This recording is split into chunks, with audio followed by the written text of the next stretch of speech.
The story starts on a dark and stormy night in an old Chinese house.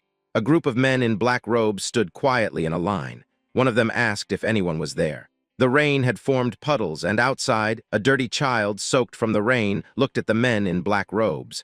Their stillness was creepy. Among them, a man with red eyes looked closely at the boy, wondering how he could be living in the empty martial academy. He called the boy a young warrior and politely asked if they could stay there for the night to get out of the rain. The boy watched them closely, curious about who they were. He was surprised they spoke so nicely, especially since he was just a kid. He thought they might see him as a young caretaker of the closed academy. Wanting to be polite, he greeted them back and figured they probably weren't bad people. He said he had been living in the empty academy for a few years and told them they could stay wherever they wanted. But he pointed to the pavilion where he stayed and asked them not to use it. The men thanked the young warrior for his kindness.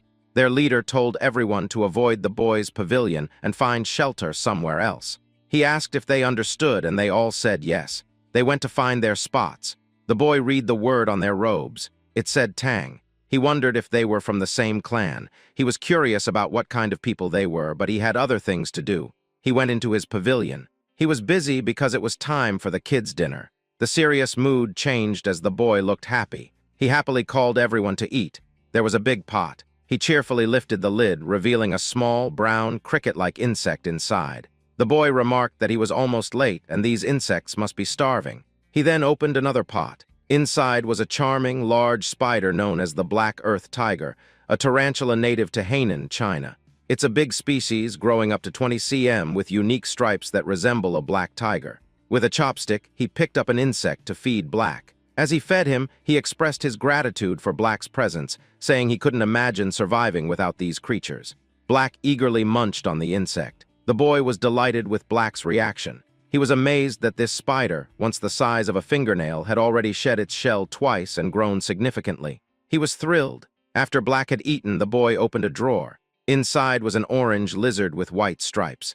It was a Baolang cave gecko, another native species known for its striped body and tail. The boy mentioned how difficult it was to get one in his past life because he had no money. But now he could find them everywhere outside. His life was full of joy watching them. As he fed the gecko, it bit him. He yelled and shook his fingers to dislodge it, but it held on tightly. This moment reminded him of his past. Before ending up in this body, he was a streamer. A streamer with a huge following of 1 million subscribers. He was a professional biologist known as Spicy Fabry, focusing on venomous insects and animals.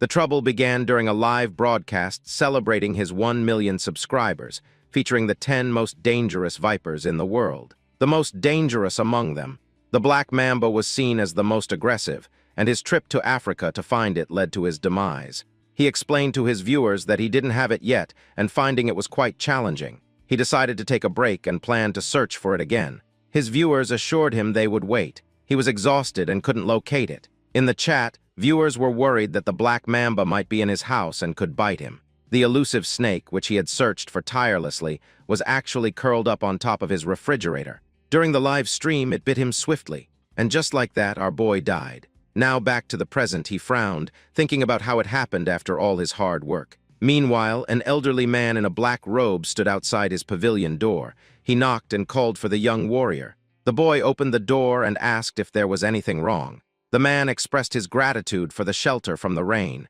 He invited the boy to join them for dinner, mentioning they had caught a deer. The boy was thrilled to hear this. He loved meat.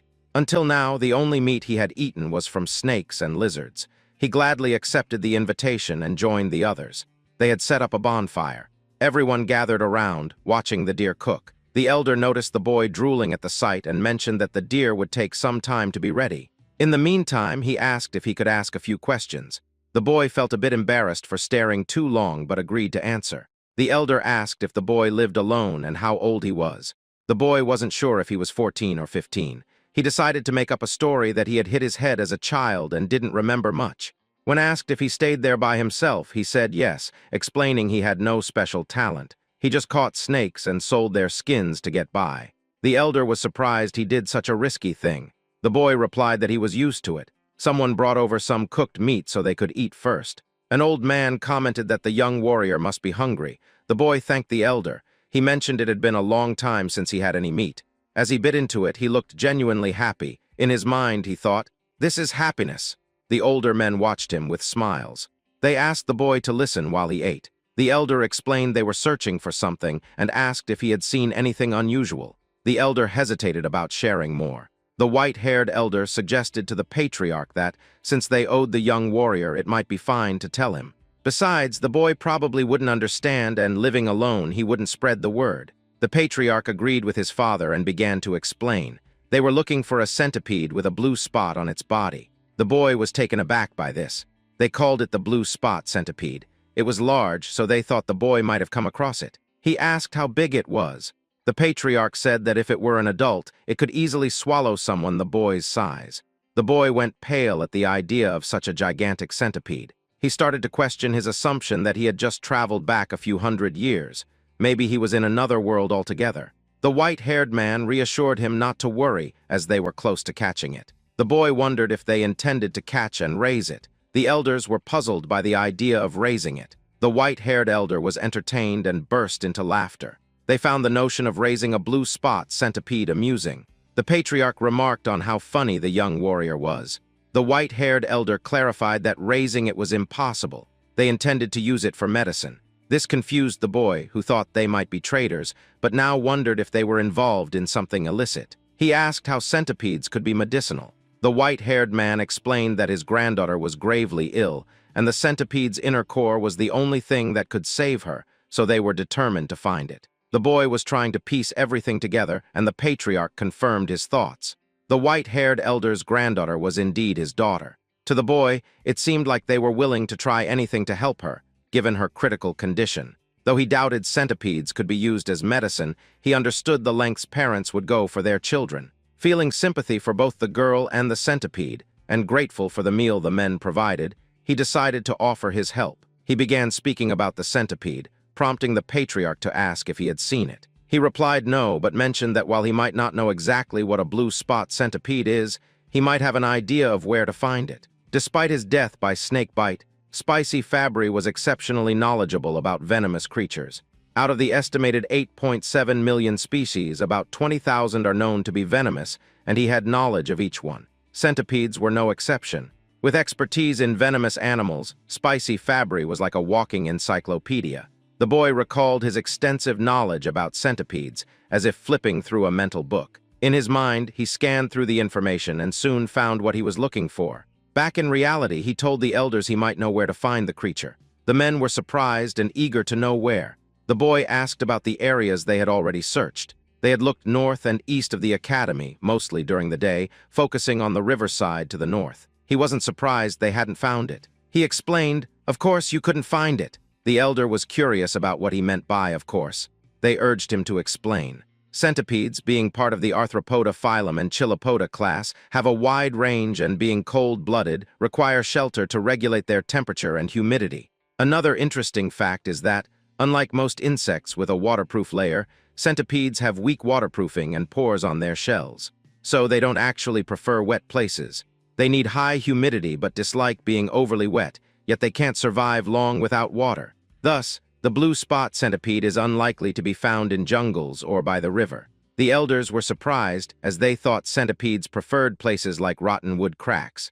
The boy explained that while small ones might be found there, they were searching for a big one. Large centipedes can't stay in jungles or near river rocks because they wouldn't be able to hide. The elders exchanged glances, nodding in silent agreement. They asked where they could find the centipede, promising the boy a big reward if they succeeded. The boy smiled. He pointed west, suggesting they search the Rocky Mountains in that direction. Centipedes enjoy resting under warm rocks during the day and come out at night. A few hours later, they were at the Rocky Mountains, searching thoroughly. The patriarch stood atop a tall, narrow rock, watching closely. One man approached him, suggesting the young warrior might be mistaken. He decided it was time to call it a day. He ordered the signal arrow to be fired, gathering the search team. As the arrow flew, the men gathered around a bonfire. Though exhausted, they still hoped the young warrior was right. They wondered why the centipede remained elusive but believed in the boy's intelligence. The patriarch remained silent. Eventually, with a pained expression, he spoke of his daughter, Hueyun, considered the most exceptional talent in the Tang family's history. He questioned if the heavens had abandoned her. Suddenly, someone announced the Grand Patriarch's return. The patriarch welcomed him back, and they gathered around the bonfire. The Grand Patriarch asked if he had also failed to find the centipede. The patriarch confirmed that he too had failed. He asked if the Grand Patriarch had the same outcome, and the Grand Patriarch nodded. Hueyun had, at most, 3 months left. He doubted they could find the centipede in just 10 days. Silence fell over the group. The patriarch suggested exploring the south the next day since they hadn't found any traces there. The Grand Patriarch agreed, noting the lack of traces. This statement sparked a realization in the patriarch. He laughed heartily, admitting he couldn't believe what he had overlooked. He declared that they were indeed in the right place. The patriarch asked if the Grand Patriarch had noticed something. The Grand Patriarch replied no, but as the patriarch mentioned, he hadn't sensed any presence or trace. The patriarch was puzzled. The Grand Patriarch explained that the absence of traces suggested it was there. He asked the patriarch if he had seen any signs in the past 3 days. The patriarch admitted he hadn't seen any animals, droppings, or territorial markings.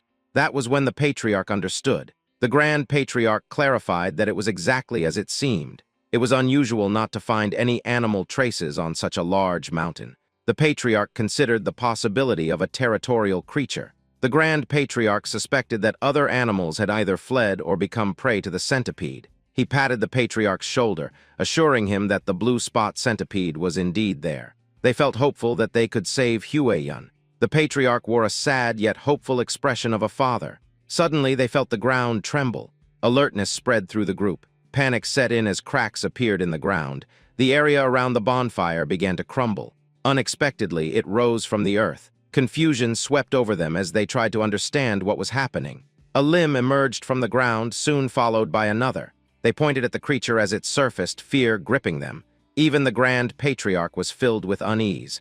Several more limbs emerged. It was indeed the blue spot centipede, and it was massive. Back at the academy, the boy grumbled about the commotion. He wondered just how large the centipede was, given all the noise. He remarked on how he had merely suggested searching for it, yet they seemed to be turning the mountain upside down. He was fascinated by the idea of a centipede big enough to swallow him whole. Being a fan of poison Pokemon, he thought he'd really like to see it. Meanwhile, at the Rocky Mountain, things eventually calmed down. They had defeated the blue spot centipede, though not without injuries. They managed to retrieve the core, a small blue gem, kept safely in a wooden box. The men were moved to tears, relieved they could finally save Hueyun. The patriarch instructed his father to go to Sichuan first to treat the injured warriors. The Grand Patriarch was puzzled. The patriarch explained that while grudges are etched in blood, favors are etched in stone.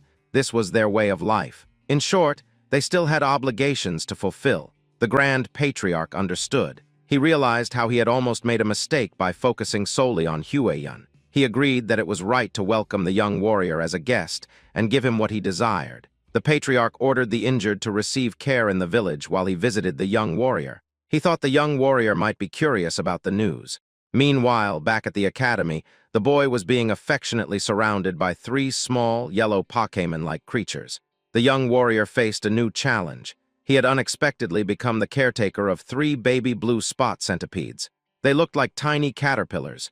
They were cute and endearing, especially in the way they nuzzled against his face. As he looked at the pot, he remembered something. When he had returned home, he cleaned the eggs and placed them on his nightstand. When he awoke, they had all hatched. 1 centipede lay contentedly on his head. He had sensed its presence but hadn't expected them to hatch so soon. He looked at the centipedes clinging to him and tried to gently remove them from his shoulders. But there was a problem. They wouldn't let go, seeing him as their parent. Here's a quick recap of what happened last night. The boy was incredibly curious about this new type of centipede, so large it could swallow him whole. He told himself that enduring this challenge proved he was still spicy Fabry, even in the lair of the blue spot centipede he discovered. Driven by curiosity, he searched for it and accidentally kicked an insect in frustration. His torch fell as he lost his balance, but he was relieved to see the 3 eggs he found were safe. Luckily, the rain had stopped, or he might not have been able to retrieve even one. Realizing he needed to act quickly, he stood up to head back and clean the eggs. He secured them at his waist and reassured them that he'd give them a proper bath soon. Back in the present, although he didn't see the living blue spot centipede, he was glad to have saved the remaining eggs. He asked the little centipedes to give him some space. He knew they wouldn't eat until after their first 2 molts, so feeding them wasn't a concern yet. Still, having them cling to him was a bit of a hassle. Then he got an idea. If he went into the water, maybe they'd let go. With a smirk, he decided to take a shower. The little centipedes probably didn't know what that meant, but one shivered in anticipation. A few hours later, the elder patriarch arrived at the academy. He approached the pavilion, knocked on the door, and asked if the young warrior was inside. There was no answer. He waited, then reached for the doorknob and decided to enter. Inside, he saw herbs, jars, and even some medicine, which led him to wonder if the young warrior was a healer. He realized how impolite it was to enter without permission. He decided to return later, but a rustling sound caught his attention. It was coming from one of the pots. Curious, he turned back and opened the pot. To his surprise, there was a spider inside. His curiosity piqued. He turned to the drawers and pulled one open, revealing a gecko. He glanced around and checked another pot, discovering beetles within. There were also some eggs and dried snakes. It was astounding. He couldn't believe that the young warrior was raising venomous animals and their offspring. Even their Tang clan, known for handling venomous creatures, had only managed to extract poison but hadn't figured out how to increase eggs this way. He realized that saving his daughter's life was due to a small stroke of luck, but the true fortune was meeting the young warrior. Just then, the young warrior appeared and greeted him, noticing the elder's bandaged arm and expressing concern. The elder assured him it was nothing serious. He began to tell the young warrior something important but stopped abruptly, sensing an ominous energy. Suddenly, there was an explosion at the entrance behind the boy. Slowly, a silhouette emerged, revealing itself as it stepped forward. It resembled an ogre with one eye and a burned left side of its face. The elder instinctively pushed the young warrior aside, urging him to run. The boy was startled and confused. The monster let out a loud roar, assuming an aggressive stance. It moved swiftly, attacking with its hand. The elder blocked the attack with his uninjured arm, enduring great pain. The monster then pushed him back, sending him flying. Dust filled the air, causing the elder to cough, and he spat blood. He realized the monster's strength was comparable to that of his father. The elder urged the young warrior to run, but as the smoke cleared, it revealed the young warrior being choked and lifted by the monster. The young warrior coughed as the monster laughed loudly. The monster taunted, saying he heard the Tang clan had come to Hainan. No one expected the son of the myriad poison's divine sovereign to be injured and alone. The elder responded that he didn't know who the monster was and asked why they were being targeted, including the young warrior. The monster asked if the elder couldn't recognize him by his face and fist, introducing himself as Blood Hand Rakasa Takanyang. He said the elder's father was responsible for his disfigurement. The elder recognized the name, recalling that Takanyang had been struck by a poison palm and fell off a cliff, yet he survived. The elder pleaded for the young warrior's release, offering his own life in exchange, but Ayang refused. He vowed to kill anyone associated with the Tang clan. Inwardly, the elder cursed the demon, a term for a powerful martial artist causing harm. Ayang showed no intention of sparing the young warrior. The boy's face turned pale from lack of air. Ayang laughed and declared he would die. The young warrior weakly begged for mercy, nearing his limit. Suddenly, 3 pairs of fierce eyes appeared. The little centipedes dashed onto Ayang's arm. It was their moment to shine. These small but fierce centipedes attacked and bit Ayang all over. Ayang was bewildered by the centipedes and dropped the young warrior. Furious, he shouted that even centipedes couldn't harm him. Suddenly, his neck turned violet and he coughed up blood, collapsing to the ground in agony. The young warrior was surprised and confused to see that Ayang had died. He moved away and asked the elder if Ayang was indeed a bad person. The elder, having witnessed everything, was astonished. His jaw dropped, but then he broke into a wide grin, realizing the young warrior was more than just a guest. The elder thought the young warrior should definitely become part of the Tang clan. A few days after Ayang's collapse, someone sighed. The young warrior was tending to the elder, placing a wet cloth on his forehead as he rested. The elder thanked him. The young warrior suggested that instead of thanking him, the elder could tell him where his companions were so he could check on them. However, he realized he couldn't leave the elder alone, and they couldn't call a doctor either. The elder reassured him not to worry, saying he would recover with a few days of rest. The boy was amazed at how calm the elder was after such a serious injury. He told the elder to stop being so nonchalant when he was in critical condition. The elder responded that he was fine because he was a martial artist. The young warrior was clueless and asked if martial artists were the kind who flew around and shot fireballs.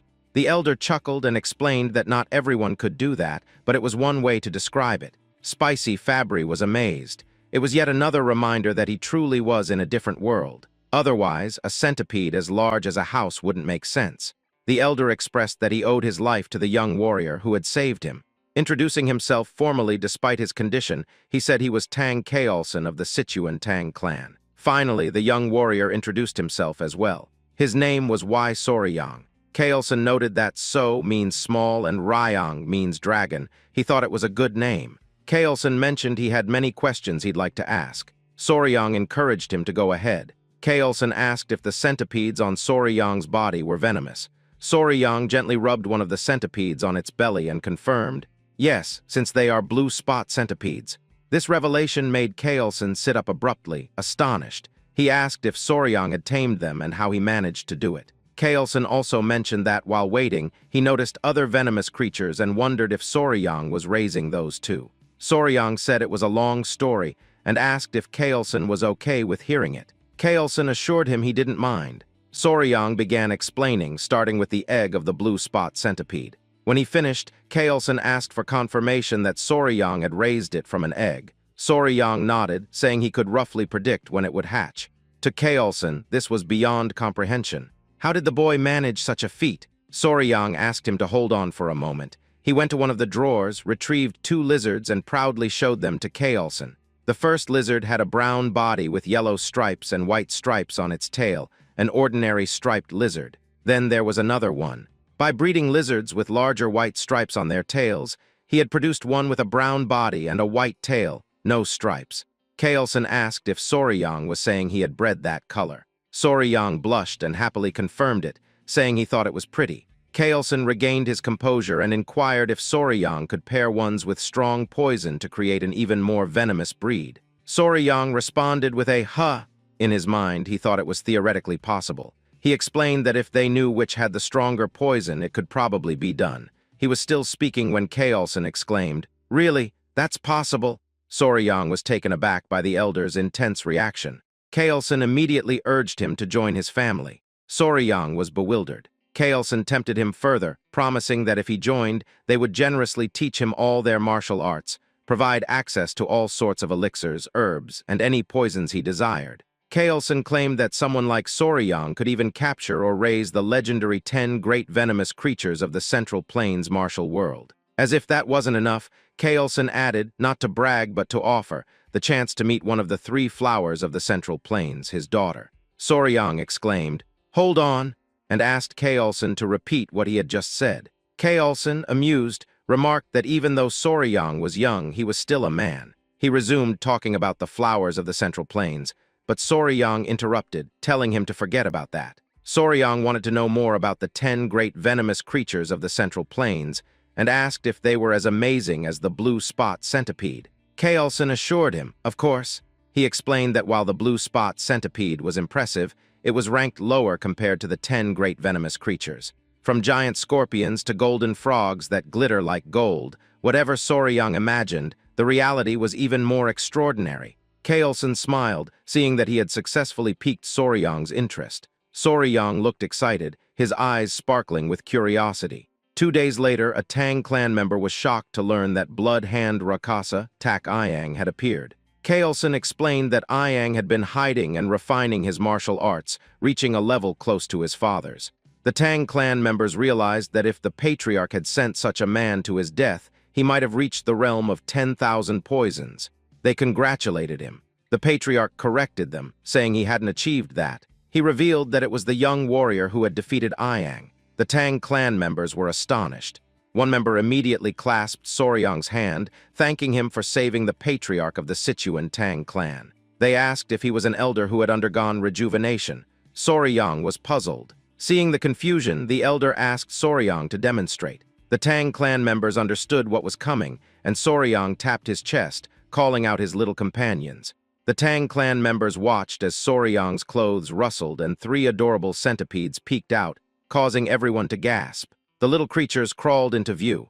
Recognizing them as centipedes, the patriarch explained they were blue spot centipedes, and these small creatures had taken down Iyang. The clan members inquired about the poison. It was incredible that Soryang had managed to tame one. The patriarch explained that this was why they wanted to accept the young warrior as part of their clan. However, Soryang said he needed more time to think about it. A clan member told Soryang it was a great opportunity. The patriarch suggested they get moving, as he felt they shouldn't delay. Soryang asked if they were still searching for something. Kaelson paused before explaining that Blood Hand Rakasa, Tak Ayang, had practiced a martial art called the Blood Hand Poison Claw. It was a dark art requiring human blood and bone marrow to reach certain levels. Soryang found that quite unsettling. Kaelson continued, saying that if Ayang had left behind any secret scrolls or disciples, they needed to address it to prevent future threats and ensure such cruel martial arts never returned. Additionally, they needed to rescue anyone who might have been captured. The patriarch asked if Soryang would assist them, given his familiarity with Hainan Island's geography. Soryang looked thoughtful. He considered it. Joining the Tang clan meant a lifelong commitment. It's like checking the company culture and the boss's character during an internship. Soryang agreed to help once the patriarch recovered. They praised him for making the right decision. Soryang replied that helping meant saving lives, so of course he would assist. In his mind, he planned to use this opportunity to learn more about the Sichuan Tang clan. After all, skilled individuals often evaluate their potential employers. Kaelson needed 3 days to recover. They stopped by a village near the abandoned martial academy to locate the base of Blood Hand Rakasa, Tak Ayang. They inquired about any missing people. An old man mentioned that about 1 or 2 people go missing in the jungle each year, but there hadn't been any noticeable patterns of disappearance. Kaelson was deep in thought. They thanked the village chief for his help, and he humbly replied, "I am honored to assist the famous patriarch of the Sichuan Tang clan." They excused themselves, realizing they hadn't found any significant leads. As they walked through the forest, Soryang commented that there seemed to be nothing special about the village. Kaelson explained that when Ayang found them and revealed himself, it was near that area, but locating his base was proving difficult. Soryang also found it odd that there were no traces. He recalled what Ayang had said, which sparked a realization. He asked Kaelson if he remembered what Ayang said when he appeared. Kaelson admitted he didn't really recall, as he had been struck away by Ayang's attack at the time. Soryang reminded him that Ayang mentioned hearing that the Tang clan had come to Hainan, implying someone had informed him. Therefore, it was simple. They just needed to check the places the Tang clan had passed through in Hainan. Soryang suggested using Ayang's portrait to gather information. The others looked at Soryang in amazement. They found his insight remarkable. If Ayang had been informed by someone who saw the Tang clan, things would indeed be easier. They set off immediately and arrived at a village that seemed gloomy. A Tang clan member reported that, based on what he had heard at the port in Hainan, this village seemed to be the one. The elder noted that it was where the Halai people lived, hoping they wouldn't be hostile. The villagers appeared lifeless. The Tang clan called out to see if anyone was available, catching the attention of a villager. Upon seeing the Tang clan, the villagers asked what the Han people were doing there. An old man, possibly the village chief, approached them. The village chief held the hand of a little girl, flanked by 2 guards, all of whom looked unwell. Kaelson introduced himself. Soryang observed the interaction, noting how weak the child appeared and how lifeless the village seemed. An idea struck him. He noticed that other villagers looked droopy, as if they had taken some kind of medicine. The village chief assured them that no one was missing and nothing unusual was happening in their village. He urged them to leave. The elder began to comment on the disparity between the number of houses and people, but was interrupted by the village chief, who insisted there was nothing to concern themselves with. Once again, they were asked to go back. Kaelson and Soryang were taken aback. Kaelson whispered to Soryang, recalling his earlier comment that the Halai people were supposed to be friendly. Soryang had no response. He noticed the little girl again. She suddenly collapsed. Everyone was shocked. The village chief cradled her in his lap, tears welling up in his eyes. He pleaded with Majin not to leave him, as she was his only remaining relative. He couldn't bear to see her sick, too.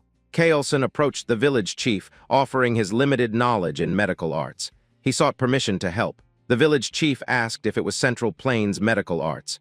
Kaelson confirmed. Though not a physician, he had some medical knowledge and asked if he could examine the child. The village chief allowed him to proceed. The village chief then explained that a plague had been spreading through the village, causing children to die and healthy people to suffer. Kaelson promised to do his best to help. The village chief expressed his gratitude as they brought the girl inside. He scolded the guards for standing idly and instructed them to guide the physician and his party into the house. They hurried towards the house. Soryang asked a Tang clan member if the elder knew medical arts as well. The man confirmed. He explained that the Tang clan's martial arts involve dealing with poisons, making them proficient in medicine. Since martial arts begin with understanding one's body, some knowledge of medical arts is necessary. Soryang initially thought they were an assassin group that used poison. He considered that if he joined the Tang clan, it would be beneficial to learn medical arts instead of the frightening poison arts. The man added that they sometimes capture wicked individuals, inject them with poison, and observe the reactions. Soryang's expression was amusing as he interpreted this as human experimentation. The more he imagined it, the more uneasy he felt. The village streets were deserted. Inside one of the houses, someone sighed. Kaelson explained that he had transferred some of his energy to stabilize the girl's breathing. The village chief thanked him profusely, pleading for the life of his only granddaughter. Kaelson mentioned something odd about the child's pulse and asked if she had a weak heart from birth. The village chief explained that she had been sick for half a year. Besides his granddaughter, others in the village had also fallen ill with what they called a mysterious disease. This was why he had urged them to leave earlier. Kaelson offered to provide good medicine for the heart and asked for the villagers to be gathered so they could try it. The village chief was overcome with emotion, thanking him sincerely. Soryang observed Kaelson closely. Later that night, a Tang clan member walked with the patriarch, acknowledging his hard work tending to the patients. The patriarch thanked Gyupi. Pai inquired about the symptoms. Kaelson explained that the symptoms were quite unusual: lethargy, swelling in the eyes, light fever, and irregular pulses. Those with severe symptoms all had heart problems. Kaelson asked where Soryang was, and Pai replied that Soryang, likely exhausted from helping all day, had fallen asleep. He had left him in his room. Kaelson agreed, noting that Soryang had been following them without knowing any martial arts, which would naturally tire him out. Kaelson decided to check on him, and Pai offered to lead the way. They entered the room, finding Soryang sleeping soundly on the bed with his 3 centipedes resting in a basket. Kaelson peeked through the door. Noticing something, he immediately entered and raised his hand towards Soryang. His hand came down heavily, waking Soryang with a sting on his cheek. Kaelson was glaring at him. Soryang, confused by the sudden action, instinctively moved away, cradling his sore cheek. He gritted his teeth, growing angry, and demanded to know why Kaelson had done that, complaining about the pain. The elder apologized, explaining that there was a bug on Soryang's face and he had tried to catch it. Soryang found this hard to believe, but Kaelson asked him to listen. He explained that he had stopped by to check on Soryang before sleeping and had noticed a bug on his face. Given the many venomous insects in the area, Kaelson thought it was too dangerous to leave it there, so his hand acted on its own. He showed Soryang the bug, noting its size. Soryang was surprised to see it and then had a realization. He confirmed with Kaelson that although the patients exhibited various symptoms, they all had arrhythmia. Kaelson affirmed this. Soryang then identified the cause of the town's illness, pointing to the bug and saying it was the kissing bug, a species from the Reduviidae family. The kissing bug got its name because it often bites around the eye or lip area, sucking blood quietly, even more so than a mosquito. This is why they're also known as vampire or assassin bugs. While the bugs themselves aren't venomous, their stomachs are full of harmful parasites. When they bite, people can easily get infected through their excrement, leading to trypanosomiasis, also known as Chagas disease. This disease ranks 7th among the most deadly to humans. Soryang asked the village chief if the village dogs also showed symptoms similar to humans, like running out of breath easily. The village chief confirmed this and asked if the bug was responsible. Soryang affirmed it was. The chief asked if this meant they could save his granddaughter.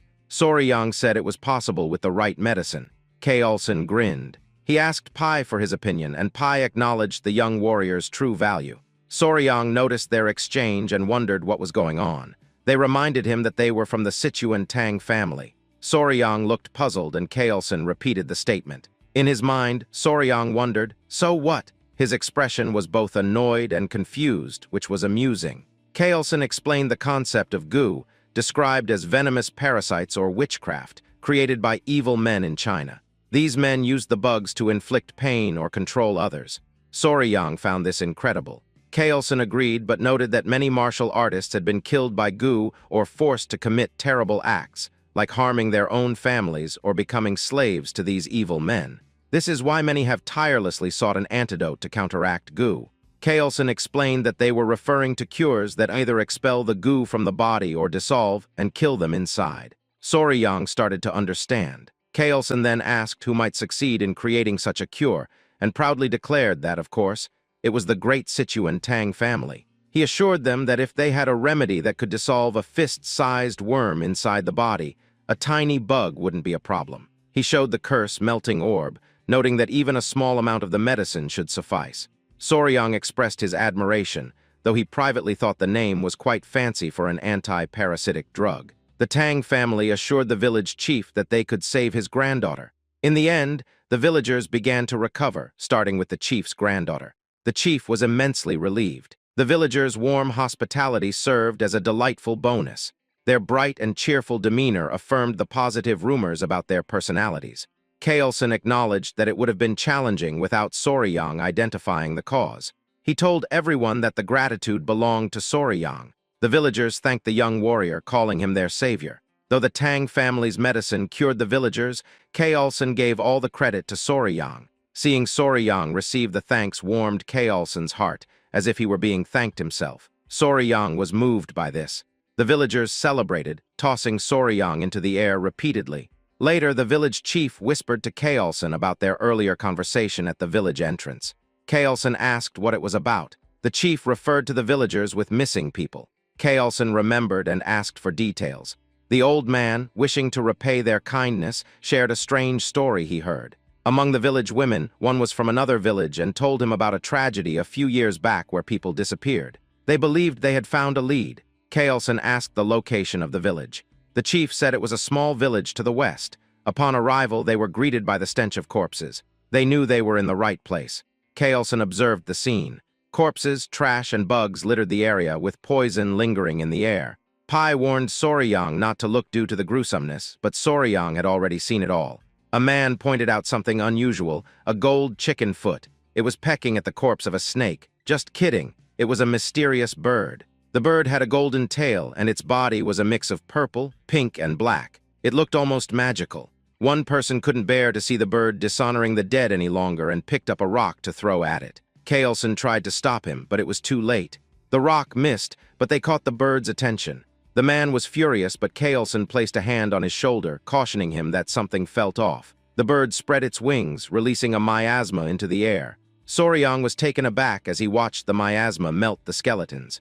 Someone grabbed Soryang by the mouth to protect him. Kaelson quickly ordered everyone to run while covering Soryang's mouth and nose. He explained that the creature was a Jianiao, which means poison-feathered bird. After escaping to safety, the group gathered around Kaelson. He described the bird, noting its 5-foot wingspan. Its beak was sharp and bronze-colored, and its body was covered in purple feathers. When it spread its wings in anger, everything around it turned black and died, poisoned by its presence. It had a golden crown on its head, giving it a truly regal appearance.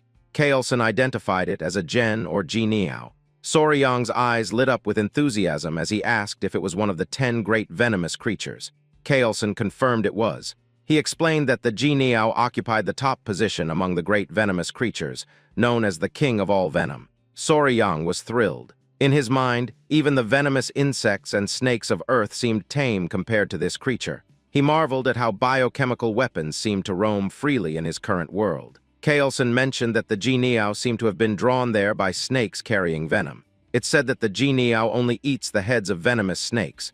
Soryang asked if it was common. Kaelson replied that it was not common at all and quite rare, so rare that one might only catch a glimpse of it once in 100 years. Soryang was amazed, prompting Kaelson to ask why he was so interested. Soryang asked if it was possible to catch the Jianiao, which left the Tang members astonished. Kaelson, amused, asked if Soryang truly wanted to attempt capturing it. Soryang replied yes, but expressed concern about the venom. Kaelson smiled, recognizing Soryang's keen interest in the 10 great venomous creatures. If that was the case, Kaelson explained there was a way. Soryang was surprised to hear this. Kaelson informed him that by mastering the Tang clan's poison techniques, he would become immune to all poisons, including the venom of the Jianiao. With their clan's martial arts, he could block any poison in the world. Kaelson cunningly added that they don't teach their clan's techniques to outsiders, and even as patriarch, he couldn't break this rule. Soryang eagerly asked if joining the family would allow him to learn these techniques. He also asked if becoming immune to to poison would truly enable him to withstand the Geniao's venom. Kaelson reassured him. Of course, he promised that if Soryang agreed now, he would teach him everything and take care of his talents. He warned that if Soryang took too long to decide, he might hesitate as well. Feeling the pressure, Soryang announced his decision to join the clan. He expressed eagerness for Kaelson's guidance and began addressing him as patriarch instead of elder. The clever man had a playful smile and acted like he hadn't coaxed Soryang into agreeing. Kaelson told Soryang that from now on, he's part of their family. Back at the old place, signs of Bloodhand Rakshasa, Takun Yang, showed up in a cave. There were footprints too. They called the leader and gave him a notebook found in the cave. Kaelson looked through it and confirmed it was the secret technique of the Bloodhand Poison Claw. Soryang felt uneasy because it was written in blood. Kaelson decided to leave. Soryang asked if they were heading to Sichuan. Kaelson said it was the best choice since they had the blue spot centipede's core and the manual. Soryang asked if they could stop by the academy to free his friends. Kaelson agreed since Soryang also needed to gather his belongings. They set off, but when Soryang looked back, he noticed something. He pointed out that there was something over there. They checked it and saw a shiny purple feather from the Geniao. They all stared at it, thinking. Kaelson picked it up and told Soryang he'd keep it as a gift for joining their family. Soryang seemed very interested in it and thanked him. Kaelson replied that everything was fine except for how Soryang addressed him. He suggested changing the title after the ceremony. Soryang wondered if it was like an initiation ceremony. Meanwhile, at the Tang clan, the Grand Patriarch Tang Musong, who had left earlier, finally arrived. He was tired but didn't rest. Instead, he asked about Huiyin. The Tang members helped him inside quickly. They told him she was still holding on. The door opened. He immediately called out to Huiyin. The people inside were surprised to see him. He told his daughter-in-law that he had the medicine now. He took out the core of the blue spot centipede. Seeing his success made the daughter-in-law cry. They got ready to give the medicine to her. Musong felt sad seeing her in pain. It was a close call and he was glad he rushed back. The daughter-in-law urged him to give the medicine right away. Musong helped his granddaughter take it. A blue glow surrounded her. Musong checked her pulse with his finger. They all hoped she would open her eyes. They watched her waiting. Meanwhile, Soryang felt tired. He had heard the Central Plains were vast but didn't expect them to be this big. From Hainan, they took a boat to Hangzhou. Then they passed through Nanjing after a journey lasting over a month and a half. Finally, they arrived in Sichuan. At the Sichuan Tang clan's residence, Pai happily told Soryang they were at the Sichuan Tang clan. Soryang's mouth dropped open. They stood at the entrance. They told him the entire mountain belonged to the Sichuan Tang clan. That's why it's called Tang Clan Mountain. Soryang swallowed hard, taking it all in. The Tang clan members came out to welcome the patriarch. Soryang was surprised by how many there were. He wondered if all these people were from the Sichuan Tang clan. Among them, a girl in a red dress rushed towards them. She called out to her father. It was Huiyin. Tears flowed down her face as she was just happy to see her father again. Meanwhile, Soryang was captivated. Kaelson was relieved to see his daughter alive. She hugged him tightly, apologizing. Soryang couldn't believe her beauty. He had a fling with a celebrity before, but had never seen someone with such a bright aura. Kaelson told Soryang he had someone he wanted to introduce to him. Kaelson introduced his daughter, Huiyin, to Soryang. Soryang was stunned. He asked if this was what Kaelson had mentioned before. Soryang said something about weeds or grass reminded Kaelson of a flower. Huiyin blushed. Kaelson told Soryang that the girl next to him was the flower he had dismissed. Soryang was at a loss for words. He remembered their talk about the flower and felt embarrassed. At that moment, he realized he had made a mistake. He never thought he missed the chance to have such a beautiful partner. The only daughter of the Sichuan Tang clan was also known as the venomous flower, Tang Huiyin. She carried a hidden emotional burden from a young age. She overheard some old men discussing her talents. They doubted her skills, but her beauty was remarkable enough to be one of the 3 flowers of the Murim. They talked about finding her a suitable son-in-law. One of the old men mentioned he suggested the patriarch take a second wife, but the patriarch refused, which puzzled him. When Huiyin heard this, she knew her parents were right. She wanted to prove herself to the clan elders by excelling in martial arts. She wanted to show she could contribute to the family even if she wasn't a man. But rushing things led to mistakes. If someone is impatient, they can lose their way. That impatience caused a heart demon, leading to a key deviation. Then Huiyin woke up. At that time, the Grand Patriarch, her mother, and 2 others were by her bedside. Her mother looked relieved that she was safe. Tears fell from Huiyin's eyes. She cried and apologized to her mother. She wanted to be useful to the clan, but she had lost all her inner ki. Her grandfather called her a brat and asked if she was doing this because she felt guilty for making her father and grandfather worry. He mentioned how she had reached the level of 100 poisons that she wanted so much. He told her to stop crying and cheer up. She got confused when he mentioned 100 poisons. She looked at her aura aura which was glowing and asked her grandfather about it. The Grand Patriarch told her he had a story to share. It was about a mysterious young warrior who not only saved her life, but also gave her the inner kai of 1,000 poisons, not just 100. In the present, Huiyin asked about the weed. Soryang had no reply. Again, he felt embarrassed for calling Kailsun's daughter a weed because he was so caught up in the story of the 10 great venomous creatures. He told himself to reflect on this. He tried to brush it off, saying the patriarch took the joke too far. He told her it was nice to meet her. It was amusing how the clan members smiled as they watched the 2 young adults meet. Soryang introduced himself and said he knew she had been sick, so he was happy to see her healthy now. Huiyin told him it was nice to meet him too. She introduced herself as Huiyin, also known as the Venomous Flower, and thanked him for saving her life, promising to never forget his kindness. Soryang was captivated by her beauty. Kailsun asked Soryang what he thought. Soryang was surprised when he heard a voice in his head, assuming it was some kind of sound transmission. Kailsun asked if Soryang agreed that his daughter was beautiful, and if he wanted to get to know her better. A little while later, Soryang relaxed in a large bath. The centipedes were peacefully resting in a basket. Soryang felt exhausted and thought he might collapse. He looked worn out. Then he noticed something. He smiled at the centipedes. One centipede woke up and smiled at him. Normally, the centipedes wouldn't fall off, but when he told them hot water was bad for them and suggested they stay in the bucket, they went in as if they understood. He found it mysterious. It seemed like they could understand him. Kailsun mentioned that they react to killing intent. 2 centipedes were now awake and watching him. He joked that he felt embarrassed with them staring at his naked body. The 2 centipedes then hid inside the bucket, which amused Soryang. He remembered Pai saying the centipedes were spiritual creatures. He made a mental note to find out more about spiritual creatures later. He pondered it. He couldn't calm down after what Kailsun said. He knew he had to leave soon. At another pavilion, the family gathered around the table. The Grand Patriarch, the Patriarch, his wife, and daughter were there. Kailsun announced he'd give the East Wing room to the young warrior. This room was part of a traditional Chinese residence for couples. The Grand Patriarch asked if the young warrior was truly that talented. The Patriarch confirmed, saying they thought they met by chance, but it was the person, not the encounter, that was special. He explained that the warrior's knowledge of venomous creatures was extraordinary, and he had even killed Ayang. Additionally, he had encountered legendary spiritual creatures like the poison-feathered bird and had hatched the blue spot centipede eggs himself. The Grand Patriarch noted that the Patriarch had found a treasure. Their attention turned to Huiyin. Kailsun told his daughter he wanted the young warrior as his son-in-law and asked for her thoughts. Huiyin considered what that meant. Then she understood and fell silent. She wanted to prove she could be even more helpful to their clan now that she had the 1,000 poisons constitution. She replied that she was a member of the Tang clan and understood what her father was saying. But she told him that whether the young warrior deserved her was something she needed to find out for herself. Then she ran out of the room, making it an awkward moment. In Kailsun's mind, the young warrior should be cautious. As beautiful as his daughter is, she also has sharp thorns. Huiyin ran quickly. She felt hurt. Now that she had the 1,000 poison constitution, if she stopped there, the elders would never recognize her. She decided to thoroughly evaluate what kind of person the young warrior was, from his qualifications to his personality. Meanwhile, Soryang was thinking about what he should do. He knew she might hold a grudge against him. He asked his kids, the centipedes, for advice. Suddenly, Huiyin appeared, shocking him. She looked stunning. She asked him to excuse her for a moment. She was in a hurry and asked for his hand. He gave it to her like a dog giving a paw to its owner. Then he blushed. He said he didn't know why she was in a hurry, but suggested doing such things after getting to know each other better. He shyly mentioned there's an order to such things. Huiyin asked what he was talking about. Then she realized, and her face turned red like a tomato as she corrected him, saying that wasn't her intention. Soryang felt cold and disappointed upon realizing it wasn't what he thought. There was an awkward silence. Huiyin sighed. She clarified again that it wasn't what he thought. She just wanted to check his pulse. She guessed that he misunderstood because of her sudden request. Soryang felt embarrassed. She sat beside him, apologizing for appearing suddenly and acting rudely. She told him that he's young and not yet of age, but he seemed thoughtful, so she planned to explain what was going on. She started explaining, and Soryang listened closely. From what he heard, it felt like a medieval drama. As the only direct descendant, Huiyin constantly dealt with the schemes of the branch families. To ensure the family line continued, the elders planned to find a capable son-in-law. They even considered how Soryang's status might change if he joined the family. Huiyin apologized in advance, as there was something she needed to confirm. She told him that even if things didn't go well, she had no intention of treating him poorly. She acknowledged him as her benefactor and wanted to treat him as a guest or like sworn siblings. Soryang extended his hand. He told her he understood, so she was free to confirm whatever she needed. She observed him. She took his hand and placed her fingers on his pulse. A blue aura began to surround her. She explained that the Tang clan's martial arts weren't something just anyone could learn. Some people could accept toxins into their bodies and master the techniques, while others couldn't. That's why their poison techniques required gradually adapting to poisons as internal energy grew. Only by accepting them all could one achieve mastery. The poisons had tiers. It started with 5 poisons, then 10, 100, 1,000, and finally 10,000 poisons. Fortunately, Soryang's body was capable of learning the poison techniques, but it was only at the 10 poisons level. This meant his body could handle only 10 types of toxins. Having a 10 poison body was impressive, especially for someone not born into the Tang clan. Soryang was shocked. Huiyin continued to explain that in terms of skill, it would place him at the level of a first-rate martial artist, the highest level someone without innate talent could achieve. She decided to take her leave. He saw her off. Soryang thought about having a 10 poison body. He turned pale, realizing it might mean he couldn't catch the Jianiao. For Soryang, this was a serious matter. A few hours later, someone stepped out of the bath. It was Huiyin, and it was quite a sight. She noticed that ever since she took the blue spot centipede's inner core, her body emitted a strange scent, even though she bathed several times a day. As she got dressed, she wondered if it was some kind of punishment for speaking ungratefully to the one who saved her life. Meanwhile, Soryang was deep asleep. In his dreams, he talked to someone who thanked him for his kindness. It was Huiyin. He asked if he was dreaming. Huiyin answered that it might feel like a dream, but it wasn't. This Huiyin explained she borrowed the appearance of the girl who consumed her inner core to avoid startling him. She introduced herself as the mother of all those creatures, the blue spot centipede. Soryang struggled to understand. 3 little girls approached him. He figured they were her babies. He asked how she appeared in his dreams. She explained that she was killed without mercy, leaving her children behind, and her grudge reached the heavens, causing her spirit to linger in the inner core. She added that while cursing from within the body of the girl who consumed her core, a chance to resolve her grudge arose, allowing her to appear in his dreams. It was because he brought all her children with him. Soryang realized he had unintentionally been part of the blue spot centipede's demise. He didn't mean to, but he felt involved in her death. He watched her. She asked if he could fulfill one request for her. He agreed and promised to do whatever she asked. She requested that he take care of her children until they were fully grown. Soryang was puzzled since centipedes are supposed to become independent after molting twice from their mother's body. The mother centipede explained that her offspring remained dependent on the Kai from her inner core until they shed their shells twice. Afterward, they needed the true Kai of other beings to grow. Soryang asked if this meant the babies needed to stay with Huiyin since she consumed the inner core. The mother centipede informed him of the circumstances. She revealed that she had cursed the girl so her body emitted a foul odor, ensuring no man would approach her and preventing her from having children. In exchange for lifting the curse, the mother centipede proposed that her children absorb the Kai from Huiyin's inner core. She hinted that Soryang might also win Huiyin's heart this way. Soryang thought about it, then smiled and replied that it didn't feel right to him. He didn't want to take advantage of Huiyin's challenging situation. The mother centipede admired his honor and asked how he planned to tackle the challenge. She noted that Huiyin was looking for a strong man and that she couldn't provide the inner core of the 10 great venomous creatures for him. This gave Soryang an idea. He asked the centipede to trust him. He assured her that he would handle it and things would work out. The next day, Soryang and Huiyin sat side by side. Huiyin now understood that the smell from her body was due to the blue spot centipede's inner core. Soryang confirmed this and explained that if she attached the centipedes to her body every few days to let them absorb the Kai, the smell would naturally fade. Huiyin hesitated but asked if it was okay for him to help her without expecting anything in return. She knew he could easily ask for compensation. Soryang smiled and said he couldn't bring himself to exploit a woman's difficult situation. He refused to be that shameless. Huiyin was surprised by his response. She felt guilty and said she wouldn't continue accepting his kindness without offering something in return. She began to take her father's words seriously. Seeing Soryang, she realized there were things more valuable than talent or martial prowess. Soryang mentioned he had been thinking too. He recalled when she said he had 10 poison bodies and could absorb only 10 types of toxins. Soryang had an idea if he could only take in 10 types of toxins, he should aim to fill those slots with the toxins of the 10 most venomous creatures of the Central Plains. Huiyin was surprised by his ambition. Huiyin interpreted Soryang's ambition as a desire to become the strongest under the heavens for her sake, which made her blush. For Tang Huiyin, known as one of the 3 flowers of Murim and the venomous flower, this was the first time a man had made such a bold gesture toward her. Blushing, she asked Soryang if he realized what he had implied. Soryang replied that he didn't. Huiyin explained that the path he was considering would be incredibly tough and challenging. challenging. It might take 10 years, 20 years, or even a lifetime to achieve such a feat. Soryang's expression turned grim as he wondered if it would indeed take that long, while Hueyun's cheeks remained flushed. Hueyun mentioned that Soryang was 15 years old, and in 3 years, when he came of age and was ready to marry, if he managed to succeed in dealing with even one of the 10 great venomous creatures by then, she would be impressed. She shyly suggested that if he succeeded, there might be a possibility of a wedding. She then cheered him on and, embarrassed, dashed away. Soryang was puzzled and called out to her. She turned back and asked if he had something more to say. He suggested she get treated and stay for a couple more hours. Embarrassed, she returned. He reassured her that there was nothing to worry about since the little centipedes wouldn't bite. He gathered his centipedes and told them to go to their mom instead of their dad. Hearing that made Hueyun blush even more. She questioned the use of dad and mom, but Soryang quickly clarified that it wasn't what he meant. Meanwhile, Kaolson, his wife, and Museong were gathered at the table. They discussed how the extraordinary talent of the young warrior seemed not to have won Hueyun's heart yet. Museong asked if they had seen them that morning, noting that it seemed like something was happening between the two. Hueyun's mother remarked that it appeared Hueyun had turned Soryang down. The men pondered this. Museong stated that forcing a marriage wasn't the right approach, and that it would be better for them to develop feelings naturally. Hueyun's mother suggested that Hueyun take charge of the young warrior's martial arts training so they could spend more time together and grow closer. Chiolson thought it was a good idea. Museong mentioned that they should see if the elder healer sage could grant the purifying elixir of marrow and essence. If the young warrior's aptitude was low, the elixir could enhance it. Chiolson was surprised by this suggestion, noting that it hadn't been possible for Hueyun, so they shouldn't get their hopes up. Museong agreed. At that moment, Hueyun was outside the door. She announced herself to her father. Chiolson asked what brought her by at that hour. He invited her in. She blushed, not expecting to see all three of them there. She came with something to say, blushing again. In one burst, she declared that she would do as her father suggested. Chiolson was taken aback and asked what she meant. Hueyun's mother invited her to sit and gently inquired if she meant that the young warrior had caught her interest. Embarrassed, Hueyun struggled to speak. Chiolson was curious about the sudden change, especially when they thought she wasn't interested before. She began talking about the young warrior, explaining that Soryang had promised to become the greatest in the world for her. He had made such a promise to her. Chiolson was intrigued. Encouraging her to continue, he listened as she explained that Soryang, despite his innate talent being at the level of 10 poisons, vowed to overcome this by defeating the 10 great venomous creatures for her sake. Museong found this amusing. Chiolson was surprised and Museong laughed, commenting on Soryang's courage. Hueyun's mother was impressed. Finding a suitor like that was rare. She explained that although her heart was willing, she had told Soryang she would only agree to marriage if he could capture one of the 10 great venomous creatures before he came of age. She wondered if he understood her response. Her father joked that she should have set the bar at capturing at least 3 creatures. Her mother commented that men aren't always the sharpest when it comes to such hints. Hueyun asked if she should go clarify it to Soryang. Her mother advised against it, saying that if Soryang doesn't realize they've already given their approval, he'll just work harder. Museong suggested treating him as a prospective son-in-law while acting as though they're still undecided. They expected that with all his efforts, he would naturally become part of the family. Meanwhile, the mother centipede praised Soryang for impressively winning over Hueyun's heart. He replied that it was all about having guts and perseverance. She smiled warmly at him, calling him her benefactor and informing him that it would likely be her last act. Her resentment had been resolved, and her soul would soon ascend to the afterlife. She offered to do anything possible for him before she left. Soryang thought for a moment and asked if he could see her true form. She felt shy but recognized it as a reasonable request, thinking he might have a weakness for lust. She revealed her shoulder and was about to strip. Soryang quickly asked if she really needed to take it off, which made her blush even more. She asked if she should refrain. Soryang clarified that wasn't what he meant. The children amusingly covered their eyes. He explained he wanted to see the appearance of a blue spot centipede. Realizing her misunderstanding, she felt horrified. Smoke enveloped the area, and then she revealed her true form. Soryang gasped at the sight, excited and happy to see her in her natural state. He was amazed by her size. He asked if he could touch her, already doing so as he marveled at her waterproof body and imagined her movements. He inquired about her legs, venom strength, eyes, and antennae, all while eagerly examining her. Soryang was so passionate about examining the centipede that the children, still covering their eyes, looked really cute. He was so enthusiastic that he even wanted to touch her fangs. She warned him it was dangerous, but he insisted. This made the blue spot centipede a bit worried. She started to wonder if her daughters would be okay with this man, as she sensed his touch was anything but ordinary. It was both funny and odd how Soryang drooled as he caressed her. Later, Cheolson met with Soryang over a cup of tea. He informed Soryang that he had heard everything from Hueon, and thus Soryang would be treated as their son-in-law. Soryang mentioned he thought he was supposed to wait 3 years. Cheolson interrupted, saying the wedding would naturally occur when Soryang came of age. Soryang tried to clarify, but Hueon's mother enthusiastically welcomed him into the family, introducing herself as his mother-in-law. Museong was pleased too, stating that Hueon had found a suitable match and their clan would prosper even more. Soryang looked at Hueon, confused by the sudden acceptance when there were supposed to be conditions for marriage. He thought they might have accepted him without much discussion. Deciding to go along with it, he said he looked forward to everyone's guidance. Soryang was puzzled when Museong suggested to Cheolson that they should get started immediately. Cheolson informed Soryang that before he could learn the Tang clan poison arts, there was something they needed to show him. Soryang asked what it was. The elders smirked, and Cheolson revealed it was the Hall of 10,000 Poisons, something he was sure Soryang would love. They had been waiting for this moment, for Soryang, as a family member, to take his first steps into the Hall of 10,000 Poisons, a treasured tradition for the entire family. Soryang addressed Museong as grandfather and expressed his eagerness. Soryang was excited, assuming it was a place where 10,000 kinds of poisons gathered. But as he looked at Hueon's profile, he couldn't help but be in awe of her beauty. Soryang remembered the saying that beauties are best admired from the side, and at that moment, it felt like a photo shoot come to life. He blushed, which amused his in-laws. They smirked knowingly. Cheolson joked that at this rate, Soryang might wear out his daughter's face, pointing out that Hueon was his woman now, yet he gazed at her so absent-mindedly. His mother-in-law remarked that Soryang seemed completely smitten with Hueon. Both Hueon and Soryang turned red. Hueon told him to watch where he was walking, and Soryang stuttered a reply of agreement. A short while later, they stood before a large door. 2 men with bulging muscles stood proudly on either side. They reminded Soryang of Yupin and Ipin for some reason. A man in the Tang clan's robe stood in the center and welcomed the Grand Patriarch. Museong ordered them to open the gate, as he intended to show his grandson-in-law the Hall of 10,000 Poisons. The men complied. In his mind, Soryang noted how the security seemed absurdly tight for something out of the Middle Ages. The man in the black robe announced the opening of the gates, and the 2 muscular men exerted all their strength to push open the heavy door. The man in black remarked that the gate was opened quicker that day. Soryang was surprised by this observation. Once the gate was fully opened, the 2 muscular men looked exhausted. The man in black invited them inside. Cheolson glanced at Soryang briefly. As they walked through, Soryang felt compelled to look at the tired, muscular men. To offer some consolation, Cheolson explained that the iron gate was forged from Kunyu steel, sourced from the southern wilderness. Even opening the gate was considered an honor. They arrived inside the hall, a treasure trove where the Tang clan of Sichuan stored all its poisons. Called the Hall of 10,000 Poisons, it held exactly that many poisons. Museong cautioned Soryang to be careful and not touch anything recklessly. Soryang assured him he understood. He also confirmed if the hall indeed contained 10,000 poisons. Cheolson explained that the poisons are meticulously categorized, including paralysis poisons, sleep poisons, and many more. The elders enjoyed teasing the young couple. It was clear when Cheolson asked Hueon to explain the poisons to Soryang, knowing he would enjoy hearing it from her. Embarrassment washed over Hueon and Soryang as they blushed. Nonetheless, Hueon took on the task. Hueon took Soryang's hand and led him to the Tang clan's strongest poison. The elders watched their interaction with fondness. She started by pointing out the Kai dissipating poison. This poison is feared by martial artists because, once inhaled, it renders their energy unusable. She advised Soryang to be extremely cautious. She also showed him the elementary canal necrotizing poison, spirit-destroying poison, bloody pulp poison, and 7-step soul-snatching poison. She explained that while all these are potent, the Tang clan's strongest poison is something else entirely. She handed him a small seed, leaving Soryang puzzled. In his mind, he compared it to a tiger bean. Hueon explained that it's the most powerful poison in existence, aside from the venoms of the 10 great venomous creatures. She added that it's a plant symbolizing the Tang clan, called the seed of the castor plant. Soryang was intrigued by its castor seed. He thought of ricin, a highly potent toxalbumin, where just 2 milligrams can be lethal to an adult. It was famously used in the umbrella assassination of Bulgarian dissidents during the Cold War. Ricin is a poison 100,000 times stronger than cyanide. Soryang remarked that it's the poison closest to the Tang clan's ideal, colorless, odorless, tasteless, and formless. That's why they named it the rarest and most precious of all poisons, the golden poison. When used to kill, it's known known as a golden death. Huayan told him to remember that the strongest poison isn't the one that inflicts the most agony or causes the most gruesome death. The strongest poison is the one that kills silently, swiftly, and without leaving a trace. Huayan shared that the Sichuan Tang clan's poison arts strive for this ideal of stealth and certainty. In Soriyang's mind, they seemed like a clan of assassins. Museyang told them that was enough for now and invited Soriyang to see the venomous beasts he had been eager to see. Museyang even offered that if Soriyang was interested, he could oversee their care, with the clan providing full support for anything he needed. To Soriyang, this translated to them supporting his hobby, which made him look very excited. As they were about to leave, the patriarch was urgently called. Pai arrived, panting from running. They asked him what was the matter. Pai said the patriarch needed to head to Black Tortoise Pavilion immediately. The patriarch asked why. Pai started to explain about the clan elder, but Museyang cut him off in anger, demanding to know what those bastards were up to now. Soriyang wondered if they were referring to the branch family members Wian mentioned. Pai informed them there were two issues. First, the medicine sent to the Sichuan city lord didn't work as expected, and he sent back a letter full of complaints. Before Pai could reveal the second issue, he glanced at Soriyang, who sighed. Pai then revealed it was about the Hall of 10,000 Poisons, and Museyang anticipated that rumors were already spreading. They decided to leave for now, but not without Museyang insisting that Soriyang accompany them. At the Black Tortoise Pavilion, the elders noticed the patriarch and began complaining about the critical decision he made on his own. They protested his choice of pairing Huayan with an orphan of unknown origins. This triggered Chialson. He was displeased with them, referring to Soriyang as an orphan with unknown origins. Chialson began emitting a green aura from his body, questioning if they were insulting his son-in-law. The elders of the clan insisted their concerns were valid. Museyang, clearly agitated, declared that he was the one who made the decision and asked if they had a problem with it. The elders were taken aback and turned to the Grand Patriarch, hoping he would reason with the patriarch. They argued that entrusting the management of the 10,000 poisons to an outsider with unproven abilities was absurd. Museyang reiterated that he had given his approval. During this exchange, Huayan was conscious of Soriyang and whispered an apology to him. Soriyang initially thought, "Goodness," he sighed, realizing she was worried about him when it should be the other way around. Everyone was surprised when they heard Soriyang speak up, saying, "Excuse me, sorry to interrupt your conversation." He proposed that since the issue stemmed from doubts about his abilities, he should demonstrate his skills to prove himself to the clan elders. The elders were caught off guard. Soriyang suggested he could resolve the issue with the Sichuan city lord to prove his worth. Huayan asked him in a hushed tone what he was trying to do. Soriyang wasn't typically the type to step forward and cause a fuss, but he wouldn't let anyone disturb his peaceful life as a pet owner. He had left the elders speechless. Eventually, they became agitated and lectured him for interrupting the elders' conversation. They challenged him, asking if he even knew what the Sichuan city lord's letter said before barging in. They called him an insolent nobody and reported him to the clan head for daring to meddle. The elders used this opportunity to argue for a son-in-law from a respectable, established martial clan instead. Chialson's wife was starting to get annoyed. Inside, Soriyang thought about how these old codgers sounded more absurd the more they talked. Back when he was Spicy Fabry, he had more than 1 million total subscribers and over 3,000 viewers per stream on average. He pointed out that it seemed the elders still refused to recognize him as the son-in-law of the Sichuan Tang clan. In essence, Soriyang was still considered a guest. With Spicy Fiber's large fan base, he was used to handling disruptive trolls who caused chaos without reason. Soriyang emphasized that he had saved the precious daughter of the Sichuan Tang clan, Lady Huayan. Moreover, he had defeated Bloodhand Rakshasa, Takun Yang, and saved the patriarch's life. He challenged the elders, questioning if insulting a guest and benefactor was part of the Sichuan Tang clan's etiquette. Inside, Soriyang knew the malice he faced from the elders was nothing compared to the trolling he dealt with as a streamer. It was almost cute by comparison. The elders were embarrassed and admitted they had spoken hastily and out of desperation. In his mind, Soriyang found them pathetic. The Grand Patriarch was impressed by Soriyang. One elder suggested that claiming to have taken down Takun Yang was too much. The Patriarch affirmed Soriyang's claims, showing them a document. The elder gasped upon seeing it, and their jaws dropped when they realized it was the Bloodhand Poison Arts secret manual. Written in blood, it was authentic and belonged to the blood sect. The Patriarch encouraged Soriyang to show the elders the spotted centipedes. Soriyang gently tapped his chest, inviting the elders to look. The 3 baby spotted centipedes emerged happily. The elders felt uneasy at the sight. The Patriarch explained that they were offspring of the blue spotted centipede and proudly shared that his son-in-law was raising them. He recounted how these little little ones were the ones who bit Takun Yang to death. The elders were incredulous, confirming with the patriarch that the young warrior had indeed managed to control a blue spot centipede. The patriarchs Soryang and Gyup had devilish grins as they teased the elders. Chiolson pointed out that referring to Soryang as a young warrior was a sign they hadn't accepted him as his son-in-law. Soryang even managed to warn them jokingly that if they bit, they'd end up as black and lifeless as Takun Yang. The elders were taken aback, quickly denying any refusal to accept Soryang. They scrambled for excuses, saying there was a process, and it was natural for them to hesitate. The Grand Patriarch sighed and decided to set aside the topic of their son-in-law for now. He inquired why Soryang couldn't enter the Hall of 10,000 Poisons. The elders argued that Soryang hadn't fully become part of the family yet. Additionally, they were reluctant to entrust the Hall of 10,000 Poisons to a young warrior who hadn't even reached the age of maturity. The Grand Patriarch suggested a simple solution. He requested Soryang to demonstrate his ability. Soryang grinned and stated that to prove his worthiness to the Sichuan Tang clan, he would do it their way, using poison. The elders were taken aback, misunderstanding him to mean he would poison the Lord of Sichuan province. They called him foolish for considering poisoning the Lord instead of sending medicine. Soryang was confused, as he thought the Sichuan Tang clan specialized in poison. The next day, the Grand Patriarch informed Soryang that he would begin learning the Tang clan's martial art, the 5 Venoms returning technique. Soryang asked if this would involve physical training. The Grand Patriarch explained that as he practiced martial arts, his body would naturally adapt to align with the techniques he learned. Museong elaborated that the Tang clan prioritized practicality, so Soryang would learn skills that could be immediately applied in real situations. Museong then unpacked various weapons, including arrows, daggers, and shuriken. They started with throwable concealed weapons like needles, coins, darts, powder, daggers, and throwing knives. Though there were many unconventional concealed weapons, most could be categorized into 5 types. Museong asked Soryang if he knew which one was the easiest to handle. Soryang guessed it was the dagger or throwing knife, and he was correct. Museong then asked which one he thought was the most difficult. Soryang guessed that powder would be the hardest to handle since it had to be scattered effectively. However, Museong informed him that it was actually the needle that posed the greatest challenge. Soryang assumed it was because of its small and thin form, making it difficult to throw accurately. Museong explained it wasn't just that. The real challenge was that Soryang had to remember the exact positions where he threw the needles. To illustrate, Museong decided to demonstrate. He took out a brush, separated the head from the handle, and made a sudden throwing motion. The bristles floated in the air, transforming into needles that rained down to the ground. Soryang was amazed as the bristles embedded themselves like needles, continuing to fall. Museong explained that the Tang clan had a hidden weapon technique called sky-obscuring flower rain. This secret art involved hundreds or even thousands of needles falling like a rain of flowers, covering the area. Soryang thought that fighting in an area filled with needles meant he had to be very cautious. He politely pointed out that if the entire area was filled with needles, there wouldn't be much space to move. Museong laughed, confirming that was exactly the point. Soryang needed to remember the positions of the needles to avoid becoming a victim of his own technique. To Soryang, this seemed unbelievable. Soryang began to sweat as he confirmed with Museong whether he needed to remember the positions of needles that deflected opponents or those that fell out of place. Museong replied affirmatively. Museong informed him that, with the 5 poisons body, Soryang would need to memorize at least 100 positions to start. Soryang turned pale at the thought. After the demonstration, he collapsed face down on the ground. Lady Hueon then appeared. She asked if she looked prepared, wearing a beekeeping suit since she heard he was going to catch a hornet. She wondered if it was unnecessary. Soryang assured her that it wasn't unnecessary. He was planning to wait for a hornet, but with their gear, they could catch it themselves. Hueon double-checked if he really intended to wait for the hornet to come. Soryang replied that she would understand once they got there. He asked if she knew where the hornet's nest was. Hueon confirmed that she had found one nearby so they could head there immediately. Soryang also donned a beekeeping suit. As they prepared, Hueon brought up the letter sent to the city lord of Sichuan province and asked if he had seen it. Soryang confirmed he had. Hueon expressed concern that, being young, Soryang might not fully grasp the letter's contents. Blushing, Soryang mentioned that yang kai in men is quite important. Hueon felt embarrassed and told him that was enough, realizing he was aware of the situation. The major issue troubling the city lord of Sichuan was erectile dysfunction. His rod was no longer getting hard. Hueon became suspicious of Soryang's knowledge, given his age. Soryang excused it by saying he had lived alone for some time. Embarrassed, Hueon quickened her pace. A few hours hours later, they arrived at the forest. Soryang got distracted by the creatures there, and Hueyun had to keep him focused until they reached their destination. It looked like a mini cave, an ideal place for hornets. Hueyun inquired about the significance of finding a bee without a hive. As they put on their head protectors, Soryang explained. He told her it meant that while they came looking for hornets, they wouldn't actually be capturing any. Hueyun was puzzled as they approached the hole. Soryang explained that the venomous insect they were after could be found in smaller, weaker hives. Hueyun was unaware of this, but fortunately, the hive had what they needed. An insect emerged, and Soryang captured it with chopsticks. They hadn't come to catch a hornet. This little insect was their target. This small creature would solve the Sichuan city lord's troubles. Hueyun asked about the bug, wondering if it was a ground beetle. She had guessed correctly, and Soryang learned that the bug they caught in the giant hornet nest was referred to as a ground beetle in that world. In the Central Plains, it was known as a ground beetle, but in the modern era, it was called a blister beetle. Hueyun asked if it was normal for ground beetles to be found in a hornet nest. Soryang explained that their life cycle was quite peculiar. Blister beetles have an unusual method of reproduction. Unlike most insects that either guard the spot where they lay eggs or create a safe environment for their eggs to hatch, the blister beetle simply lays eggs wherever it pleases. There was a humorous skit where the blister beetle told the boss to wait because she needed to drop some eggs before heading out. Anywhere would do, with no fuss or frills. It just lays them. The only consideration it shows is dumping them all in one spot. When the miracle happens and the blister beetle larvae hatch, they start crawling toward the highest place nearby. Once the larvae reach the top, they do something bizarre. They cluster together and imitate a flower. Bees mistake this fake flower for the real thing and approach it. The moment a bee gets close enough, the entire swarm jumps onto the carpenter bee's body, and that's it. Game over. The carpenter bee's home is as good as gone. Soryang wasn't sure why they favored giant hornet nests, but apparently it was the most suitable environment for the ground beetle larvae to grow. Hueyun felt sorry for the giant hornet, but Soryang replied that there wasn't much that could be done about it. Hueyun knew the bug caused burns on the skin and had heard that eating too much of it could even be fatal. Soryang confirmed this. The orange liquid dripping from a blister beetle contains a toxic substance called cantharidin. When this substance touches the skin, it creates blisters similar to burns. Hueyun blushed and asked if it really had that effect. Soryang confirmed that the substance could indeed immediately raise a man's rod, which made Hueyun feel embarrassed and prompt him to stop explaining further. She encouraged him to head back to the Hall of 10,000 Poisons. Soryang wanted to catch a few more beetles, but they had secured the ground beetle, also known as the blister beetle. Afterward, they returned to the hall and instructed the warriors on how to prepare the medicine. Soryang told them to listen carefully. He instructed them to dry the ground beetle and grind it into powder, noting that 1/10 of that powder is toxic. The poison becomes life-threatening when 3 mo of it are ingested. He explained that if a person consumes 3/10 of 1 mo of the poison per guan body weight, about half of those who ingest it will die. So, Soryang requested that they prepare medicine with 1/10 of 1 mo of the poison. That would be roughly the equivalent of 10 drops of liquid, with 1 mo being 3.75 milligrams and 1 guan equaling 3.75 kilograms. He asked if that made sense. Deep down, Soryang felt that his brain was about to explode from all the calculations. One warrior removed his mask and remarked that Soryang's explanations were incredibly detailed, and they never expected him to be skilled in mathematics. The warrior assured Soryang that they would make sure to succeed. Soryang expressed his dependence on them. Later that night, Museong was talking to Hueyun about how surreal it was that ground beetles had such effects. Museong mentioned that it made him consider reevaluating the poisons in the Tang clan's arsenal. Hueyun agreed. Museong then brought up Soryang's proficiency in math. Hueyun shared how Soryang calculated the solution's concentration and estimated it to match the weight of 10 drops of liquid, which was amazing. Museong admitted that while he considered himself knowledgeable in poisons, Soryang was on a different level. The more he learned about Soryang, the more he realized what a gem the young man was. He teased Hueyun, asking if she liked Soryang even more now. Hueyun blushed deeply and expressed her regret for being hasty in the beginning. Museong reassured her that making up for it going forward was what truly mattered. Museong then asked how they planned to test the medicine once it was complete. Hueyun blushed even more, turning as red as a tomato. She mentioned that the branch family elders were saying Soryang had been too insolent. Soryang humorously suggested testing the medicine by raising the clan elders straight up. Museong was taken aback but found it amusing and laughed out loud. The next day, everyone gathered in a hall. The clan elders were skeptical. A warrior handed Soryang a wooden box, explaining that he had added blended licorice powder and honey to make it sweeter and easier to consume. Soryang was impressed by the attention to detail. Soryang asked if the warrior had prepared it exactly as instructed. The warrior confirmed he had followed the instructions carefully. Other clan members scoffed, questioning how amazing it could possibly be. The patriarch ordered silence and asked Soryang how he intended to prove the medicine's efficacy. Soryang feigned surprise at the question. The clan elders insisted it was natural to confirm its effectiveness. One elder shouted they would never send unverified medicine to the city lord of Sichuan. Another elder added that if something went wrong, it could lead to a major disaster. Soryang acknowledged there was no other choice. The warrior understood what this meant. The clan elders were confused as the warrior handed them the medicine, appearing annoyed as if Soryang expected them to test it themselves. A loud elder questioned if Soryang even knew what it was. Another elder remarked that Soryang had played outside for so long, it seemed to have turned his insides black. Soryang grinned and called out to his grandfather. Museong asked what Soryang needed. Soryang reminded Museong of his earlier statement that those who mastered the Tang clan's martial arts were never afraid of poison. Museong played along and affirmed it. Soryang then pointed out that the elder's hesitation suggested fear. Museong agreed with him again. Soryang used reverse psychology, taunting the great elders of the clan, who had surely mastered 100 poisons. He expressed that surely those elders weren't afraid of something as trivial as ground beetle poison. This angered the elders, prompting one to split the medicine in two. They claimed they had nothing to fear from such low-grade poison. They took the medicine, asserting that Soryang underestimated them. They warned him that if it did nothing, he would face consequences. An elder proclaimed that they would uphold the clan's laws and principles. They chewed the medicine. A silence followed. Then they smirked, declaring that nothing was happening. But soon the elder felt his manhood awaken. The long slumber of the snake was over. They were embarrassed. And so that day, the laws and principles of the clan were set straight, pun intended. It happened magnificently. The medicine was sent to the city lord of Sichuan, proving to be excellent. A little while later, the elders walked the hall holding their pants away from them to hide the evidence. I remember walking like that when the time came. Anyway, Soryang told Museong that, just as he said, provoking the elders with something related to poison made them fall for it immediately. Museong understood that they were the type of people who had nothing left but their pride, so naturally, it happened. However, Museong also recognized that their actions stemmed from concern for the clan. He advised Soryang not to resent them too much. Museong remarked that, in the end, they were all one family. Soryang replied that he understood. Just then, Hueun hurriedly approached them, reporting that something terrible had happened. They asked Hueun what was wrong, and she explained that their children were acting strange. Soryang blushed, feeling confused, while Museong became stern and grabbed him by the collar. Museong demanded to know what she meant by children and why they had them. Soryang was drenched in cold sweat. Museong held Soryang by the back of his neck, questioning why they had children when they hadn't even had their wedding ceremony yet. Hueun clarified that she was referring to the spotted centipedes Soryang was raising, not human children. Soryang was stunned, his surprise beyond words. Recently, he'd been focused on physical training sessions and had asked Hueun to take care of the centipedes. He realized he'd completely forgotten about them and was worried something had happened to his babies. He asked to see them. As he reached toward Hueun, thinking she kept them there, Hueun squealed that they weren't with her. Museong was speechless. A moment later, they found the 3 blue-spotted centipedes looking brown and weak. Soryang had a handprint on his face, a funny reminder of his earlier actions. Soryang stared at the centipedes intensely, while Museong wondered if they had just fallen from Hueun's body with a thud. Hueun mentioned that they seemed fine earlier, but was now concerned they might be sick. Their color looked pale, and their shells seemed odd. Soryang reassured her that there was no reason to worry, explaining it was called shedding. Creatures like centipedes with hard shells shed them when they grow bigger, and that's likely what was happening. Museong asked if they were already shedding their shells. Soryang replied that it would happen soon. Just then, one of the little ones moved strangely and its head emerged. They were all impressed by the sight. It was quite amazing to watch as the other 2 centipedes began shedding their shells as well. They successfully shed their old shells and were now fully out. Hueun noticed they looked almost twice as big as before. She asked if the little ones had names. Soryang realized they didn't, and his thinking face was quite amusing. Even funnier were the names he came up with, number 1, number 2, and number 3. Hueun found it so silly that she refused to accept them. She reasoned that since spotted centipedes are said to turn into dragons after living for 1,000 years, they needed dignified, dragon-worthy names. Soryang playfully argued that there was no way a spotted centipede would turn into a dragon, even after 1,000 years. Museong joined in, joking that a 1,000-year-old spotted centipede is indeed called a dragon. Soryang realized Museong must have taught Hueon that. He then seriously considered their names. He decided to name them Nova, Myra, and Grace. Nova symbolized a beginning, Myra meant fragrance, and Grace represented elegance or gentleness. Hueon was delighted and didn't object, as naming the children was traditionally the father's responsibility. The spotted centipedes now had their names. A full day later, the centipedes returned to cling to Soryang. His body didn't feel completely dry yet, but he was well enough to move around. However, he still felt a bit awkward. The centipedes were now heavier. They had grown from the size of a thick sausage to as large as his forearm. They seemed to find his embrace too tight, so they coiled snugly around his arms and waist. While he was lying there snuggling with the centipedes, he overheard a conversation. Two men were passing by. One of them, holding a loaded pouch, remarked that the Sichuan Tang clan was always so extravagant. The two men decided to head to the brothel, laughing about how easy it was to make money. Soryang's curiosity was piqued by their conversation. At the pavilion, Chiolson shared some great news. The medicine they sent to the city lord of Sichuan had worked exceptionally well, and the city lord had sent a message of gratitude along with a generous reward. Soryang and Hueon were delighted to hear this. Chiolson was proud and happy to have gained such benefits so soon after accepting Soryang as his son-in-law. Soryang had truly accomplished something remarkable. Soryang was glad he could help. As a result, Chiolson suggested granting Soryang one of his elixirs, knowing that if he called it a reward, Soryang might refuse out of modesty. Soryang recalled his grandpa saying that an elixir enhances internal energy. Hueon asked what kind of elixir it was. Chiolson replied that it wasn't anything extraordinary, just the honey of the golden-haired king bee. In Soryang's mind, he thought it sounded like regular honey. However, knowing how crucial internal energy is for becoming a martial master, he decided to accept it. He was about to thank his father-in-law when Hueon interrupted. She pointed out that since Chiolson was rewarding Soryang, she questioned why it was just honey. Chiolson got nervous seeing Hueon's assertive demeanor. She argued that Soryang's achievement was no small feat. Even if the golden-haired king bee is a mid-level venomous creature, honey is considered the lowest grade among elixirs. She insisted that Chiolson shouldn't be stingy when rewarding Soryang for such a significant achievement, making Soryang feel shy. She scolded her father, saying he should grant something that provides a year's worth of internal energy instead of an elixir offering just 2 months' worth. Chiolson was saddened and reasoned that it was still an elixir and had been expensive to obtain. Hueon was further triggered, arguing that compared to Soryang's contributions, the reward was a mere pittance. Chiolson found himself in a tough spot. Soryang asked about the golden-haired king bee. Chiolson explained it was a mid-tier venomous creature sometimes found in jungles, about the size of a small dog. Consuming its honey was said to grant internal energy equivalent to 2 full months of meditation. Imagining the bee's size, Soryang was both excited and amused, but Hueon reigned in his thoughts. She expressed her frustration on Soryang's behalf. Chiolson clarified that his intention wasn't to belittle Soryang's achievements. He thought Soryang might enjoy seeing the golden-haired king bee in person. This got Soryang excited, and he asked if Chiolson was suggesting he could see the bee himself. That was indeed what Chiolson had in mind. Internally, Soryang interpreted this as an invitation to harvest the honey himself. He'd done similar things back in his YouTuber days. With excitement, they headed to the door. Soryang shared that he was practically an expert when it came to bees. Chiolson knew Soryang would like the idea. Soryang asked what the golden-haired king bee looked like. Chiolson simply replied that it looked like a bee. Hueon could only sigh, and so their honey harvesting journey began. Chiolson had provided them with premium information, so they assumed there wouldn't be any competitors. But when they arrived, they found 2 clans fighting. Apparently, both had bought the same information. One clan asked if the person they bought it from had scruffy hair and a big mole. The other clan confirmed it was the same guy, but insisted they wouldn't back down easily. Hearing the descriptions, Soryang remembered the 2 guys he'd overheard. He realized those 2 had been selling the information everywhere. One guy, angered by the scammers, shouted, "How dare you insult the Sichuan Tang clan in Sichuan?" His loud voice and the mention of the Sichuan Tang clan made the others nervous. The peaceful honey harvesting trip had turned into something far from calm. Before Soryang left for his first journey outside, Chiolson had warned him to be cautious. As a member of their family and the Tang clan, he should never forget who he was. Soryang politely agreed. Chiolson then looked to his side, prompting Soryang to turn his head as well. There were men lined up in front of them. Chiolson informed Soryang that he would be leading those people, as it was time for him to learn to manage others. Soryang felt flustered by the responsibility. He thought Hueon should be the one leading. Chiolson called him silly, explaining that since Hueyun was his partner, Soryang, by extension, held the highest authority in the group. Hearing the word partner, Soryang blushed. Hueyun had faith that he would do well and promised to help him along the way. He assured her he would do his best, but now, amidst the chaos, he wondered what to do. He asked the man with him, Wolfgang, the leader of the Venom Blood Unit, what they should do in this situation. He wondered if sharing the information was a better option. Wolfgang was displeased that anyone dared to share the Tang clan's information. Hueyun agreed, noting that whoever did it had some nerve. She was seriously upset, her intimidating aura clear as she questioned the selling of information purchased by the Sichuan Tang clan to others. Those from other clans recognized her as the poisonous flower of the 3 flowers of Murim. One man was shocked to see a direct descendant of the Tang clan, the poisonous flower, present in person. He was compelled to greet her. He represented the Central Wind sect and clarified they had no intention of interfering with the Tang clan's affairs. He stated they would withdraw. The Noble Origin sect also decided to withdraw. Even though it pained them, the Jade Ghost Slayer followed suit. One of them vowed to catch the rat responsible and skin him alive. They all hurriedly retreated. Soryang realized the influence of the Sichuan Tang clan and asked Wolfgang if the situation was resolved. Wolfgang replied that it wasn't, suspecting those unorthodox groups wouldn't back off easily. Wolfgang suggested setting up a camp nearby and taking shifts to keep watch, knowing those men were likely hiding and waiting for the right moment. He instructed Gyup to find out where they had set up camp. Soryang looked worried, but Hueyun assured him it would be okay. He was more concerned about his honeybee. They hid behind a boulder watching the bees. The bees actually looked cute. They appeared to be wearing faux fur on their bodies as several flew inside the trunk. Soryang got excited upon seeing the golden-haired king bees. Hueyun admitted it was her first time seeing them too, noting their size. Soryang found them adorable. Hueyun was amazed by their fluffy fur, and Wolfgang was pleased to see them as well. Soryang noticed that the colony seemed small. It appeared there were only a few hundred of them, but considering their size, that made sense. Hueyun asked about colonies. Soryang explained that a colony is a group of bees. Typically, a small hive would have about 5,000 to 7,000 bees. Hueyun was surprised Soryang could tell that without entering the hive. Soryang replied that he could estimate by observing how many bees went in and out of the entrance. Just then, someone appeared behind them. It was Pi. He reported they had located the unorthodox groups. Wolfgang asked where they were. Pi hesitated at first, but as Wolfgang expected, those groups had set up their camp on the opposite side. They didn't seem to be doing much, but if something happened, they'd definitely make a move. Wolfgang decided to wait until nightfall to harvest the honey using the Tang clan's method. Soryang asked about the method the Tang clan used. Wolfgang explained that burning mugwort leaves would produce smoke that calms the bees, allowing them to harvest the honey. Soryang thought it was an excellent method. However, Pi was concerned because the wind was blowing towards them, which complicated their plan. Soryang quickly thought of something. Pi asked if it was something clever. Soryang explained that with the wind blowing towards them, it would mask their scent. He decided to take this opportunity to quickly visit the hive. He was already on his way when Hueyun grabbed his shirt to stop him, warning that it was dangerous because the golden-haired king bee was a mid-level venomous creature. But Soryang was eager to go. He insisted he would just touch it once and come back. As he struggled to break free from Hueyun's grip, a pebble fell and rolled towards the hive, which they instantly realized was bad news. In the blink of an eye, the colony swarmed out of the hive. Hueyun quickly grabbed Soryang and they made a run for it. Later, they got a thorough scolding for their recklessness. At dusk, Soryang was still contemplating another approach. If they lit the fire against the wind, they risked being caught between the unorthodox groups and the hive. The golden-haired king bee was different from bees he knew. These bees could detect ground vibrations from over 30 kilometers away, something even ground bees couldn't do. Hueyun found him. She mentioned that the kids had finished their meal and were trying to wander off, so she brought them to him. Soryang thanked her. He gently told the little ones to behave. Hueyun sat beside him, making him flustered. She asked if he had made any progress. He replied that he needed to observe a bit more. She admitted she felt like she was pressuring him and apologized for it, encouraging him to take his time and not feel burdened. Soryang felt even more pressure after Hueyun's encouragement. Then Hueyun noticed some monkeys on the opposite side of the old tree. The monkeys were noisy, and one seemed particularly agitated. Soryang called out to Hueyun. He asked if she smelled something sweet. Hueyun picked up on the scent, and Soryang realized it could be pheromones. Soryang quickly told her they needed to leave because the bees were about to swarm. Hueyun grabbed him and ran, leaping high to put some distance between them and the hive. She held Soryang by his armpits, and they watched as the bees swarmed out of the hive. Their target was the fallen monkeys, and the bees feasted on the corpses. It was a close call for the pair. Hueyun Huayan was curious about how Soryang knew the golden-haired king bees were about to attack, as he warned her before they even heard the buzzing. He explained it was because of the scent. Huayan finally noticed the faint smell of magnolia. Soryang was impressed that she could distinguish the scent of pheromones. He asked if she recognized the earlier scent, and she confirmed it smelled like a magnolia flower. Excited to have found the answer, Soryang laughed like a maniac, causing Huayan to blush because his hands were on her shoulders. With a devilish grin, Soryang said he had thought of a way to deal with those unorthodox groups who were after his honeybees. Meanwhile, the men from different clans were gathered around a bonfire, relaxing. They drank liquor and feasted on meat. One asked when they thought the Tang clan would come to gather the honey. Another replied it was hard to say. 3 days ago, the Tang clan had been wandering everywhere, but now things had gone quiet. Someone speculated that the clan might make a move soon, while another gave a vague response that it could be. Another man questioned whether beehives could really be that lucrative. A man, slightly annoyed by the question, commented that he seemed like he'd been living under a rock. He explained that candles made from the golden-haired king bee's beeswax were treasures used exclusively by the imperial family. He assumed the Tang clan would only take the honey and leave, allowing them to take the remaining beehives. The men had evil schemes in mind for after the Tang clan was wiped out. Someone brought up the notorious poisoner, the 3 flowers of Murim. They decided to keep an eye on her to ensure she didn't die, enjoying the idea since she was a beauty. Their lecherous nature was apparent as they expressed excitement at the thought, even joking that one of them might end up as the Tang clan's son-in-law. But then they stopped when someone noticed a scent. It was a pleasant smell, and one of them thought it was the poisonous flower scent. They assumed her natural scent was as intoxicating as that. Suddenly, a loud noise interrupted them. They looked up to see something forming in the sky. They were terrified and confused, realizing it was a swarm of golden-haired bees. They immediately ran in panic. The bees chased after them, and they screamed as the bees attacked. The mixture creating the scent was scattered on the ground. It was positioned like a trail. Soryang, Huayan, and Wolfgang watched from behind the bushes. Huayan and Wolfgang were surprised it worked. The bees were heading in one direction. Huayan asked Soryang what he did, not expecting the bees to get furious over the scent of flowers. Soryang explained that he had ordered the bees to launch a full-scale attack by using a simple trick. Huayan was puzzled since Soryang had only crushed some flowers and fruits, sprinkling their juice around. Soryang clarified that the scent acted as a trigger for an attack order. He explained that pheromones are chemical signals used by animals of the same species to communicate, especially social insects like ants and wasps. They rely heavily on these signals. The pheromone Soryang used was the exact scent bees released to signal an attack, known as isoamyl acetate. Huayan asked if he meant that magnolias emit the same scent bees used to signal an attack, finding it fascinating. But Soryang was more intrigued by her ability to recognize the scent. Huayan explained that, because the Tang clan specializes in poisons, she was sensitive to scents. The timing was perfect. With the golden-haired king bees off on their attack, Soryang decided it was time to enter the hive and harvest the honey. They cautiously approached. Soryang brought a makeshift incense wrapped in leaves. Wolfgang warned that it was dangerous and offered to take the lead. They were all impressed by the size of the hive. It was amazing. The honeycombs hung like a large golden chandelier from the ceiling, creating a beautiful sight. Fortunately, the bees had left, allowing Soryang, Huayan, and Wolfgang to enter. Soryang noticed something peculiar. There was no honey at all. Wolfgang was surprised, inspecting the honeycomb and confirming it was just as Soryang had predicted. It was empty, which was unusual. Soryang realized there were no eggs in the hive either. Wolfgang asked if this had something to do with the hive being empty of honey. Soryang explained that the bees were preparing to migrate from the start. That would be why they consumed all the stored honey and carried it in their stomachs. He theorized that they sensed too many human presences nearby, prompting them to prepare to leave. Huayan agreed with Soryang's explanation that when bees prepare to migrate, they stop laying eggs as they can't care for larvae. Then Soryang noticed something intriguing. He spotted the back end of a bee. With a large grin, he asked Wolfgang how long he could maintain his mobility arts without rest. Wolfgang replied that by pacing himself and running steadily, he could last about half a day. Wolfgang inquired why Soryang asked. Suddenly, Pai appeared, reporting that the golden-haired bees were returning, urging Soryang to leave immediately. They quickly ran for it. Wolfgang advised Soryang to give up while Huayan rushed to his side. She grabbed his shirt and urged him to hurry. Pai panicked, telling them to get out quickly. Something was bulging from Soryang's chest. Time passed, and it was indeed a close call. Huayan was grateful they managed to escape before the bees returned. She couldn't finish her sentence as she got distracted, asking what Soryang had on his chest. Soryang's immediate reaction was to reveal the little bee's head poking out from his clothing. Soryang explained it was the queen bee of the golden-haired king bees. Since there was no honey, he decided to bring the one who could make it. Upon hearing that, everyone looked nervous and turned pale, beads of sweat forming on their faces. The queen bee made a cute bee noise. With a devilish smirk, Soryang told Wolfgang that the bees would soon realize their queen was missing and would start chasing them. Instead of being worried, Soryang seemed delighted, gently rubbing the queen bee's head. He told them to run, and so began the life or death chase. Wolfgang carried Soryang on his back, and they ran as fast as they could. The queen bee was fussy. Soryang soothed it, promising to take the queen somewhere peaceful where people wouldn't bother them. It had been a few days since the honeybee race of death began. During that time, the group pushed themselves to their limits, cutting back on sleep and fully exerting their mobility arts. They were all out of breath and energy. By the time they reached their destination, a few warriors from the Venom Blood unit had already fallen behind. Soryang promised himself that he would demand to learn mobility arts when they returned. One of the warriors tripped and fell, prompting another to announce that another one had fallen. The fallen warrior was Huang Duryang of the Venom Blood unit. He looked half dead on the ground, with dark circles under his eyes and snot and saliva dripping from his open mouth. Soryang also had dark circles. He was hopeful that once the queen bee was far enough from the colony, they wouldn't be able to attack. Wolfgang was starting to lose hope and asked Soryang if they could really escape. Soryang gave a vague answer. 3 days later, another warrior fell face down, apologizing to Soryang as he could no longer move. Soryang was worried for Wolfgang. Hueyun decided she would carry Soryang instead. Soryang suggested he could run on his own, but Hueyun, despite her haggard appearance, shyly promised she could do it. She declared that a member of the Tang clan never gives up. At the entrance of the Tang clan's house, 2 guards were stationed. They noticed someone approaching and recognized their young lady. Hueyun and Soryang supported each other as they walked. The guards' jaws dropped at their appearance. Family members were called immediately. With all the commotion, Museong and Chialson came out. They were stunned to see the state of the two. Hueyun looked truly worn out. Chialson laid Hueyun's head on his lap as he began to heal her. Furious, he demanded an explanation from Soryang. Soryang told him to calm down,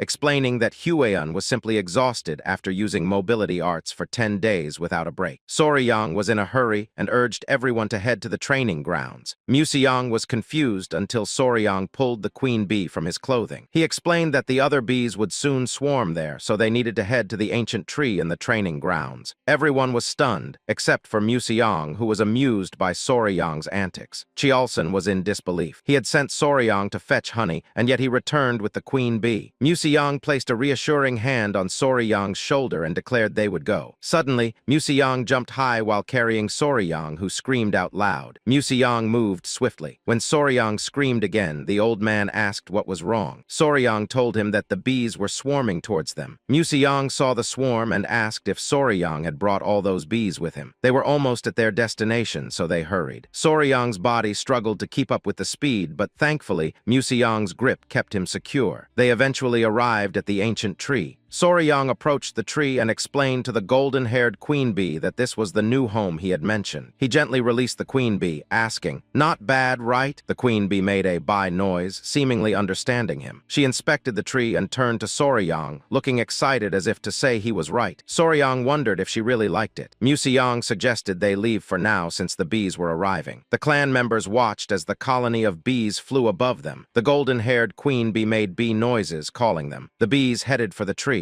Museong was amazed, expressing that in all his years, he had never seen anything like it before. Mission accomplished. The golden-haired queen bee had been successfully captured, and moments later, the dog-sized bees were seen drinking sugar water. The exhausted bees were being revitalized with the sweet treat. After all, there's a saying that bonds are built over food, and goodwill begins with a meal. They were fortunate that there was something akin to refined sugar in this world, so it worked out well. Soryang hoped the little feast would help reduce the bees' wariness towards them. It would be even better if the bees started recognizing Soryang as their master. Suddenly, Soryang shouted that he forgot something. Chialson and Museong eyed him suspiciously and asked what it was. Soryang nervously inquired about Hueyun. Chialson was a bit annoyed that Soryang only thought of her now, but replied that he had instructed others to take Hueyun to her mother to rest. Chialson questioned if they really used mobility arts all the way from the forest to the house with the bees following. Soryang nervously confirmed and apologized. apologized, explaining they barely managed 4 hours of sleep a day, spending the rest running. Museong suddenly realized something and asked Sorryang about the members of the Venom Blood Unit. Sorryang, sweating nervously, admitted that the members had collapsed somewhere along the roadside. He promised to go pick them up. Eventually, the members of the Venom Blood Unit returned safely to their families. In Hueyun's room, she was awake and energetic enough to sit up. Sorryang was by her side. Hueyun happily mentioned that the golden-haired bees had recovered their strength. Sorryang shared that the bees were currently gathering nectar from the poisonous flowers of Tang Clan Mountain. Hueyun found it adorable. Suddenly, someone rushed in, calling for Sorryang in a panic. Pai informed him that he needed to come outside immediately. He told Sorryang something was wrong with the golden-haired bees. They seemed to be searching for something. Sorryang and Hueyun quickly went outside to see what was happening. The bees were scattered all over until they spotted Sorryang and clung onto him. Suddenly, they began pulling on his shirt. Sorryang was confused by their behavior. The pulling lifted him off the ground, and Hueyun was surprised to see Sorryang being flown by the swarm of bees. In the air, Sorryang looked amusing with his legs straight and arms spread in a T shape. Eventually, the bees dropped him. Sorryang asked them why they were fussing around their hive. He thought something must be wrong. The bees nudged him, and he got the message. They wanted him inside. Looking around, he saw they had already built part of the hive and were working hard to gather honey. Then he noticed a bee approaching. It was the queen bee. Sorryang held out his hands, asking the queen bee if she wanted a lift. He couldn't move as the other bees clung to him, with one even pinching his cheeks. He looked at the queen bee, who appeared elegant and cute. The author really did a great job describing her. The queen bee closed her eyes and moved towards Sorryang's mouth. He panicked but was silenced as the queen bee kissed him on the lips. He felt something placed in his mouth and instinctively swallowed it. The other bees stopped clinging to him and the queen bee finished her kiss. Sorryang turned red as a tomato. Embarrassed, he yelled at the queen bee, saying it was his first kiss and asked what she was doing. Then Sorryang felt something was wrong. He collapsed on the ground, experiencing excruciating pain. In his mind, he wondered what the queen bee had fed him. From his perspective, the queen bee had a mysterious look on her face. The large bees watched as Sorryang struggled on the ground, a reddish aura spreading across his body, like an intense heat. Along with this discomfort, it felt like there was an itch inside him. The heat overwhelmed him, making him foam at the mouth and nose, grinding his teeth and sweating heavily. His heartbeat was racing. Despite the intense heat, as if he were on fire, he slowly reached out to try and touch the queen bee. With little strength left, his last words before passing out were a question about what she had made him eat, and then he fainted. With his eyes still closed, he heard his name being called. Hueyun was asking her grandfather what was happening to him, showing her concern. Museong, stroking his beard and with his vast experience, commented that he must have swallowed a very potent elixir. After hearing this, Sorryang passed out again. Museong began to guide his Kai to help him. Shortly after, Hueyun cared for him with a warm towel. She wiped his face. Sitting on the bed with messy hair, he asked where he was. She told him he was in the clan's medical wing. Fixing her hair, she explained that when they saw him, he was being dragged by the golden-haired king bees. She and her grandfather ran to the hive and found him unconscious, so they brought him to the medical wing. She asked if he remembered anything that had happened. He sighed, putting his hand on his face, a bit upset. He thought about his first kiss in that world. Hueyun sensed something was wrong from his expression and asked if he was okay or if something was wrong with his body. She also asked if he wanted her to call her grandfather. He looked at his hands, sighed, and said no. He mentioned that the queen bee fed him the same food she ate, which he thought caused the situation. Curious, Hueyun asked what he had eaten. He said he didn't know the exact name, but if he had to name it, he would call it the king bee's elixir. Hueyun was surprised. With a smile, he explained that the worker bees collect nectar and pollen to feed themselves. Only the worker bees, dedicated to their work, consume this nectar and pollen. After explaining this, she asked if that was the case, then what does the queen bee eat? He casually replied that the queen bee feeds exclusively on the king bee's elixir, made by the workers from birth to death. In other words, the jelly that the queen bee forced him to eat was royal jelly. Hueyun understood the situation. It is the exclusive food of the queen bee throughout her life. But Sorryang furthermore mentioned that the king bee's elixir has a special effect, leaving her surprised. He explained that normal worker bees live around a month and a half, but the queen bee, eating the king bee's elixir, can live up to 60 times longer. Then he asked if this wasn't incredible. Overwhelmed with information, she told him to calm down. It was a lot to take in. With a sigh, she said she understood. The mystery was solved. She explained that the internal cultivation method he practiced is the 5 venoms return technique. It's just a beginner's technique, so he wouldn't be able to absorb all the elixir's power. But since the golden-haired king bee's honey contains 2 months of internal energy, he basically absorbed 60 times that amount, which is is equivalent to 10 years of internal energy. Then she congratulated him on his lucky encounter. Soryang began to feel a bit of energy while repeating 10 years of internal energy. Hueun, a bit nervous and fiddling with her hair, suggested he check the silver mirror afterward. Blushing, she averted her gaze and mentioned there might be other effects of the queen bee's elixir. Curious, he asked what other effects. While scratching his face in doubt, he asked about the silver mirror. He picked up the mirror and, looking at his reflection, noticed something strange. His skin was so smooth it even shone. Still examining himself, he wondered if royal jelly always had such effects. Upon touching his face, he was surprised to find his skin soft and smooth, almost like that of a woman. While touching his face, he considered that perhaps royal jelly, the food of the queen bee, had caused some effects that were not very pleasant for him, making him worry that he might have turned into a girl. He looked around to clear his doubts. Then he looked between his pants and, with a sigh of relief, he lay down on the ground, happy he hadn't lost his most precious possession. Lying on the ground, he recalls Hueun mentioning that if her grandfather hadn't guided his Kai, something disastrous might have happened. He realized he should thank her grandfather since he was on the brink of death and was saved. He leaves the medical wing and walks through the clan, noticing everyone staring at him. Wondering why so many people are giving him strange looks today, he questions if it's because his internal energy increased. The stares and whispers bother him, so he decides to escape, running off while others laugh as he goes. He arrives at the clan's restaurant and peeks through the door. He spots his father-in-law, future wife, mother-in-law, and the old man dining. His mother-in-law quickly notices him and, pleased, comments on how handsome her son-in-law is. She asks how he is feeling. He greets them, saying he is fine and apologizes for worrying them. His mother-in-law, aware of the situation, says it's okay since he had such a fortunate encounter, making it a reason to celebrate. She decides to tease her daughter a bit, saying she must be envious of Soryang's skin. Embarrassed, she quickly invites him to sit. Soryang, also embarrassed, agrees. He joins the table for a huge banquet where everyone enjoys themselves. His father-in-law asks if he is feeling well after everything that happened. He confirms he is and apologizes again for causing concern. He expresses his gratitude to the grandfather for taking care of him. Museong, smiling, congratulates him on his lucky encounter. Seeing curiosity on everyone's faces, his father-in-law asks if he could explain what happened. He mentions he heard a little about the queen bee's elixir from wine, but wants to know the full story. He hesitates, scratching his face, but finally explains that the golden-haired queen bee seemed to like her new home and rewarded him for his kindness. As he gestures, he says she dragged him into the hive and fed him the king bee's elixir, which he believes caused all the confusion. To his surprise, his mother-in-law comments that even mid-level venomous creatures know how to show gratitude, finding it fascinating. Museong was equally surprised, asking if there's any way to get the king bee's elixir again. He mentions that if they could, it would greatly benefit the clan. Kaelson notes that even the honey from the golden-haired bees would be an incredible treasure, but the queen bee's elixir would be an extraordinary blessing. His mother-in-law, excited, agrees and asks her son-in-law if he could get more of the elixir, leaving everyone at the table confused by her sudden enthusiasm. Hueun then asks him if he could obtain more of this elixir. Soryang thinks it over. If they were just regular bees, they could create several queen cells and trick the worker bees into producing royal jelly. However, with the intelligent golden-haired bees, they would be turned into hives quickly. Besides, royal jelly is essentially baby food produced by worker bees, but what he consumed came directly from the queen. He ponders whether what he ate might not even be the same substance, making him think more about the situation. He wonders if he should be honest at that moment. Finally, he decides to say that he thinks it wouldn't be possible to get more of the elixir. This prompts Museong and his mother-in-law to ask why it wouldn't be possible. Soryang explains that even if someone could consume it, he doesn't know if anyone would want to. Curious, Kaelson asks if the taste is bad or if it has a strange smell. With seriousness, he replies that it's not about the taste or smell. Sweating cold, he reveals that the king bee's elixir comes directly from the queen's mouth and that the only way to receive it is through direct contact with the queen. He explains that the method involves forming a connection by joining lips with the queen, with her tongue transferring the elixir. Everyone is shocked. Museong, shouting, asks in disbelief, "A kiss on the queen bee's mouth?" His mother-in-law is left speechless. Kaelson, even more shocked, concludes that they must assume it's impossible to get the elixir, unless it's the protagonist since he was favored by the queen bee. For anyone else, it would be impossible. Soon, his fiancée, understanding what happened, drops her chopsticks, outraged. She asks, "A kiss on the mouth?" with a terrifying expression and a murderous look. She says his name, hinting that he kissed the queen bee. It was night, the moon was illuminating a river, and somewhere there was a temple. Someone whose hand was full of scars was observing the landscape. It was the leader of the Murim Alliance, the Emperor of the Fist, called Ju Young Hak. While he was deep in his thoughts, someone knocked on his door, informing him that they had brought tea. This caught Young Hak's attention, who came out of his trance and gave them permission to enter. A beautiful servant brought tea, informing him that she had prepared white dew tea from Zishan. This aroused Young Hak's curiosity, who was somewhat surprised. He sat down to have tea, reminding her that this was the tea from his hometown, and while the servant was serving it in the cup, she replied that she was aware it was a famous tea from Zishan. The emperor thanked her and decided to make sure to drink it well. He picked up the cup of tea, and the maid began to watch closely, and just as he was about to take his first sip, someone knocked on the door and interrupted the alliance leader's tea session. It was the military advisor Zheng Hu. Immediately, the emperor placed the cup on the table, and with a confused expression asked what he was doing here at this hour and gave him permission to enter. Zheng Hu, a man with long hair, entered and greeted the emperor respectfully, apologizing for interrupting him. He was a very handsome man. He had come to inform them that they had received a message from the Tang Sichuan clan, thinking it would be better to let the emperor know immediately. With a calm smile, the emperor asked him not to worry about interrupting the tea session. He had come in haste, so it must be an important matter. Zheng Hu approached the emperor and placed a red scroll on the table, revealing that Rakshasa of the bloody hand, Tak Unyang, had died. His head had been cut off by the Tang clan, obtaining the secret manual of the poisonous art of the bloody hand. This made the emperor burst into fury, shattering the teacup into pieces. He clenched his fist and his body began to tremble with rage. He wanted to know where and how they had obtained the manual. Zheng Hu casually revealed that, previously, Tak Unyang had been struck by the divine sovereign of myriad poisons, and his whereabouts were unknown. And after that, it was said that he had gone to Hainan Island to live in seclusion. With an enthusiastic smile, he informed the emperor that there was a much more interesting story than this. It was said that a young warrior and his poisonous creatures had killed Tak Unyang. The emperor was in shock, as he had never before heard of anyone being capable of using poisonous creatures. Zheng Hu sat in front of the emperor explaining that he had heard many interesting stories. He was sure that this was a story that even the leader would be interested in. He decided to explain it in detail, but the servant began to stare at him intently, exuding a suffocating aura. In the patriarch's hall of the Tang clan of Sichuan, everyone was seated at a table, including Soryang, Huayan, her mother, and the great patriarch. One of the elders asked if it was true that there were people who had sold information to other places besides them. The other elder was furious. He could not believe there were people tarnishing the reputation of the clan. Soryang began to whisper. He was somewhat confused to see that they did not dare to say anything harsh to his father-in-law. With a smile, Huayan replied that it was normal. The patriarch of the clan knew that they had dared to damage the reputation of the clan. The elders of the collateral branches were also angry, and after all, they were a family. He had already requested that this matter be investigated. He planned to go to Yingchuan himself. One of the elders, somewhat curious, extended his hand, asking what poison the patriarch was going to use. The patriarch casually explained that first, they had to use soul-destroying poison, then blood-burning poison, and finally intestine-necrotizing poison. His eyes were shining with malice. When they were in such agony that their blood burned, their internal organs would melt, and when the soul was about to dissolve, he would finish them off with the 7-step soul-snatching poison. Soryang was in shock since this method was typical of an assassin. It was a cocktail of poisons. The patriarch decided to leave immediately and asked one of his aides to summon the poison annihilation unit. His aide nodded. A while later, the poison annihilation unit gathered in front of the temple. They were men wearing masks and hoods. The patriarch asked his son-in-law to take care of himself, promising he would return soon. Soryang showed respect and asked his father-in-law to be careful. The patriarch was somewhat confused, revealing that it was their enemies who should be careful. Kaelson and the poison annihilation unit set out to punish the bastards. Pointing at the men, Soryang asked if they were the poison annihilation unit. It was the first time he had seen them since he had been here. Huayan affirmed yes, mentioning that they did quite hard work. With a smile, she said their job was mainly erasing people, and for this reason they were called the poison annihilation unit. Our boy was in shock, questioning if this really counted as hard work. While they were distracted, someone coughed. It was the elders of the Tang clan. Soryang and Huayan greeted them with respect. The elders asked if the boy had had a fortuitous encounter. Soryang nodded his head. A question came to his mind. He didn't know if these people were looking for the royal jelly of golden-haired queen bees. The reality was somewhat different. The elders were somewhat nervous as they had come to ask him for a favor. Soryang, somewhat curious, asked what they wanted. He asked if by any chance the favor was about the royal bees. The elders became became even more nervous and refused since there was no reason why they would covet such a thing. Soryang became curious, and the elders began to feel ashamed. One of them approached our boy and asked him to bring his ear closer. Whispering, the elder asked if Soryang remembered the medicine of the ground beetle. Our boy had been the one who created it and had the authority. Soryang began to smile, then took out the medicine from the ground beetle and started juggling. He was having a hard time adapting to the clan in many ways, but if they, the elders, helped him in various ways, there would be nothing he couldn't give them. The elders began to laugh, promising to help their son-in-law from now on. Huayan was somewhat disappointed. The great patriarch came out of the temple and saw the elders laughing heartily. Just as our boy was about to hand over the medicine from the ground beetle, the great patriarch asked what they were all talking about so cheerfully. They panicked and then started dancing to cover it up, explaining that it was just a friendly gathering. The plan worked since the great patriarch believed them, thinking they had finally realized Soryang's true value. Huayan was somewhat disappointed and furious. One of the men opened the door and reported that there was a big problem. Everyone became curious, and the great patriarch asked what the problem was. Pai revealed that Lord Sichuan was on the verge of death. Upon hearing this, everyone was in shock and panic. Soryang questioned if he had been using the medicine correctly, and Pai confirmed it. After seeing the effect of the medicine, Sichuan took a new concubine and took more than double the amount Soryang had suggested. Our boy started sweating at the thought of the consequences. The great patriarch was somewhat disappointed and decided to go take a look. Soryang was the only man left in the house, so he entrusted him with the mission of protecting the women. Our boy said goodbye to him and assumed responsibility. The great patriarch left, and Soryang was calm, thinking that nothing could happen while they were away. Several hours later, night fell. Soryang and Huayan were sitting on a bench. She asked how he was finding the dual origin art of the 10 poisons that he had been learning. He replied that it was not as difficult to understand now as it had been at the beginning. If the technique of the return of the 5 poisons felt like a single large orb moving inside the body, then the dual origin art of the 10 poisons was more like a 2-cylinder engine. Huayan realized that now our boy must have developed some tolerance to common poisons, revealing that furthermore, he could release his internal energy directly or imbue it into objects. Soryang was speechless. He felt intrigued, and the desire to try his new technique consumed him. They prepared a straw dummy. Soryang unsheathed a dagger and closed his eyes to concentrate. A powerful green energy began to emerge from his body. The first step was to move the internal energy from left to right, and then rotate both orbs in the same direction. Once the Kai energy circulated through his body, he opened his eyes and forcefully threw the dagger at the straw dummy. The dagger moved like lightning, piercing through the straw dummy without much effort. Soryang was happy, and his fiancée praised him for being able to imbue his Kai into the dagger. The knife, emitting energy, stuck in the wall right in front of 2 masked men. At first, they thought they had been caught and decided to eliminate them, but then upon seeing the straw dummy, they realized it had been a coincidence. One of them was holding a book. It was the Blood Hand Poison Art Secret Manual. Although it was a copy, their work was already done, so they decided to leave here as soon as possible and return before something troublesome happened. They thought that the guards of the Tang clan were idiots for having neglected the security of the training hall, and thanks to their negligence, escaping was going to be a piece of cake. But then, something happened, and a pink aroma began to spread through the air, making the men tense up. It was a sweet aroma, and the men didn't know where it came from. Right above them was the queen bee, who started staring at them intently, knowing that these guys were intruders. While it was raining, screams began to be heard throughout the area. Soryang was in shock, not knowing what was happening.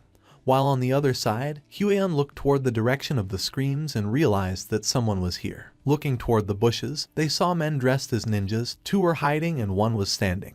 The queen bee started attacking the man, who was somewhat confused since he didn't know why there was a bee in the training wing. Soryang and Huayan began to observe this, and it didn't take them long to realize that they were intruders. Huayan knew she had to act. With a furious expression, she dashed towards the intruders, asking Soryang to shoot the arrow. She moved so quickly that she left dust all along the way. Soryang put his arms in front of his face in surprise.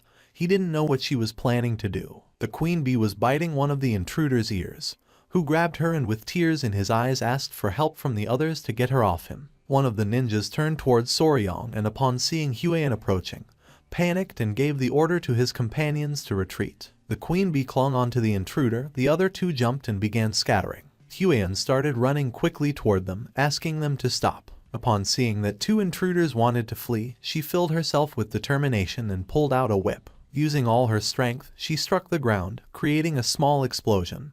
But luckily, the intruders jumped and dodged the attack. Her eyes widened in surprise upon seeing that they had evaded her lash. The man who was being attacked by the queen bee drew his sword and began advancing toward her. The queen bee clung to his head. It was adorable. Soryong couldn't help but panic. He started shouting, asking Lady Huan to be careful. While the queen was sucking the man's head, he unleashed a powerful attack, but to his surprise, Huan blocked the attack without much effort using the whip. She began staring at the man with a piercing gaze. Just before the man had time to react, she counterattacked, and when the man realized it, the whip was in front of his face. The attack created a small explosion on the man's body, and the queen bee flew away. After defeating her opponent, she moved gracefully and appeared behind him. The man lost consciousness and fell to the ground. Soryong was open-mouthed and somewhat worried about her. She turned to him and with a calm expression asked him not to worry as she was fine. The man's body began to emit an evil energy, causing him terrible pain. The queen bee sat on Soryong's shoulder,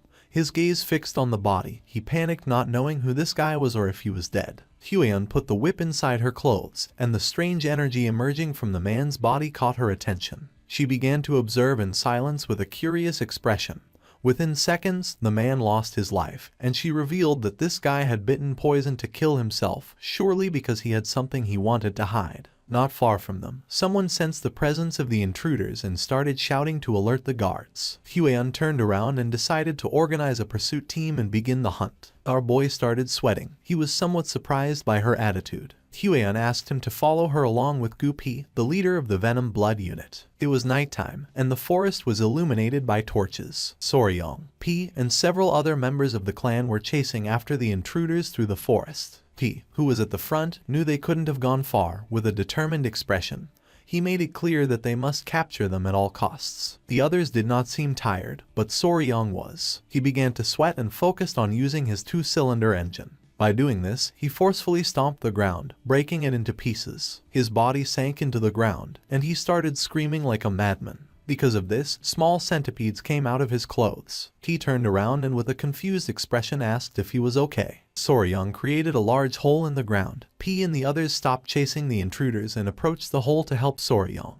Thanks to their help, he got out of the hole and thanked them since he thought he was done for. He turned his head back and something caught his attention. Beneath him there were a bunch of green snakes, staring at him intently. Soryong couldn't help but start sweating and feeling fear, realizing it was a snake nest. He began observing the snakes and explained that snakes often gathered where the yin kai was strong, particularly during this season. They were unusually aggressive, so he asked Soryong to stay alert. Soryong couldn't help but sweat in fear. One of the snakes opened its mouth, ready to attack. For him, this was strange since tiger-striped water snakes typically weren't so hostile. The sky was filled with black clouds. Soryong admitted it was his fault they had been delayed. He knew it was going to rain, so he suggested moving quickly. T and the other man turned around, thinking he was right. They started running again since they couldn't lose sight of the intruders. Not far from them, a light could be seen. P turned to Soryong mentioning that they had found them. The masked men were furious. They were in a dead-end alley. Behind there was a rocky mountain.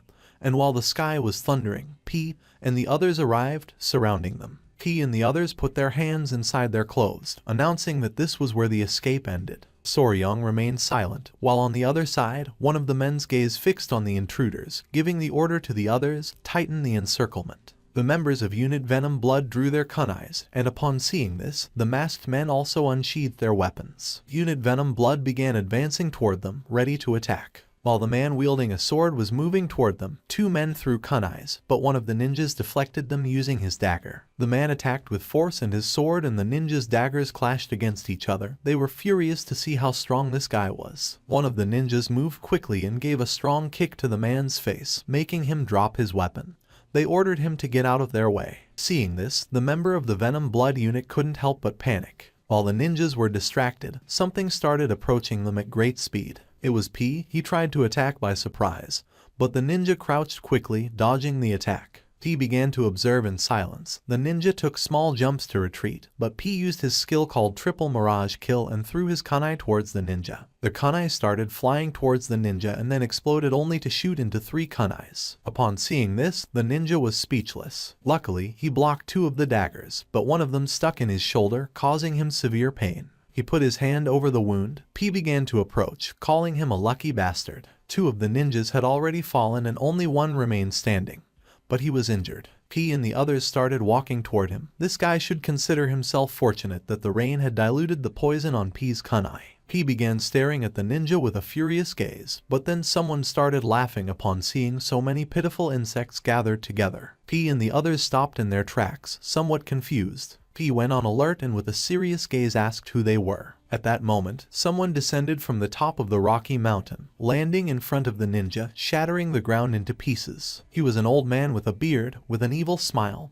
He began to observe Soryong and the others with a murderous gaze. Upon feeling his energy, P couldn't help but go on alert, revealing that he was a martial arts master, giving the order to his men to step back. The old man's body began to emit a malignant energy. He stood up and with a smile started walking towards them. He asked the ninja if they had recovered it. In response, the ninja closed his eyes and took out the book he was hiding under his clothes, explaining that it was not the original but a copy recorded by the Tang clan. This caught Soryong's attention, leaving him somewhat surprised. His eyes widened when he remembered that the great patriarch had told him that the book was something only bad people looked at. His attention fixed on the book, and it didn't take long for him to realize that this was a copy of the bad book his grandfather was reading last time. They had tied up one of the ninja's bodies. Soryong, who was sitting next to him, revealed to P that the book was a copy of Blood Hand Poison Art's secret manual, leaving him somewhat surprised. His eyes filled with rage, causing him to clench his teeth tightly. The ninja handed the book to the old man, who opened it and began reading it with a sinister smile. P clenched his fist out of anger, not knowing what kind of people would dare to covet something so sinister. He wanted the old man to reveal his identity. With a smile, the old man began flipping through page by page. It was just as he had suspected. Since it was a copy, the book contained the forms of the techniques but lacked the critical formulas. Even so, it was more than enough. After reading it, he closed the book. Although it was a bit premature, there was no better way to announce their return. He gave permission to the ninja called Bloody Glory to unleash the martial arts of cultivation, giving him the order not to leave anyone alive. Bloody Glory cracked his fingers and with a gaze full of determination, promised to fulfill the order. Next to him was the corpse of one of his companions. He extended his hand toward it and concentrated. A red energy began to emerge from his hand, and not long after, blood shot out from the corpse toward his hand. T's eyes widened in fear upon realizing what technique this guy was using. While on the other side, Soryong put his hands on his head. He couldn't believe he had just seen something so terrifying. The ninja's eyes began to glow, and with a smile, he started absorbing the blood from the corpse through his hand. In the blink of an eye, the kunai that was lodged in his shoulder fell to the ground, and his wound healed completely. The old man began to smile like a madman. He summoned a ball of energy in his hand, and with an evil gaze revealed that he was none other than an elder of the blood cult, the Blood Hawk Dagger Claw named Lord Guchenak. Soryong clenched his teeth and drew his kunai. Guchenak's attention fixed on him, realizing that he was in good shape. Drool began to emerge from his mouth. He licked his lips and his eyes started to shine as it had been a while since he had tasted the pure blood of the young. It started to rain even harder. Guchenak put the book inside his clothes and with a smile gave Hyoleong the order to capture them, as there was nothing better to recover than the pure blood of a young person. The ninja nodded his head, and then the two began to rush towards Soryong and the others. He drew his kunais and couldn't help but go on alert. With an expression full of determination, he commanded his men to unleash the 5-position annihilation formation since they could not allow them to reach Soryong. Guchenak jumped, and while his body was emitting a suffocating energy, he started laughing like a madman, asking P to try to stop him. Everyone's attention focused on him, putting them on alert. Using his power, Guchenak unleashed a powerful attack, creating a great explosion in the area that shattered the ground into pieces. P knew this was bad, so he asked Soryong to be careful. The rocks were flung out, but Soryong put his arms in front of his face to avoid being hit. Just then, the ninja appeared behind Soryong and grabbed him by the neck with a piercing gaze. He began to choke Soryong using a rear naked choke, and while his eyes were glowing,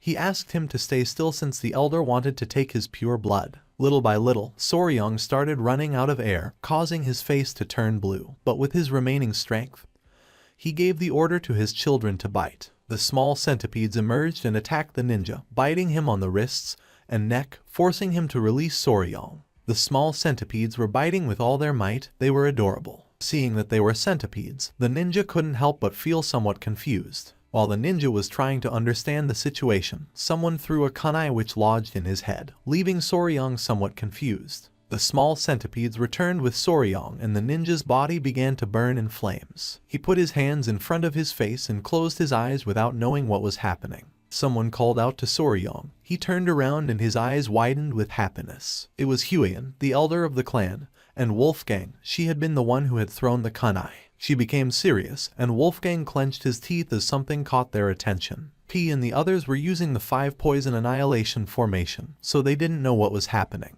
P's men began attacking Guchenak, who grabbed one of them by the neck and with a smile started releasing malignant energy. P turned toward them and with a nervous gaze revealed that they were being attacked by an elder from the blood cult. This made Huion's eyes widen in surprise and fear. She couldn't believe what she had just heard. She panicked, started running towards them and gave the order to everyone to assist Deputy Leader Gu P. Wolfgang began to follow her and nodded his head. With a serious gaze, he gave the order to everyone to transform the 5 poison annihilation formation into the 9 poison formation annihilation. Guchenak defeated one of the clan members and threw his body to the ground. But just then, P and the others surrounded him, adopting the 9 poison formation annihilation. A smile appeared on Guchenak's face when he realized that Soryong had been the one who had defeated Takanyong's blood hand poison claw. His eyes began to shine with malice, and he mocked Takanyong, saying that Blood Hand Poison Claw was just an overrated name since, after all, he had been bitten to death by none other than centipedes. Wolfgang, annoyed by the old man's attitude, gave the order to shut his mouth, revealing that he was going to be buried here. Upon hearing this, an exciting smile appeared on Guchenak's face. He went crazy, and while his body was emitting a powerful evil energy, he mocked Wolfgang and the others, telling them to try it if they had guts. The battle began, and under the intense rain, fire started to emerge. One of the clan members was injured. Soryong began to bandage his arm wound, causing him to writhe in pain, but he asked him to please hold on a little longer. Soryong bandaged the wound. He was somewhat worried since things were not going well as their side was becoming increasingly exhausted.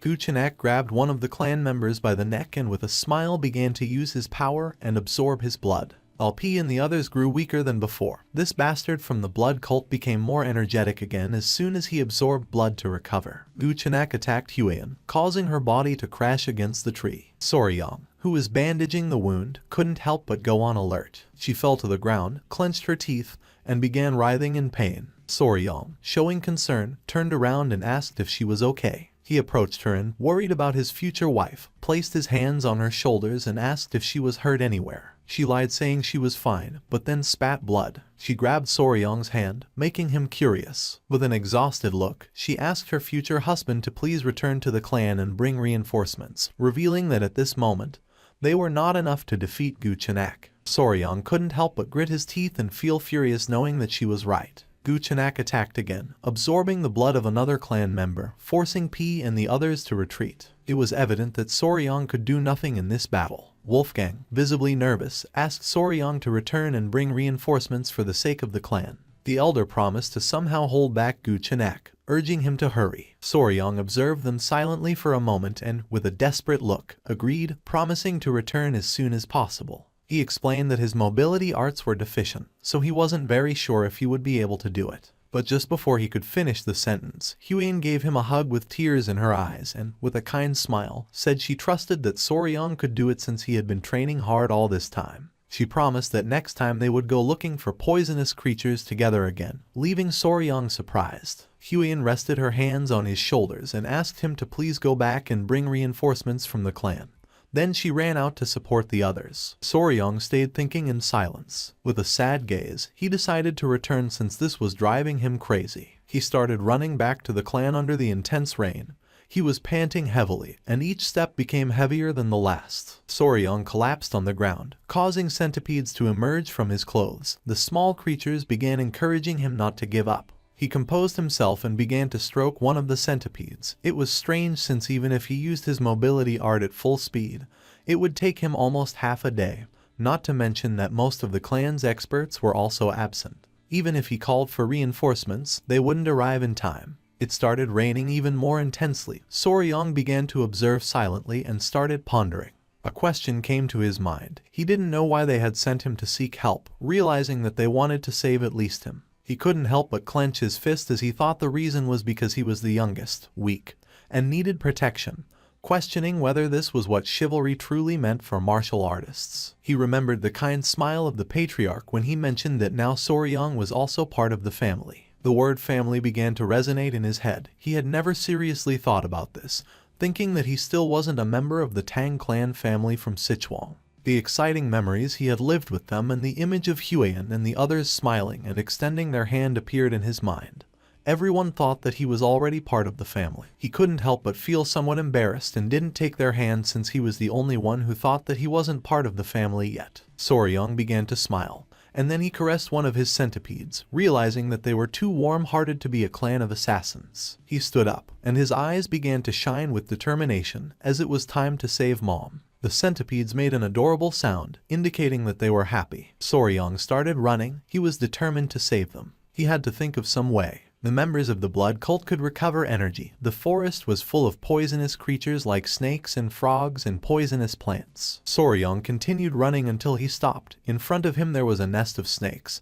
He began to observe in silence, devising a plan. The nest of snakes was full of venomous snakes with piercing gazes. Upon feeling the presence of the creatures, one of the centipedes began to stir and become furious. Caressing the centipede, with a smile, Soryang asked it not to worry since he was going to be fine. He took the centipedes out of his clothes and left them on the ground. One of them was sleeping and the other two were crying. Without wasting time, Soryang left the centipedes behind and started running towards the snake's nest. And without hesitating for a second, he jumped inside, making the snake's attention focus on him. A confident smile appeared on his face. He was Spicy Fabry and had to resolve this matter in his own way. The blood-stained snakes were commonly called flower snake. They looked very cute, but they were undoubtedly venomous vipers. Soryang descended into the snake's nest, and within seconds, dozens of venomous snakes began to coil around his body, biting his hands and legs. Unlike venomous snakes that had hook-shaped fangs at the front of their mouths, these snakes had small venomous fangs in the molar area, which made injecting venom difficult. However, in terms of toxicity, they were the most poisonous terrestrial snakes in East Asia. Soryang began to sweat and with a smile asked the snakes to bite him harder. A snake bit him on the hand. His attention was fixed on it, and he clenched his teeth due to the pain. It was evident that these snakes had a stronger venom than the black mamba, but the technique for controlling internal energy of the Tang clan would help him resist the poison, so he was going to be fine for now. The little centipedes, somewhat worried about their father, peeked out and began to call for his attention. Soryang asked them not to worry and told them to stay calm since he would soon leave the snake's nest. Soryang's eyes widened in surprise as something caught his attention. His hand and arm were full of snake bites. Seeing this, he thought that this should be enough. He turned his head and with a calm expression decided to leave this place, but then he could not move, causing his eyes to widen in confusion. Once Soryang looked down, he saw that the snakes had coiled around his legs. He was in shock as he did not expect this to happen. He could not help but clench his teeth and panic since this was not part of the plan.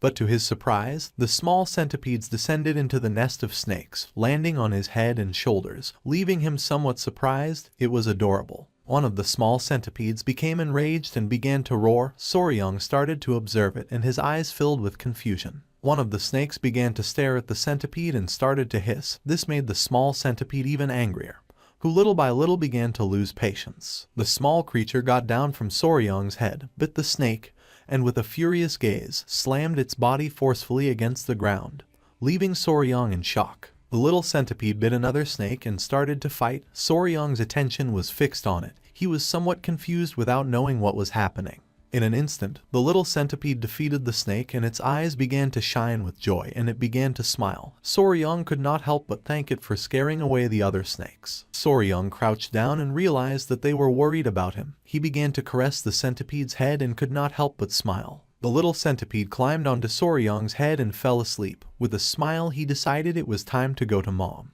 Back in the battle, Huiyan was somewhat exhausted, but her eyes were shining with determination. Many of the clan members had already fallen, and while several were surrounding Guchenak, he grabbed another by the neck and using his power, absorbed his blood, recovering energy. Huiyan knew better than anyone that at this rate everyone was going to die. Foam began to come out of the man's mouth. Guchenak tightly grabbed his neck and began to absorb his blood. His eyes started to shine, and with a wicked smile, he mentioned that this was very easy. He was exhausted and sweating. He couldn't help but clench his teeth. Guchenak mocked them, asking if there was no one left who could stand against him. Huan drew her whip. Instead of thinking about fleeing, she wanted to keep fighting and hoped that Soryong had escaped safe and sound. She stood firm and gave the order to everyone not to lose sight of Guchenak and to keep as much distance as possible. The rain was going to stop, so she asked them to send another signal to the nearby warriors. One of the men nodded, and Guchenak couldn't help but smile. One of the elders stepped forward and, with a sincere gaze, asked Huan to retreat with Soryong.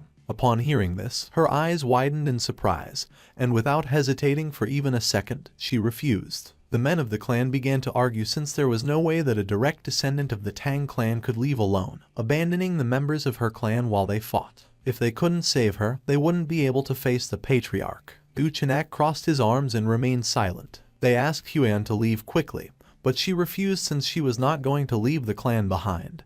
This made Guchenak gradually start losing patience. He interrupted the conversation and said that it was enough. He began to observe Huan and the elder and made it clear that if his toys escaped, he would end up bored. He couldn't help but show an evil smile. He put his hand on his chin and revealed that if Huan fled, he would turn the Tang clan into a hell since, to announce the return of the blood cult, it was necessary to give a great greeting. The elder couldn't help but clench his teeth upon realizing that this bastard had no intention of letting any of them go. Upon hearing this, Huan drew her whip. With a determined gaze, she swore to take at least one of Guchenak's arms even if in the process everyone died. The others nodded their heads, her gaze fixed on Guchenak, and he couldn't help but smile. But just then, someone appeared behind them and mentioned that it was just as she had said. Someone from the clan never leaves the other members behind.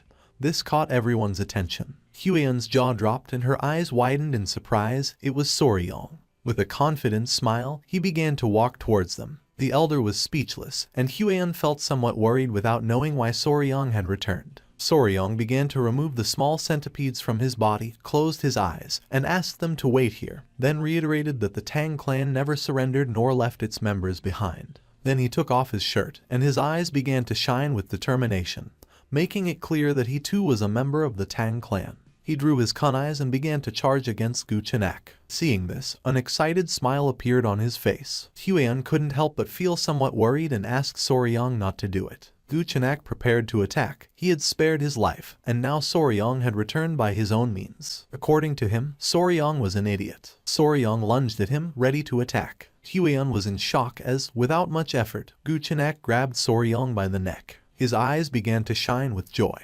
He extended his hand and began to smile upon seeing that Soryong was willing to give him his blood. He placed his hand on Soryong's abdomen and decided to taste his blood, making him clench his teeth. But Soryong reacted in time and blocked the attack with his arm. Using his power, Guchenak began to absorb his blood. With an evil grin, Guchenak called Soryong an idiot, explaining that blood also flowed through the arms. He began to absorb Soryong's blood through his arm, causing him terrible pain. Seeing this, Huan and P panicked. She couldn't help but feel fear, and showing concern, she gave the order for everyone to help Soryong. While Guchenak was slowly absorbing Soryong's blood, P and Huan started running toward them. Guchenak began to feel pleasure since it had been a long time since he had tasted the essence of a young man's blood. Just before P and the others could approach him, he forcefully stepped on the ground, released Soryong's body, and used the technique called blood-filled wave, destroying the ground and repelling everyone. P and the others were sent flying backward and crashed into the ground. Luckily,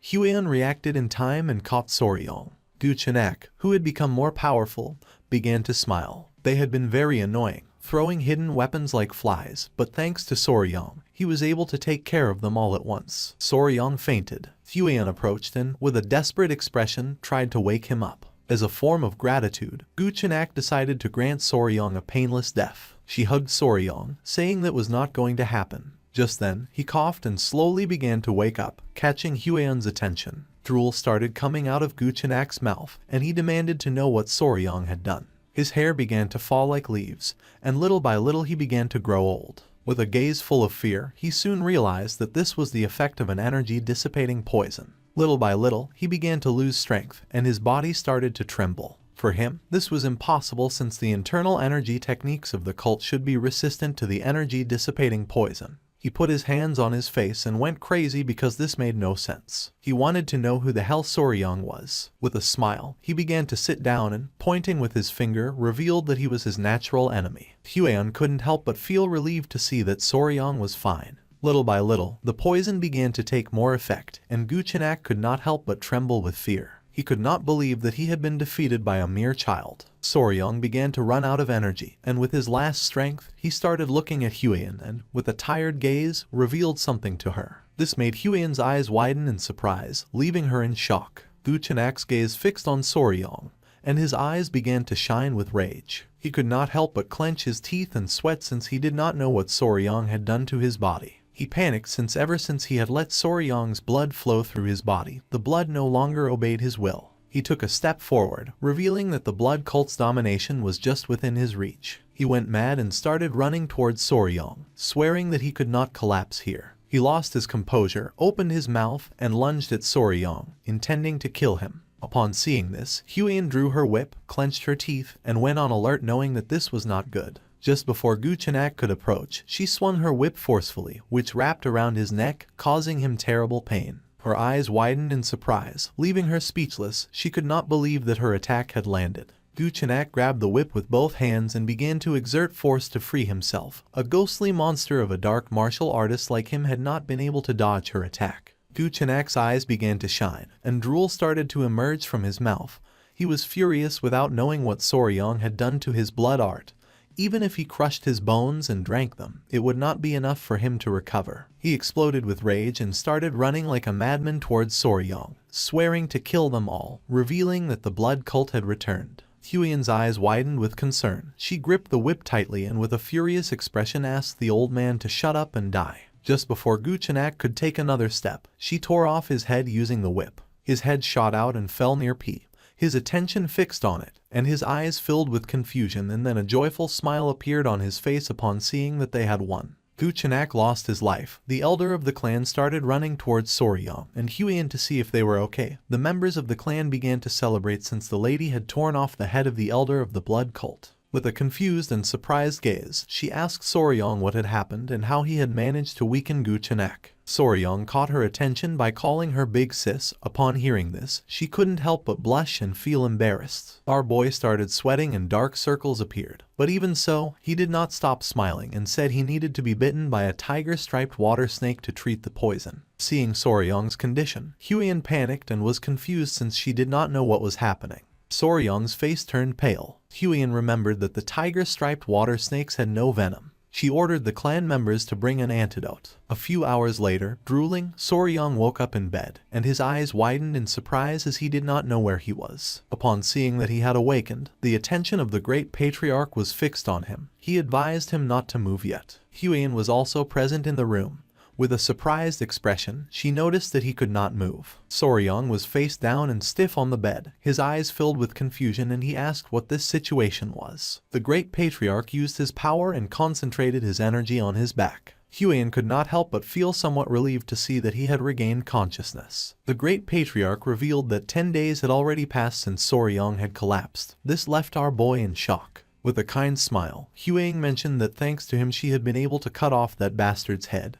And then, they took Soryong's collapsed body back to the clan. And the poisoning was so severe that if Grandpa hadn't returned early, it would have been a disaster. Soryong swallowed saliva and his eyes filled with fear as he remembered how he had been bitten by a snake in his past life.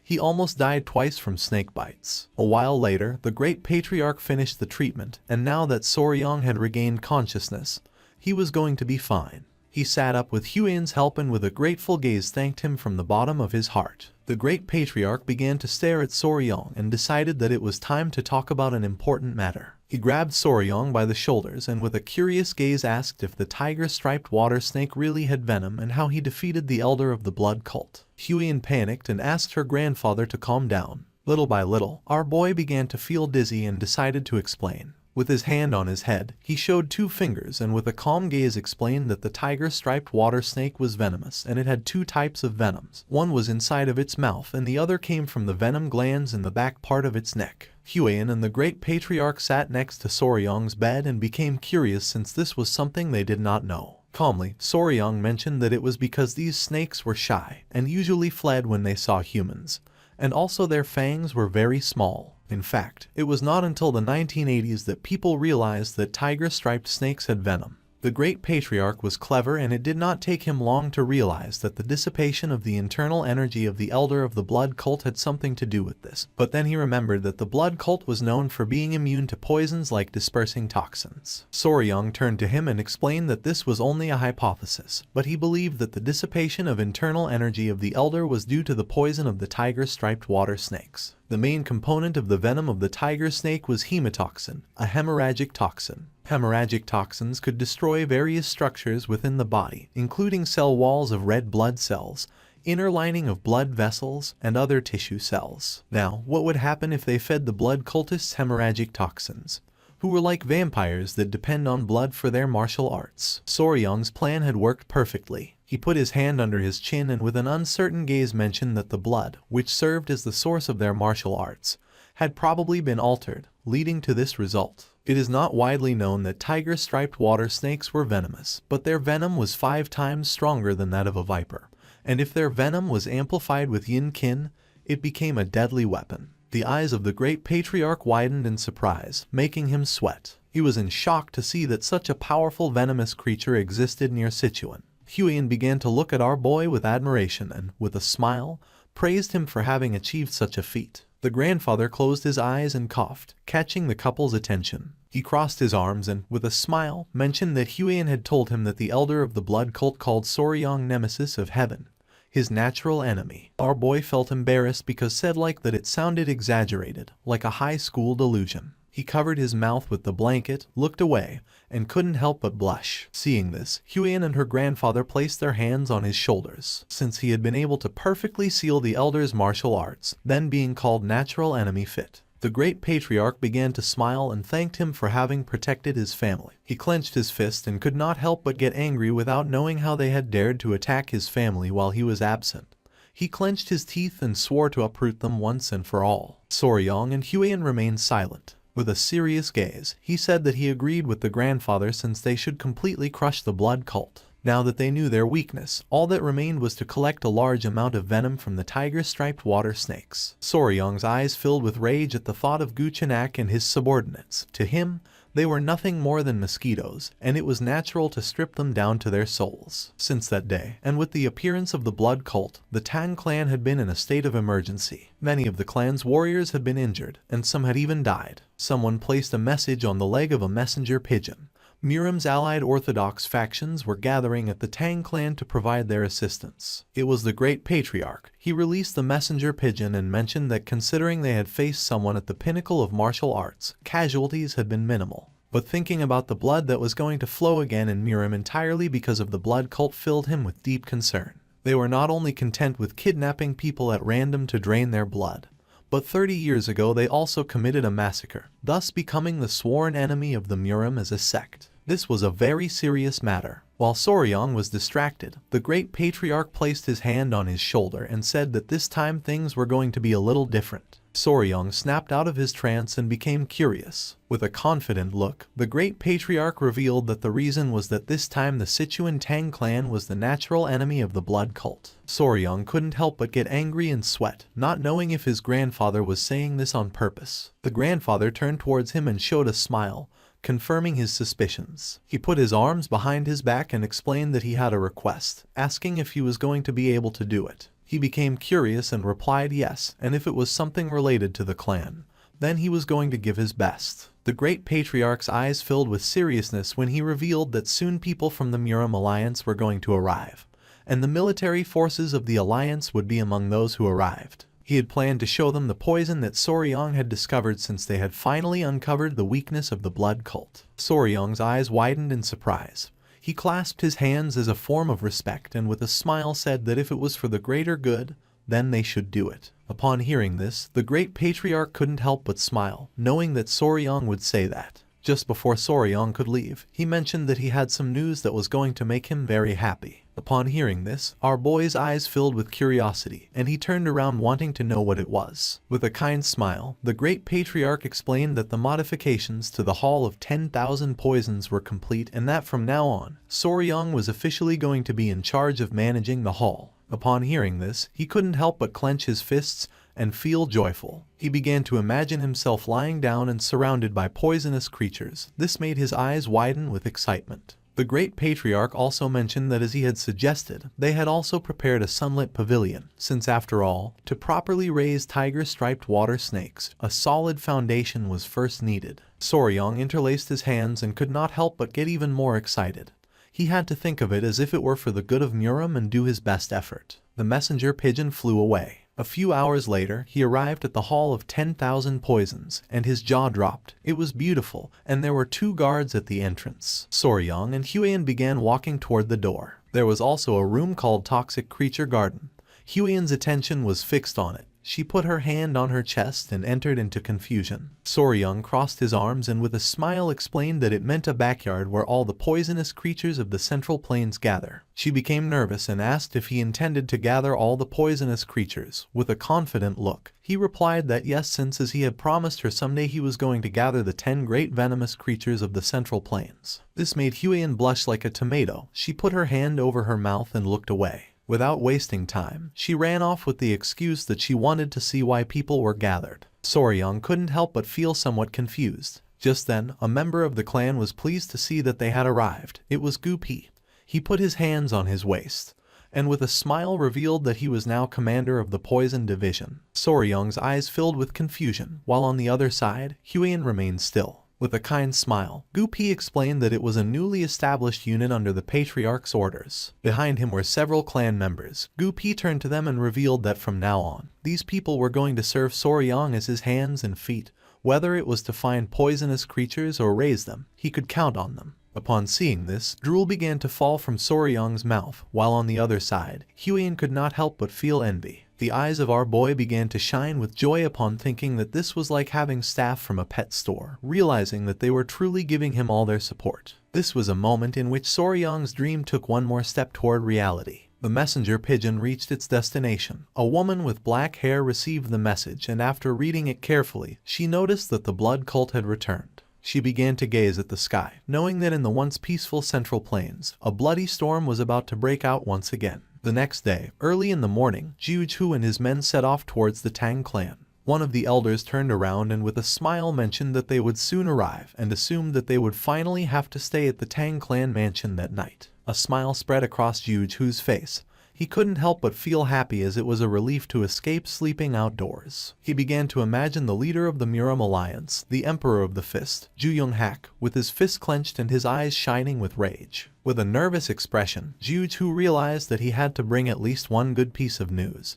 He was eager to find even a small trace of the blood cult. After several minutes, they arrived at the entrance of the Tang clan, which was being guarded by 2 armed guards. The elder could not help but feel joyful upon seeing that the Tang clan mansion was in sight. The attention of one of the guards fixed on them, and his eyes widened in surprise. He assumed that they must be the guests from the Muram Alliance. Jiu Chu stepped forward, closed his fan, and with a calm gaze introduced himself as the military advisor of the Muram Alliance. One of the guards opened the door, and the other greeted them as a sign of respect and thanked them for their valuable visit, asking them to please wait a moment. The eyes of the guard expanded with nervousness. He looked to one side and explained that there were some things they had to be aware of before entering the Tang clan mansion. Upon hearing this, Jiu Chu's eyes widened in confusion, making him curious, while on the other hand, the elder asked if they had to surrender their weapons before entering. The guard began to touch his chin with his finger and with an embarrassed expression mentioned that this might sound embarrassing, but explained that no matter how small or insignificant a creature might seem, they should never take a life within the Tang clan.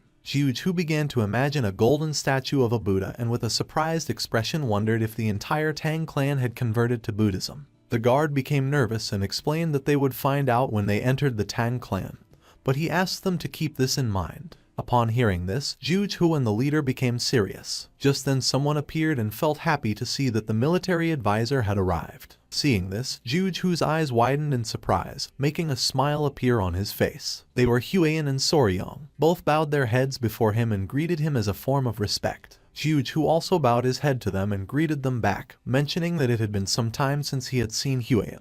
She placed her hands over her abdomen and mentioned that it had been exactly 1 year since the last time they had seen each other. With a smile, Juju asked where the myriad poison's divine sovereign was. Huiyan closed her eyes and replied that her grandfather had gone to search for traces of the blood cult, asking that he please forgive her for the inconvenience. Juju's attention fixed on her, and with a serene expression, he asked how it could be an inconvenience to be received by one of the 3 flowers of Murim. His eyes widened with curiosity, and his attention fixed on Soryong. He asked who this young warrior was. With a kind smile, our boy said that it was an honor for him to meet the military advisor. He greeted them again and introduced himself as Soryong. Upon hearing this, Juju and the elders' attention focused on him. They were confused to see that he was not from the Tang clan. Huiyan placed her hand over her chest, looked away, and with a nervous expression revealed that Soryong was her fiancé.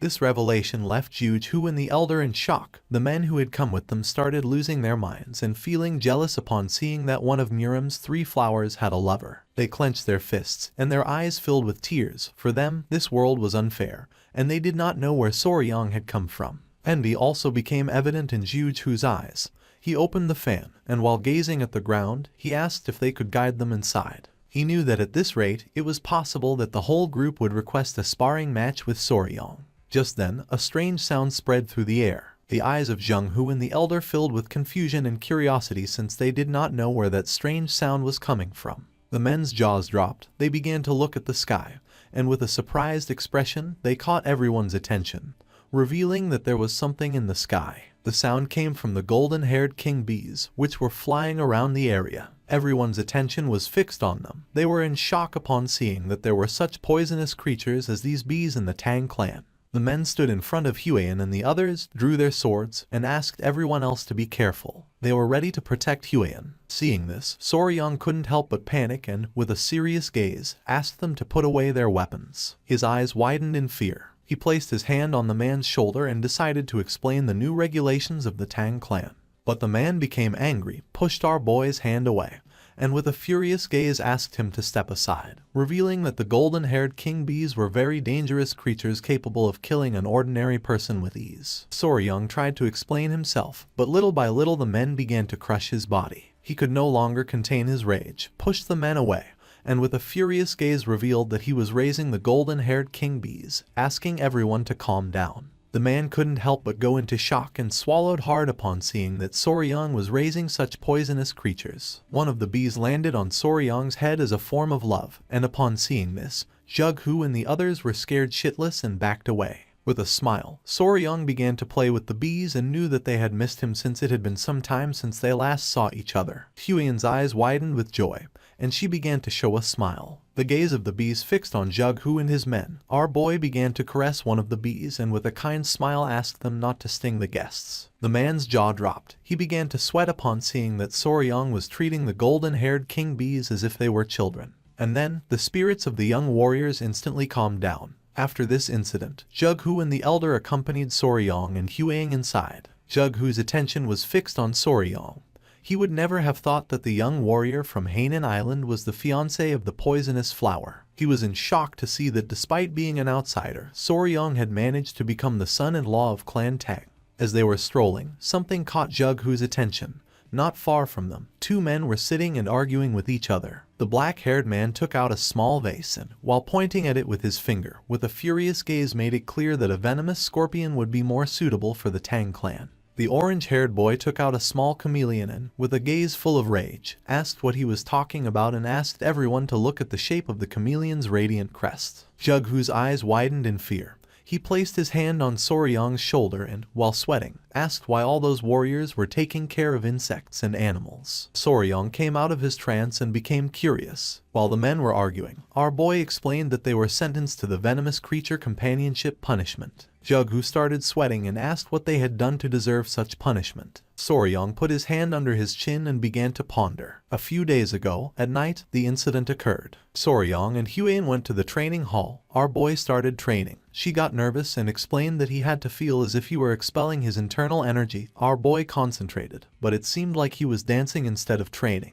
Just then, someone appeared and caught their attention, making them curious. It was Commander Gu and his men. They all closed their eyes and became nervous. With a sad gaze, Gu Pi apologized, explaining that this time more than half of the rat pups captured to feed the tiger-striped water snakes had died. Upon hearing this, Soryang turned towards them and his eyes filled with sadness. Huiyan was somewhat surprised as she did not know what was happening. Soryang crossed his arms, closed his eyes, and let out a sigh knowing that there was not much they could do about it since naturally rats were sensitive, and if things became too noisy, sometimes the mother would kill them. But Gupi revealed that the warriors had eaten the rats. Soryang's eyes filled with confusion. Gupi explained that they had eaten the rats as snacks while drinking alcohol. His eyes widened in shock. He was speechless upon seeing that the warriors had eaten the young ones as a side dish for alcohol. He was confused, not knowing what was happening. Huiyan crossed her arms, began to observe Gupi, and explained that 3 screeches was a dish where live baby rats were dipped in sauce and eaten. Gupi could not avoid feeling embarrassed. He lowered his head again before Soryang and apologized again. Soryang was paralyzed trying to understand the situation. Huiyan approached them and began scolding them. Gupi grabbed his ears and explained that some of the poison handlers were from Henan, and they had said that it reminded them of their home, and one thing had led to another, causing this to happen. Soryang started staring at them with contempt and finally realized that the baby rats that had been captured to be used as food for the tiger-striped water snakes had been eaten by the warriors. He was furious and knew he had to do something so they would learn to value the creatures they raised. In this way, it was how the Tang clan of Sichuan established the venomous creature companionship punishment and a new set of rules. Back in the present, Soryang crossed his arms and his gaze fixed on them, explaining that each of the warriors was now responsible for raising a venomous creature. The warriors began to argue among themselves. Jug, who couldn't help but sweat, finally realizing why each one had a venomous creature. His eyes widened with curiosity and his gaze fixed on Soryang. To him, he was someone very interesting. Soryang began staring at the warriors with hatred and sighed, and Jug, who finally realized that he was not an ordinary person. At nightfall, the great patriarch arrived, and the 3 sat at a table to chat. With a serious expression, the great patriarch recounted everything that had happened. Jug, who closed his eyes and with a smile mentioned that Soryang must be the enigmatic young warrior whom the patriarch of the Tang clan had met on Hainan Island. The great patriarch began to observe him and with a smile asked what he thought about the treasure of the Tang clan. Jug, who praised our boy, saying that calling him enigmatic did not do him justice, admitting that the golden-haired king bees were astonishing. Soryang could not help but feel nervous upon seeing that he was being praised. Jug, whose eyes began to shine with seriousness. For him, it was worrisome not to have found a single clue about the blood cult. With a smile, the great patriarch turned to Soryang and made it clear that they could not sit idly by and allow the influence of the blood cult to continue growing. Soryang's eyes widened with curiosity, and he turned toward him. The great patriarch asked our boy to bring that. This made Jug, whose eyes widened in confusion and curiosity. The great patriarch began to show a finger and, using his power, created a barrier around them.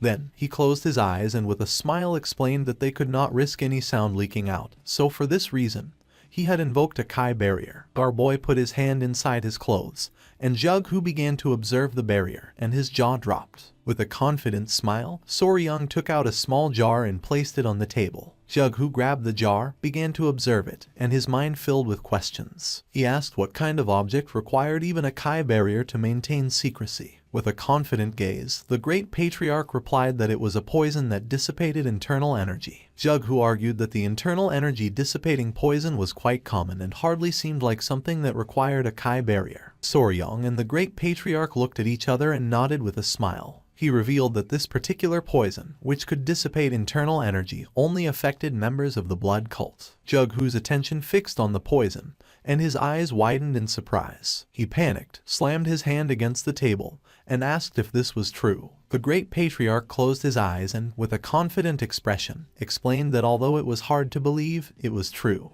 With a gaze full of hatred, Jug, who began to imagine the members of the blood cult, thinking that this was a truly incredible discovery, revealing that the reason they had fought so hard during the blood cult rebellion 30 years ago had been because they had used internal energy dissipating poison against them. The great patriarch began to recall the blood cult rebellion and confirm Jug, whose suspicions by explaining that when martial artists like them were poisoned, their internal energy dispersed, leaving them powerless, but the members of the blood cult remained completely intact. With a serious gaze, Jug, who asked what the potency of this version of the poison was. The great patriarch's eyes began to shine with confidence and he responded that according to Huiyan, the poison was capable of reducing their physical abilities to the level of an ordinary person, revealing that she had defeated a blood cult elder who had been poisoned with a single blow. Upon hearing this, a smile appeared on Jughu's face and his eyes began to shine with joy, realizing that this had the same effect as the internal energy dissipating poison from the past. He greeted the great patriarch as a form of respect and thanked him, since with a gift like this, even the leader of the alliance could breathe more easily. He turned to Soryong and mentioned that if Jughu wished to express gratitude, he should direct it to Soryong, since he was the one who had made this discovery. He explained that Soryong had poisoned himself with the poison to lure the elder of the blood cult into absorbing his blood, and because of this, he had been on the brink of life and death for about 10 days. Jughu's eyes widened with admiration, thinking that he had great wisdom and bravery, sacrificing his own body. Our boy began to touch his neck and couldn't help but turn red. Jughu placed his hand on Soryong's shoulder, causing a confused smile to appear on his face. With a grateful gaze, Jughu said that if Soryong had any wish, he could ask him for it. Whatever it was, he would personally tell the leader of the alliance. Jughu started to smile, waiting for an answer. Our boy lowered his head and began to ponder. He started to touch his chin and with a nervous gaze, asked if it would be possible to obtain information about toxic creatures. Jughu was confused to see that Soryong was interested in information about toxic creatures and not in martial manuals, elixirs, treasures of gold and silver. His eyes filled with confusion, and he couldn't help but sweat. Seeing this, the great patriarch began to laugh. Jughu closed his eyes and realized that Soryong was unique, since, even in Muram's long history, this was the first time he had seen such an eccentric person. He opened his eyes and, with a smile, explained that it might not be exactly the toxic creature he was looking for. He asked if our boy was interested in a mystical stone lizard. It was daytime, and somewhere on the island, there was a beautiful waterfall. Several men arrived at the area. The long-haired man turned around and told his uncle that they had arrived at the place. His uncle was none other than Jughu. They were on Mount Ganga in Sichuan. With a smile, the nephew mentioned that it was just as their ancestors had described. The waterfall, the turtle-shaped rock, and further in the distance, one could even see the summit of Mount Ganga. Jughu approached the water and touched it gently with his finger. He began to observe the water and, with a sincere expression, admitted that since this water came from the melting of perennial snow, it was freezing cold. He stood up and with a cheerful expression asked his men to stay here and his nephew Chen to stay close and follow him carefully. The men nodded their heads, and Chen's eyes widened with joy, making an excited smile appear on his face. Jughu gained momentum and jumped. Taking small jumps over the water, he began to move towards the waterfall. Chen did not fall behind, and imitating his movements, he started following him closely. A while later, they arrived at the waterfall. Jughu placed his hand on the stone and peeked out. His eyes began to shine with confidence as he remembered that beyond the turtle-shaped rock, if they climbed up the waterfall along the cliffside, there should be an entrance next to the fist-shaped rock. With a surprised expression, Chen mentioned that this matched perfectly with the records. Both looked at each other and with a smile, they nodded. They found an entrance, and Jughu decided to go first, asking Chen to follow him. Chen put his hands on his waist and couldn't help but get excited. They entered the cave, which had walls full of herbs. With a serious gaze, Jughu began to walk carefully, while on the other hand, Chen's jaw dropped as he had never seen a place like this. Using his hand, Jughu pushed aside the lianas and his eyes widened in surprise, leaving him speechless. They reached the heart of the cave, where there was a hole in the ceiling through which sunlight was illuminating everything. Jughu put his arms behind his back and mentioned that they had arrived. Chen's attention was fixed on the precious rocks. He would never have thought to see such an impressive view inside this cave. For him, this was mystical. This place was filled with herbs. Jughu's attention focused on them, realizing that this was the perfect environment for spiritual herbs to thrive. Chen was amazed to see how precious this cave was. Jughu's eyes widened in surprise, and his attention fixed on a flower-shaped herb. It was the century-old snow ginseng, a spiritual herb that had absorbed extreme yin energy. Chen approached the herb and mentioned that they needed to exchange this snow ginseng for the dark wool flower from the Namgung clan. Jughu began to observe the precious herb and nodded, explaining that with this, the severe meridians of the Namgung clan's daughter should also improve, and in turn, they would obtain the 200-year-old dark wool flower. Jughu approached the herb, closed his eyes, and decided that it was time to collect it. He began to extend his hand toward the herb, which was emitting a powerful aura. Just then, a whistle was heard, and this immediately made Jughu's expression change and his eyes widened in alert. Something that was hidden behind the rocks began to move quickly toward Jughu. He could not help but clench his teeth tightly, knowing that this was not good. The creature attacked with speed, but luckily, Jughu stood up and using the fan blocked the attack at the last second. Then the creatures started bouncing against the rocks. Chen panicked and asked if his uncle was okay. The creatures started bouncing against the rocks with speed. Jug, whose eyes filled with fear, he panicked and asked his nephew to be careful since it was moving extremely fast. The creatures tried to attack Jughu from behind, but he reacted in time, turned around, and blocked the attack again. The tip of his fan froze. His gaze fixed on the fan. He could not help but feel somewhat confused upon seeing frozen Kai. Chen, somewhat worried, approached and asked what was happening and what creature was attacking. Jughu remained silent, and then with a serene gaze revealed that they were being attacked by a lizard. Upon hearing this, Chen's eyes widened in surprise and confusion. He could not believe that this was true. The blue-colored lizard emerged, ready to attack again. Jughu told this adventure to Soryong. Our boy's jaw dropped and his eyes widened in surprise, as it was extremely rare to find a blue lizard. The great patriarch could not help but smile, thinking that Soryong was a lover of poisonous creatures. With a serious expression, he mentioned that the lizards were not poisonous, and asked if he was sure that if it was safe. The mouth of our boy watered and his eyes began to shine with joy. With a smile he said that it was fine, revealing that the lizards had poisonous Kai in their eyes. The great patriarch was surprised, and despite having no idea what our boy was talking about, he praised him anyway. Jughu began to show a forced smile, realizing that Soryong was certainly an eccentric. It was night and the sky was beautiful. Jughu explained that if he received any new information about other toxic creatures, he would let Soryong know immediately. Soryong's eyes began to shine with joy, and he couldn't help but thank him from the bottom of his heart. The next day, the patriarch returned. He was very worried, and the first thing he did was enter the mansion to check if Soryong was okay. Soryong, Huang, Jughu, and the great patriarch were sitting and having a cup of tea. Seeing that the patriarch had arrived, everyone's attention turned to him, and our boy asked if there was any problem. Chiolson grabbed Soryong by the mouth and head and with a worried expression began to turn his head to see if he had any injuries and asked if he was okay. Huan stood up, and upon seeing this, she couldn't help but feel somewhat confused. Soryong was just as confused as she was and explained to the patriarch that he was fine. With a smile, he began to show all the snake bites he had on his arms and explained that although he had woken up after 10 days with scars on his arms, at least he was alive. The patriarch's eyes began to shine with rage, and smoke started to emerge from his nose. He was furious to see that the bastards of the blood cult had dared to harm Soryong. Just then, something caught his attention and his eyes filled with surprise. He turned to Huan and with a furious and worried expression asked if she was okay. Seeing this, Huan panicked and asked her father to calm down. With a confident smile, she admitted that she was fine, revealing that Soryong and the family members had saved her. The great patriarch coughed and with a smile caught everyone's attention, revealing that Soryong had done something incredible. He revealed that after knocking out the elder, Soryong said that he was his natural enemy. Our boy looked away and couldn't help but feel embarrassed, while on the other hand, a proud smile spread across the patriarch's face. Soryong joined his fingers and, while blushing, with a nervous expression explained that everything had gone well since his plan had worked. The great patriarch joined the conversation, revealing that thanks to that, they had discovered the weakness of the blood cult. Jughu, who was sitting at the table, raised his hand and with a kind smile caught the patriarch's attention by asking how he had been.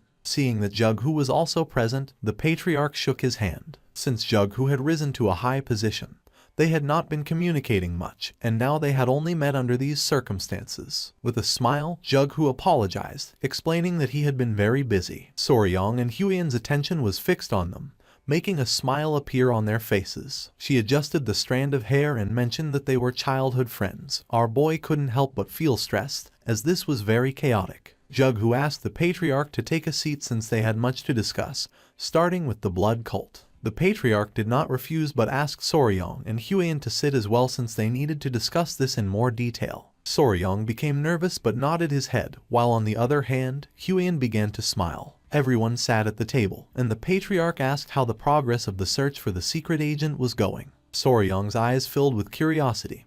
He interrupted the conversation and asked which secret agent they were talking about. He didn't know if by secret agent they were referring to a spy or something similar. The patriarch rested his head on his fist, and his eyes expanded with joy. Then, he closed his eyes and, in a serious tone, asked if Soryong hadn't mentioned that the bastards from the blood cult had interrupted to steal the secret manual of Blood Hand Poison Claw. With a surprised and sincere gaze, our boy explained that for them it was extremely valuable. The patriarch opened his eyes and asked how our boy believed they had discovered that the Blood Hand Poison Claw manual was with the Tang clan of Sichuan. Soryong's eyes widened in fear. He couldn't help but clench his teeth and start sweating. Placing his hands on the table, he stood up and with a furious expression made it clear that this was a big problem since there could be someone inside the clan leaking information to the blood cult. Huiyan and the patriarch's attention focused on our boy, leaving them somewhat surprised. The eyes of the patriarch and Jughu filled with confusion.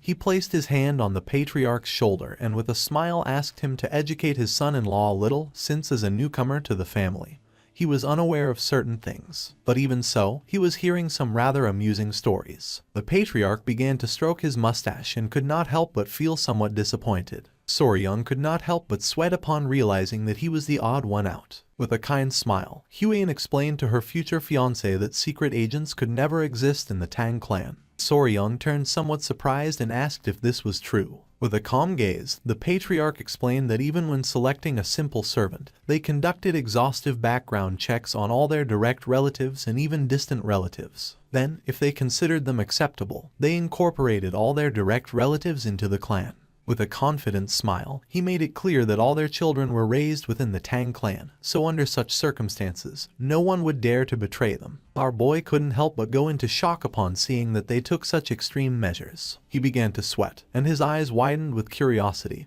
and then he asked who the secret agent was. Somewhere else, someone broke a teacup. A muscular man grabbed a woman tightly by the neck, making her clench her teeth. She tried to break free, but it was in vain. The man was Ju Yoonghak, and his eyes were full of rage. He began to strangle the woman, making her face turn pale. She was a servant of the Murim Alliance. Jughu showed a finger and, with a confident smile, made it clear that within the alliance, only 3 people had knowledge of this matter, and he was confident that by now, the leader of the alliance should have already captured her. It was daytime, and the sun was high in the sky. While the situation in the clan was stabilizing, an unexpected guest arrived at the gates of Tang Clan Manor. Upon seeing the guest, the guard couldn't help but tremble with fear. The guest mentioned that he had finally arrived, explaining that running all the way from Hebei to Chengdu without using mobility arts had been quite fun. He struck his fist against his chest and, with an excited smile, asked the guard to inform his patriarch that Peng Muan, head of Clan Peng, had arrived. Someone shot an arrow into the air, and upon seeing it, Soryong and Huiyan started running towards the entrance of the clan. Everyone's attention was fixed on them. They were all somewhat surprised without knowing what was happening. With a curious expression, Soryong asked Huiyan if it would be okay for them to go out to welcome them. Huiyan turned around and, with a kind smile, explained that her father and the others were discussing something important. Her eyes began to shine with confidence, and with a nervous smile, she mentioned that as the son-in-law of the Tang clan, Soryong should have a little more confidence. Our boy couldn't help but get nervous. Soryong arrived at the doors of the manor and with a smile began to open the door, thinking that they must be guests from another clan. So there was no need to be scared, while on the other side, the guard was scared shitless. Upon opening the door, Soryong saw Peng Muan and his men staring at him intently with a serious expression. This made our boy frightened. Peng Muan's eyes widened in surprise and confusion. He placed his hands on his waist and couldn't help but smile upon seeing Huiyan. She joined her fist with her palm and greeted the head of the Peng clan with respect. With a smile, Peng Muan said that some time had passed. He had seen her when she was little and now she had grown so much that he could hardly recognize her. Huiyan closed her eyes and with a forced smile mentioned that that had been 5 years ago, realizing that indeed a lot of time had passed. Peng Muan's eyes filled with seriousness and his attention focused on Soryong. He wanted to know who he was. Upon feeling the gaze of the head of the Peng clan, Soryong began to sweat like crazy. Huiyan started observing him and couldn't help but feel somewhat confused. With his face sweating, our boy greeted Peng Muan, introducing himself as the son-in-law of the Tang clan. Why Soryong? Peng Muan began to stare at our boy and while touching his chin, he began to ponder. He grabbed Soryong by the cheek and with a curious gaze asked if he was Huiyan's fiancé. Soryong panicked, not knowing what to do. Huiyan placed her hand near her mouth and nodded with a smile. This made Peng Muan's eyes fill with seriousness. Soryong began to sweat and, with a nervous expression, looked away. Peng Muan's attention was fixed on our boy. He put his hand under his chin and began to think with a curious gaze. Without wasting time, he touched our boy's private parts, which made Soryong turn as red as a tomato. Meanwhile, on the other side, Huiyan's jaw dropped and her eyes widened in surprise, leaving her in shock. With a smile, Peng Muwen explained that he was wondering if Soryang was too young, but down there he was a full-grown man. Soryang, who was panting heavily, began to observe Peng Muwen and couldn't help but feel somewhat confused. Our boy turned to Huiyan without knowing what was happening. Peng Muwen placed his hand on Soryang's head, gave a thumbs up, and with a confident smile made it clear that in a few years, Soryang was going to be incredible. Huiyan turned as red as a tomato, looked away, and put her hands over her face. She remembered that the people of the Peng clan really didn't like formalities or rigid etiquette, so for this reason, the head of the clan had his own way of evaluating. Peng Muwen placed his hand on Soryang's shoulder and began to smile. The attention of his men also focused on him, and their eyes widened in surprise, thinking that he was incredible. One of the men even put his hand on his chin, bent down, and began to curiously observe the intimate parts of our boy. Soryang's eyes filled with confusion. He looked away and felt somewhat depressed. But then he thought that this was their style. For him, it was expected to see one man recognizing another man. He greeted Peng Muwen, and while his eyes were shining with joy, he smiled and thanked the head of the Peng family for the compliments. Peng Muwen started laughing, thinking that Soryang was different from the useless brats of other noble clans. He hit our boy on the back and introduced himself as Peng Muwen, head of the Peng family. The slap was so strong that it hurt our boy a little. He welcomed everyone to the Tang clan, and while they were conversing, Huiyan began to observe them and couldn't help but start sweating. Huiyan caught Peng Muwen's attention by saying she had a doubt. He became curious, turned to her, and asked what doubt she had. Her eyes widened with curiosity. She thought they had come from distant Hebi just to help her family, asking how they had arrived so quickly. Peng Muwen's eyes widened with seriousness. In reality, they had not come to help, so he asked if the Tang clan had problems. With a surprised expression, he began to inspect Soryang's hair and asked if something had happened. Huiyan began to sweat. She was bewildered as she did not know the reason why Peng Muwen had come. Seeing her expression, Soryang was confused. A while later, they went to the family mansion and Peng Muwen was somewhat surprised to see that the blood cult had appeared. They sat at the table to drink tea and converse. With a calm expression, Huiyan informed them that they had already been eradicated. Peng Muwen, who had his head resting on his fist, began to observe her and let out a sigh. He was somewhat annoyed and thought that he should have come a little earlier. Jughu, who was sitting beside him, remained silent. With a smile, the patriarch asked what had brought him here. Peng Muwen's eyes widened in surprise. He turned to the patriarch and explained that he had been distracted upon hearing Huiyan's story about the blood cult, revealing that he had actually come hoping to receive some help from the Tang clan. Huiyan and Soryang's attention focused on him. The patriarch's eyes filled with surprise and curiosity.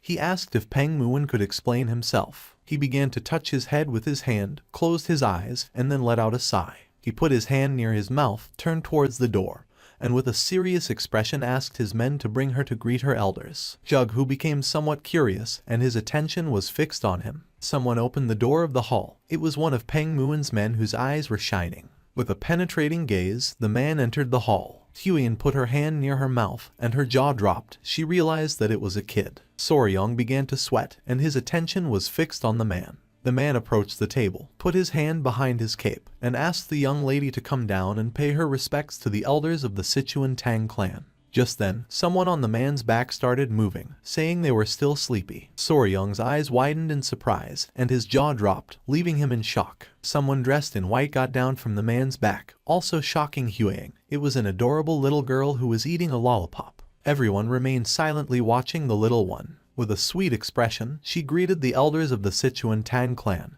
introducing herself as Peng Yingying. The girl started eating a cookie. Peng Muwen grabbed her and while showing her to everyone, with a cheerful smile he revealed that she was his daughter, leaving both Soryang and Huiyan somewhat confused. Her eyes widened in surprise, realizing that this girl was a miracle of genetics, while on the other hand, our boy's jaw dropped. Peng Muwen couldn't help but laugh, explaining that because they looked so much alike, people always ended up giving them that look. He began to stroke the girl's head and explained that she was the reason he had come to the Tang clan. While the little one was eating the cookie, he placed his hand on her shoulder, revealing that his daughter was feeling a bit unwell and asked if the patriarch could take a look at her. With a serious gaze, the patriarch asked if Peng Muwen was saying that his daughter was sick. Our boy's attention was fixed on the girl, and his eyes widened in surprise at the thought that she was ill. While the girl was eating cookies, he began to observe her closely, and could see that a strange energy was emerging from her body. That same night, Soryang was lying on the bed with the small centipedes playing on his body. He had heard about Peng Yingying's symptoms and had carefully reviewed them, but in the end, he had not discovered the cause. He closed his eyes and began to stroke one of the small centipedes. A few hours ago, they sat the girl in a chair while everyone was watching attentively. With a serious expression, Peng Muwen explained that sometimes she had difficulty breathing and large red spots appeared on her body, and in severe cases, she even lost consciousness, and after a while, she regained her senses, but he had no idea what was causing it.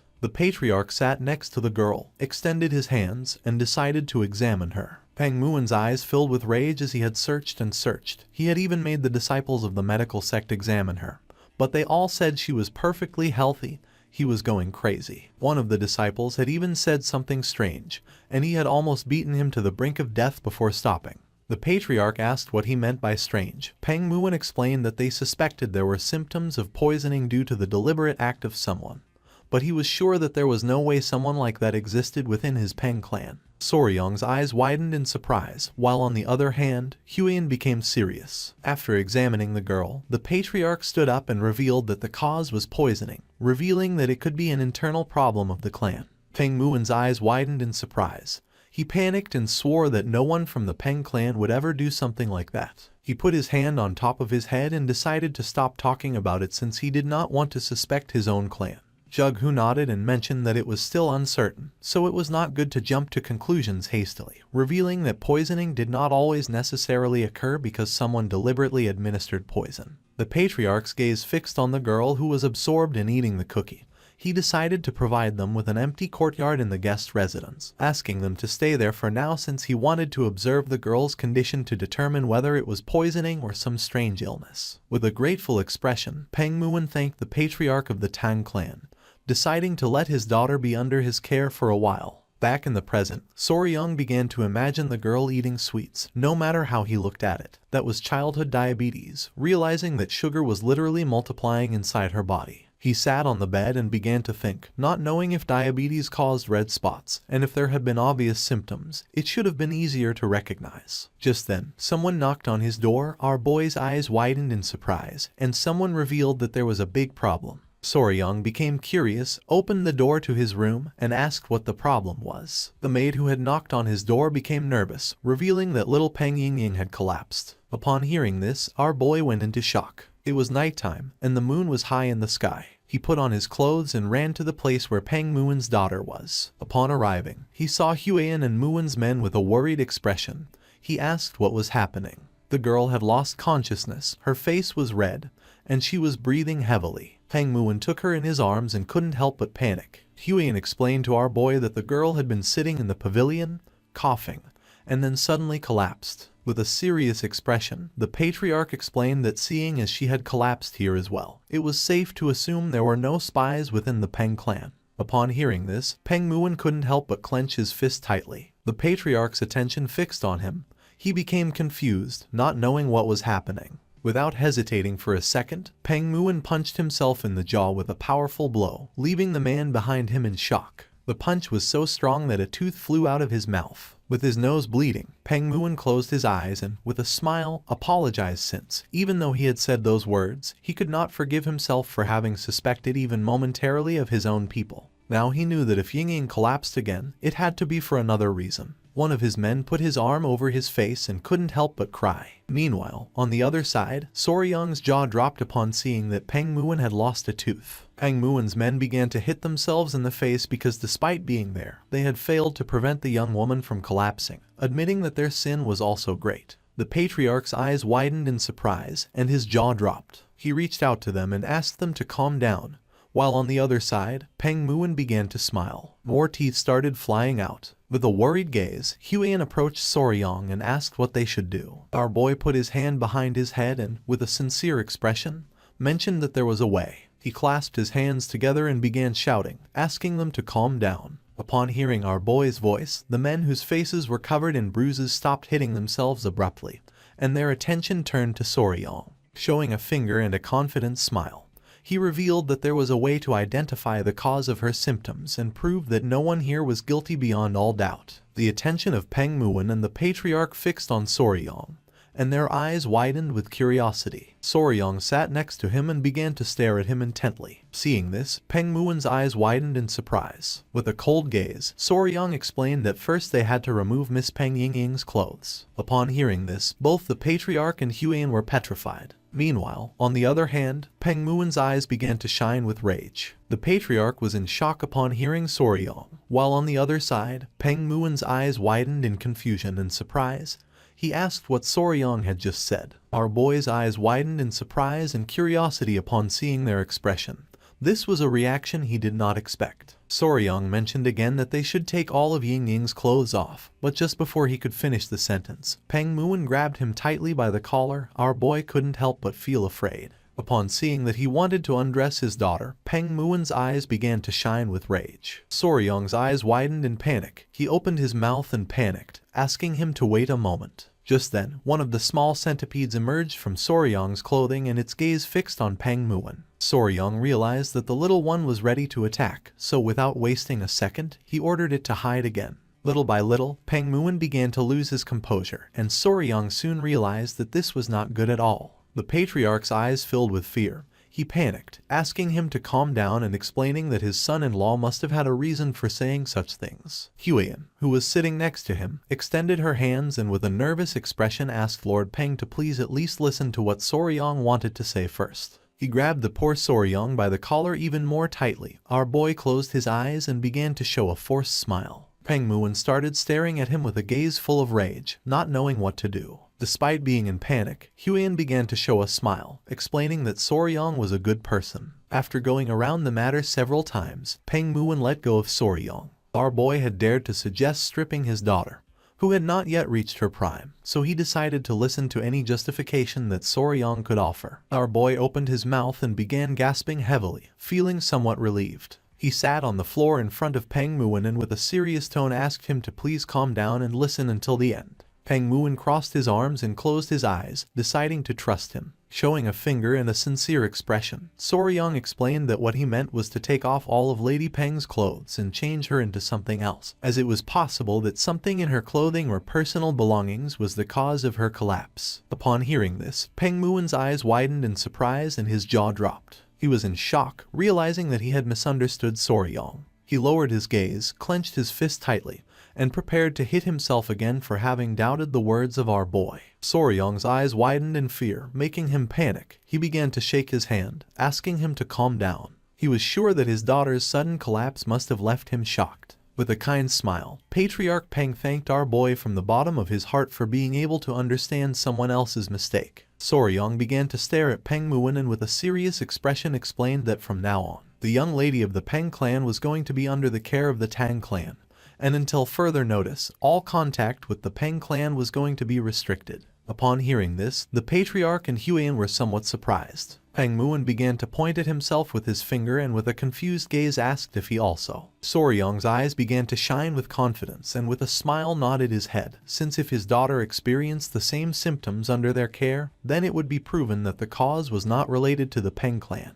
This was the method called controlled environmental adjustment, a technique commonly used by breeders who raised poisonous insects, snakes, and amphibians. In his past life, one day he took his little chameleon out of the terrarium. The little chameleon tried to converse with our boy by asking if he could add some vitamin D to the food. Soryong's eyes expanded in confusion, leaving him in shock. If only the creatures they cared for could tell them this part hurts, things would be much simpler.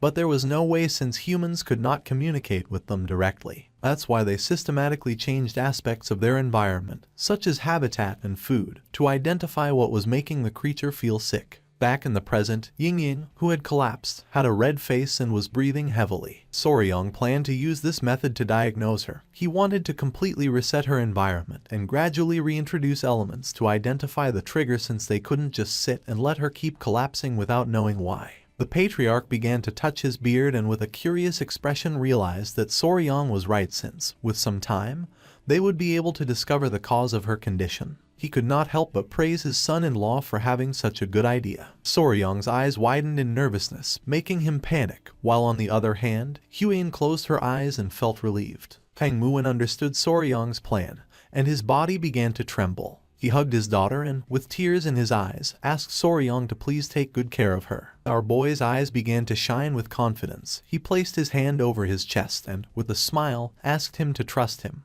What no one knew was that he had raised countless creatures, and a little girl was nothing in comparison. The next day, little Yingying woke up and her eyes filled with tears. This was not going to be as easy as Soryong had hoped. Yingying started crying, and upon seeing this, our boy panicked, not knowing what to do. Yingying started crying even more. Soryong put his hands on top of his head and his eyes widened in confusion since the moment she had regained consciousness. She had begun to cry. Meanwhile, Lady Huiyan and Soryong's mother-in-law were outside gathering essential supplies to care for Yingying, so Soryong was left alone with an unpredictable little child. He approached the bed and with a confused expression asked if she was sleepy or hungry.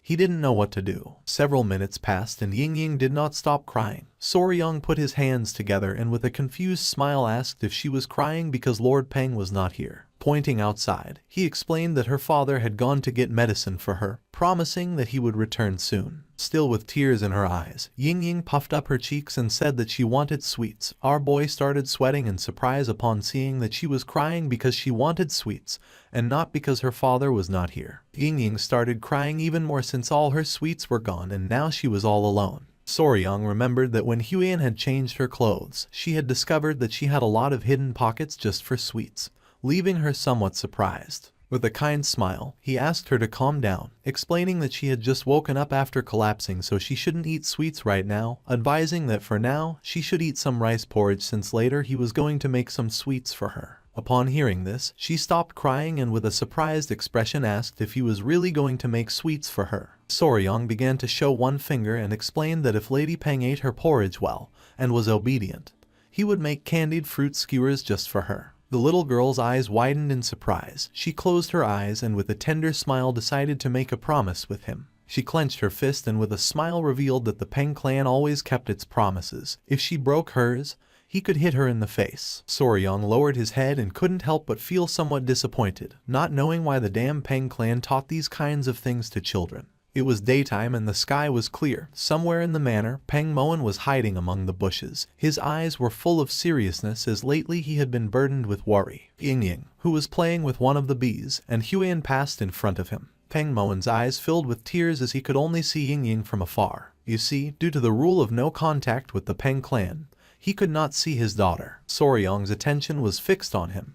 He put his hand over his mouth and with a confused expression asked what he was doing here. Upon hearing our boy's voice, Peng Moen went on alert, and without wasting a second, grabbed Soryong and pulled him into the bushes. With a worried gaze, he asked how Yingying was doing. Soryong's eyes, as he lay on the ground, widened in confusion. He sat in front of the patriarch and mentioned that she was eating well and was obedient. Upon hearing that she was eating well, the patriarch's jaw dropped in surprise. Our boy revealed that she had devoured an entire plate of fried pork. Peng Moen was in shock, not knowing how Soryong had made her eat, to which he responded that she had eaten it by herself. Peng Moen's eyes widened in surprise and confusion. Just then, someone wearing a red dress appeared. Their attention was fixed on it, and their eyes expanded in surprise. It was Huiyan. With a kind smile, she greeted the lord of the Peng clan with respect. In response, with a grateful smile, Peng Moen thanked her for taking care of his daughter. With a calm gaze, she mentioned that Yingying was asking where older brother Soryong had gone.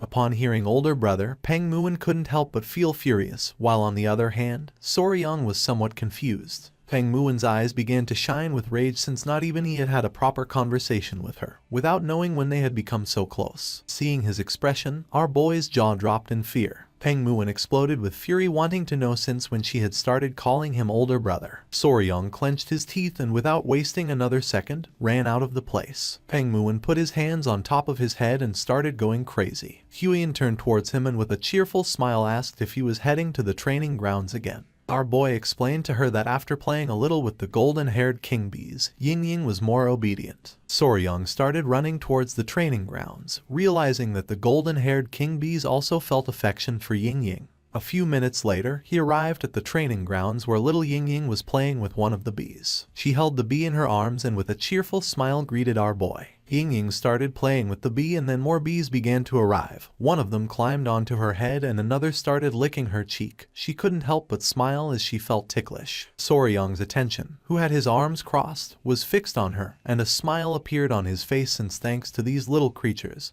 he had been able to bond with Ying very quickly. One of the bees climbed onto his head, and our boy's eyes began to shine with seriousness, realizing that the adorable golden-haired king bees loved Ying because she had spilled sugar syrup on herself while eating sweets, not knowing if they were mistaking her for food. Ying knew that the bees liked her, so now she threw a tantrum every day, demanding to visit them. Just then, the queen bee emerged from the tree. Ying, who was playing with the bees, turned towards Soryang, started pointing at the tree and with a smile said that the queen bee was there. Soryang sat on the bench and asked Ying not to ask the queen bee to play since she was busy. In response, she closed her eyes and nodded her head. Soryang felt happy thinking that if he had a younger sister, he would feel like this, realizing that taking care of children was not so bad. Ying raised her hand and called his attention, saying that there was another bee. Upon hearing this, our boy's eyes widened in surprise. He brought his hand to his mouth and with a worried gaze asked her to be careful since some bees stung. Just then, she started screaming as she had been stung. Soryang panicked and started running towards her, asking if she was okay. She had a small sting on her arm. With a worried gaze, our boy explained that she should be careful. He decided to leave the matter aside and go first to the medicine hall. Little Ying began to observe the sting, saying that it didn't look so bad. Soryang grabbed her hand and decided to apply some medicine just in case since sometimes bee venom could make people very sick. Ying closed her eyes and with a sad expression nodded her head. Just then, Soryang's eyes widened in surprise. Little by little Ying began to gasp heavily and her face started turning red. She started to feel cold and not long after, she collapsed. Soryang reacted in time, and just before her body could hit the ground, he caught her. His eyes widened in fear as he began to remember what Peng Muwen had said. Sometimes her breathing became difficult, and large red welts appeared on her body, and in more severe cases, she even lost consciousness. Finally, he realized exactly what this reaction was. With a furious gaze, he clenched his teeth upon realizing that the pure reason Ying had been collapsing all this time was due to anaphylactic shock.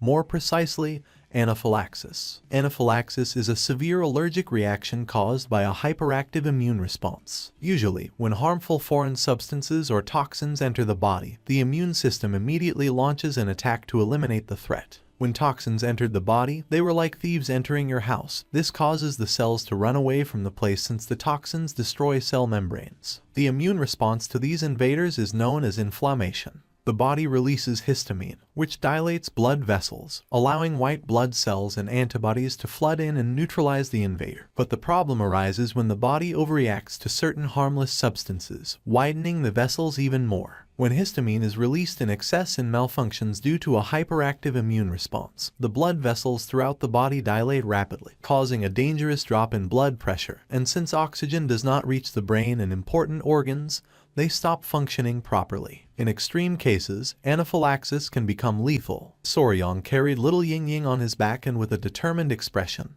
began to run at full speed, knowing that they had no time. He started running quickly through the area, and along the way begged Ying to please hold on a little longer. Several minutes later, thanks to his incredible mobility arts, Soryang arrived at the entrance of the patriarch's residence. With a nervous gaze, he began to shout, informing his father-in-law that Ying had lost consciousness. Upon hearing this, the patriarch opened the door. Ying, who was as red as a tomato, began to pant heavily. Soryang picked up Ying in his arms and clenched his teeth in worry, not knowing if she would be okay. The patriarch and Peng Muwen ran out of the residence, and upon seeing that Ying had lost consciousness, they panicked, asking what had happened. With a worried gaze, Soryang explained that she was having serious trouble breathing. Peng Muwen took his daughter, and his eyes widened in fear. He reached out and decided to pour his internal energy to stabilize her. The patriarch sat beside them and remained silently observing. Little by little, the breathing of little Ying began to stabilize, and the red rashes started to disappear. In a matter of seconds, the red rashes disappeared, and Ying's breathing returned to normal. Seeing this, Soryang closed his eyes, fell on his butt to the ground, and let out a sigh of relief, thinking that internal energy was incredible. The primary treatment for anaphylaxis was to stabilize blood pressure and ensure an open airway for breathing. In modern medicine, this was done using epinephrine, steroids, and antihistamines, and in more severe cases, intubation was required to help with breathing. But in this world, Kai-based techniques solved everything, and it was no surprise that Soryang found it impressive. The patriarch's gaze fixed on Ying, and his eyes filled with seriousness as he realized that the symptoms were the same as last time. He turned to Soryang and, remembering that he was with her, asked if he had seen what had triggered the reaction. Peng Muin's eyes widened with curiosity.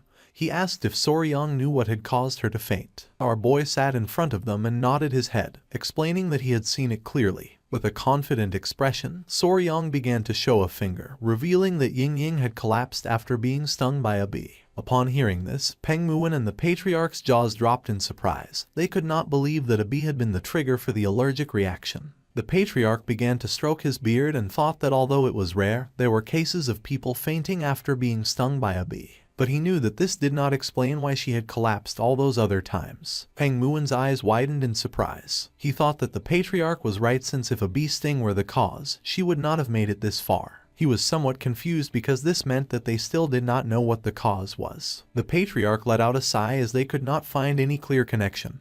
But just before he could finish the sentence, Soryang closed his eyes and nodded with a smile, revealing that he had found what the cause was. The patriarch's eyes widened in surprise and curiosity.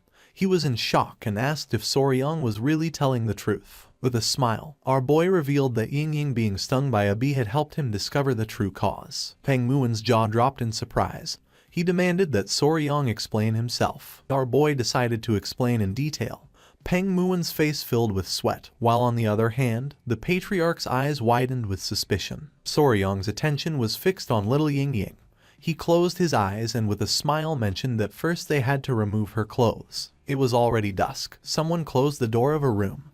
It was Huiyan, who turned around and with a sincere gaze admitted that it was just as Soryang had said. Those eruptions on her body made it difficult to see at first, but beneath them there were some old marks, and now new ones had appeared. Behind her were Soryang, who had a bump on his head, the patriarch, and Peng Muin. The patriarch, who had his arms crossed, began to smile, while on the other side Peng Muin's eyes widened with happiness, thinking that Soryang was right. Just then, the matriarch opened the door and with a serious gaze asked everyone to remain silent since she had not yet regained consciousness. Upon hearing this, everyone nodded their heads. Peng Muin brought his fist to his mouth, closed his eyes, and coughed, admitting that it was just as Soryang had mentioned.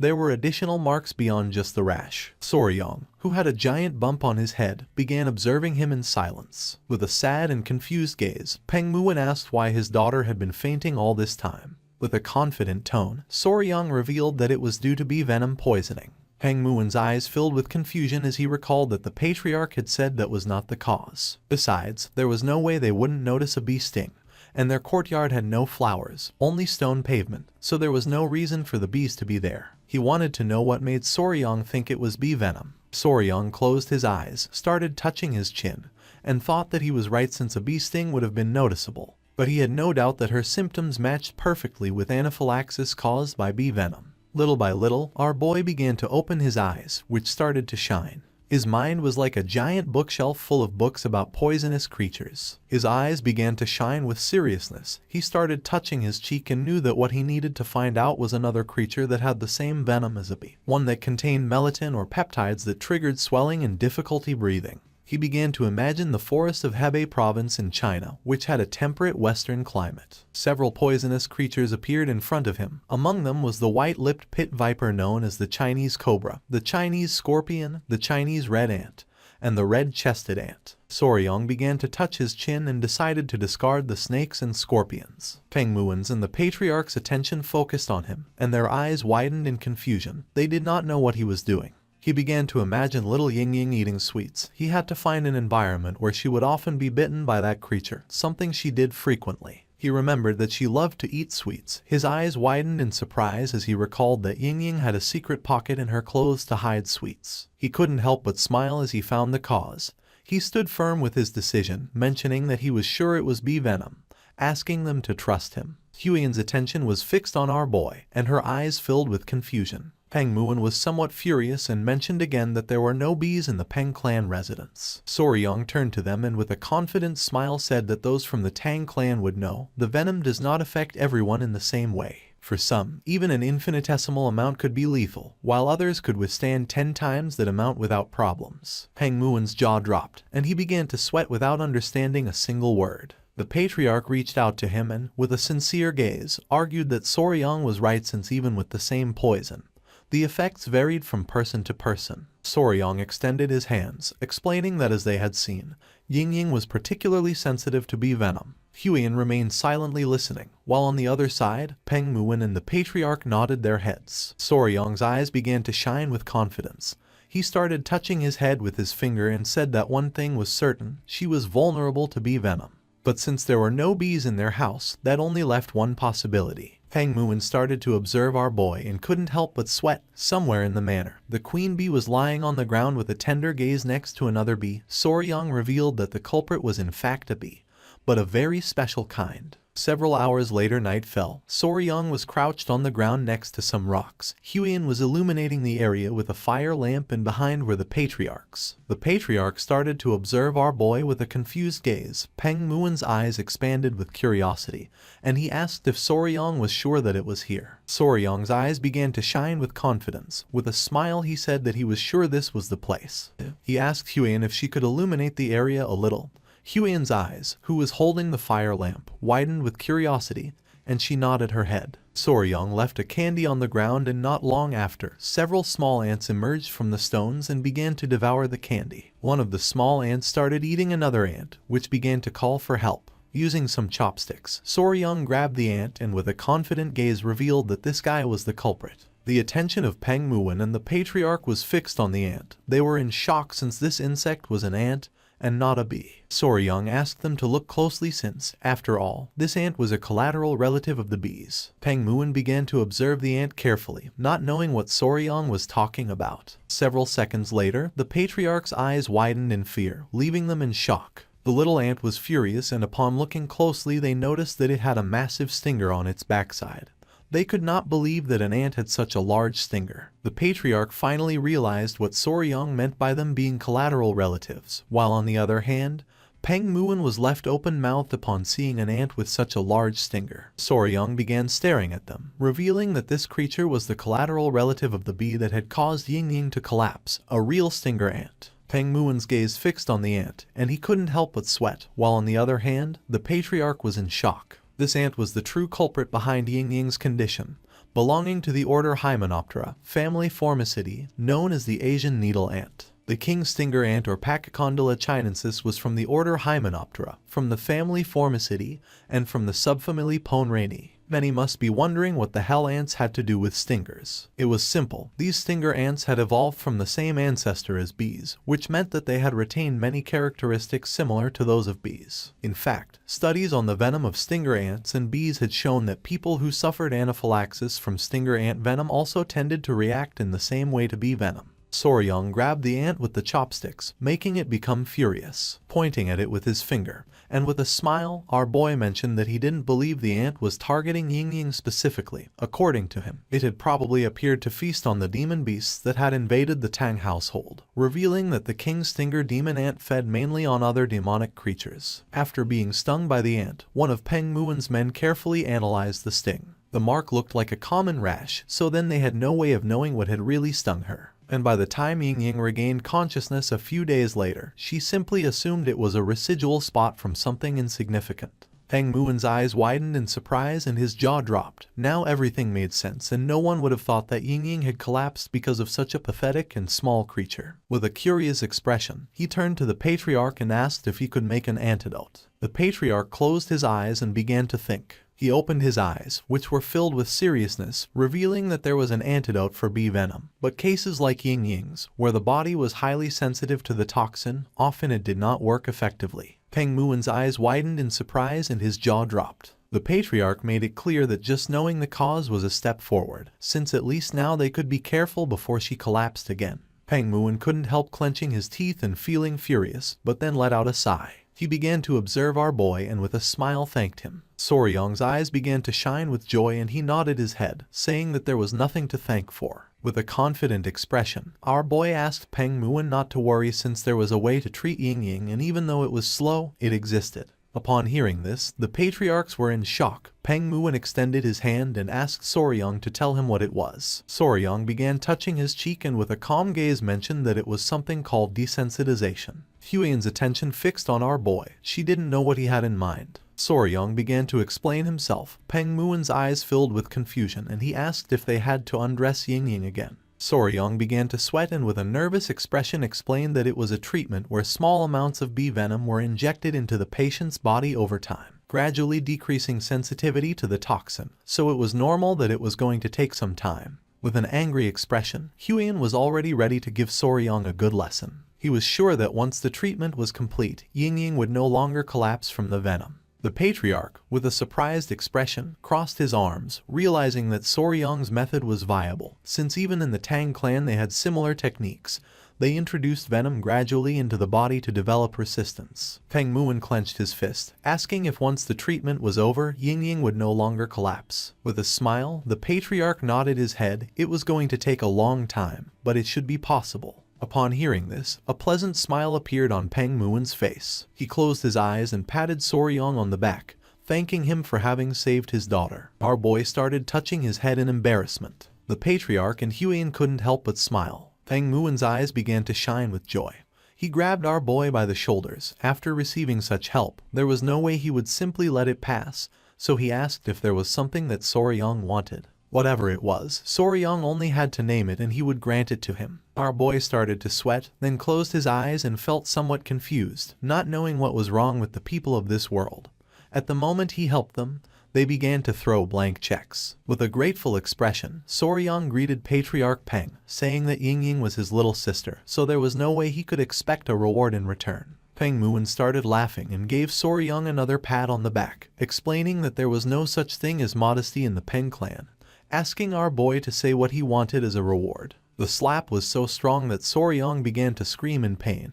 He knew that if he didn't say something right now, he was going to die. Just then, our boy's eyes widened in surprise. With a joyful gaze and mouth watering, he asked if Peng Muin could join him for a mountain tour. Peng Muin became somewhat confused. The next day, Peng Muin, Soryong, Gu Pi and Huiyan went to Mount Ganga, which was in Sichuan province. Everyone's attention was fixed on the beautiful waterfall. No one had seen anything so beautiful. With a smile, Peng Muin mentioned that this was a magnificent mountain. Soryong began to laugh, explaining that it was said there was even a beautiful stone cliff. Huiyan stepped forward and her attention fixed on the waterfall. With a smile, she admitted that according to the general, this should be the place. With a confident expression, Soryong thought that she was right, since this should be the waterfall and the rock he had mentioned. Our boy felt somewhat confused since he didn't know how they were going to reach the cave that was behind the waterfall. Upon hearing this, Peng Muin turned toward them and an idea came to his mind. With a surprised gaze, he remembered that Soryong had said that he had only recently started learning mobility arts, realizing that he was not familiar with the technique of wave-stepping swallow flight. With a curious expression, our boy asked what that was. At first, Peng Muin began to smile, but then his smile disappeared and his eyes filled with confusion. He grabbed Soryong by the shirt and lifted him into the air. Explaining was painful, so he decided to teach him directly. Our boy's eyes filled with fear, causing him to start sweating, while on the other side, Huiyan put her hand over her mouth and couldn't help but go into shock. Using all his strength, Peng Muin threw Soryong toward the waterfall, and upon seeing this, Huiyan panicked. Our boy landed near the waterfall, and while he was gasping heavily, Peng Muin also landed in front of him. He put his hands on his waist and started laughing, thinking that he had a pretty agile body. Our boy fell to his knees on the ground, thinking that this guy was crazy. Huiyan also arrived at the area and with a worried expression asked if Soryong was okay. She helped Soryong sit down and when looking forward she realized that this seemed to be the entrance of the cavern. The eyes of our boy filled with surprise since an entrance hidden behind a waterfall was mysterious. The eyes of Peng Muin began to shine with joy.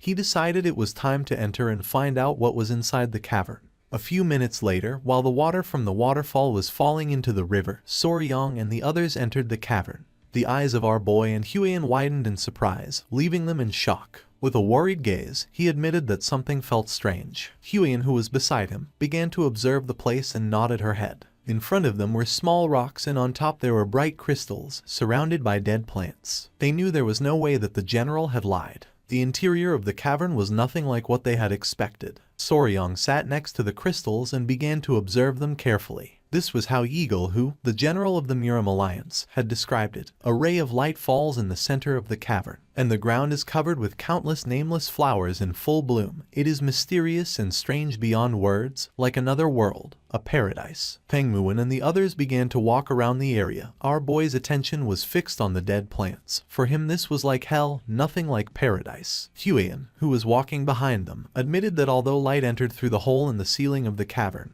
there were no blooming plants. In fact, they all seemed withered and wilted. With a serious gaze, Peng Muin realized that a sacred beast was altering the environment around it. His attention fixed on the rocks, realizing that a cold Kai was radiating from the center rock. With a sincere expression, Soryang admitted that the elder was right. Peng Muin grabbed his sword and asked them to stay behind him. Slowly, Peng Muin began to walk toward the rocks. His eyes began to shine with seriousness, realizing that this was a very serious cold. Just then, a creature let out a powerful roar. Soryang's and Huiyan's eyes filled with surprise. Peng Muin's eyes began to shine with seriousness.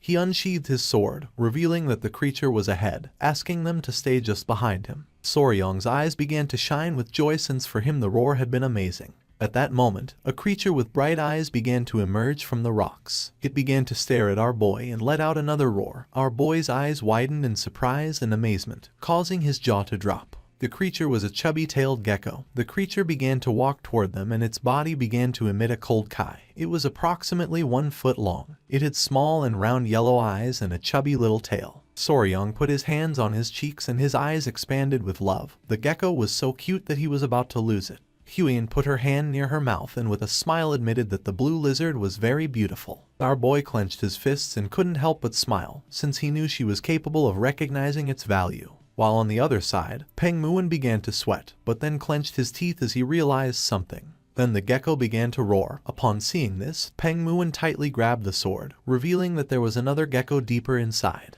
Upon noticing there was another one, Soryang couldn't help but wonder if they were pair. Smoke began to emerge from his nose and his eyes widened in surprise when he thought that they could even have offspring out of this.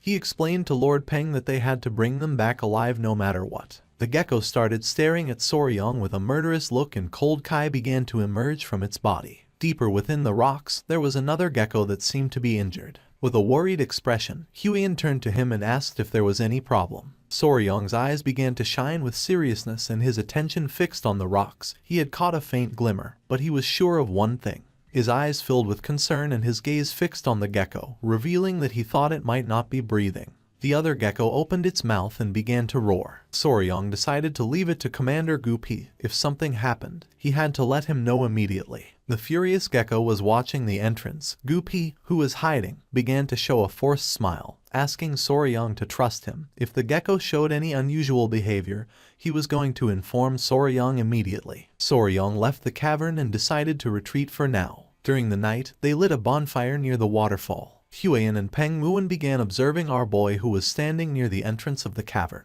They knew nothing about its habits, and trying something reckless could harm the already injured creature. While the centipedes were playing with Huiyan, she adjusted her hair and with a loving expression asked our boy to come down and eat. Soryang closed his eyes and began to imagine Huiyan as his wife, preparing food for him. He couldn't help but blush since for him this was kinda sweet. Using the campfire, they started cooking the food. Peng Muin sat on the log, and with a curious expression asked if there had been any progress. Soryang, who was sitting next to Huiyan, began to ponder in silence, and then revealed that the creature hadn't moved at all. With a serious gaze, Peng Muin mentioned that when he had checked, the thing hadn't moved even a little bit. He asked if living creatures shouldn't at least be eating something. Soryang's attention was fixed on the campfire. For him it was strange, since usually geckos or common lizards fasted for several days when they were stressed. Especially fat-tailed geckos. They stored energy in their thick tails. If it hadn't eaten anything, it was likely surviving only on stored energy. They were reaching the point where a decision had to be made. With a serious expression, Soryang suggested checking on the gecko that wasn't moving. Peng Muin couldn't help but smile, thinking that they were finally going to catch the gecko. Soryang clarified that they were not going to catch it. He believed that they needed to check where it was injured, and if it got hungry, it could even eat something. He wanted Peng Muin to lure out the gecko that was watching the entrance. Upon hearing this, he couldn't help but feel somewhat surprised. Showing his bicep and a smile, Peng Muin asked if it wouldn't be easier to knock it out with a single blow. That way they would get both the healthy one and the injured one. Our boy started sweating, knowing that the gecko was going to die on the spot after being hit by those muscles. With a forced smile, our boy explained that if Peng Muin smacked it, even the rock thing that repelled General Jekyll, whose men could drop dead on the spot. Lord Peng started laughing, thinking that our boy was right. He gave Soryong a strong slap on the back, mentioning that it was no wonder that a scholar like him, always glued to his desk, had been relegated by a phenomenon like that rock thing. He thought that if he hit the gecko, he could kill it. With a serious gaze, Peng Muin asked if the plan was to subdue the gecko gently. Showing one finger, Soryong said that was the best move. With the help of a stick, Soryong began to draw on the ground, explaining that first, Peng Muin was going to lure out the lively gecko, then he and Huiyan were going to check on the one that seemed to be injured during that time. Huiyan threw some rocks on the ground, explaining that in the meantime, the poison division could block the path to Soryong.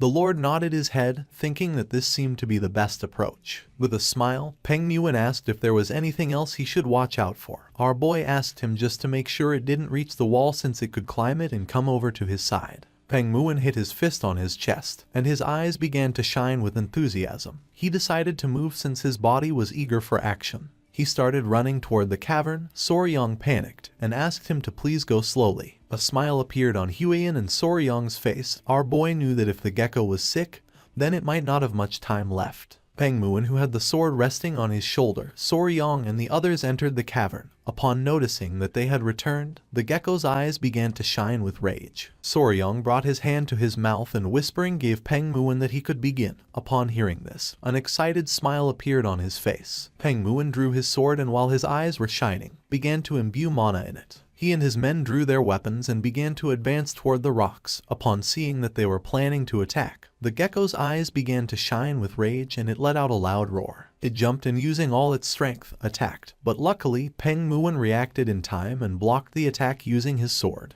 The gecko struck hard at the sword using its tail. He couldn't help but smile as he couldn't believe that such a small creature was good enough to be a first-rate warrior of the Peng family. The creature backed away, only to gather momentum and attack again. Upon seeing this, an excited smile appeared on Peng Muin's face and his eyes began to shine.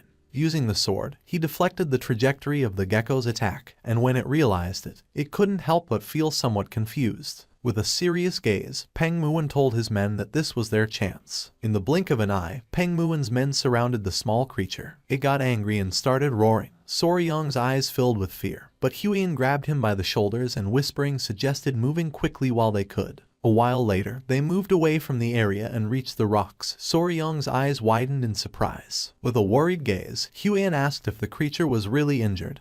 He replied that it seemed so. Upon observing closely, he noticed that the tip of the tail was necrotized due to an incomplete shedding.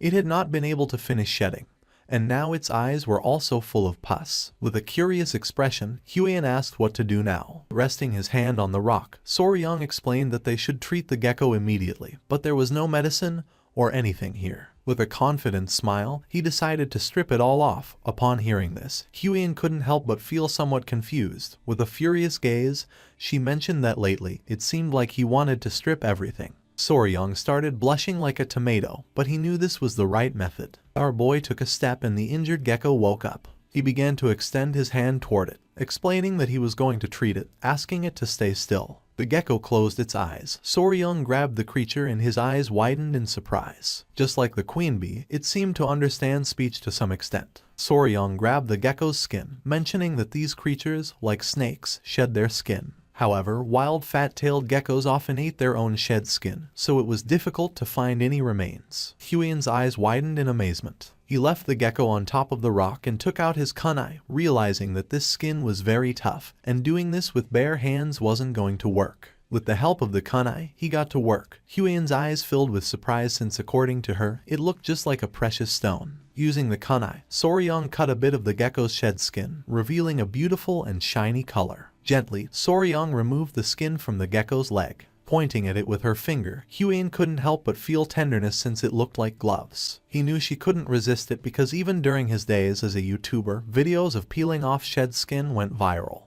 Now the only parts left were the head and the tail. Soryong acted carefully since one had to be cautious around the eyes so as not to hurt the creature. There was pus accumulated in the gecko's eyes. It was because it had not been able to shed completely. Now the inflammation had filled its eyes. Very carefully and gently, Soryong managed to remove the skin from the gecko's head without hurting it. With a smile, our boy asked if it felt better. The gecko's body began to tremble until it opened its eyes. Huion couldn't help but feel somewhat excited. Soryong began to observe the gecko closely. Huion asked if there was any problem. With a sincere gaze, he admitted that yes. Pointing at the gecko's tail, he mentioned that he was debating what to do with its tail. He began to sweat since he knew that to stop the necrosis, he would have to cut off the tail.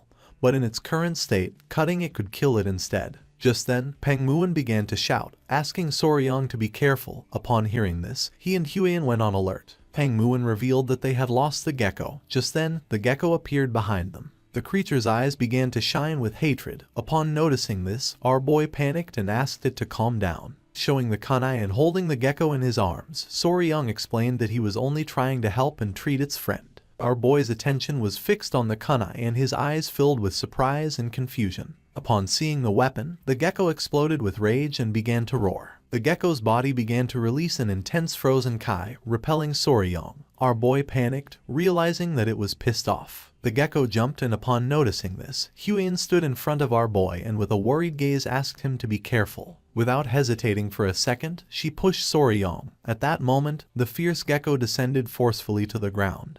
But luckily, Huion and Soryong were barely saved. Soryong hugged the injured gecko tightly and fell backwards onto the ground. The attention of the other gecko fixed on them and it started roaring again. The gecko's eyes began to shine with rage. Soryong extended his hand toward it and with an expression full of fear asked it to wait a moment. With a serious gaze, Soryong admitted that this was not what it seemed, asking the creature to calm down. Just then, Soryong's eyes widened in confusion. The female gecko that Soryong was holding in his arms began to make sounds, leaving our boy somewhat confused. With eyes shining with fury, the gecko prepared to attack. But then, it calmed down and felt somewhat surprised. The two geckos began to talk to each other and couldn't help but laugh. Soryong's attention was fixed on them, making his jaw drop. At that moment, Pengmuin and his men returned to the cave and with a worried gaze, the leader asked if Soryong was okay. Gripping his sword tightly, Pengmuin admitted that the gecko was vicious and fast. He didn't expect it to slip between his legs. Upon seeing Pengmuin's sword, the gecko clenched its teeth and began to roar. Just before things could heat up, Soryong stepped in the middle, raised his hand and with a serious expression asked Pengmuin to wait a second. With a confident smile, he told Pengmuin that he was fine and asked him to step back a little since he was going to try talking to him for a moment. Pengmuin's eyes filled with confusion as he didn't know if Soryong wanted to try talking to the gecko. He asked if our boy thought the gecko could understand words. Looking at the gecko, with a confident expression he said that the gecko seemed to understand speech up to a certain point and it was likely that it wouldn't attack them again. He asked if Huion could bring some dry grass. With a confused gaze, she nodded her head. With a cheerful smile, she and the centipede began to collect the dry grass that was near the rocks. A while later, she prepared a soft nest of dry grass for the female gecko. Soryong and Huion sat next to the female gecko, and our boy asked the male gecko not to worry since he was not trying to hurt her, explaining that he had removed the shell that would not come off and had taken away what was covering her eyes, asking him to make sure to keep licking her eyes for a while. The gecko approached her and with a curious gaze began to lick her eyes. Soryong crossed his arms and revealed that only one problem remained. Upon hearing this, the attention of both the gecko and Huion focused on Soryong. Touching his head, Soryong began to observe her tail and revealed that her eyes should heal well. But the problem was her tail.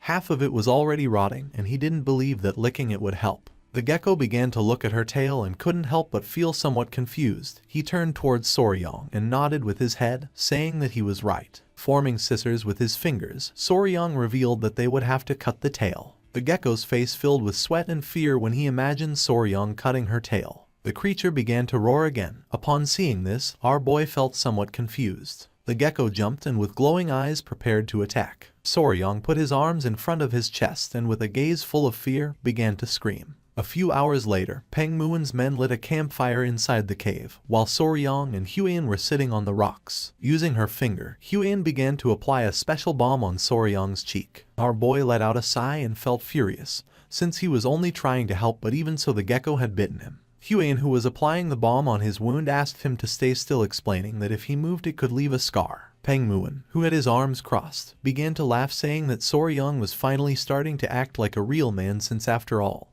he had gotten a glorious scar in battle. Upon hearing this, Huan began to stare at Peng Muan with a sinister gaze.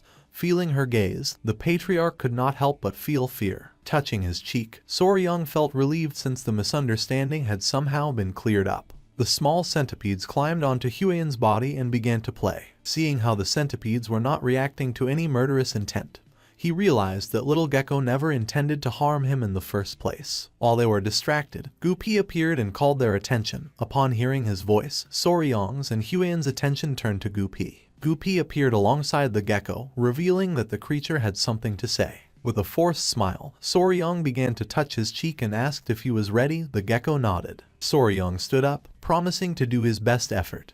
But before that, he wanted to ask something to the gecko. He began to observe our boy and became somewhat curious. Showing a finger, Soryang asked what geckos ate, since if he was going to cut her tail off, she was going to need to eat something nutritious in order to recover well. Taking small jumps, the gecko turned his back on them and began to move away. Soryang panicked and started to follow him. The little gecko moved several meters away and stopped near a small plant. Soryang's eyes filled with curiosity and his attention focused on the plant. Using his mouth, the gecko pulled out the plant and began to show it to Soryang. Our boy took the small plant in his hand. Peng Muan and Huan began to observe it closely. With a curious gaze, she asked if she could take a quick look at the plant.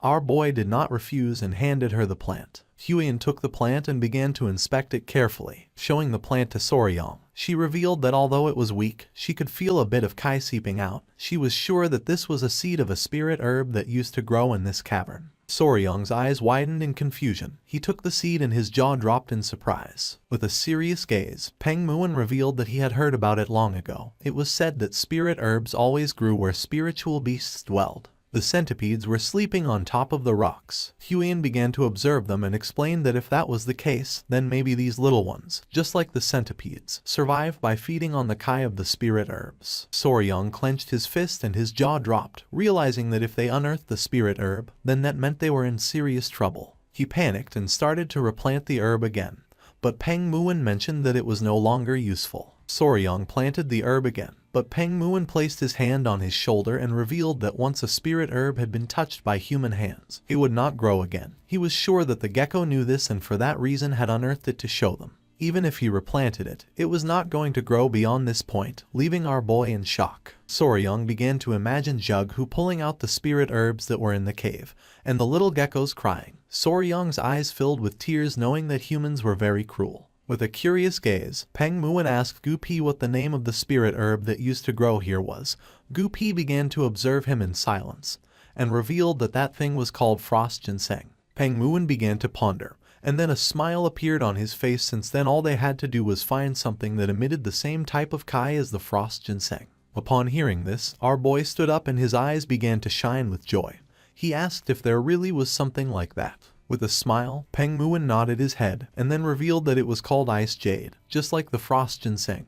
It contained the essence of cold kai. Touching his chin, he mentioned that the problem was how to obtain the ice jade, since even with money, it was not something that could be obtained easily. While they were distracted, Huan stepped forward, capturing their attention. With a serious gaze, she said that if they were talking about the ice jade, then she knew someone who had it. Upon hearing this, a curious smile appeared on the faces of Soryang and Peng Muan, since for them this was good news. With a curious gaze, Soryang approached her and asked who had the ice jade. She panicked and asked him to calm down. She began to sweat, not knowing what to say. Seeing this, Soryang and Peng Muan became somewhat confused. Huan swallowed saliva, then began to touch her chin and with a sincere gaze revealed that they were some other weed. Upon hearing this, our boy's jaw dropped in surprise, while on the other hand, Peng Muan became even more confused. With a serious gaze, she let out a sigh. Soryang's eyes widened in fear as he did not know what was happening. Peng Muan and Soryang began to observe Huan, not knowing what she had in mind.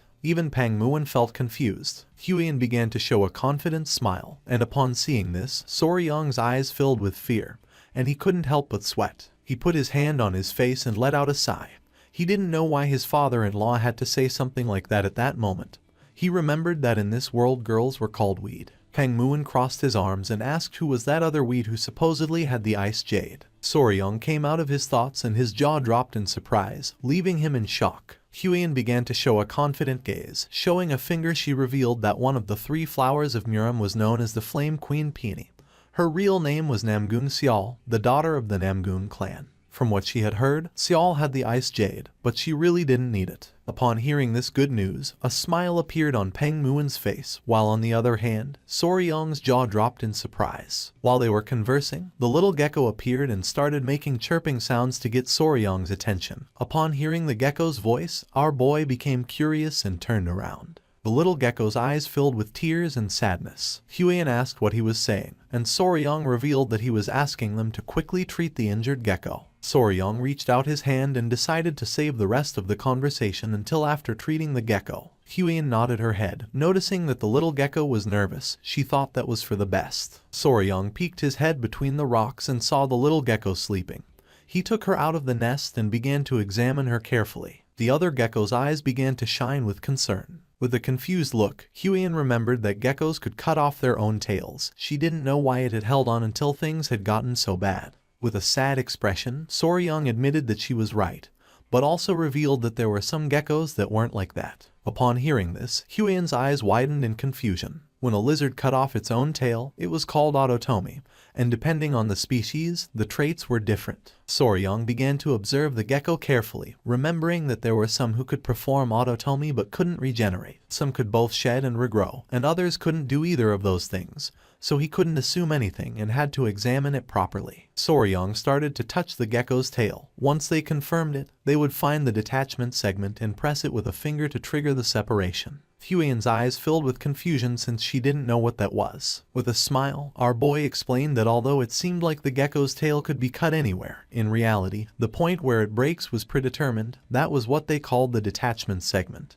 Huiyan was in shock since she didn't know much about geckos. Because they weren't poisonous, she didn't know how Soryong knew so much. According to her, this was amazing. The gecko was sleeping in Soryong's hands. He had sounded confident when he said it, but the tail was already very decayed, so he wasn't sure that the surgery would go well. Soryong grabbed its tail and his eyes began to shine with determination. He had to try anyway since he was spicy Fabry. A few minutes later, Soryong and Huiyan began performing the surgery. Peng Muin, who was sitting on a rock, realized that this was taking longer than he had thought. With a serious gaze, he started staring at Soryong, and the little gecko began to emit chirps. A few minutes later, with the gecko sleeping in his arms, Soryong appeared. Lord Peng Muin asked what had happened to the gecko. Huiyan began to show a smile, while on the other side, with a joyful gaze, Soryong revealed that fortunately the surgery had gone well. As long as they took good care of her, she should be fine. Upon hearing this, the little gecko couldn't help but cry and show a grateful smile. Our boy sat next to the gecko and felt happy to see that he was so happy. Peng Muin's gaze fixed on our boy. The more he looked at him, the more incredible he seemed. The pair of geckos returned to the nest. Now that the surgery had been completed, Soryong and the others decided to stay nearby and monitor its condition for a few days. A few days later, with a curious smile, Soryong and Huiyan returned to the cavern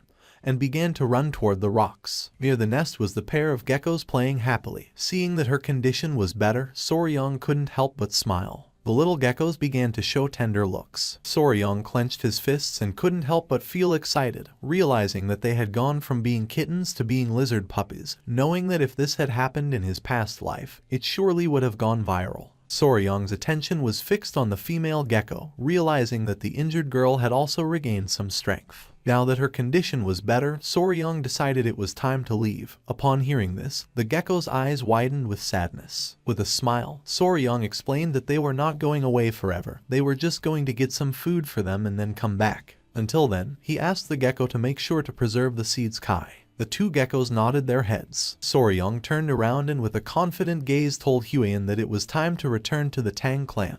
With an excited gaze, he clenched his fist and thought that it was time to obtain the ice jade. A few hours later, they returned to the manor of the Tang clan and sat down to chat with the patriarch. Back in the Tang clan, leaving behind the geckos, a few pieces of news had arrived, and among them, without a doubt, the biggest incident had been the matter related to the blood cult. The patriarch interlaced his hands and with a serious gaze decided to speak about that matter. After the identity of a spy infiltrated in the Muram alliance was revealed, their warriors followed the owl that an assistant had raised. A man with a mustache hid behind a tree, and when he peeked out, his eyes widened in surprise and fear. The owl arrived at the hideout of the blood cult, which was filled with ninjas. Coincidentally, a squad had just returned to the Muram alliance, and they had sent them poison extracted from tiger-striped water snakes, which had played an important role when they raided the hideout. Showing a letter, the patriarch revealed that the leader of the alliance had personally sent a handwritten letter of gratitude.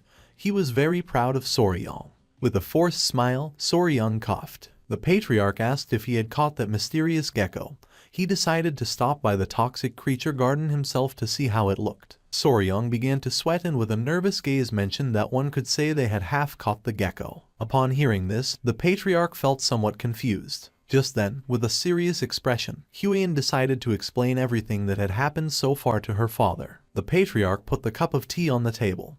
He began to stroke his beard and started thinking about the ice jade. Resting her hands on the table, Huiyin stood up and explained that for that reason, they had planned to go together to Anhui province to visit the Namgun clan. After thinking, with a calm gaze, the patriarch gave them permission to go. For him this was very convenient since he needed them to deliver something along the way. The timing wasn't the best because of the blood cult, but if Soryong was with her, he could be at ease. Soryong let out a sigh and his eyes filled with confusion since he didn't know if that had been a stealthy way of assigning him a task. Just before they could leave, with a serious expression, the patriarch asked them to wait a moment. He closed his eyes and revealed that some disturbing rumors had been circulating lately about the Namgun clan. Soryong and Huiyin began to look at each other and their eyes widened in surprise. It was nighttime and near the Namgun clan was Yellow Mountain. Two men were walking around the area. The bald man's eyes filled with surprise and he couldn't help but sweat when he asked if his friend was joking.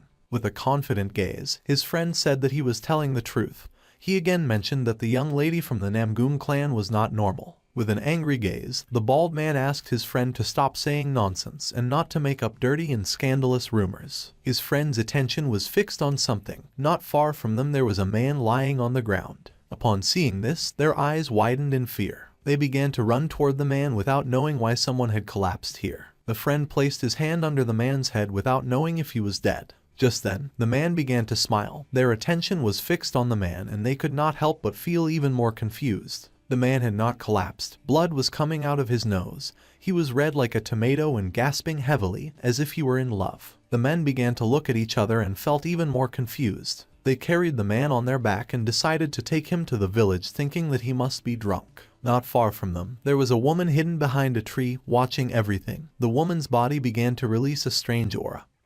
Her shadow became larger. She was like a spider hanging from its web. It was night and under the light of the moon, a woman was practicing with the sword. She concentrated and her eyes began to shine with determination. With precision and elegance, she swung the sword several times, cutting the leaves of the trees. At that moment, her body began to tremble, and the woman began to gasp heavily and felt frustrated. She had not managed to cut all the leaves, so she thought that she still needed more training. A woman with pigtails who was holding a lamp appeared and addressed the woman as Unnai. She was Namgun Yun from the Namgun clan.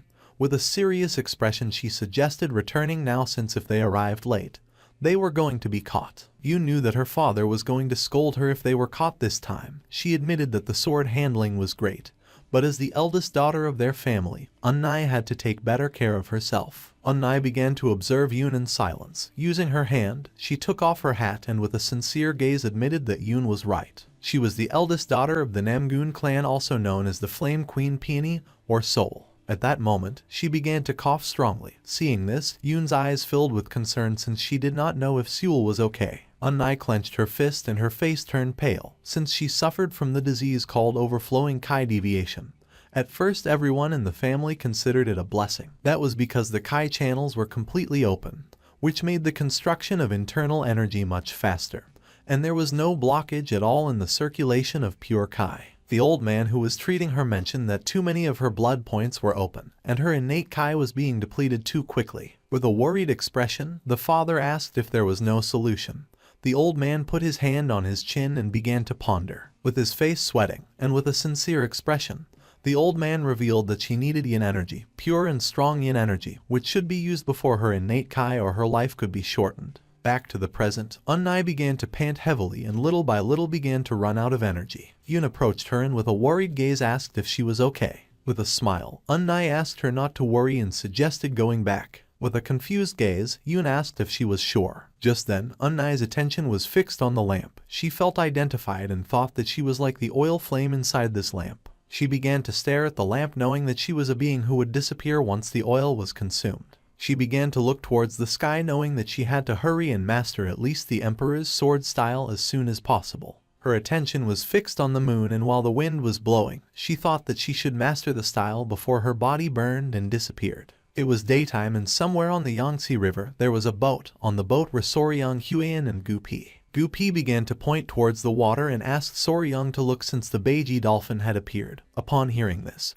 Soryang's eyes widened in surprise realizing that it was the Yangtze River dolphin. The dolphin emerged from the water and began to play. Soryang was in shock since he could not believe that he was seeing with his own eyes a species that had gone extinct. And even though he liked insects and reptiles, dolphins were something different. With a smile, Huiyan mentioned that if they followed the Yangtze River, they would reach Wuhan, where the Muram Alliance was located. Soryang's attention focused on her. With a smile he explained that according to his father-in-law's orders, they had to stop in Wuhan and deliver the red-necked keelback's poison. After that, they could get off the boat at Angyang, which was considered a safe zone. Huiyan began to show a smile and said that at this speed they could arrive at a much earlier hour. Soryang sat next to her and with a worried expression revealed that there was something he was concerned about. Huiyan sat next to him and with a curious gaze asked what it was. Our boy knew that if the ice jade was really so precious, then the Namgun clan would not hand it over easily. He extended his hand and explained that this fact kept bothering him, no matter how he thought about it. She started laughing and asked him to trust her. She started imagining Unnai and revealed that the ice jade was of special use for the young lady Namgung Seol. She needed to be able to eat it.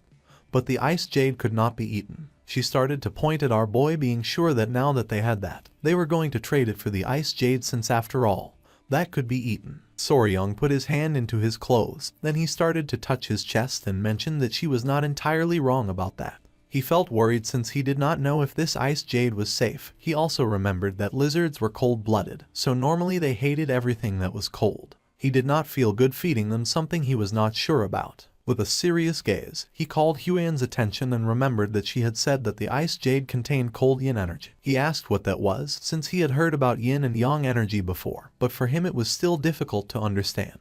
Huiyan turned towards him and while her eyes were shining with joy, she started to show one finger and began to smile. Because it was important for martial arts cultivation, she decided to explain, but asked our boy to listen carefully and remember. The Yin Kai was the Kai that created the Yin fire, and among the kiss of heaven and earth, it referred to the Kai that sank downwards and gathered. With a serious expression she revealed that normally, Yin energy suppressed the activity of living beings.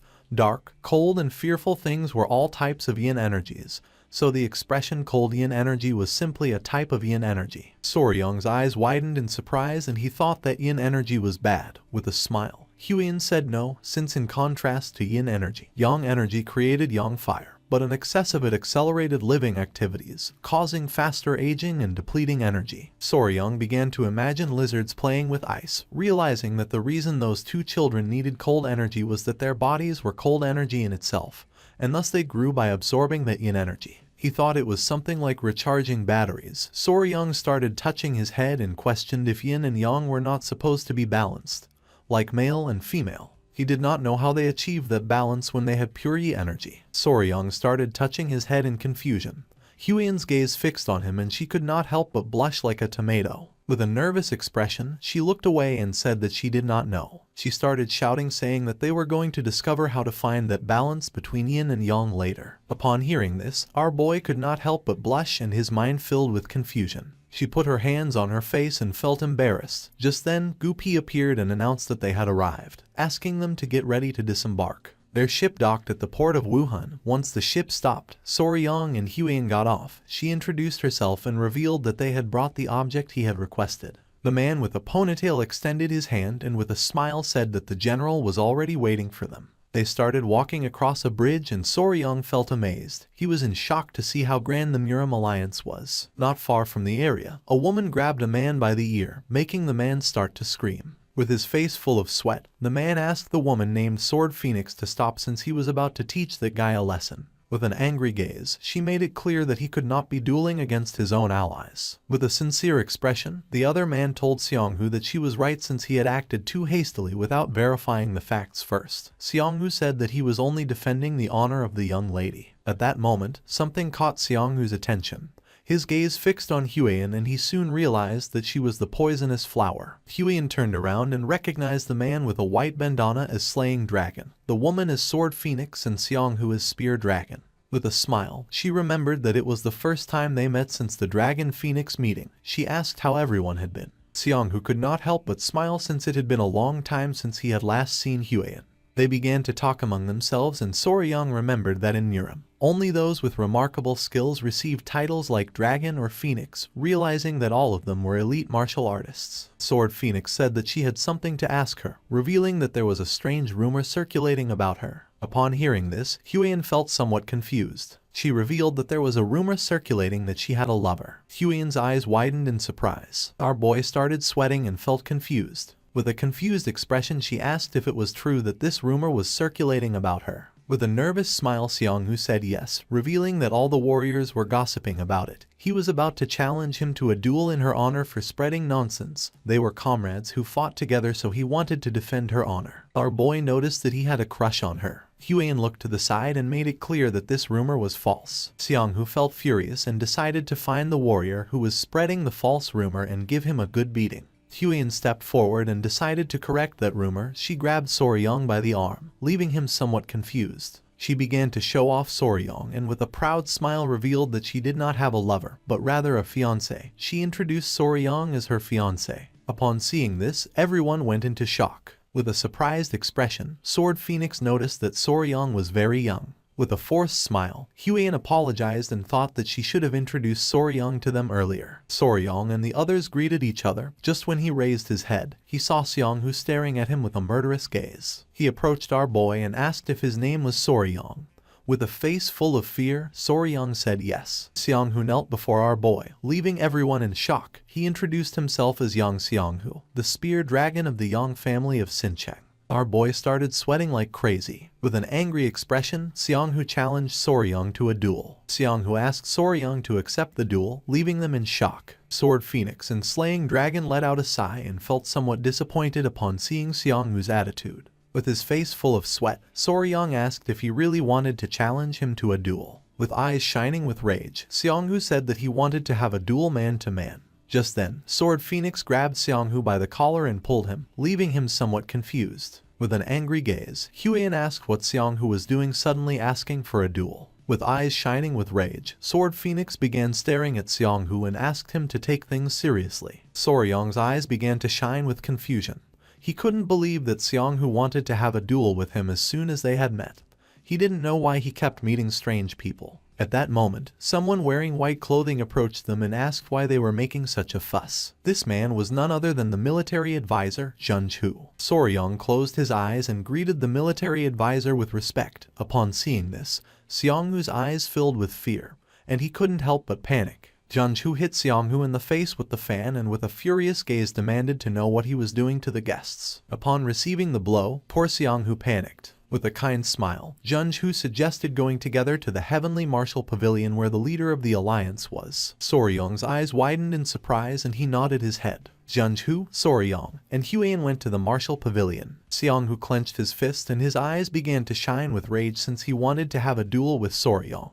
Seeing his expression, his friends felt somewhat confused and suggested that it was better to leave. It was daytime and next to the Heavenly Martial Pavilion there was a beautiful river. Huiyan decided to wait in the guest hall. Soryang, who was walking beside Zhenzhu, did not refuse and nodded his head. A girl who was in the guest hall began to sweat and with a nervous expression started pointing out the way, saying that first they had to go greet the leader of the alliance. Soryang's attention focused on her and he soon realized that she was a rookie and seemed a little lost. Zhenzhu began to smile and mentioned that they had caught that guy thanks to Soryang and explained that she was the one they had brought to replace the previous maid, who had turned out to be a spy, and because she was new, she was still somewhat inexperienced. Our boy began to show a forced smile. The maid closed her eyes and informed the leader that the general and the young warrior from the Tang clan had arrived. Upon hearing this, the leader gave them permission to enter. The door of the hall opened. The leader of the alliance was standing on the balcony enjoying the views. Junju and Soryong bumped their fists against their palms and bowed their heads to him as a sign of respect. Our boy introduced himself as Y Soryong from the Tang clan of Sichuan. Upon hearing this, the leader's eyes filled with surprise. With a kind smile, he asked them to come in since he knew that Soryong must be tired from such a long journey. Just then, something caught his attention, putting him on alert. He began pointing at our boy with his finger and with a serious expression questioned whether those little guys on his wrist and waist didn't bite just anyone. With a surprised expression, our boy said that they didn't bite just anyone. The little centipedes were sleeping under Soryong's clothes. He remembered that it was said the leader was one of the top 3 martial masters in all of Muram. He couldn't believe that he had instantly noticed the poisonous creatures wrapped around his body. They sat down to chat, and the leader got straight to the point and asked if Soryong had brought the venom from the tiger-striped water snakes. Soryong said that he had, and with a smile revealed that he had prepared as much as possible just before leaving. He had brought 3 bottles. Junju was in shock, and with a calm expression mentioned that when he was in Sichuan, he had seen the process of extracting that venom. A complicated task. It required a lot of work and effort to collect. He didn't know how to thank Soryong for having brought 3 bottles. The leader began to look at our boy and mentioned that he had heard that he had become the son-in-law of the Tang clan. Soryong turned his head toward him and nodded. The leader decided to ask about his parents, and Soryong revealed that he had no family. He was alone in this world and had no one to trust. Junju interrupted the conversation and with a serious tone said that he had heard that Soryong had lost all his memory in an accident, and before being taken in by the patriarch of the Tang clan, he used to live alone on Hainan Island, hunting snakes and selling them. The leader crossed his arms and it didn't take long for him to realize that Soryong must have lived a lonely and difficult life on his own. With a cheerful smile, Soryong began to touch his head and mentioned that he wasn't completely alone. The leader decided to change the subject and talk about the reason why he had summoned Soryong. He knew that our boy had played an important role in the recent blood cult incident and wanted to grant him a reward. The eyes of our boy widened in surprise. With a nervous gaze, he mentioned that he had already told the general what he needed the last time. Junju began to show a smile. What Soryong had discovered was something enormous, enough to ensure that those disgusting leeches from the blood cult would never set foot on the Central Plains again. And according to him, this kind of service deserved more than just a simple reward. With a nervous expression, Soryong began to shake his hands in denial, revealing that it had been something he had stumbled upon while trying to save his people from them. If it was that gift which had already been promised to him, according to him that was more than enough for him. The eyes of the leader and of Junju began to shine with seriousness. The leader placed his hand on the table and asked if he had really stumbled upon it while trying to save his people. He stood up, crossed his arms, and couldn't help but smile, as he had been wondering why he felt a sense of closeness with Soryong. Now he had realized that it was because they were alike. Soryong's eyes filled with confusion, and the leader clarified that he wasn't talking about their faces. With a serious gaze, he revealed that he had lost both his clan and the one he loved because of those bastards from the blood cult. He was struggling, doing everything possible to save even a single remaining member of the family, and at some point along the way, he reached enlightenment and achieved martial mastery. The leader began to observe our boy and mentioned that he had heard that Soryong had thrown himself against an elder of the blood cult while he was poisoned in order to save his people from the Tang clan. With a smile, our boy said it was true. A smile appeared on the leader's face since he had done the same thing 30 years ago. He began to walk towards Soryong. Despite being imposing, he had thrown himself in completely, with nothing but desperation in his heart. He placed his hand on our boy's shoulder, leaving him somewhat confused. With a smile, as a reward, he decided to grant our boy his unique martial art, called Iron Coffer Technique. The jaws of Soryong and Junju dropped in surprise. The leader couldn't help but smile and with a confident gaze revealed that he had never taken a disciple before. And when he died, his martial art would disappear with him. He had no intention of pretending to be his master, so he decided to let the Tang clan know they didn't need to worry. Junju stood up and his face was covered in sweat. Our boy was open-mouthed and sweating like crazy. From the bottom of his heart, he thanked the leader and swore to make sure not to bring shame to his great name. Upon hearing this, a kind smile spread across the leader's face. Once night fell, Soryong was walking around the area carrying a heavy book. He held the book tightly. The alliance leader was granting him his own martial art. For now, Soryong had to keep it secret from everyone except for the elders of his clan, since if it were found out, he could become a target of the blood cult. He decided to return to the guest hall and thought that if he told Huian she would be delighted. Just then, a man appeared and began watching him in silence. The man asked our boy to wait. With a curious gaze, Soryong turned around and saw the furious Seonghu staring at him. Soryong couldn't help but tremble. Seonghu took a step forward and with a serious look said that he had heard that Soryong had passed through the heavenly martial pavilion. He had come since he still hadn't received an answer regarding their duel. Our boy was in shock to see how persistent this guy was. With a sincere expression, Seonghu admitted that he wanted to know if Soryong was a man worthy of marrying Huian. He wanted Soryong to prove it. With a nervous gaze, Soryong said that a duel was very dangerous. Pointing at the spear with his finger, Seonghu explained that he shouldn't worry about that, since he was going to remove the tips from his spear. With a piercing gaze, Soryong revealed that he was worried because he was afraid that Seonghu could end up dead. Both remained silent for several minutes, looking at each other. Soryong's words made Seonghu angry. He grabbed Soryong by the collar and with a furious gaze demanded to know what he had just said. Just then, something that was hidden in our boy's clothes started to move. Seonghu's attention fixed on it, leaving him somewhat confused. With a furious gaze, the small centipedes emerged from Soryong's clothes and lunged at Seonghu. At that moment, our boy caught the centipedes and asked them not to bite Seonghu. The arrogant Seonghu fell on his butt to the ground, his face filled with sweat and fear since he didn't know what was happening. Soryong approached him and with a smile mentioned that as he had told him it was dangerous. Soryong sat in front of Seonghu, making him start to sweat like crazy. With shining eyes, with an arrogant expression, Soryong made it clear that he had already forgiven him once. Seonghu began to pant heavily with fear and realized that Soryong was not joking. If our boy had not stopped the centipedes,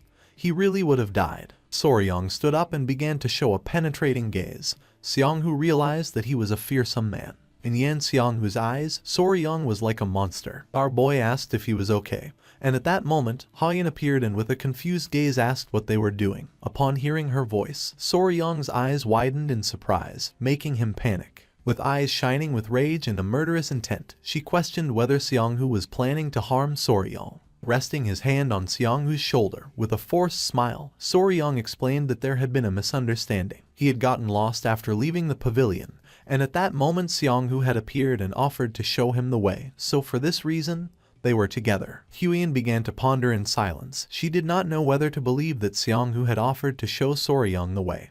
Upon observing closely, she saw that the centipedes were restless. With a nervous gaze, Soryong placed one of the small centipedes on Seonghu's head and mentioned that after chatting he wanted to show the centipedes to Seonghu. So he had asked Seonghu to release a bit of killing intent and this was what had happened. Our boy explained that he was only joking with Seonghu. Seonghu was confused, but decided to play along with Soryong. He stood up and placing his hand on his shoulder, with a smile mentioned that Soryong was right. Huian's eyes filled with suspicion. She didn't know if they were telling the truth. She thanked Seonghu for guiding Soryong and decided it was time to return to the reception hall. With a nervous smile, Soryong nodded and started running. Seonghu put his hand on top of his head and let out a sigh of relief since he had narrowly avoided getting into trouble. While Soryong was walking away, he turned around and with a smile made it clear that he had saved Seonghu's life twice. After saying this, they left. Seonghu's jaw dropped in confusion. He didn't know what was happening. The next morning, the ships began to arrive at the port. Soryong, Huian and Gupi got ready to leave. With a smile, she greeted Seonghu and the others by bowing her head and explained that they had something to do, so they had to go, thanking everyone for their kindness. Slaying Dragon asked both of them to take care. Just before they could leave, with a curious gaze, Sword Phoenix asked Soryong to wait a moment. Then, she placed her hand on Seonghu's shoulder, with eyes full of nervousness. He bowed his head to Soryong as a sign of respect. Sword Phoenix mentioned that she had heard what Seonghu had done and thanked Soryong for his generosity. Soryong's eyes widened in confusion. Seonghu started touching his head and with a nervous gaze thanked our boy, explaining that after talking with Sword Phoenix at night, he had realized how foolish he had been. A proud smile appeared on the faces of his friends. With eyes full of tears, he clenched his fists and revealed that he had convinced himself when he saw Soryong's great tolerance, who had covered up his bad manners. According to him, Soryong was the most suitable as Huian's fiancé. He asked our boy to take good care of her in the future. Soryong said goodbye to them and couldn't help but smile. He had heard that they would meet again at the Phoenix Dragon Conference, so there was no need to become enemies. Once Soryong and the others boarded the ship, Xianghu and the others bid them farewell with a smile. They departed in the sky filled with birds. Late at night, in the village below Mount Huang there was an inn. Soryong and the others stayed at the inn and sat down to eat. A maid brought them food and left. They had left Wuhan and arrived in Anqing. Gu Pi suggested that it was better to rest in this place since it was late. Mount Huang could be rough, and it took half a day to reach the Namgung clan. Soryong began to eat calmly. They decided to spend the night at this inn after hearing Gu Pi's words. Huiyan's eyes filled with confusion, leaving her in shock. She couldn't believe that Soryong had received the secret manual of the Iron Coffer technique, the exclusive martial art of the Fist Emperor. Soryong mentioned that he had said they looked alike and asked if that was a good thing. She nodded because although it was said that training for the Iron Coffer technique was painful, once he mastered it, it could even block swords and Kai-based attacks. With a cheerful gaze, she revealed that it was the exclusive martial art of the very Emperor of the Fist himself. Some even said that it rivaled Shailen's indestructible diamond divine art, and since it was an external martial art, it was not heavily influenced by internal cultivation methods, so Soryong wasn't going to have any problem learning it. Soryong was in shock as he knew that if he mastered the technique, he would gain bulletproof defense.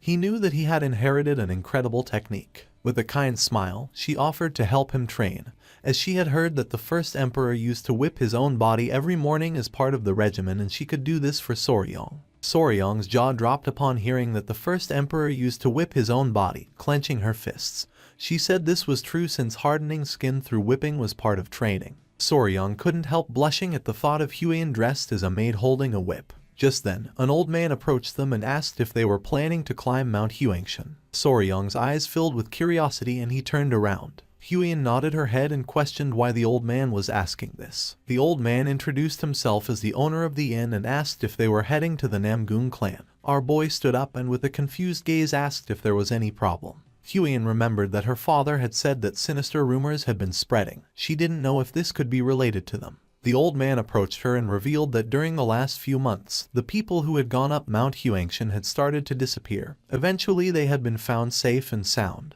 but all their yang energy had been completely drained. Upon hearing this, Soryong's face filled with fear, while on the other hand, Huiyan became suspicious since according to her this was strange. She questioned what all of this had to do with the Namgung clan. The old man coughed and couldn't help blushing when he revealed that each of the people who had come back to their senses had said the same thing. The person they had spent the night with was none other than Lady Namgung Xiao of the Namgung clan. Upon knowing this, Huiyan's eyes widened in confusion, leaving her in shock. She began arguing with the old man saying that this was absurd. According to her this must be a trap, a malicious slander. Soryong asked her to calm down. The old man panicked and with a nervous expression revealed that everyone had reacted like her. It was night and the moon was high in the sky and not far away was the manor of the Namgung clan. Xiao was sitting in her room sewing. Just then, a maid opened the door to her room, making her curious. The maid informed that the patriarch had summoned her to the patriarch's hall immediately, leaving her somewhat surprised. Without wasting any more time, she left her room and began heading toward the patriarch's hall. She did not know if her father had found out that she had been secretly training fencing at night. Once she arrived at the patriarch's hall, her eyes filled with surprise. In front of the patriarch there were several men kneeling. When he saw that she had arrived, the father's eyes began to shine with seriousness. He gave the order to all the men to raise their heads, and asked everyone to say if the one they had seen was really his daughter. With a face full of fear and trembling, one of the men raised his head, and the others began to ask for mercy. With a furious gaze, the father gave them the order to speak the truth at once, leaving Xiao somewhat confused. With a serious expression, he asked if Xiao had been secretly going out to Mount Huangshan at night. He revealed that these men were saying that she had drained their yang energy.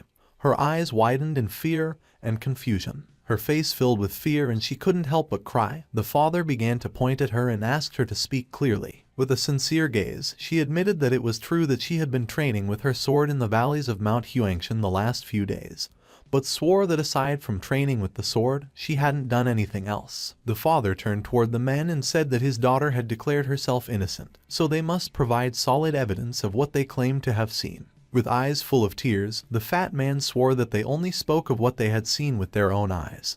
They did not intend to insult the young lady. The other man began to cry since he didn't know what was happening in this world, nor if everyone had gone crazy or been possessed by spirits. Upon hearing this, the fat man's eyes filled with surprise.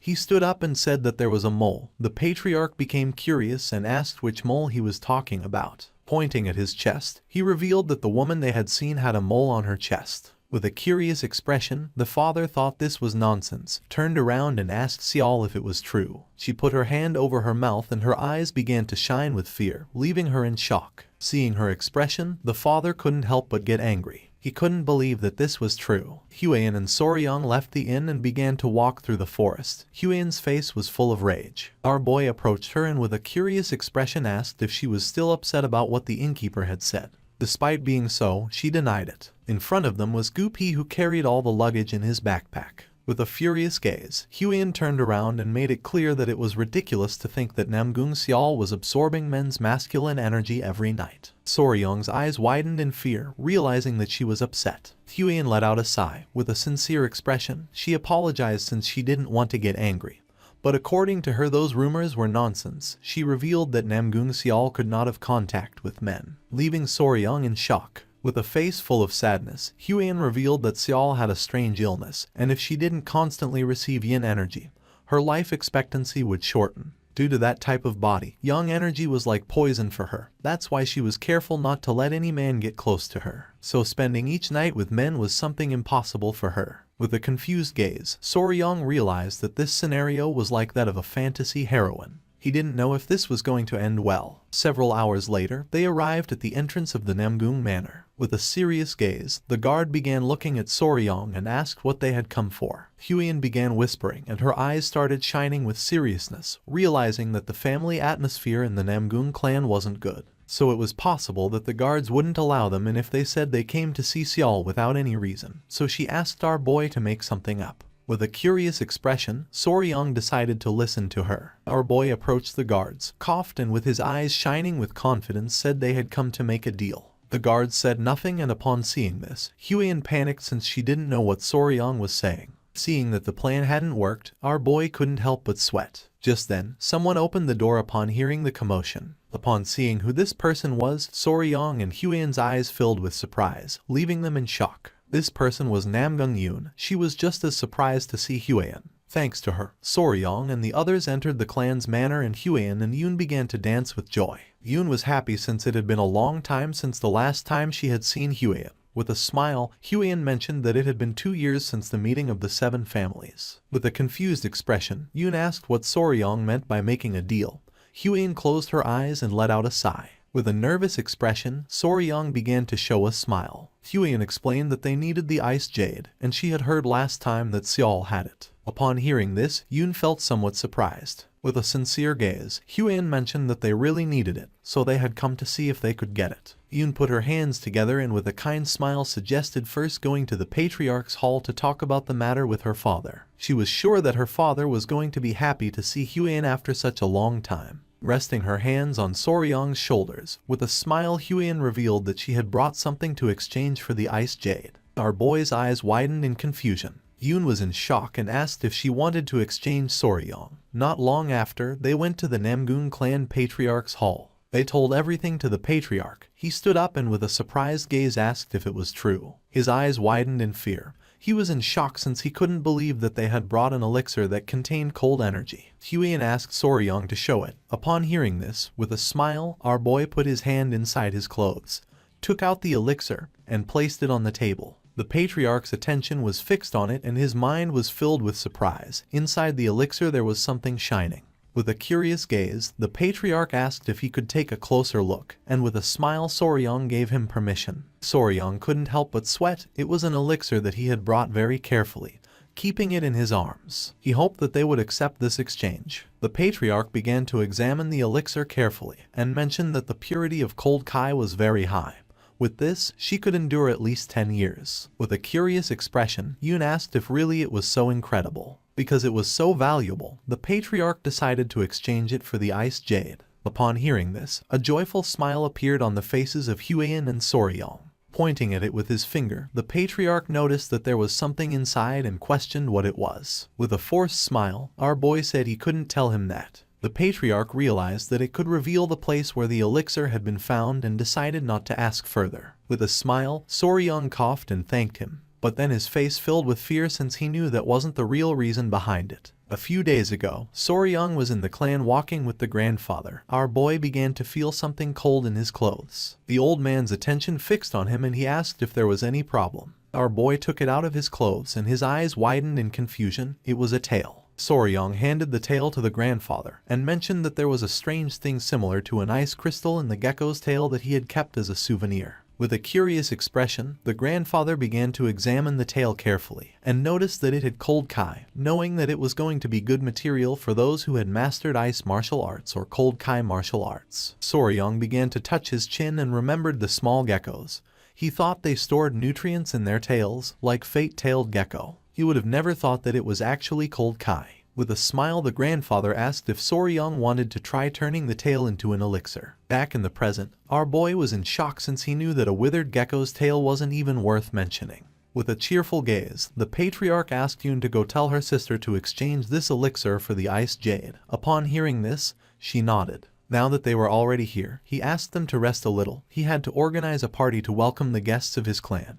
He also noticed that Huyen was close to Seol. He revealed that his daughter had gone through something difficult recently and wondered if she could comfort her while she was here. With a smile, Huyen did not refuse. They stood up and Yoon decided to guide them to the guest residence. They left the mansion and began walking. With a smile, Yoon mentioned that thanks to Huyen, her father was in a good mood. These past few days, they had been walking on thin ice. With a curious gaze, Huyen asked what had happened to Seol since she had heard rumors near Mount Huangshan. Yoon's eyes filled with surprise upon noticing that she knew that. Her eyes began to shine with sadness because she didn't think Seol would do something like that. But since they hadn't been able to find any clues, she was locked in the confinement room and had to be marked with virginity sand to prove her innocence. Huyen was in shock and Soryang was somewhat confused. Virginity sand was something women applied on their bodies to demonstrate that their body was pure. If you raise a gecko in a jar and feed it cinnabar, its body will turn red. Huyen revealed that afterwards it was ground into powder and applied to the woman's body. If her body was pure, that blood mark could not be washed off even with water. Upon hearing this, Soryang's eyes widened in surprise and confusion. He was furious since identifying a maiden was the task of a unicorn, not that of a gecko. Seeing Soryang's expression, Huyen panicked. Just then, they arrived at the place where Seol was, catching their attention. Soryang's eyes widened in surprise. Not far from them sat Seol with the blood mark still on her hand. With a smile, Huyen greeted her. Upon seeing Huyen, Seol couldn't help but go into shock. Yoon revealed that she had brought an elixir containing cold kai. Their father wanted her to exchange it for the ice jade. Yoon gave Seol the elixir. Her eyes widened with curiosity and her jaw dropped upon noticing the immense cold kai of it. She thanked them and decided to make the exchange, making Huyen and Soryang feel happy. She took out the ice jade and handed it to Soryang.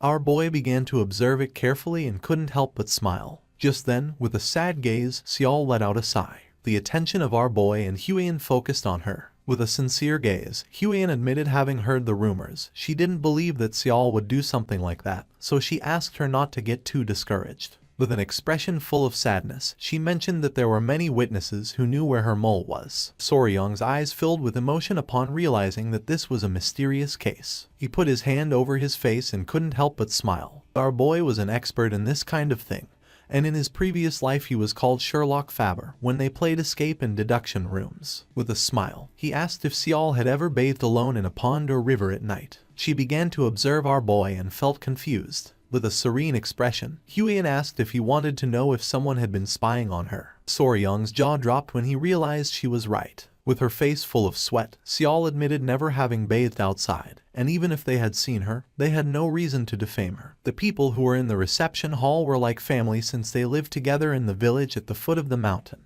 Yoon mocked Soryang, saying that he was wrong. Soryang's face filled with sweat. He couldn't believe that he had failed. He fell to his knees on the ground and begged for forgiveness. Just then, Huyen noticed something. Putting her hands together and with a smile, she revealed that she had solved the mystery. According to her, there was only one probable explanation for this situation. Everyone's attention turned to her and all felt confused and curious. With a serious gaze, she revealed the probable explanation for this situation. With a serene expression, Huan decided to reveal the identity of the possible culprit. Everyone began to look at her with a curious expression. Huan remained silent until several seconds later, with eyes shining with confidence, she revealed that the culprit was a ghost. The faces of Yoon and Seol were filled with sweat and their eyes widened in surprise, leaving them in shock. Huan nodded her head. Soryong's eyes filled with confusion since he was thinking that she was going to say something profound.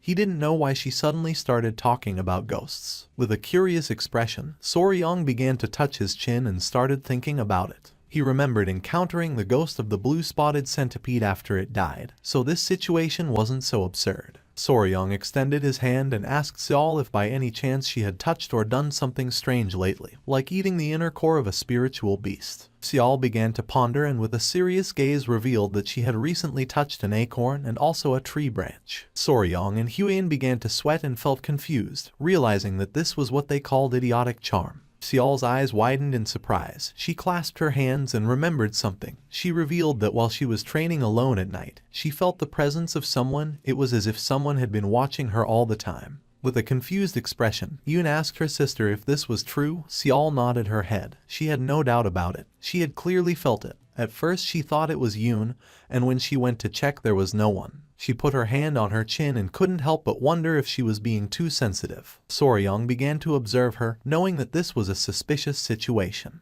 While they were distracted, a maid came running. Upon hearing her voice, the sister's attention focused on her. With a face full of sweat and while panting heavily, the maid revealed that something terrible had happened. Upon hearing this, with a worried expression, Seol asked what was going on. The maid clenched her fists and revealed that another villager had disappeared. She also mentioned that the warriors had left the clan's territory to begin the search. With a confused gaze, Yoon asked if this was true. Seol began to look down at the ground and couldn't help but feel furious. Soryong's attention fixed on her. With a calm expression he asked if she was okay. Seol's eyes began to shine with determination. No matter what, she had to catch the ghost personally and avenge the affront against her lost chastity. Yoon clenched her fists and with a serious gaze asked her sister not to go, since if she sneaked out alone again and was caught, this time it was going to be a very serious problem. Seol started to think, and then with a smile, asked Yoon not to worry. Then she turned towards Soryong and Huan, and revealed that this time they were not going alone. With a confused gaze, Yoon asked what she meant by that. Seol approached Huan and grabbed her hand, and with a sad expression asked if the two of them were willing to help her. Soryong and Huan's eyes widened in surprise, leaving them in shock. Night fell and somewhere in the forest there was a small owl sitting on a branch. When it turned around it saw Soryong and the others searching the area. With her body trembling and her eyes full of tears, Yoon grabbed Huan by the arm knowing that if she was caught this time, they were going to lock her up in the closed cultivation room. Then she thought she would be trapped there for at least half a year. Upon hearing this, Huan began to show a nervous smile. Yoon turned around and mentioned that Soryong must be helping her stop Seol. She didn't know how Soryong could fall in love with her so suddenly. Soryong's eyes widened in confusion, and he began to show a nervous smile. A moment before, Seol took out a golden ornament. She explained that it was a norigi made of knots. The central piece was designed so that an ice jade could be inserted. Our boy and Huan remained listening in silence. With a serene gaze, Seol mentioned that although she wasn't very sure why they needed the ice jade, if they were looking for something to carry with them, this wasn't a bad option. Soryong and Huan began to observe it closely, and their eyes widened in astonishment. She split it in half, revealing that even it could be split in half, it could serve as a symbol between the two. She promised to give it to Soryong if he helped her. Our boy went into shock. Their attention was fixed on the bright ornament. Back in the present, our boy began to think silently. He placed his hand over his chest and made it clear that, as he had already said before, it wasn't because he wanted the norigi.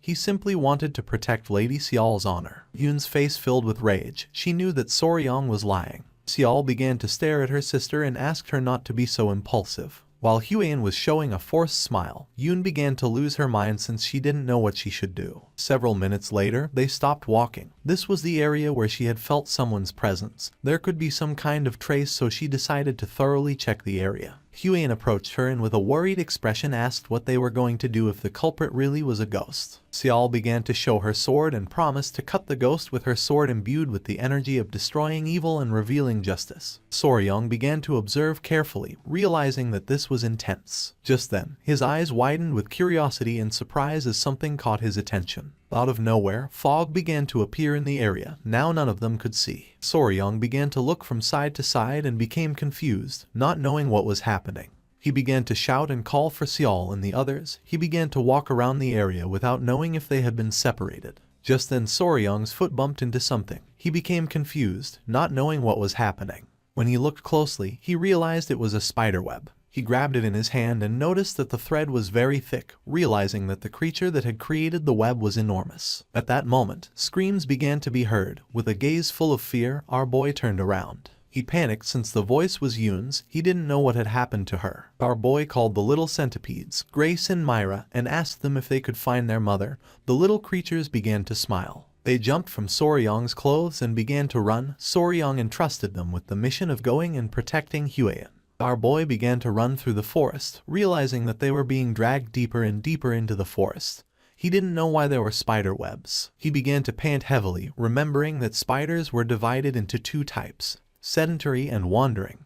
The sedentary ones built a web and stayed in one place, while the wandering ones roamed like vagabonds. The forest was full of spider webs. He knew that no way, none of them wove flat webs on the ground, which meant this was not an ordinary spider. Red fog was all over the forest, and once the fog began to clear, with a serious expression Soryong decided to hurry and find Yoon and the others. Several seconds later, our boy stopped walking. The trees in front of him were full of cobwebs. He began to observe this and his eyes widened in confusion since he didn't know what was happening.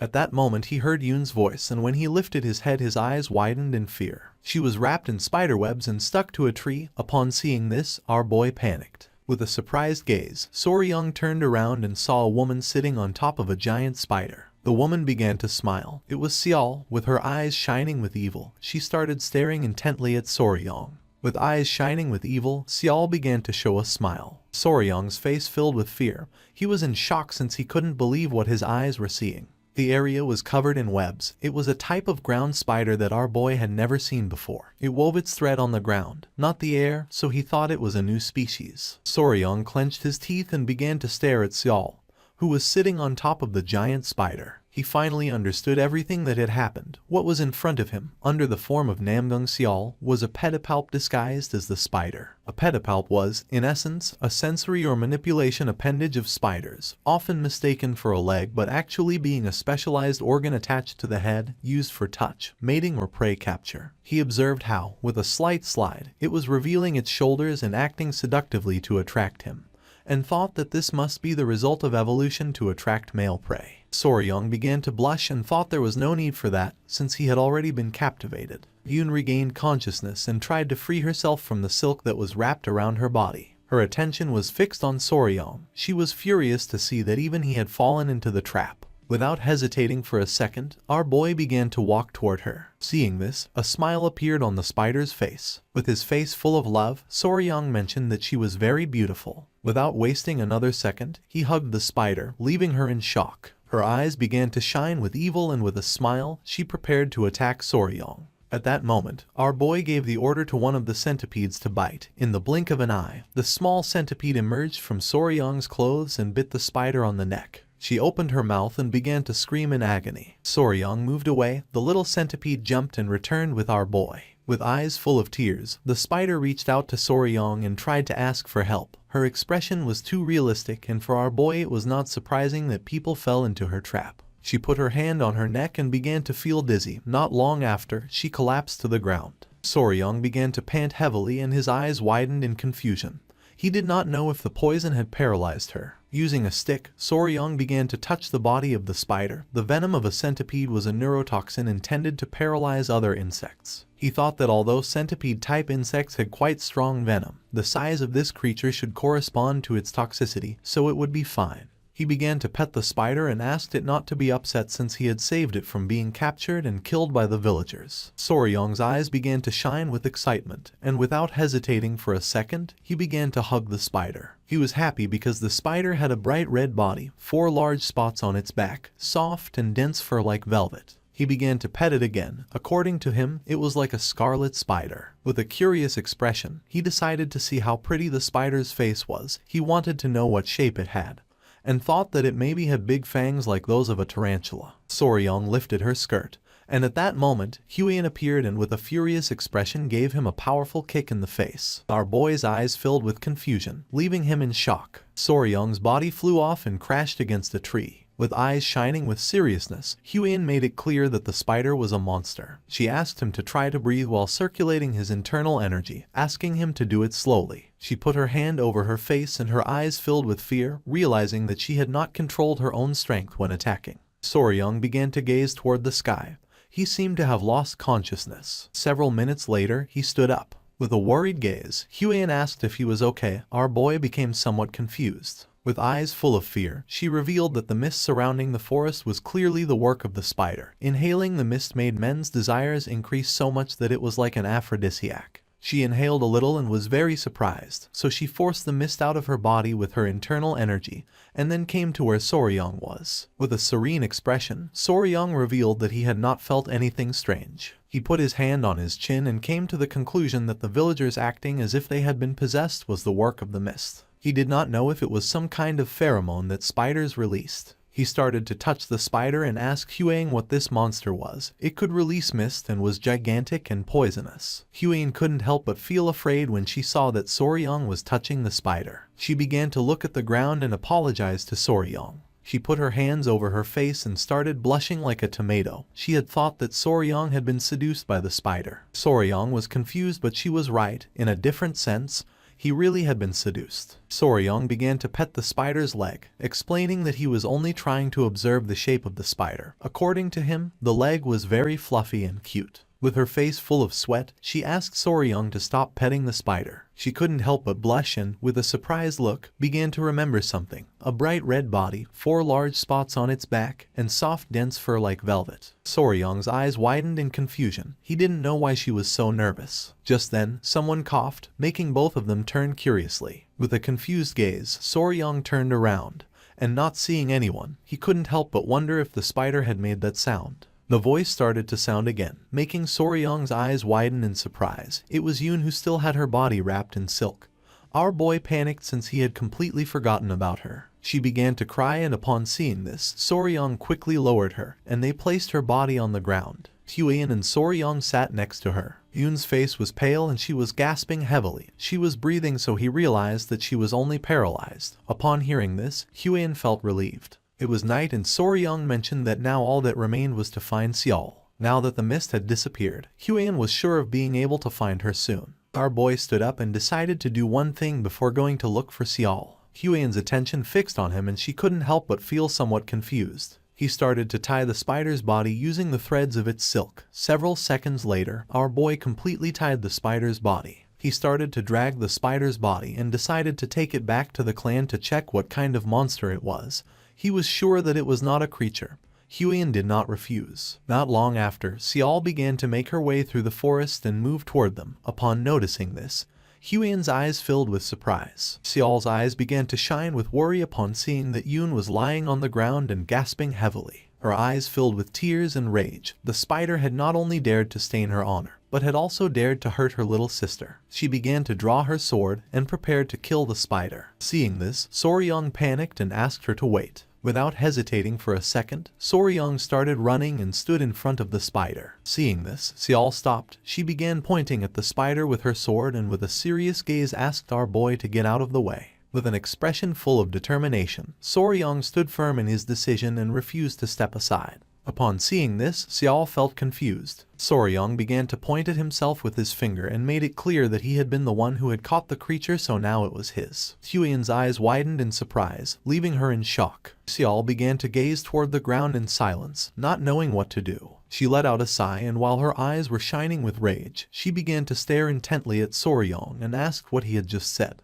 With a furious expression, Seol asked what Soryong had just said. Our boy swallowed hard. According to him, killing the small creature was too much. He remembered that first she had killed a salamander with a poisonous chant, and now wanted to kill the spider. Huyen grabbed Yoon in her arms and asked Seol to wait, revealing that she was still alive. She was only paralyzed. Upon hearing this, her eyes filled with relief and surprise, and she asked if this was true. Huyen confirmed it and asked her to calm down. Huyen understood Lady Namgung Seol's feelings but warned that if the hosts were killed and the mimicry broken, it would change into another form and then there would be no way to clear Lady Yoon's name ever again. Looking at the spider with a serious expression, she asked Seol to think about it. If she took the spider and showed it to her family members, her grievance would be cleared. Besides that, it had been Soryong who had caught that host. He found the elixir that would be delivered to her and even saved Lady Yoon's life. It was Soryong who helped clear Lady Yoon's grievance, therefore Seol should not wield her sword recklessly. Soryong and Seol's eyes filled with surprise.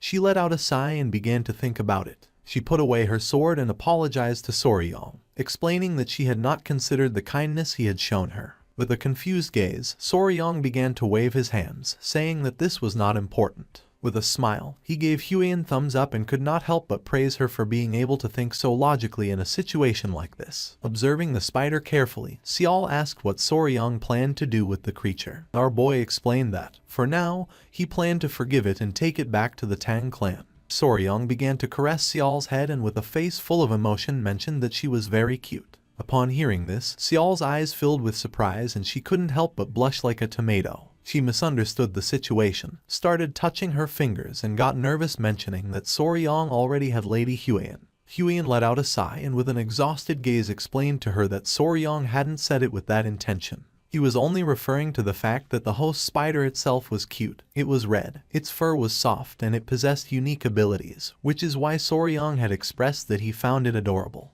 Upon hearing this, Seol's eyes filled with fear. Soryong's attention, who was caressing the spider, focused on her, leaving him somewhat confused. It was night and when he asked what the two of them were talking about, they changed the subject. At dawn, the spider and Lady Namgung Yoon were safely transported with the Namgung family. Everyone was in shock since they had never seen such a large spider before. The patriarch panicked and began to draw his sword, furious upon learning that this creature had stolen his daughter's appearance and insulted her. Our boy asked him to calm down, explaining that now the misunderstanding about the lady would be cleared up and the rumors corrected. Upon hearing this, the patriarch decided to calm down, and Soryong realized that he and Seol were alike.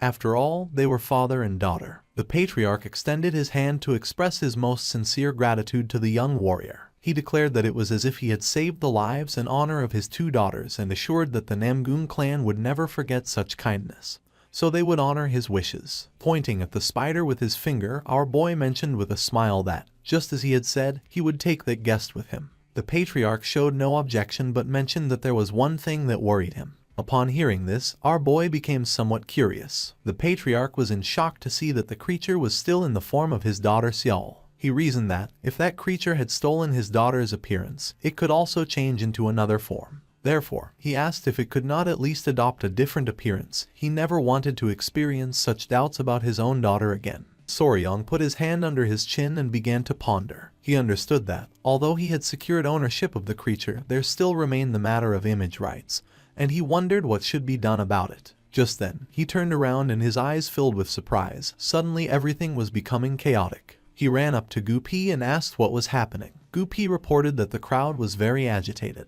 3 old men appeared, visibly furious. They began shouting, referring to the creature as a cunning little thing and a bastard who had been imitating the young lady's appearance. They demanded to know what they were doing and why they weren't killing it. With a serious gaze, Gupi extended his hand and asked them to watch their words. He reminded them that this guest had been captured by his clan and asked if they were daring to defame the property of the clan. Upon hearing this, the old men panicked and begged for forgiveness. Soryong crossed his arms. Now that the misunderstanding was already cleared up and it seemed that almost everyone who needed to see it had already done so, he explained to Gupi that they should not accept anyone else, as he was concerned that the creature could be hurt if this continued.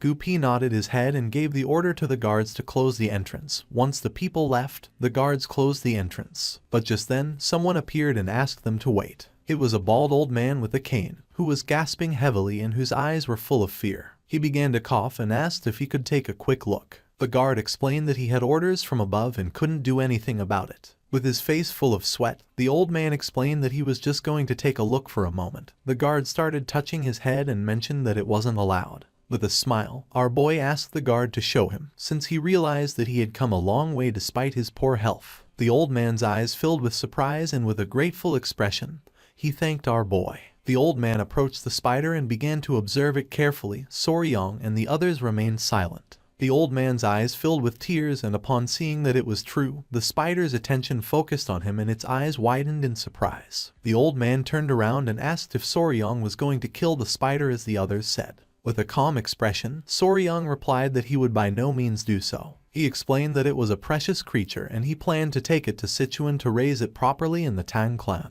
Although its diet might seem unusual, it was simply a guest. According to him, this was something predetermined by the heavens, and it wasn't the little creature's fault. The old man's eyes filled with tears of joy, since he had never heard anyone say something like that. He decided to trust him. Without wasting any more time, the old man began to untie the ropes that were around the spider. Seeing this, Soryong and the others panicked. With eyes shining with concern, our boy revealed that this was very dangerous. After untying the spider, the old man began to caress it, and the spider's eyes began to shine with joy. With a confused gaze, Soryong let out a sigh. For him it was not surprising, since from the beginning he had felt that a familiar aura emanated from him. He began to observe the old man closely, realizing that he was a kindred spirit. There was no doubt about it, he was an enthusiast. The old man revealed that the name of the spider was Yowa. He explained that one day, after losing his entire family to the plague and falling into despair, he had found the little creature, who at that time was only about as big as his fist,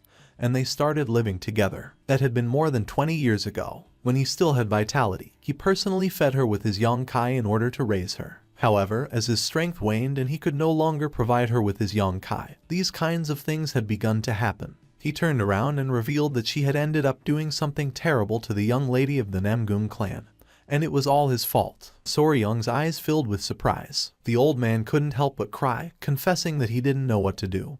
He had been wandering in anguish, but now that a gentleman as kind as him had taken her in, he could finally rest easy, so he begged him to please take good care of his Yowa. Soryong greeted the old man with respect, bowed his head before him and promised to raise her well. With tears in his eyes, the old man explained to Yowa that he was already old and could no longer take care of her. He asked her, please, to follow Soryong and live a long life. Yowa and the old man gave each other a hug, and the creature's eyes filled with tears. Soryong felt moved and couldn't help but cry, amazed that a pet could understand human speech and respond to emotions in that way. He wondered how much time they must have spent together, realizing that the old man had truly treated and treasured her like a daughter. He reached out his hand and asked the old man to please stop. He asked if he would consider following them to Sichuan, suggesting that it might be better for them to go together instead of simply parting ways. The old man refused and, with tears in his eyes, explained that he deeply appreciated his words, but he was no longer young enough to endure such a long journey. Besides, his family's graves were here, so it was impossible for him to leave this place. Soryong began to touch his head and, with a smile, asked the old man if he could share the experience he had acquired raising Yowa,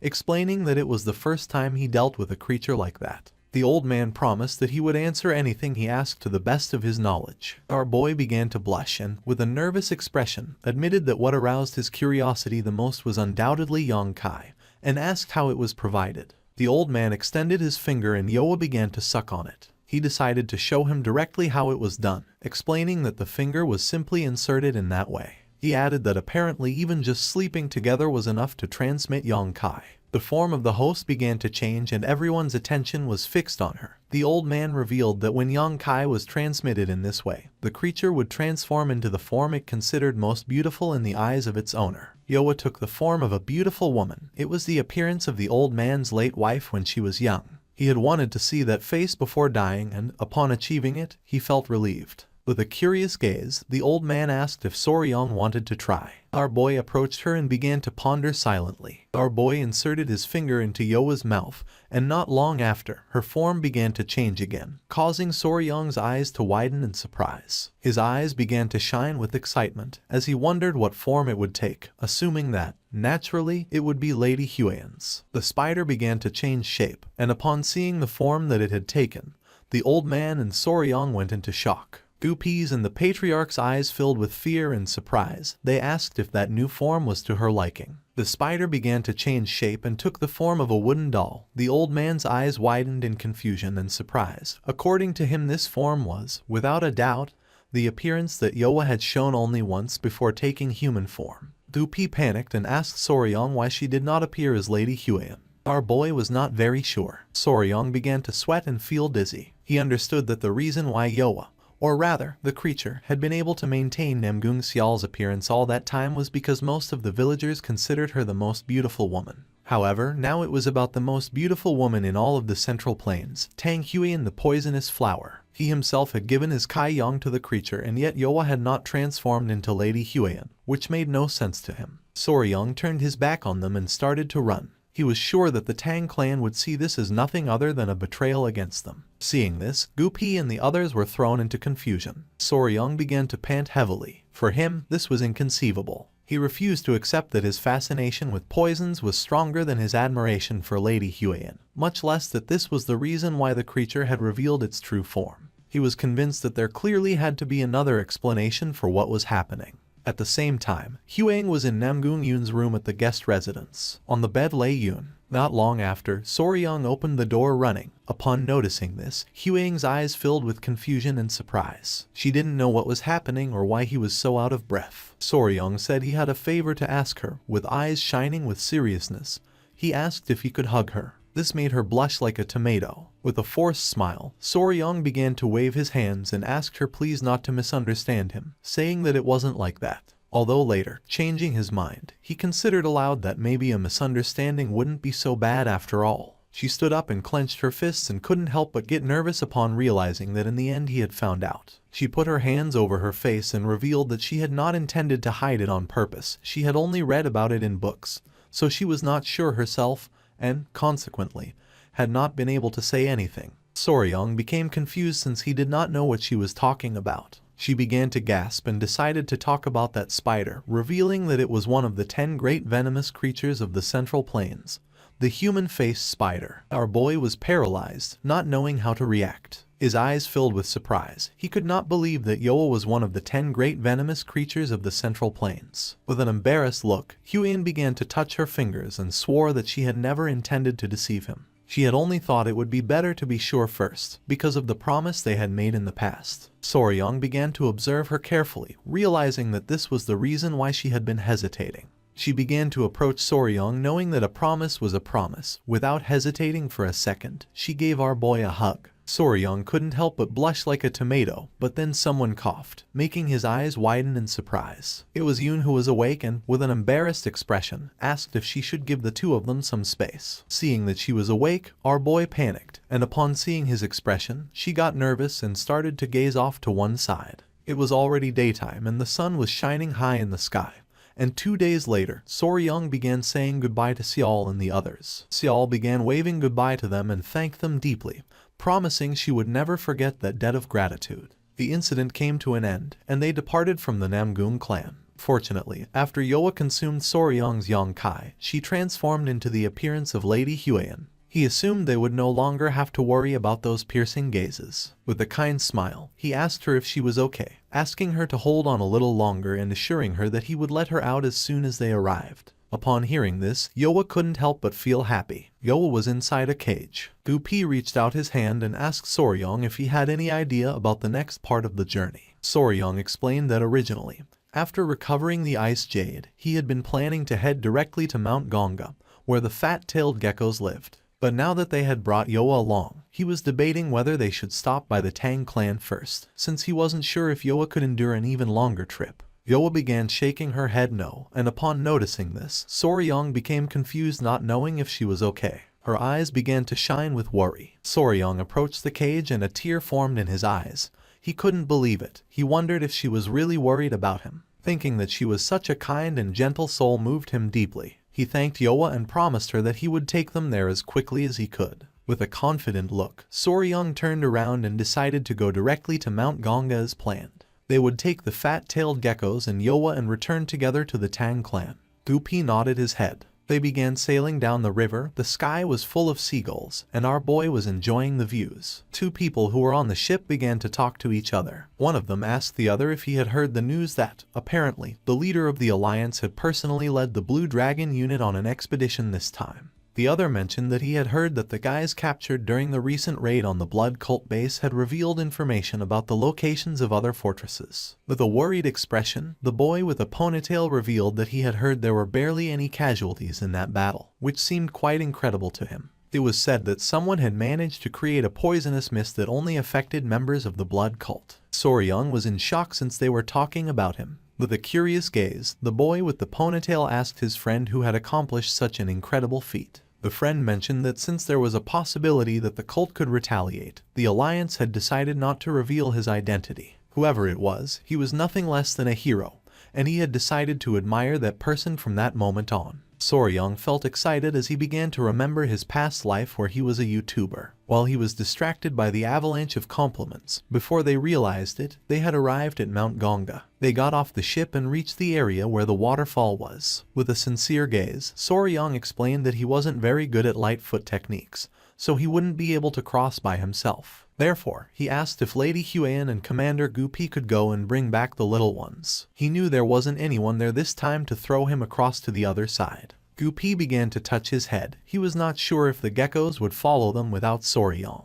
With a sincere gaze, Huang admitted that Gupi was right. She told Soryong that it would probably be better if he went in person, or else she asked him if she should try to extend a wild kudzu vine to the other side. With a confused expression, one of the warriors began to point toward the sky and asked Soryong to look. Our boy became somewhat confused and turned around. Yoa was climbing the mountain. Soryong panicked and asked her to come down. At that moment, the spider decided to use its silk and made a beautiful jump, passing over Soryong. She landed in front of them. The eyes of Soryong and the others were full of surprise. Yoa began to stretch her arms, and Soryong's attention was fixed on her. He wondered if that was ballooning and if Yoa was telling him that she could also fly because she was a spider. Ballooning. Most people didn't know it, but spiders, despite not having wings, were insects that could fly. By giving their body to the wind, they could fly dozens or even hundreds of kilometers. This phenomenon was called ballooning. Sometimes, while walking down the street, if one suddenly felt like they had walked into a web suspended in the air, that was the trace left by ballooning. His eyes widened in amazement upon realizing that Yoa could also do ballooning. An idea came to his mind. Not long after, Yoa hugged Soryong, and with a jump and using ballooning, they reached the waterfall. Our boy was happy to see that this had worked. He couldn't help but hug Yoa since, according to him, she was incredible. He didn't know how she could be so ridiculously versatile. Yoa began to show a smile. With an annoyed look, Huang approached them and expressed her discomfort with the hug to Soryong. She explained that, since Yoa had her appearance, the situation made her feel as if it were herself who was being cradled, which felt strange to her. Soryong got nervous and stopped hugging Yoa. He asked them to wait a moment and decided to go bring the geckos. Our boy entered the cavern. Sunlight was coming in through the hole in the roof, and in front of Soryong were the geckos. He started to show a smile and caught their attention. The geckos turned around, and upon seeing Soryong they felt somewhat surprised. They jumped and Soryong started running toward them. He was worried and wanted to know if they had been okay and if they weren't hurt anywhere. The geckos started licking our boy's face, and he couldn't help but smile. He realized they had become even more affectionate during his absence, and was very happy to see them looking healthy. He began to show the ice jade, and promised to take good care of them if they came with him. The geckos began to watch it closely. They started to show a smile. Soryong decided to name them. He called the female Snow and the male Ice. Carrying the geckos in his arms, Soryong decided it was time to go to their new home. And so, Snow and Ice became part of the family. It was night and someone arrived at the Tang clan manor. Upon seeing who it was, the guards couldn't help but feel somewhat surprised. It was Soryong, Gupi, Lady Huang, and Yoa, who was in the form of Huang. The guards were somewhat surprised to see two Huangs. Upon observing closely, they realized that Yoa was a spider, and they couldn't understand why this creature had the appearance of Lady Huang. Soryong coughed, and with a confident expression asked the guards to announce to the elders of the clan that the proud official son-in-law of the Tang clan had arrived. Furthermore, he instructed them to inform that he had captured, then corrected himself and clarified that he had actually brought with him one of the 10 great poisonous creatures. Upon hearing that Soryong had brought one of the 10 great poisonous creatures, the guards could not help but go into shock and decided to report it immediately. They launched a flare to announce that Soryong had returned with one of the 10 great poisonous creatures. Not long after, the Patriarch, his wife, the Grand Patriarch, and the clan elders began running towards Soryong.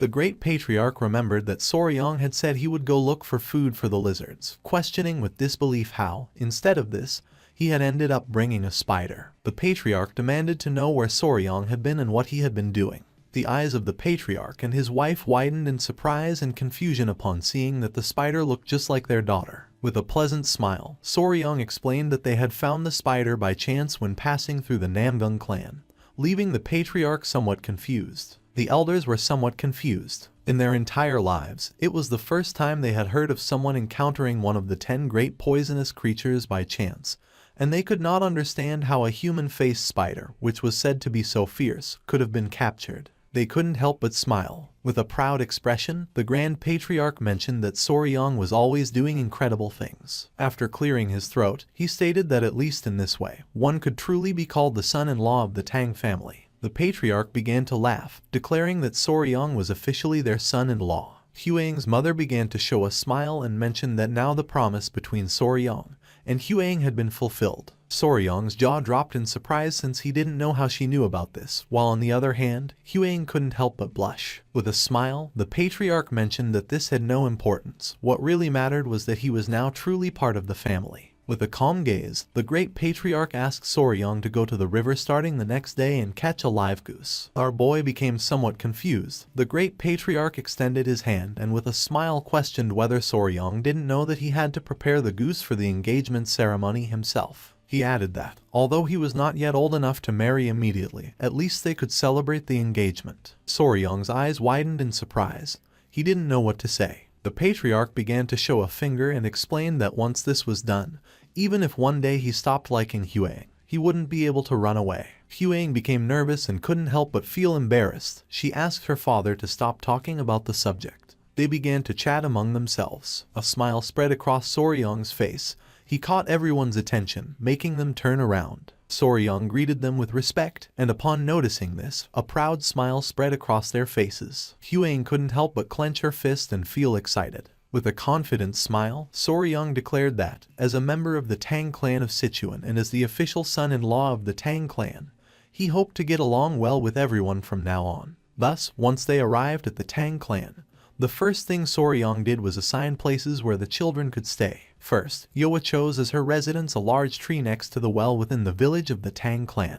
Because lizards behave similarly to dogs, he didn't want to separate them, and instead of sending them to the garden of poisonous creatures, he allowed them to stay in his room. Once everything was more or less organized, Soryong sat down with them to chat. When our boy asked if they liked this place, the geckos began to show a smile and Yoa nodded her head. Then, he told Yoa that if she was hungry, she could come directly to where he was, asking her if she would know how to get there. She began to show a smile, and then started pointing at the spiderweb with her fingers. Soryong's attention focused on it, making his eyes widen with curiosity. She had spread the spiderweb all over the place. If someone bad came, she would punish them and send out an alert with her web. Huang was somewhat confused, while on the other side, Soryong's eyes widened with joy. Showing a finger, he asked if what she meant was that, in case someone suspicious invaded, he should touch the spiderweb and she would come running. She started clapping. With eyes shining with joy, the geckos began to look at our boy. Soryong understood that they also wanted to say that he shouldn't worry because they were going to protect him. He put his hand over his mouth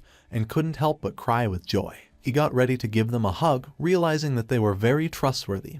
He was very happy. Thus, once the new home for the new family members was prepared, the engagement ceremony was held. For this, the elders of the clan gathered and, in a simple ceremony, engagement gifts were given as an oath of marriage. However, there was a small misunderstanding during the preparation of the gifts. While Soryong was waiting in the hall, Huan appeared carrying the geckos in her arms. Soryong's eyes widened with surprise and confusion. She began to show a confident gaze, and our boy noticed that she wanted the gifts to be the lizards, and he couldn't help but wonder if they weren't just a simple ornament. Our boy's face filled with sweat, realizing that this was a problem. He regretted that it had to be precisely this, and he didn't understand how he was supposed to offer the geckos as an engagement gift. He began to remember Huang. He knew that she had liked the geckos, but he didn't think she would say it directly. With a confident expression, he apologized and explained that this was going to be complicated. She became somewhat confused as she didn't know why. Soryung grabbed her arm, began to look into her eyes, and explained that originally engagement gifts existed to promise eternal love. He clarified that although lizards were pretty, the gifts should be immutable objects, like ice jade, to properly symbolize this promise. Huang couldn't help but blush like a tomato. With a kind smile, Soryung mentioned that both geese, which symbolized 100 years of life together, and oath letters had deep meaning. He continued by explaining that in celebrating the engagement, everything he owned would essentially be hers. Upon hearing this, her eyes widened with love. She turned around and thought that this was true, and decided to follow Soryung's will. Our boy was happy and praised himself. She caught our boy's attention, making him curious. With a confident gaze, she asked our boy to call her Huang from now on instead of Lady Huang. Now that they were engaged, they shouldn't use titles between them. Soryung's face filled with sweat, making him blush like a tomato. While the geckos were playing, with a nervous expression, he nodded his head. The next day, when the sun came out, it was time for the meeting with the patriarch. He asked if Soryung and Huang had rested well. Our boy was somewhat curious, wondering why he had called them and whether it would be to give them some advice. With a serious expression, the patriarch revealed that they had been called because they had something to say about Soryung's great technique. Soryung's attention was fixed on him and his mind filled with confusion. Huang explained to our boy that the great technique consisted of learning the internal art of the Tang clan and accepting the poison. Soryung realized that she was referring to the 10 poisons. With a smile, the great patriarch explained that this time it had been a very good thing for Soryung to bring the spider with a human face, since being the weakest among the 10 great poisonous creatures, it was the best one to accept first. Soryung questioned if he was now going to train the great technique. The patriarch shook his head and mentioned that Soryung had said he would use the 10 great poisonous creatures for the great technique, but he originally had another proposal. Our boy's eyes widened in surprise and confusion. With a serene expression, the patriarch revealed that upon reviewing the poisons Soryung had and those he would bring, he had remembered something the clan had forgotten for a long time. With a smile, he asked if Soryung knew what 5 poisons meant. Soryung's eyes widened with uncertainty, wondering if he was referring to the 5 poisons return technique that he had learned. The patriarch nodded his head. Then, he began to show one finger at a time and named the centipede, the lizard, the scorpion, the snake, and the toad. He explained that these 5 poisons formed the basis of the 5 poisons return technique. With a serious expression, he suggested to Soryung the idea of practicing the divine 5 poisons return technique. Our boy couldn't help but sweat. He didn't know what to say. The patriarch interlaced his hands and explained that in the Tang clan they divided poisonous creatures into 2 main categories: common beasts and spiritual beasts. His eyes began to shine with confidence as he revealed that the common beasts were ordinary poisonous creatures that could be found anywhere. The spiritual beasts, on the other hand, were those that possessed mystical powers, intelligence, or even an internal core. Soryung felt somewhat confused and questioned whether the golden-haired king bee he brought, the fat-tailed geckos Snow and Ice, the blue-spotted centipedes, and the human-faced spider would then be considered spiritual beasts. The patriarch nodded his head. It was precisely because of this that he was going to propose something else. The great patriarch began to laugh and made it clear that the 5 venoms returning technique was limited in its mastery, as it only absorbed the venom of ordinary poisonous creatures. But its origin technique, the 5 venoms true returning technique, was different. It could absorb the venom of spiritual beasts. He pointed out that with the blue-spotted centipedes and the fat-tailed geckos, he already had 2 of these beasts prepared. If they also managed to obtain the venoms of the snake, scorpion, and spiritual level toad, then all conditions would be met to master the 5 venoms returning divine art. That was why he suggested training in said divine art. Soryung's eyes widened in surprise. He remembered that fat-tailed geckos were not venomous. The great patriarch began stroking his beard, explaining that he had examined them. They carried a venom that plunged people into a state of extreme cold. The icy air they emitted was their venom, leaving Soryung somewhat surprised. Now our boy had 2 paths open before him. One was to absorb the venom from the blue-spotted centipede and from the fat-tailed gecko in order to aspire to master the 5 venoms returning divine art. The other was to absorb poison from the human-faced spider, one of the 10 great venomous creatures, and begin gathering all 10 poisons necessary for dual-core 10 poisons body. With a curious gaze, Soryung asked if he couldn't simply use the 10 great venomous creatures to complete the 5 poisons body. The patriarch shook his head. The fat-tailed gecko was not among the 10 great venomous creatures. Soryong put his hand under his chin and began to ponder. He understood that if he absorbed poisons from lower-class creatures like blue-spotted centipedes and fat-tailed geckos, it would no longer be possible to complete the 10 poisons body path using only the 10 great venomous creatures. The choice came down to this: absorb what he called children's poison and follow the path of the spiritual beast class 5 poisons body,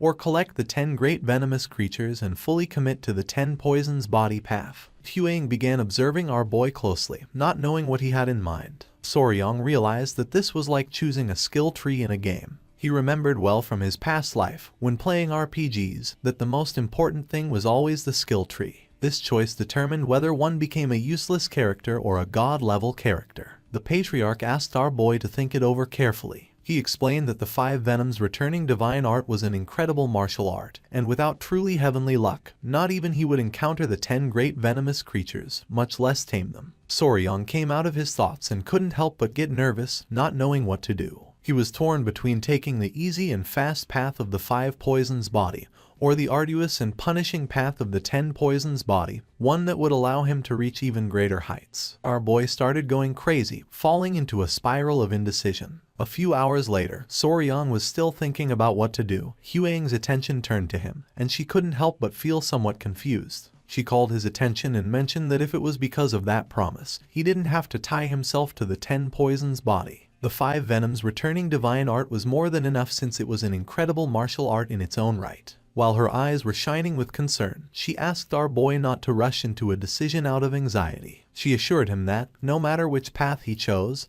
he would still be Soryong. Upon hearing this, Soryong turned around, and while his eyes were shining with sincerity, he was honest and said that even the patriarch had mentioned that the preparation process was the same in both cases and only the final poison changed. He decided to take his time to think it through. A few days later, Soryong was lying in bed. Even though 2 days had passed while the grand technique was being prepared, he still couldn't decide easily. While the geckos were playing, our boy, completely undecided, asked them what they thought he should choose. Just then, Huang opened the door to Soryong's room with a surprised expression. Our boy became somewhat curious and asked what was going on. With her face full of sweat, she revealed that the blue-spotted centipedes were about to shed their skin again. Soryong got out of bed and his eyes widened in surprise. Without wasting any more time, he went to the pavilion where the centipedes were. Upon seeing them, both he and Huang felt tenderness. The creature's skin had become hard as stone. Soryong remembered that they had been growing very fast lately and hadn't thought that the second shedding would begin so soon.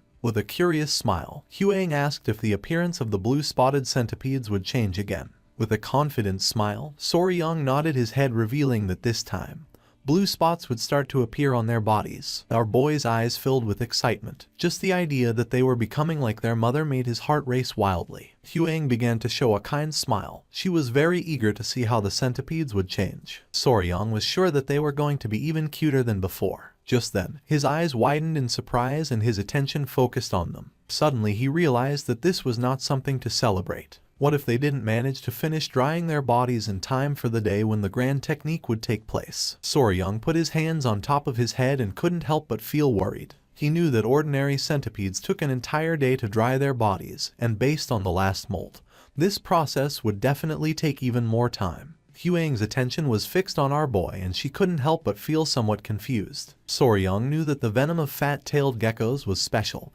and needed proper preparation before it could be extracted. He had debated between using the venom of the blue-spotted centipedes or Yoas for the first dose. But if this happened, then he could no longer use the venom of the blue-spotted centipedes. Our boy began to think. He understood that if he tried to forcefully extract the venom now, something would go wrong. However, he also couldn't just sit around waiting for their bodies to harden. He started imagining Yoa, the gecko, and the centipede in a ring, with Yoa raising her fist. It was then when he realized why in hell he had been tormenting himself over these past few days. 2 days later, the grand technique prepared for him was finally carried out. The ritual took place in the grand technique hall, deep within the hall of 10,000 poisons of the Tang clan. He had considered postponing it for the sake of the blue-spotted centipedes, but the preparation for the grand technique was so meticulously complex that delaying it simply wasn't an option. The process was elaborate. First, hundreds of decoction cauldrons were used, each to boil different herbs and extract their medicinal essences. Then, these extracts were cooled and gathered into a massive jar. This constituted the first step. Next, into that jar, a precise mixture of various poisons and blood from poisonous beasts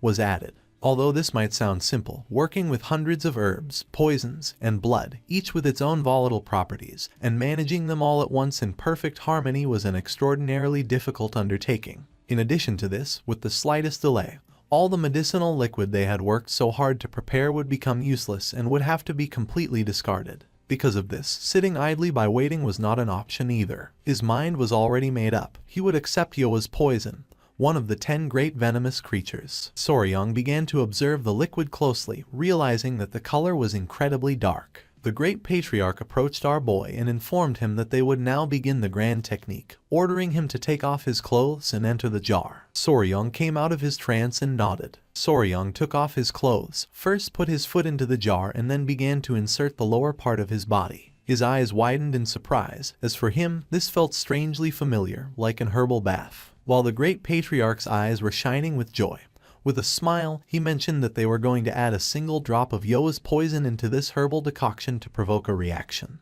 Then, they would add the already prepared medicinal compounds so that his body could begin to absorb the poison. The great patriarch began to laugh, revealing that normally the process would be unbearably painful. Luckily, Yoa's poison was of a paralyzing type, so it wouldn't hurt too much. Upon hearing this, Soryang felt somewhat worried and couldn't help but sweat. The patriarch decided to go look for the rest of the necessary ingredients and asked him to wait a moment. After saying this, they left the room, leaving Soryang alone. Not long after, Huian, who was carrying the geckos in her arms, and Yoa entered the room and greeted our boy with a smile. With a cheerful expression, Huian revealed that the centipedes were awake, they had shed their skin, now had spots, and their bodies were emitting an intense glow. The centipedes began to play, and Soryang noticed that Nova, Myra, and Grace were now even more adorable. They began to climb onto the jar in which Soryang was submerged. The change was not as drastic as he expected. In fact, their appearance now resembled that of pillow-shaped stuffed animals, which, in a strange way, made them even more adorable.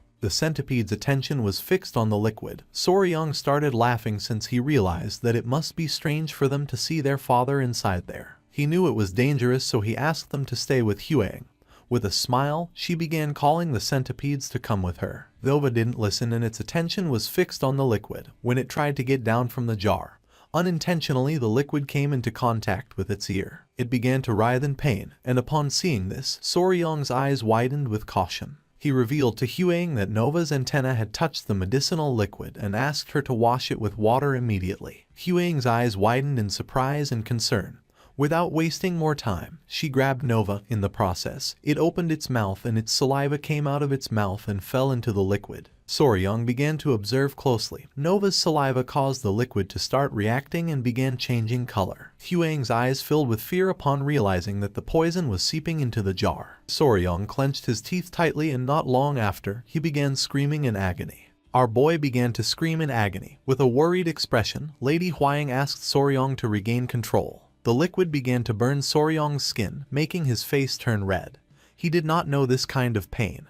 It was as if all his skin were being torn off while his entire body burned. He remembered that he had been told he must not move at all during the grand technique. Even though he desperately wanted to jump out of there, somehow he barely managed to restrain himself. Foam began to come out of our boy's mouth. For him this was too much. Upon seeing this, Yohua and the geckos were in shock. Lady Huang put her hand near her mouth and her eyes filled with worry. She didn't know what to do. The great patriarch and the patriarch returned, and upon seeing what was happening, they went into shock. They started running toward our boy. Huang turned around and with a sincere expression explained to the great patriarch that the centipede had accidentally dropped a bit of venom. Soryang began to collapse while begging to be saved. The great patriarch grabbed Soryang, supported one hand under his head trying to calm him down. The patriarch asked our boy to stay alert, calm his mind, slow his breathing and above all not lose consciousness. Our boy opened his mouth and started to bleed. He could no longer bear the pain. Not long after, he dropped his hand because he no longer had strength. The patriarch's attention was fixed on him and his mind was filled with surprise. Everyone panicked, not knowing if Soryang was okay. Little by little our boy's eyes began to close. Soryong felt as if he were underwater. Little by little he opened his eyes and his attention focused on Nova,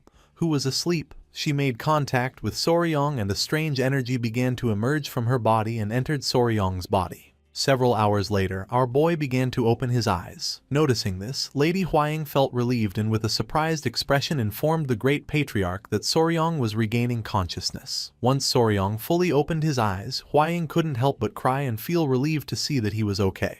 While on the other hand, the grandfather began to show a kind smile. Soryong started touching his head and realized that he was in the same place. With a worried expression, Huaying asked if he was okay. The Great Patriarch explained to our boy that, fortunately, he had guided his internal qi directly through his Baihui point, so he managed to overcome the worst. He informed him that the grand technique had also ended safely and successfully, and that, although it was not Yohua's poison, in the end he had accepted instead the centipede's poison. Soryong put his hand on top of his head and let out a sigh, realizing that, after all, Nova wanted her father to learn the 5 poisons body. With a worried gaze, he asked if Nova was okay, since he remembered that Nova's antenna had been exposed to the substance. Huaying and the Great Patriarch were somewhat surprised. She explained that she had washed Nova's antenna immediately. She did it anxiously, not knowing whether Soryong would live or die. Soryong's attention was fixed on her and his eyes widened with concern. She turned her gaze to the side, as she was angry. Our boy panicked, knowing that right after the engagement ceremony, he should have gone to see Huaying, his fiancée. But instead, he had instinctively run first toward the centipedes. Soryong's head started hurting again. Noticing this, Huaying asked if the pain was returning. Our boy's eyes began to shine with seriousness since the most important thing for him was to know if Nova was okay.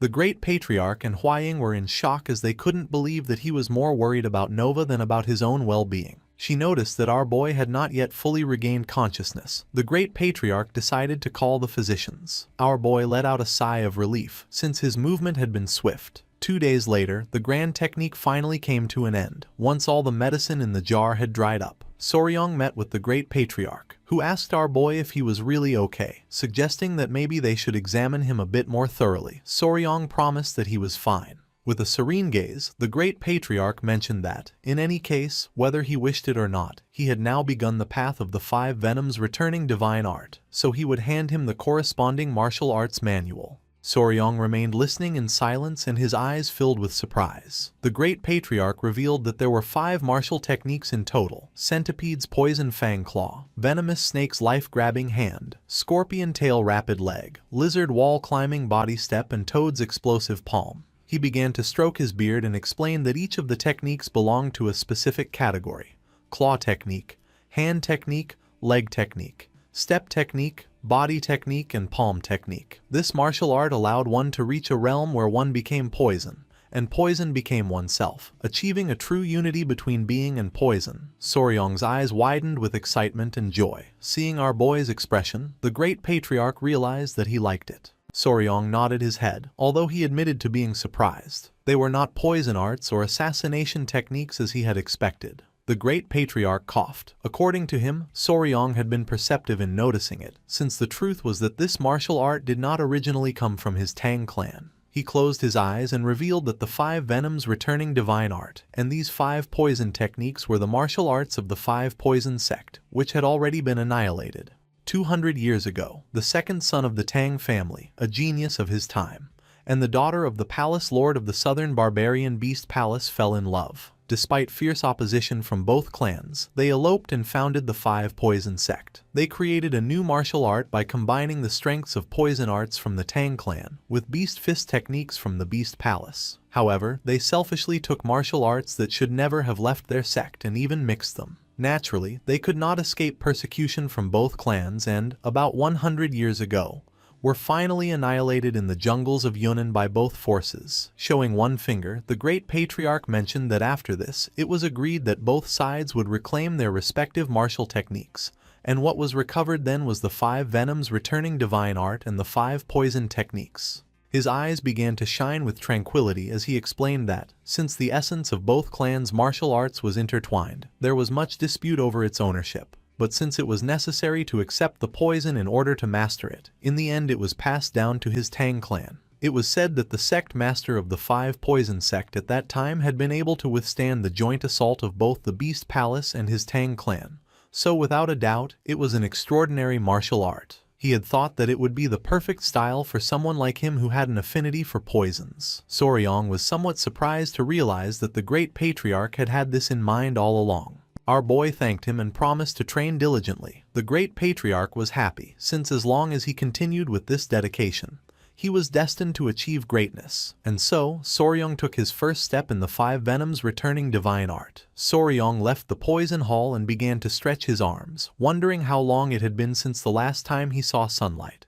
Only now did he feel truly alive again. At that moment, one of the little centipedes started running toward our boy. His attention fixed on it and his eyes widened in surprise. It was Nova. She couldn't help but cry with joy upon seeing that he was all right. Soryong realized that she had been waiting for him there all this time. He began to show his bicep and a smile. He knew that she must have had a hard time emotionally. He assured her that she shouldn't be heartbroken, since this hadn't been her fault, and, to prove it, he showed her that Dad was already fine. Nova jumped in and got inside our boy's clothes and started playing. He thought that maybe she felt a little prickly because not much time had passed since she molted. He really would prefer her to climb on his clothes instead of on his bare skin. She began to observe our boy closely, and upon noticing this, Soryong couldn't help but feel somewhat surprised. She came out of Soryong's clothes and started running along his arm. Our boy's eyes widened in fear, wondering if Nova had just understood what he was thinking. According to him, this couldn't be. It must be just a coincidence. He told himself that these kinds of things sometimes happened when you raised a pet for a while. Soryong began to ponder, realizing that he was a hopeless fool. There was no way that Nova, a simple poison creature, could really do this. Nova's eyes began to shine with rage. She was furious with Soryong. Our boy panicked, not knowing what was happening. His eyes filled with surprise. He said nothing and in his thoughts asked her to get on top of his head. Nova obeyed and got on. Then Soryong hid behind a tree and asked her to try to find him. She did it without much difficulty. Soryong panicked, since this had not happened just once, but 3 times in a row. Nova let out a sigh and began to show a confident expression. It was as if her heart and Soryong's were connected by a strange energy. Soryong was in shock, not knowing what was happening. While the 2 centipedes were playing, Lady Huaying, who was somewhat worried about Nova, began to look for her, not knowing where she was. She approached the centipedes and asked them if they knew where Nova had gone, explaining that since she shed her skin, she had been wandering so much that it was hard to find her. Soryong, who was panting and carrying Nova on his back, began to run toward Huaying. His eyes were full of surprise. Our boy put his hands on his knees to catch his breath. Huaying asked if Soryong was okay, but immediately afterwards scolded Nova. She reminded her that she had told her not to go far because of the worry it caused her and insisted that she must inform her mother before going anywhere. With a surprised gaze, Soryong began to show Nova, revealing that this was not what mattered at the moment, but rather the fact that Nova understood human speech. Huaying's eyes were full of calmness, as she remembered that Nova had always understood human speech.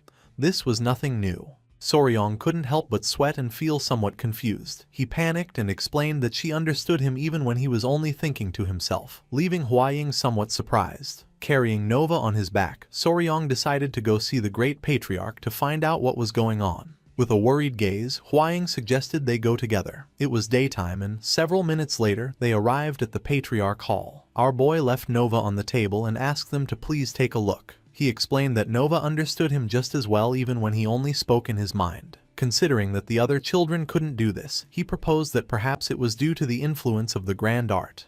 The Great Patriarch began to stroke his beard and his attention was fixed on her. With a serious expression, he explained that this was not the case. He pointed out that in the history of the Tang clan, more than a few people had accepted the poison of spiritual creatures. If supernatural abilities like this had been discovered, there should be records. But he had never seen or heard of them. Soryong's eyes widened with curiosity. With a serene expression, Huaying questioned what could be the cause. The Great Patriarch began to think.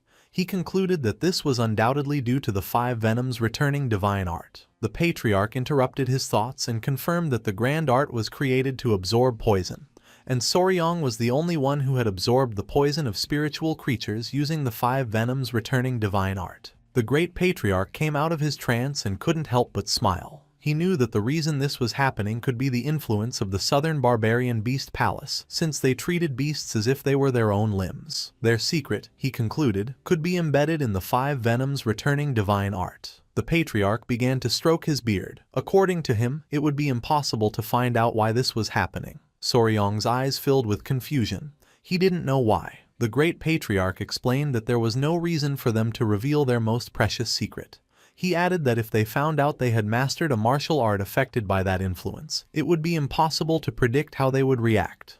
Huaying felt somewhat worried, not knowing if there was any way to avoid this. The great patriarch closed his eyes and began to think, coming to the conclusion that it would not be easy, unless they owed them a great favor. A while later, Soryong came out of the patriarch hall. He was depressed since this was somewhat disappointing. He began to imagine himself with his pets.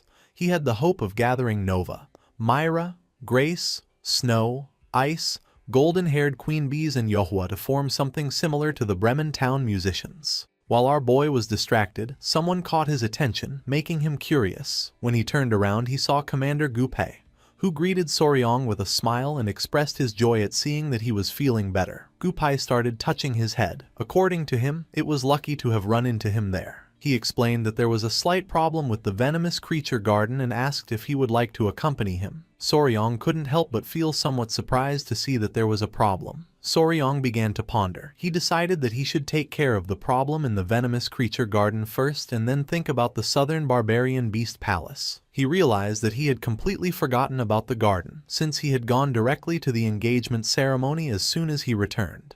His eyes began to shine with joy, and with a smile he decided to go together. Behind Gupai there was someone. He also wanted to entrust that person to Soryong. Soryong's eyes widened with curiosity. Behind Gupai was Yingying, who with a smile started running toward our boy to give him a hug. Soryong grabbed little Yingying's hand and they started walking with Gupai following them from behind. Our boy decided to take Yingying to the venomous creature garden, as she clung to him and wouldn't let go. He turned around and asked why Yingying was here. Gupai began to show a smile, explaining that she was there for treatment and would stay in the Tong clan for a while, since it was a request from Patriarch Peng. While little Yingying's eyes were shining with joy, with a smile, she asked her older brother why he hadn't come to see her if he had already been back for several days, explaining that this was exactly why she had been waiting for him today. Soryong felt somewhat surprised to notice that she had lost her front teeth in the meantime. Our boy began to show a forced smile and apologized to Yingying.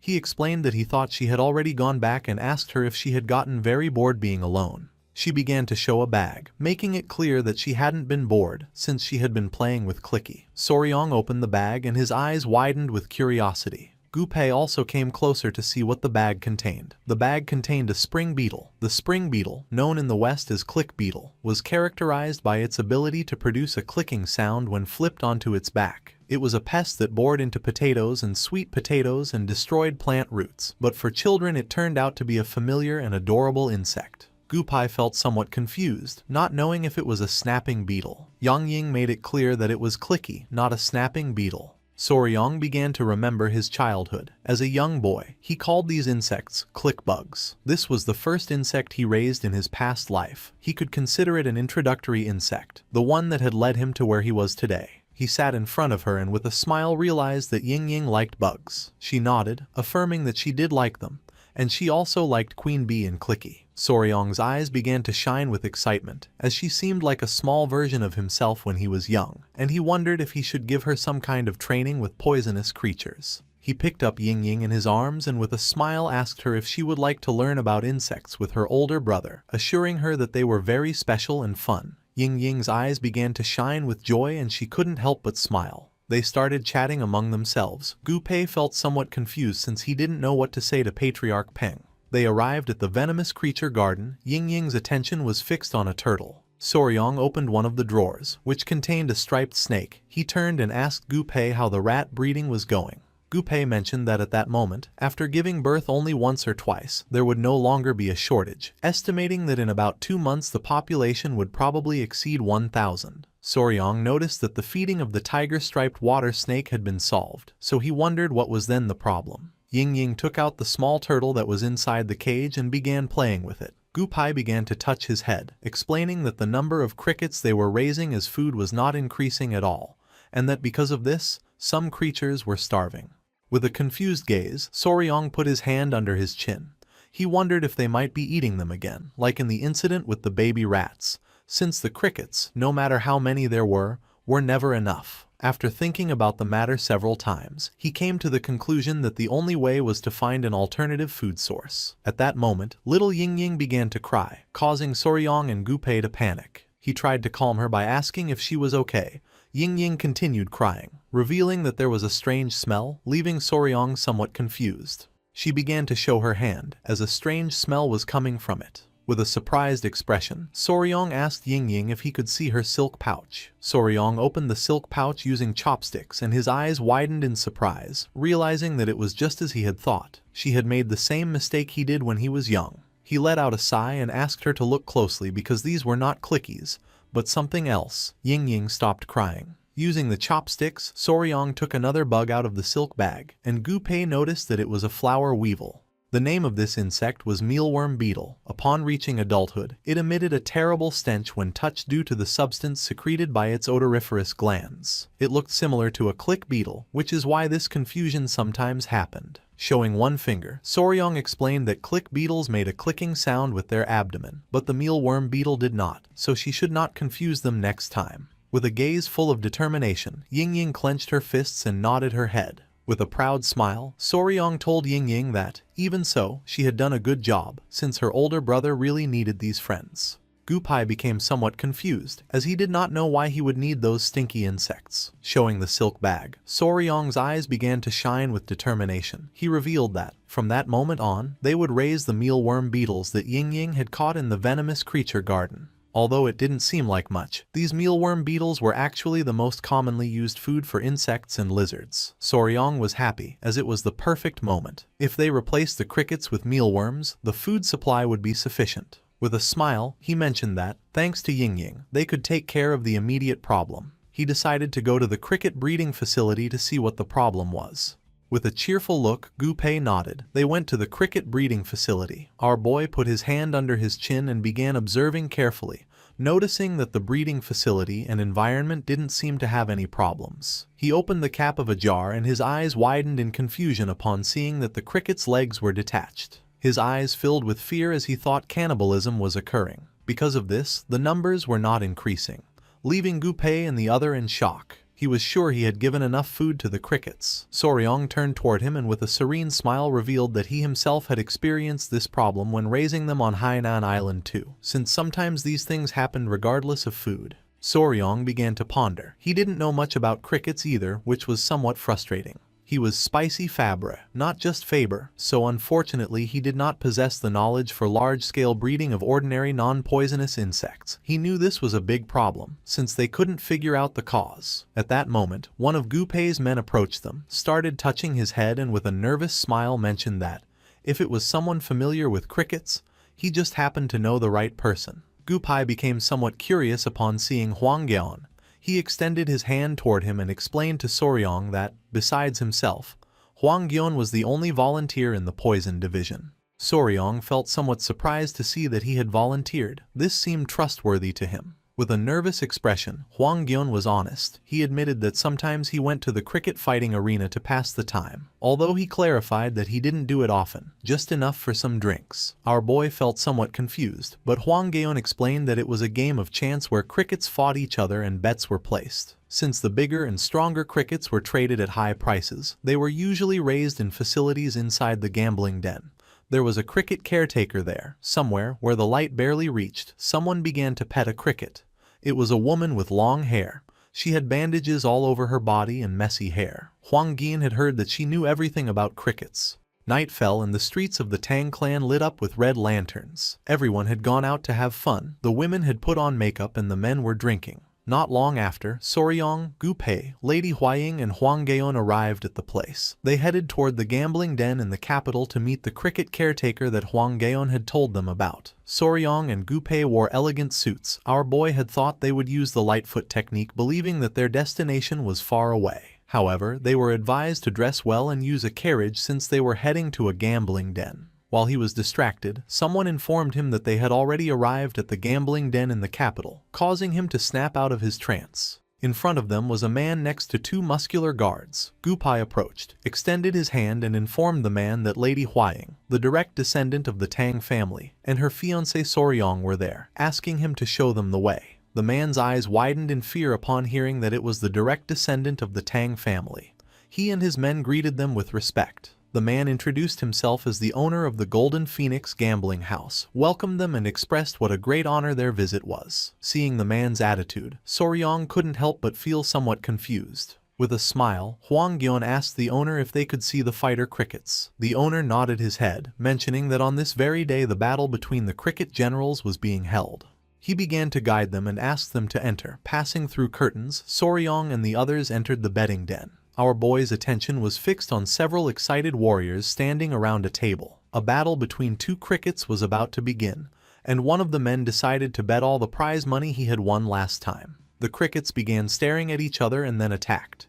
While the two creatures were fighting, people started cheering for the fight. Soryong was somewhat surprised to see that this is what a cricket fight looked like. With a smile, Huang Gyeon asked if it wasn't exciting, explaining that the one who turned its back on the other would lose. One of the crickets gave a strong bite to the other in the abdomen, causing it to start fleeing from the fight. The owner of the winning cricket couldn't help but smile upon noticing that the battle of the cricket generals had ended. Not long after, several men began showing bags full of money. Huang Gyeon revealed that they also immediately auctioned off the winning cricket general. According to rumors, one could reach a price of about 30 silver taels. Soryong was in shock at seeing so much money. His eyes began to shine with excitement and, with a smile, he decided that he might dedicate himself to selling crickets later on. With a serious look, Lady Huaying called our boy's attention, telling him that he had already seen enough and that it was time to go meet the caretaker. A few minutes later, they began to descend some stairs, and the owner opened the door to the basement of the place. He couldn't believe that they had come to meet the cricket caretaker. He explained indifferently that, although sometimes other guests wanted to see her, there was nothing special about the girl. Her only task was to feed the crickets and clean, since they didn't care who would win. The owner began pointing at the woman with his finger, revealing that she was the caretaker. He added with disdain that the girl was useless, and for this reason he left the care of the crickets to the brat. Finally, he complained about how incredibly gloomy she could be. The woman turned her back on him, and upon noticing this, the owner started shouting, demanding that she get up immediately. Soryong and Huaying were important guests. He couldn't believe that she wasn't even greeting them. With an expression full of fear, she stood up and apologized. Soryong's eyes widened in surprise and confusion. Upon observing closely, he realized that the caretaker was a woman. With eyes shining with fury, she began to stare at them silently. Soryong remained silent, approached her, extended his hand, and with a serene gaze mentioned that they came from the Sichuan Tong family, and that they simply had a question about the care of crickets, asking if they could consult her about something. She nodded her head. Showing one finger, our boy explained that he was raising several crickets in one place, but they kept eating each other. He wanted to know if she knew the reason for this. She began to ponder and then revealed it was because they wanted meat. She thought Soryong had probably only fed them grass. The crickets were omnivores, so it was necessary to give them meat to avoid cannibalism. Soryong's eyes widened in surprise, and then he began to think that this hadn't even occurred to him. Cannibalism was solely due to the lack of protein. The woman's body began to emit a strange aura. Soryong wondered if this was what it meant to be a true expert in crickets and knew he had to recruit her immediately. With a smile, our boy turned toward Lady Huaying, and she understood what he had in mind. She took out a bag, extended her hand, and asked the owner if she could buy the woman.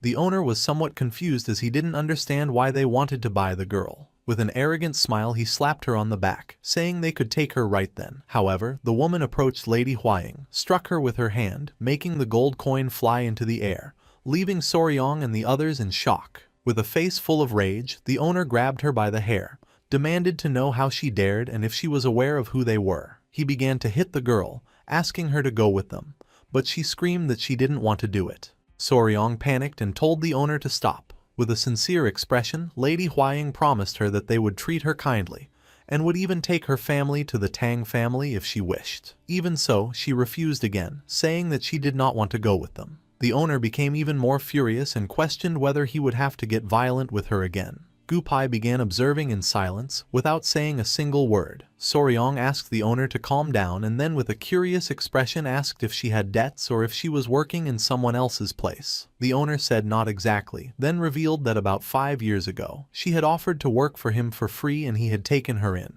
However, she wasn't good at attending customers, so he simply assigned her minor tasks, saying that she was just another mouth to feed. Our boy let out a sigh since he didn't know why she didn't want to leave with them. Gupai put his hand under his chin and started thinking.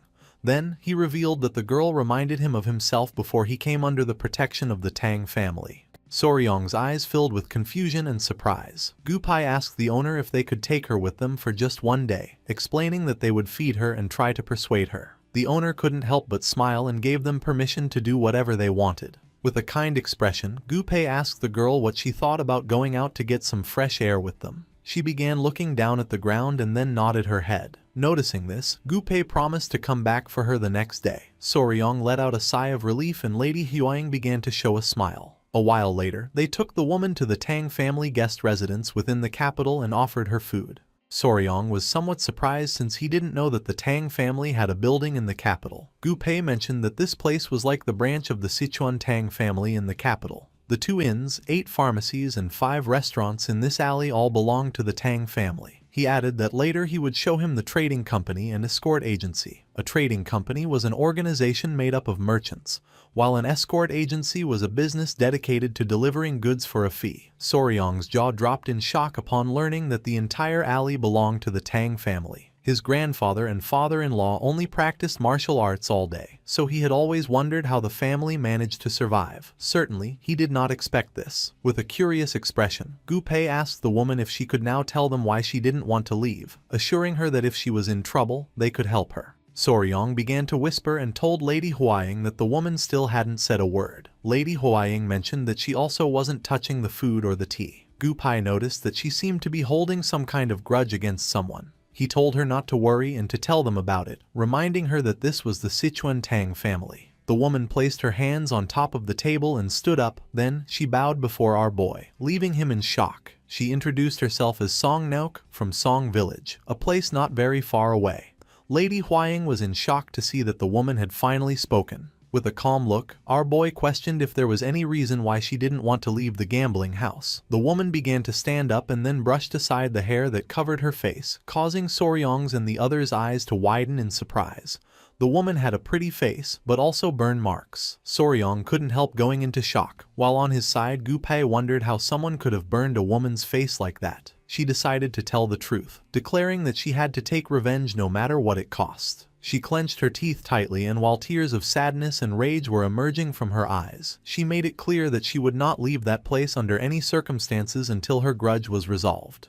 Song Naik decided to tell her past. Her story dated back to a quiet day in the areas near the Sichuan Song village, where she and her younger sister, Nyeon, lived in the small town where the Song family gathered. After losing their parents at a young age, Song Nauk took it upon herself to raise her younger sister, and because of this, they both became quite well known in the village, due to their beautiful appearance, and especially their pearl-white skin. They were known as the Jade Sisters. Nyeon, in a sad tone, asked her older sister if she couldn't skip work that day. With a smile, Nak explained that the neighboring village wasn't far. She promised she would help with the festival work and return immediately, asking her to wait a little. Nyan started shouting, saying she didn't want to be alone that day and would rather go with her. The truth was, that day was Nyan's birthday. Stroking little Nyan's head, Nak apologized. She couldn't let her suffer too. This was something she had already promised their parents. On the ground was a jar with several crickets, and Nayok knew that even if her sister felt lonely, she should stay and play with them until she returned. Nayan calmed down a bit, but still with tears in her eyes, she mentioned that even cricket fights were more fun with 2 people. Naik reached into her bag and let out a sigh. Noticing this, Nayan became somewhat curious. Naik took out an incense pouch, which she had been hiding as a birthday gift. She reminded her sister that this was what she had wanted last time. The incense pouch was a small bag filled with aromatic herbs for perfume. Little Nayun was in shock. Since she recognized it as an incense pouch, she knew it must be very expensive. Naok explained that she had gotten it as a reward for helping out the previous time. She was giving it to her in advance, asking her to please wait patiently that day. Nyan grabbed the incense pouch and thanked her older sister, promising to treasure it. Now that Nayan had calmed down, Nayak decided to leave. With her eyes shining with joy, Nayan began to say goodbye to her sister, asking her to come back as soon as possible and assuring her that she would be waiting. Seeing how happy her sister was, Nayak couldn't help but feel joyful. However, more guests arrived than expected, so things took longer, and the promised time quickly passed. Once night fell, the workers lit lanterns and warned Nayak to be careful, as it was dark and she could get hurt. She asked them to excuse her. Nayan must be hungry, so she needed to hurry. As she wanted to celebrate her sister's birthday with the delicious festival food, she rushed off without a lantern. In the middle of the night, there was a man in her village. The man turned a corner and the heedless Nak bumped into him. She apologized, and the man advised her to watch where she was going. At that moment, her eyes widened in surprise. The man turned his back and started running, leaving a trail of scent behind him. Nake's attention was fixed on him. As she could smell the incense pouch coming from this man, she felt a little worried. It seemed strange, as outsiders were not often seen in the village, but she simply dismissed it and headed home. A few minutes later, she arrived at her house, announcing her arrival. She was confused, not knowing why everything was so quiet, wondering if her sister had gotten tired of waiting and fallen asleep. She lit a small candle and opened the door. The only thing she could see was the destroyed furniture of the house, her sister lying on the floor with her clothes torn and covered in blood. Nake dropped the candle to the floor and, with tears in her eyes, rushed to see if her little sister was okay. Her eyes filled with fear and sadness as she wondered what the hell had happened. This simply couldn't be happening. The candle set the house on fire. Noticing this, one of the men started pointing at the house and shouting about the fire, recognizing it as Naok's house. Not long after, someone emerged from the burning house. It was Naok, carrying her little sister in her arms. She began to pant heavily, and just before she could reveal what had happened, she lost consciousness and fell to the ground. The others panicked, shouting for someone to call the physician. Naok's eyes were filled with sadness, and the only thing she could see was her house in flames. Back in the present, Soryong finally realized why she had that scar on her face. With a sincere expression, Naok revealed that when she regained consciousness, more than 2 weeks had already passed. An elderly couple was taking care of her. Naok's body was covered in bandages, and she still had burns all over her body. The old man began to cry, explaining that he had asked the escort agency to find that bastard. But they couldn't, and that it wouldn't be easy. The old woman apologized, admitting she didn't know how she could face Hyungnim after this. The only thing Nate could do was cry in silence. Just as all life grows dormant in late autumn, her heart also slowly faded away. The only communication she had with the world were the small whimpers she made when they changed the cloths to treat her burn wounds. Time flowed like a river, and when winter passed and spring arrived, the crickets awoke again. The image of her little sister in the burning house came to her mind. Her little sister asked her big sis to please catch that bastard and relieve her grudge. In the middle of the night, Nak woke up and her eyes widened in fear. She went out into the garden and sat down. It was when the chirping of the crickets sounded like Nayeon's voice that she regained her senses. Nate clenched her fist tightly, and her eyes began to shine with rage. She knew she had to find and kill that bastard. All that remained was a grudge deeply rooted in her bones. The next day, she told the old man something, causing him to panic. With a confused expression, he questioned where she was going, reminding her that she wasn't even fully healed yet. Nayak was sincere and revealed that every night, Nayeon screamed in pain. She couldn't stand still. As her sister, she had to avenge her. The old man felt even more confused, questioning how a woman like her could carry out revenge, especially when she didn't even know who that bastard was. The old woman admitted that her husband was right and advised Nayak to take better care of herself. The old man and woman even locked the door so she couldn't leave. But every night, the sound of the crickets strengthened her determination even more. In the end, she secretly escaped during the night and left the village. With a sad gaze, she asked them to stay healthy. Nok's attention was fixed on the pouch. She gripped the pouch tightly and asked her sister Nayeon to wait just a little longer. The first place she went was the city, because the bastard had headed in that direction. She didn't know his face, but just like the red scars left on her body, this unforgettable voice was engraved in her like a brand, and she swore to find him no matter what. She dedicated herself to talking to random men. Of course, no one looked at her kindly. Time began to pass, and 2 years later, on a rainy night, she arrived at the Golden Phoenix gambling house, right during the season when the crickets sang again. Her body shivering from the cold, she asked the owner if she could take shelter from the rain for a moment. The owner was somewhat furious. He called her a brat, yelling that she was ruining his business and to get lost. At that moment, a man walked past her and seemed annoyed by the smell she gave off. Hearing this, Nayak's eyes widened in surprise. With a piercing gaze, the man mentioned that this smell was ruining his mood and told her to get lost. Nayak was in shock, and memories of her little sister lying in the house came to her mind. She hadn't forgotten, she couldn't forget. She had finally found the owner of that voice. Soryong and Hwaying became somewhat curious as they wanted to know what happened next. Nok mentioned that while wandering the city, she approached a beggar who told her that the bastard frequently visited a gambling house. Soryong finally understood why she had worked at the gambling house. With a sad gaze, she explained that she initially thought of following him secretly and stabbing him. However, the beggar told her he was a martial artist, so it was impossible for a woman like her to get revenge on him. The beggar told her that the best way was to poison the alcohol or food he consumed, so she put poison in the drinks she offered him. But even that failed. Apparently, the poison she bought in an alley wasn't really poisonous. After this, she started taking care of the crickets in the basement. Every time she heard their chirping, she remembered Naeun's face.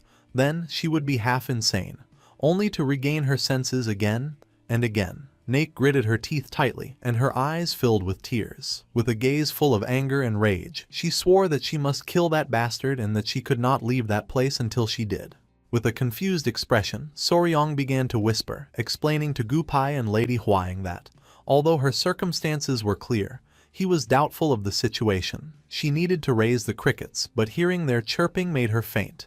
Her mind seemed deeply disturbed. Lady Hwaying was honest. She explained that this only showed the depth of Naek's resentment, and that once she got her revenge, she would heal. She reasoned that if they helped someone with such a deep grudge, she would never betray them, also becoming a good member for their Tang clan. Gupai admitted that Lady Hwaying was right. He explained to Soryong that before he could avenge his own parents, he used to talk to himself in the rain. But after the Tang family carried out the revenge for him, it was as if everything had been purified. Gupai's attention fixed on her. Now he understood why he had seen himself reflected in this woman.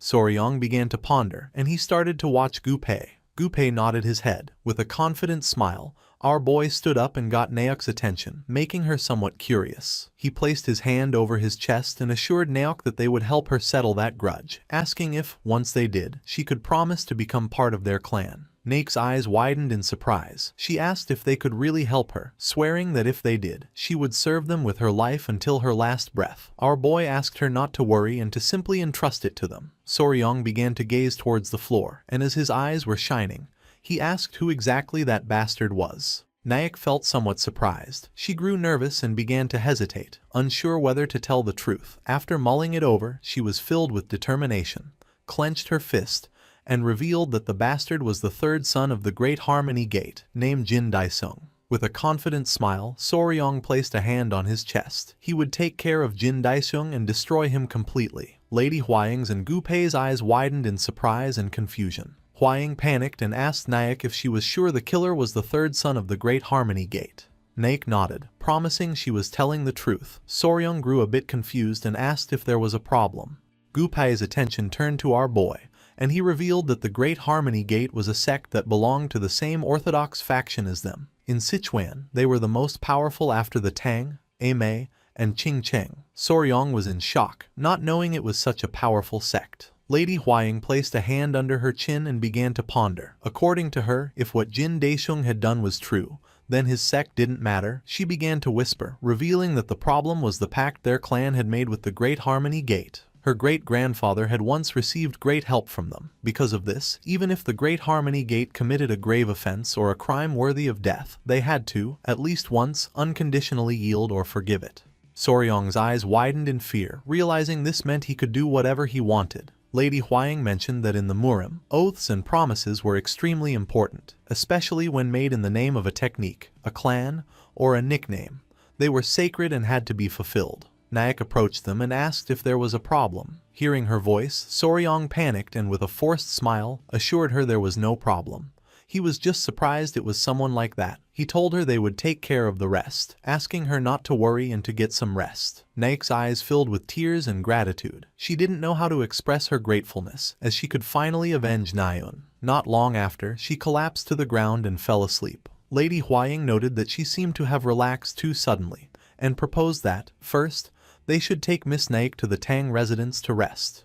Gu Pei crossed his arms. He knew this would be more complicated than expected. Soryong nodded. He knew he would first have to talk to his grandfather and his father-in-law, and he was sure that, even if it was about an oath, they would understand. The next day, once the sun rose, Soryong and Huaying went to the Tang clan's patriarch's hall. Everyone remained silent, creating tension. With a serious expression, the Grand Patriarch made it clear that the Great Harmony Gate was a prestigious sect in Sichuan and its leader a righteous man, but from a tiger father, a dog son had been born. The Patriarch clasped his hands. He was somewhat confused and surprised, as he couldn't believe Soryong wanted to avenge a woman even knowing about the oath they had with the Great Harmony Gate. Soryong was sincere and asked his father-in-law to grant him permission. The Patriarch began to ponder. Although the circumstances were understandable, the oath of his ancestors was tied to the honor of the Tang clan. He reasoned that if they started making exceptions just because of circumstances, people could no longer make oaths with the Tang clan or trust them.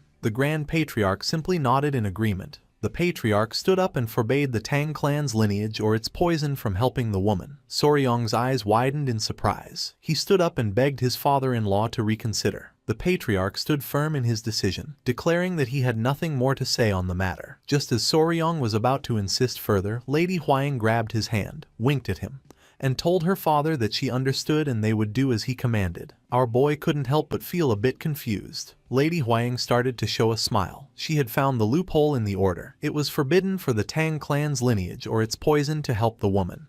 This meant that, so there would be no suspicion of the clan's involvement, their poison would not be used, and Soryong would be allowed to act on his own.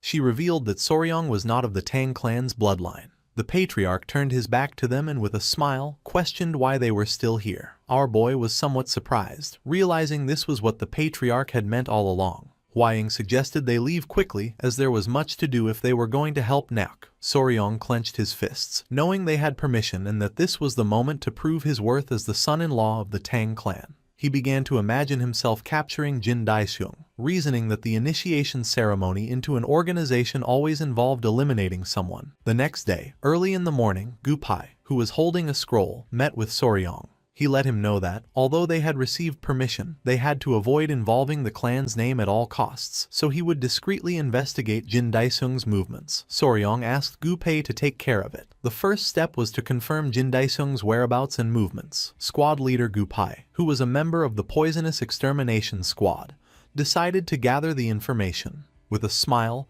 our boy went to Naok's room. Upon opening the door, he saw Lady Huaying and Naok drinking tea. Soryong greeted them and then asked Naok if she had rested well. Naok, who was wearing the Tang clan's attire and had her hair tied up, nodded and thanked him for his help. Soryong couldn't help but smile and feel joyful. Miss Naok had decided to stay at the Tang residence for a while.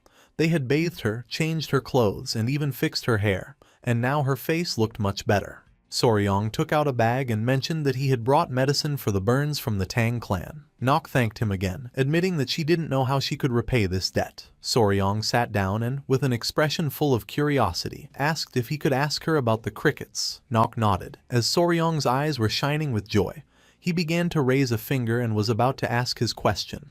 But just at that moment, Gu Pei, who was panting heavily, opened the door to the room. Soryong's attention fixed on him, and he asked squad leader Gu Pei if he had already returned from confirming the information. Gu Pei got nervous and revealed that he had met a guest on the way. Behind Gu Pei stood a man with long hair and a long beard, wearing a hat. The man's attention was fixed on them.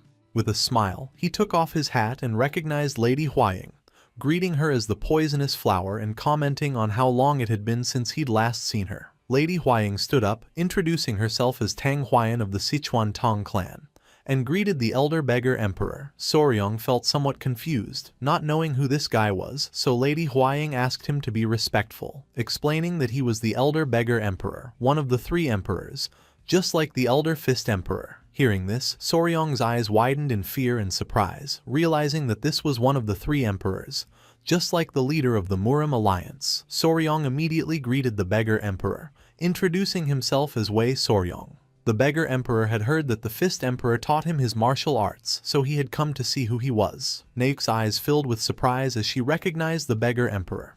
Lady Huaying questioned if she knew him, and Nyack explained that he was the beggar grandfather who had helped her in Chengdu. She added that she didn't know he was such an important person and apologized for her lack of respect. The beggar emperor told her not to worry, as he was now just an old man in the shadows. Huaying became somewhat curious and asked the beggar emperor what brought him to the Tang clan and if perhaps he had come about the matter of the Great Harmony Gate. The beggar emperor couldn't help but laugh, admitting that, as expected of the poisonous flower, she was very astute. Lady Huaying panicked, thinking he had come to stop Nyack. The beggar emperor placed his hand under his chin and questioned how he could stop her after knowing the girl's situation. He clarified that since there was no clear proof, he couldn't intervene directly, but he had come to help a little. Soryong approached and asked him how he could help without intervening directly. The beggar emperor began to ponder. With a smile, he revealed that he would help with information, as he was curious to see how the Fist Emperor's successor would resolve this. He had his young ones investigate the events from a few years ago. Jin Daisheng was a truly problematic guy, the worst of villains, who violated women and didn't hesitate to murder. It was only because of his sect's influence that he hadn't been caught. The emperor suspected about 5 cases in total, including 2 in Chengdu and in the slums outside the city. Apparently, even the Great Harmony Gate considered him a problem. Soryong felt even more furious, realizing this was much worse than he thought. Stroking his beard, the beggar emperor mentioned that since the Song Village incident, Jin Daisheng had kept a low profile. He hadn't gone out, except for his visits to the gambling house every 3 days, and that's why he had advised Nyack to use poison. Soryong coughed. He figured the only way to deal with him would be at the gambling house, and he wondered if he should try poisoning him, just like Miss Nyack did. Lady Huaying made it clear that Soryong couldn't use the Tang clan's poison. Our boy approached Nyack and, with a curious expression, asked her how she was able to distinguish that bastard's food or drink among so many people. With a sincere look, Nyack revealed that every time he came, he made very specific and demanding requests, so this information always reached the kitchen. Soryong was a bit confused, but she revealed that whenever food with ingredients like crab or shrimp was served, he would ask for them to be removed from his portion. That's why she poisoned that food, although it wasn't real poison. The beggar emperor remembered that the guy had said something broke out on his body just from tasting it. Connecting the dots, Soryong realized that Guy had an allergy to crustaceans, and a very severe one at that. Our boy started thinking about crab, shrimp, and the protein they contained, tropomyosin. Several seconds later, with a confident smile, he got squad leader Gu Pei's attention and asked him to go immediately to the poison storage to bring him yellow worm powder. Gu Pei was confused, not understanding why he was suddenly asking for yellow worm powder. Soryong started to laugh wickedly, and everyone's attention fixed on him, not knowing what he had in mind. Holding up a finger and smiling, Soryong revealed that he was going to kill that guy in a brilliant way. Crossing his arms, Soryong began to imagine a worm and decided to call this operation Savory Death. He realized that the root cause of Jin Daisheng's shellfish allergy was precisely tropomyosin, a protein component that constitutes muscle. Tropomyosin was present in most animals, but unlike the version in vertebrates, which was 90% similar to the human one, the invertebrate version had a much lower similarity, and this was what caused the allergy. The important thing was that tropomyosin was found in great abundance in mealworms, even in a much higher quantity than in crustaceans like shrimp or crabs. While our boy was distracted, Gu Pei opened the door with a bag in hand, informing him that he had brought the mealworms as requested. Soryong got to work and started cooking while Lady Huaying and Gu Pei watched in silence. He took out the mealworms, boiled them in hot water, and then lightly stir-fried them in a hot wok. Soryong prepared a delicious dish and placed it on the table. With a smile, he asked everyone to try this stir-fried mealworm. Nyack, the beggar emperor, and Lady Huaying began to stare at the dish with expressions full of contempt, wondering in horror if he was really asking them to eat this. Soryong nodded, promising it was very tasty and delicious. They decided to trust Soryong, and the first person to try Soryong's dish was the beggar emperor. Lady Huaying and Nyack remained silent, not knowing what to do. Without wasting any more time, Lady Huaying grabbed a mealworm and put it in her mouth. The taste left them impressed. Both she and the beggar emperor were in shock. It was delicious. They couldn't understand how an insect could be so tasty. Noticing this, Soryong's eyes began to shine with joy. Of course, it was delicious, so much so that it was known as gosoe for being a savory larva. In his past life, it had been a surprisingly popular snack. With a curious expression, the beggar emperor admitted it was tasty but asked how he planned to assassinate Jin Daisheng with this. Our boy crossed his arms, then, showing a finger and a confident smile, he reminded them how it was mentioned that Jin Daisheng had a reaction when eating things like crab and shrimp. He explained that what was harmless to one person could be a poison to another. Just like crab or shrimp, these mealworms also contained an ingredient that was a poison to him. Lady Huaying realized it was similar to how Lady Yongyong was sensitive to bee venom. Soryong explained that if they ground it finely and mixed it with other food, it would only add a delicious flavor, and there would be no reason to suspect murder by poisoning. With a smile, the beggar emperor began to stroke his beard, realizing that this was what Soryong meant by killing him in a savory way.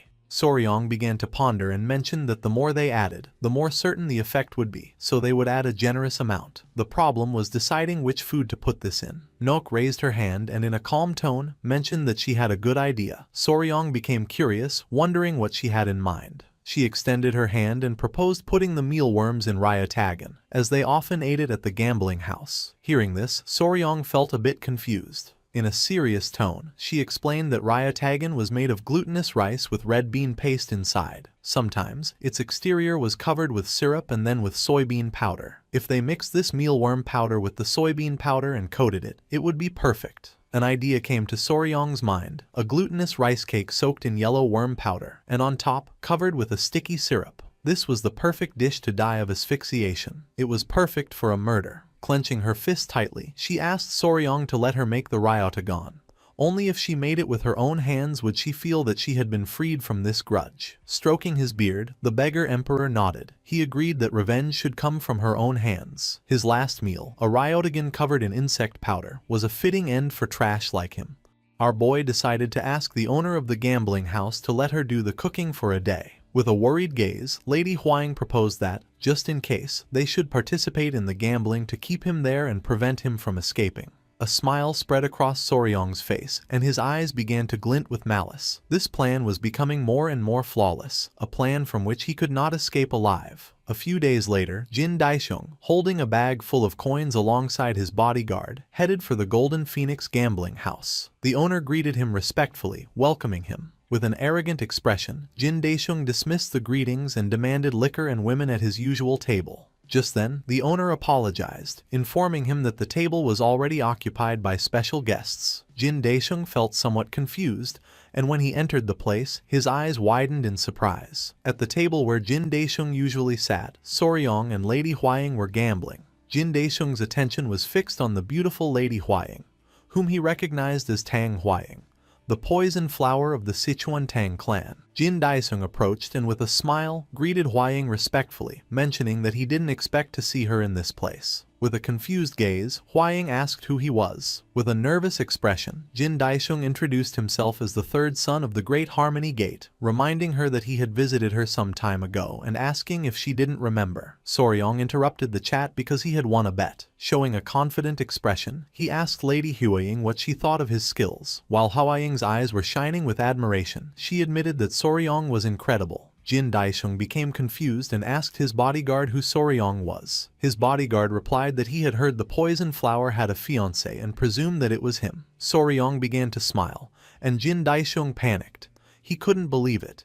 He wondered how that weak-looking wimp could have such a beautiful woman by his side, when even he hadn't managed it. His eyes began to glint with malice. He remembered that woman from the Song clan from a few years ago. According to him, she hadn't been bad at all. His mouth watered at the memory. If she hadn't resisted so much, he wouldn't have ended up killing her by accident. It was a shame her older sister wasn't there, as they said she was even more beautiful.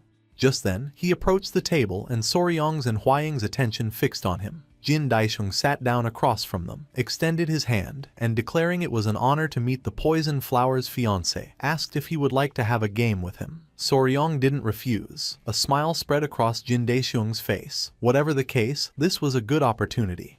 He was going to crush him completely and ridicule him in front of everyone. A moment later, Jin Daisheng's arrogant and confident expression vanished completely, leaving him in shock. Soryong won yet again, and Lady Huaying began to cheer him on. Jin Daisheng couldn't help but feel somewhat confused, not knowing what was happening. According to him, This was ridiculous. Soryong grabbed the bag of coins, and all Jin Daisheng could do was stare. He had been losing non-stop for an hour and had already lost half of his money. Soryong grabbed the bags of coins and with a smile, said it was getting late and that he had to go. Soryong and the others left. Furious, Jin Daisheng clenched his teeth and fist tightly, cursing the tremendous humiliation this represented. He let out a sigh and tried to calm down, thinking it was just a bad streak. Then he told the servant to bring him something to eat, as he was a bit hungry after all the tension. His attention was caught by some men who were eating. One of them mentioned that the ryatagan was especially delicious, much better than the ones sold in the market. With a curious gaze, he turned to the servant and asked if it was really that delicious. With a smile, the servant mentioned that it was especially delicious today and asked if the young master would like to try some. The servant brought the dish, and Jin Daisheng decided to try a little. Grabbing a piece, he took a bite. It was really delicious. He noticed that the more he chewed it, the crunchier and more delicious it felt.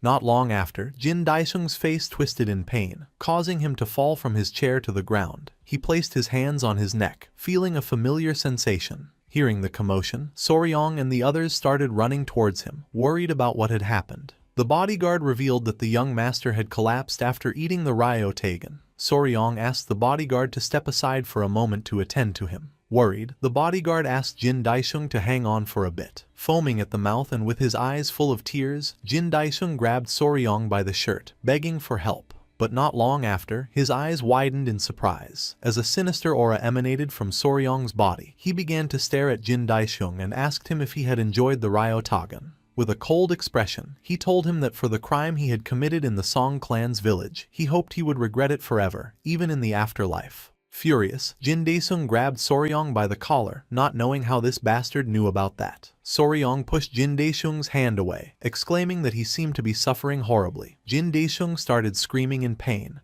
and Soryong mentioned that if the patient struggled too much, he wouldn't be able to channel his internal energy, and asked the others to hold him down. Everyone rushed to help and began to grab Jin Daisheng, who slowly began to suffocate. That delicious taste left in his mouth became his last memory in life. The next day, Soryong and Lady Huaying met with the elderly couple who had taken care of Naok. The old man bowed his head before them and asked them to take good care of their Naok, as he couldn't imagine how much the little one must have suffered. Soryong assured them that she was now part of the Tang clan, so they shouldn't worry. As the wind blew, Naok began to walk towards a grave in silence. Soryong's attention was fixed on her, leaving him somewhat curious. Before returning to the Tang clan, they had visited the Song clan's village. Luckily, Jin Daisheng's case was resolved without a trace. Normally, there would have been an investigation into possible poisoning, but since he was a son rejected by his own family, it seemed they did their best to keep the matter from going public. Tears began to well up in Naok's eyes. She rested her hands on her sister's grave and couldn't help but cry, wondering if she had taken too long. Overwhelmed by guilt, she lamented not having come home earlier that day, repeating over and over that she was sorry. Soryong couldn't help but feel somewhat surprised, and he realized that even the crickets were crying. Lady Huaying's eyes widened with sadness. She remembered that Miss Naok had told her that the song of the crickets reminded her of her younger sister's voice. Soryong wondered what her younger sister might be saying to her at that very moment. As the sun was setting and the crickets were crying, the only thing Naok could do was feel guilty for not having gotten home sooner. The sun was setting in the alleys of Sichuan's capital. Not far away, a man in a hat was eating. It was the beggar emperor, who was enjoying the dish prepared by Soryong. He couldn't help but smile, because although it might seem unpleasant, it was truly rich and delicious. To him, Soryong's plan, a savory revenge, confirmed that our boy was a truly interesting guy. Two people were observing the beggar emperor in silence. Noticing this, his expression turned serious. Clenching his fist, he demanded that they come out, declaring that only a thief would lurk in hiding like that. Realizing they had been discovered, they felt somewhat confused. Without wasting any more time, they came out of their hiding spot and descended behind the beggar emperor. The man acknowledged that, as expected, the emperor's perception was still incredibly sharp and asked him what he of all people was doing in this place. The man was one of the 5 emperors, the divine thief Kong Jiho, and the girl was his disciple, Cho Yong Ryon. Crossing his arms, Kang Jiho felt offended by the term thief. He reproached him, saying that after not seeing each other for so long, this was his way of greeting him. The beggar emperor felt somewhat confused, wondering how else he was supposed to address a thief. With a nervous smile, Kang Jiho suggested that divine thief sounded much better. Besides, he reminded him that his disciple was present and asked him to show a little dignity. Yongryon greeted the emperor with respect, leaving him somewhat confused. For him, dealing with that bastard alone was already enough of a headache, and the fact that he now had a disciple too only heralded more trouble in the future. With a curious expression, the beggar emperor asked what brought them to Sichuan. With a nervous smile, Kang Jiho explained that he had something to ask. He was looking for the person with the greatest knowledge of silkworms in all the Central Plains. Pointing to his wrist, Kang Jiho explained that his sacred item, the heavenly silks, had recently broken. He had believed they would last forever, but he guessed that even it had a lifespan. His tradition was to pass on the heavenly silks once the disciple's training was complete, but at this rate, he wouldn't be able to pass anything on to her. The beggar emperor placed a hand under his chin and began to ponder. For this case, he did know a guy. Kang Jiho was anxious to know who this guy was. The beggar emperor began to smile, and his eyes shone with confidence. The image of Soryong came to his mind, because in all the Central Plains, he might be the man who knew the most about insects. A few days later, it was dawn in the poison garden. Soryong was screaming in pain.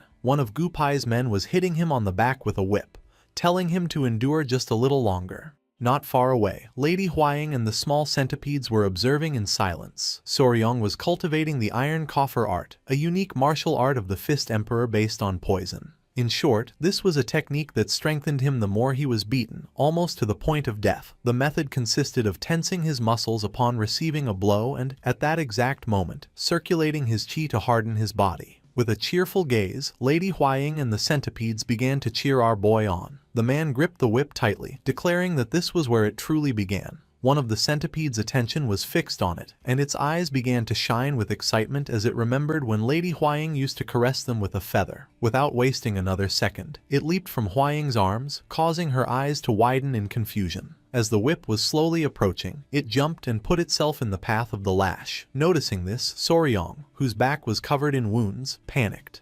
Luckily, he was quick, and using his arm, he grabbed the small centipede and then took the full force of the lash on his back. Our boy placed the centipede on the ground and began to pant heavily, knowing it had been a close call. Lady Huaying felt somewhat worried for our boy. She scolded the little one, Hyanga, for its dangerous action, wondering in exasperation if they couldn't have a single day of peace. Soryong, somewhat surprised, asked if Hyanga got into trouble often. Letting out a sigh, Lady Huaying explained that Hyanga was such an energetic creature that it simply couldn't stay still. From the moment it opened its eyes, it would start causing trouble. The last time, it had chased a butterfly, and it ended in enormous chaos. Soryong was in shock, as the little one could have been seriously hurt. The centipede sister started to scold Hyanga. To Soryong, seeing another centipede scold Hyanga was something anyone who had ever raised a pet knew. Even within the same species, each individual had a different personality. Apparently, Hyanga was curious and mischievous. Since Cho had recently caused a major incident, Hyanga seemed to hold the title of resident troublemaker for now. Cho, being the eldest, was sensible and charismatic. She kept the younger ones in line, being strict when necessary. Finally, there was Bina. She was usually quiet, but deep down, she was a tsundere who held the greatest affection for him. Her only small problem was that she slept a lot. To Soryong, this confirmed that, although they looked similar, the three had their own unique personalities and were special creatures. His wish was for them to grow up healthy and strong so they could become great blue venom sovereigns, just like their mother. Lady Huaying approached the small centipedes, asking them to come to Mama. Soryong couldn't help but smile. While they were distracted, Nyok and Gupai appeared. Gupai greeted Soryong with respect, while Nyok held a jar. Soryong commented that they were both up and working hard, and his eyes expanded in surprise upon noticing that the poison unit's uniform suited Nyok really well. With a nervous smile, Nyok thanked him. With a curious gaze, Soryong asked her how her life in the Tang clan was going. She explained that everyone treated her much better than she deserved and that the work was also manageable. With a cheerful expression, she opened the lid of the jar, announcing that these were the things he had asked for. Soryong approached, and his eyes widened with curiosity. He felt happy to see that the jar was full of crickets. Gupai was honest, admitting that this might be more crickets than they could use and that it was because Naek handled everything so meticulously. Naek couldn't help but feel a bit sad, and our boy figured that being too good at your job could also be a problem. With a confident smile, he declared that, in that case, he would make sure to bring new members to the Poison Garden soon. Gu-pei, somewhat surprised, asked him if he was finally going out to capture new poisonous creatures. Crossing his arms, our boy nodded, explaining that while they could stop raising them, honestly, the best way to use them was as food for other beasts. Lady Huaying, somewhat worried, approached and interrupted them, advising Soryong that, before doing this, they should probably wait for news from the Martial Alliance. Her eyes filled with fear as she explained that to go on an expedition and gather them, they would need an official permit, and with the blood cult situation, it wasn't easy to get permission to go out at the moment. She had heard that the Alliance leader had personally led the raid on the border of the Daiwell nation, but since then, there had been no news. Hearing this, Soryong's and Gu-pei's eyes began to shine with anger. While they were talking, a servant came running, making them somewhat curious. Huaying asked her what was happening, as she was in such a hurry. The servant informed them that the clan head was calling them to the clan head's hall, as he had something to tell both of them. This left them somewhat confused and surprised. Both went to the clan head's hall, where the patriarch clasped his hands and began to ponder in silence. Soryong's and Lady Huaying's attention was fixed on him. Soryong felt the tension in the air. He wondered what this could be about, as the clan head would normally be busy at this time, and he questioned if something had happened again. His father-in-law's strange smile seemed ominous. The patriarch decided to speak and, laughing, told his son-in-law that he brought the news Soryong wanted to hear. He extended his hands and took out a scroll. With a smile, he began to point at it with his finger and revealed that they had finally received news from the Martial Alliance. The expedition had been a great success. A joyful and surprised smile spread across Soryong's and Huaying's faces. The patriarch explained that the Alliance leader had raided a village on the Daiwell border and completely annihilated the blood cult's base. Half of those cult bastards were killed or captured, and the rest fled towards Daiwell. Both felt thrilled as they knew what this meant. They started to dance with joy, and the patriarch confirmed that they could finally go capture poisonous creatures as they wished, giving them his permission to form an expedition. With a cheerful gaze, Soryong lamented not having planned their destination in advance. With a serious tone, the patriarch clasped his hands and mentioned that, in this case, he had a place to recommend. Soryong turned around, his eyes filled with curiosity. The patriarch began to stare at Soryong, because for the first expedition of the Tang Clan Poison Division, there was no place more suitable than this, a place where countless poisonous creatures roamed everywhere, where even at the entrance there were beasts on par with those of the Golden Phoenix class, a place known as a paradise for poisonous beasts. This place was Yunnan.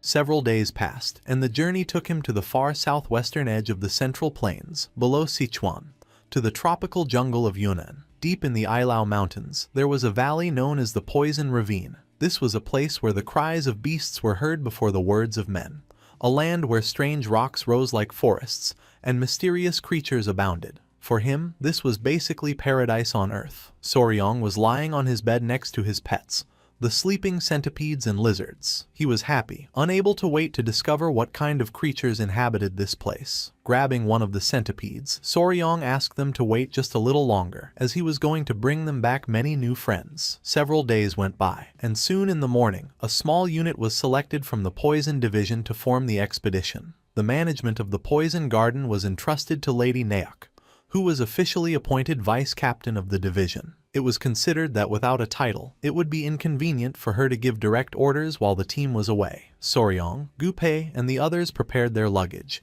and just as they were about to depart from the Tang clan, one of the small centipedes grabbed our boy's foot and began to cry. It wasn't just one, but all of Soryong's pets, the lizards, the centipedes, and even the spider Yowa. With a nervous smile, Soryong asked them to let go so he could leave. They started to growl, not wanting him to go. Soryong then asked them to understand, as he was only leaving to bring them more friends. He assured them they shouldn't worry, since while he was away, the members of the Poison Division would provide them with yang energy. Hearing this, Yohua's eyes widened in surprise. In the blink of an eye, she wrapped Soryong's body in a spiderweb, causing him to start screaming for her to release him. Lady Huaying noticed that they didn't want to be separated from him. Soryong complained that they kept insisting on going with him. Finally, as Soryong began to break free from the webbing, the Grand Patriarch explained that this wouldn't work. Perhaps the others could go, but Yohua couldn't, as she had the exact form of Lady Huaying. He knew that her massive spider body would attract attention, and they wouldn't be able to provide an explanation for it. Yohua began to stare silently at the Grand Patriarch. She decided it was time to do something about it. Everyone's attention was fixed on her, leaving them somewhat confused. Yahello's body began to change, and not long after, her massive spider body disappeared, leaving only the appearance of Lady Huaying. She sat down and began to show a proud smile. Soryong's and the Grand Patriarch's jaws dropped in shock upon seeing that Yahello's body had vanished. They couldn't understand how this had happened, and Soryong despaired, wondering where his pet's beautiful body had gone. Soryong approached and began to caress Yahello's smooth spider skin. Lady Huaying was somewhat confused. The Grand Patriarch was clever and realized that she could hide her body from sight. Our boy was overjoyed, since this way no one would mistake her for a spider demon. With a smile, Lady Huaying let out a sigh and accepted that in this case, everyone could accompany them, offering to help take care of them. Soryong began to smile. Lady Huaying approached them and warned that since they had ignored their father and thrown a tantrum, they would have to obey during the trip. Soryong stepped forward, and with the lizard sitting on his shoulders, he raised his hand and with a smile announced that they were ready to leave, and thus the first journey of the Poison Division began. They arrived in the vicinity of Mount Eme, in the Sichuan province, where there was a long line. With a confused expression, Soryong asked Gupai why the line was so long. Gupai explained that it was a checkpoint. Since the appearance of the blood cult, these inspections were sometimes carried out in the middle of the road. He had heard it wasn't easy to pass and expressed his concern about whether they would be all right. The attention of one of the workers was drawn to them upon recognizing the Honorable Elder Mandong Shingun. She noticed that even members of the Tang clan were there. With a kind smile, the Grand Patriarch informed her that they were heading to Yunnan, and asked for permission to pass. The woman began to smile and replied that, of course, they could proceed. Soryong let out a sigh of relief. It was a completely free pass. The influence of the Tang clan was truly strong, for no matter where they went, they were treated with great respect. Just then, the woman's eyes began to shine with surprise and confusion, asking them to stop for a moment. She noticed that Yahello was floating in the air. Soryong's eyes filled with fear, making him panic as he realized that her body was invisible, which was why it only looked like Yahello was floating. To everyone's surprise, the woman was amazed, as she believed this was the sky-leaping void technique. She was convinced that the young lady had mastered a divine skill and wondered when she could have trained in such an art. Everyone was astonished, thinking it was incredible and just what one would expect from one of the three flowers of the martial world. The only thing Yahello could do was show a grateful smile. At that moment, with a furious gaze, Lady Huaying grabbed Yahello by the clothes, and Soryong and the others started running while shouting for them to forgive them, as the young lady was just shy. Everyone was somewhat confused and in shock, not knowing what was happening. As they fled the scene, Lady Huaying asked Soryong to do something about Yahello, as people would get the wrong idea. He, in turn, begged her to calm down. To avoid suspicion because of Yahello, Huaying dressed in men's clothes and covered her face with a veil during the journey. In the Central Plains, twins were considered as ominous as demons due to superstition. Although a few small incidents like this occurred on the way, in the end, they arrived in Yunnan safely. Soryong and the others were exhausted. In front of them was a beautiful river and mountains. They were happy, as this was Ailao Mountain. The Grand Patriarch mentioned that there was only a little further to go to reach the Poison Ravine. With a worried expression, Soryong turned around and put his hand under his chin, as he felt that something wasn't right. Gupai grew curious and asked him what he meant. Soryong mentioned that it was strangely quiet around here. He began to observe carefully. There were no signs of life, neither in the cracks of the caves nor in the trees. He couldn't perceive any sign of life at all. The Grand Patriarch felt somewhat confused. With a serious gaze, he acknowledged that this feeling was not unknown to him. It was just like when they had hunted the Blue Venom Sovereign. Soryong's eyes widened in surprise when the Grand Patriarch mentioned the Blue Venom Sovereign. The Grand Patriarch nodded, confirming it and explaining that around the Sovereign's lair, even the chirping of insects had disappeared. Everything had either fled or become prey. He decided to explore a bit. He instructed the rest to fall back to the point where the Yun River and the Amak River joined, as birds still seemed to be flying there. Soryong and the others showed no objection. The Grand Patriarch gathered his strength and leaped away. Observing carefully, Lady Huaying confirmed that he was right. On the side they had crossed, birds and insects were still present. Gupai felt that something was dividing the area along the river. Soryong was lost in his thoughts, concluding that something must be living there, in Ailao Mountain. But to claim such a vast territory, it had to be something dangerous. Crossing his arms, he let out a sigh, Knowing this was strange, with a curious look, Lady Huang asked him what he meant. Soryong turned and explained that for a beast to take such a wide area as its lair, it would have to be enormous, like the blue venom sovereign. Soryong was unsure, as he saw no signs either beyond the river or along the path deep into Yahello. He wondered how it would hunt or find prey if there was nothing there. He closed his eyes, certain that its suspected size was too large and the environment wasn't suitable to sustain prey. This was truly strange. Gu Pei coughed, acknowledging that this was true. They hoped the Grand Patriarch would discover something. A while later, the Grand Patriarch and his men returned. Noticing this, Soryong's attention fixed on them, making him curious. The Grand Patriarch revealed that this was problematic, as even at the entrance of Yahello Mountain he had found nothing, leaving Soryong and the others in shock. With a confident smile, the Grand Patriarch stated that the poison ravine was most likely the same. He added that the sun was almost setting, so they should stop there for the day, and search again tomorrow. Soryong thought the Grand Patriarch was right, although deep down he was furious.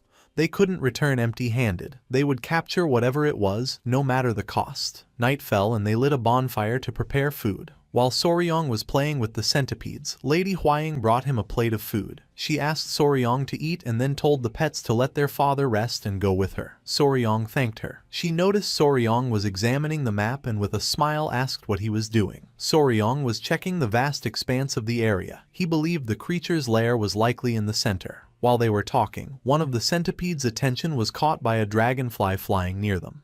Without hesitating for a second, it jumped and attacked it fiercely. Noticing this, Soryong and Lady Huang were shocked, not knowing what was happening. Soryong scolded Hyanga, saying that it had scared him and shouldn't jump like that. Lady Huang noticed it was trying to catch that dragonfly in midair. Soryong thought it must be because they were near the river, with many dragonflies around. However, just before, there were none. His eyes widened in surprise and his attention fixed on the dragonflies flying behind him. Without wasting any more time, Soryong told the Grand Patriarch to return to the places they had checked earlier to see how many dragonflies were flying there now. With a confused expression, the Grand Patriarch turned and asked what he meant. Soryong explained that land creatures could remain hidden, but dragonflies could fly wherever they pleased. He revealed that if something threatened them, they would have fled for a while, but once the threat disappeared, they would return. He put his hand under his chin and, with a confident look, concluded that the reason they hadn't seen any creatures wasn't because it was its territory. Somewhere else in the forest, there were skulls and remains of devoured animals. This was because, before they arrived, something had already swept through this land.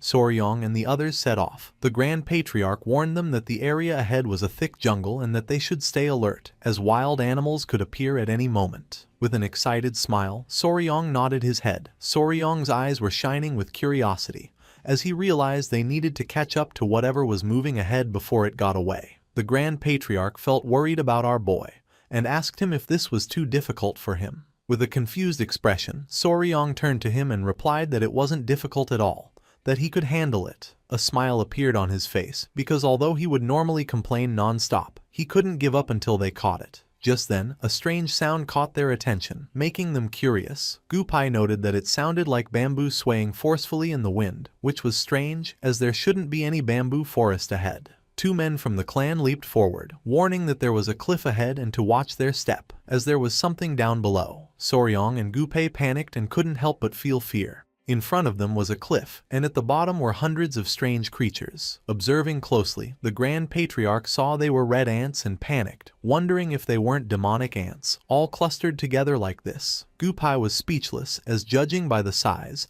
they were not normal demonic ants. The Grand Patriarch admitted that not even in the records of the Tang clan had he seen anything like this, and he asked Soryong if he knew what they were. Soryong began to ponder, for although he had never seen them this big, he was almost certain they were army demonic ants. Hearing this, the Grand Patriarch's eyes widened in surprise and curiosity. Army ants, found in Africa and America, travel in massive swarms. Most ants build secure nests and live sedentary lives, but army ants, when food is scarce, move in large numbers, migrating as one. Their march looks like an advancing army, hence the name army ant. They were extremely aggressive, and if provoked, not even the bones would be left. Soryong and the others were watching in silence, hidden among some bushes. Our boy became serious and suggested that, for now, they should retreat silently. But just then, one of the men stepped on a branch. Our boy and Gu Pei realized this was not good. Soryong's and the man's faces twisted in fear, and when they turned around, they saw the ants staring intently at them. Everyone froze in fear. Not long after, the ants began to charge towards them. With their faces covered in sweat, Soryong and the others started to flee for their lives. Several minutes had passed, and it was already dusk. Soryong and the others were running with all their might, somewhat surprised, as the ants were much faster than they had imagined.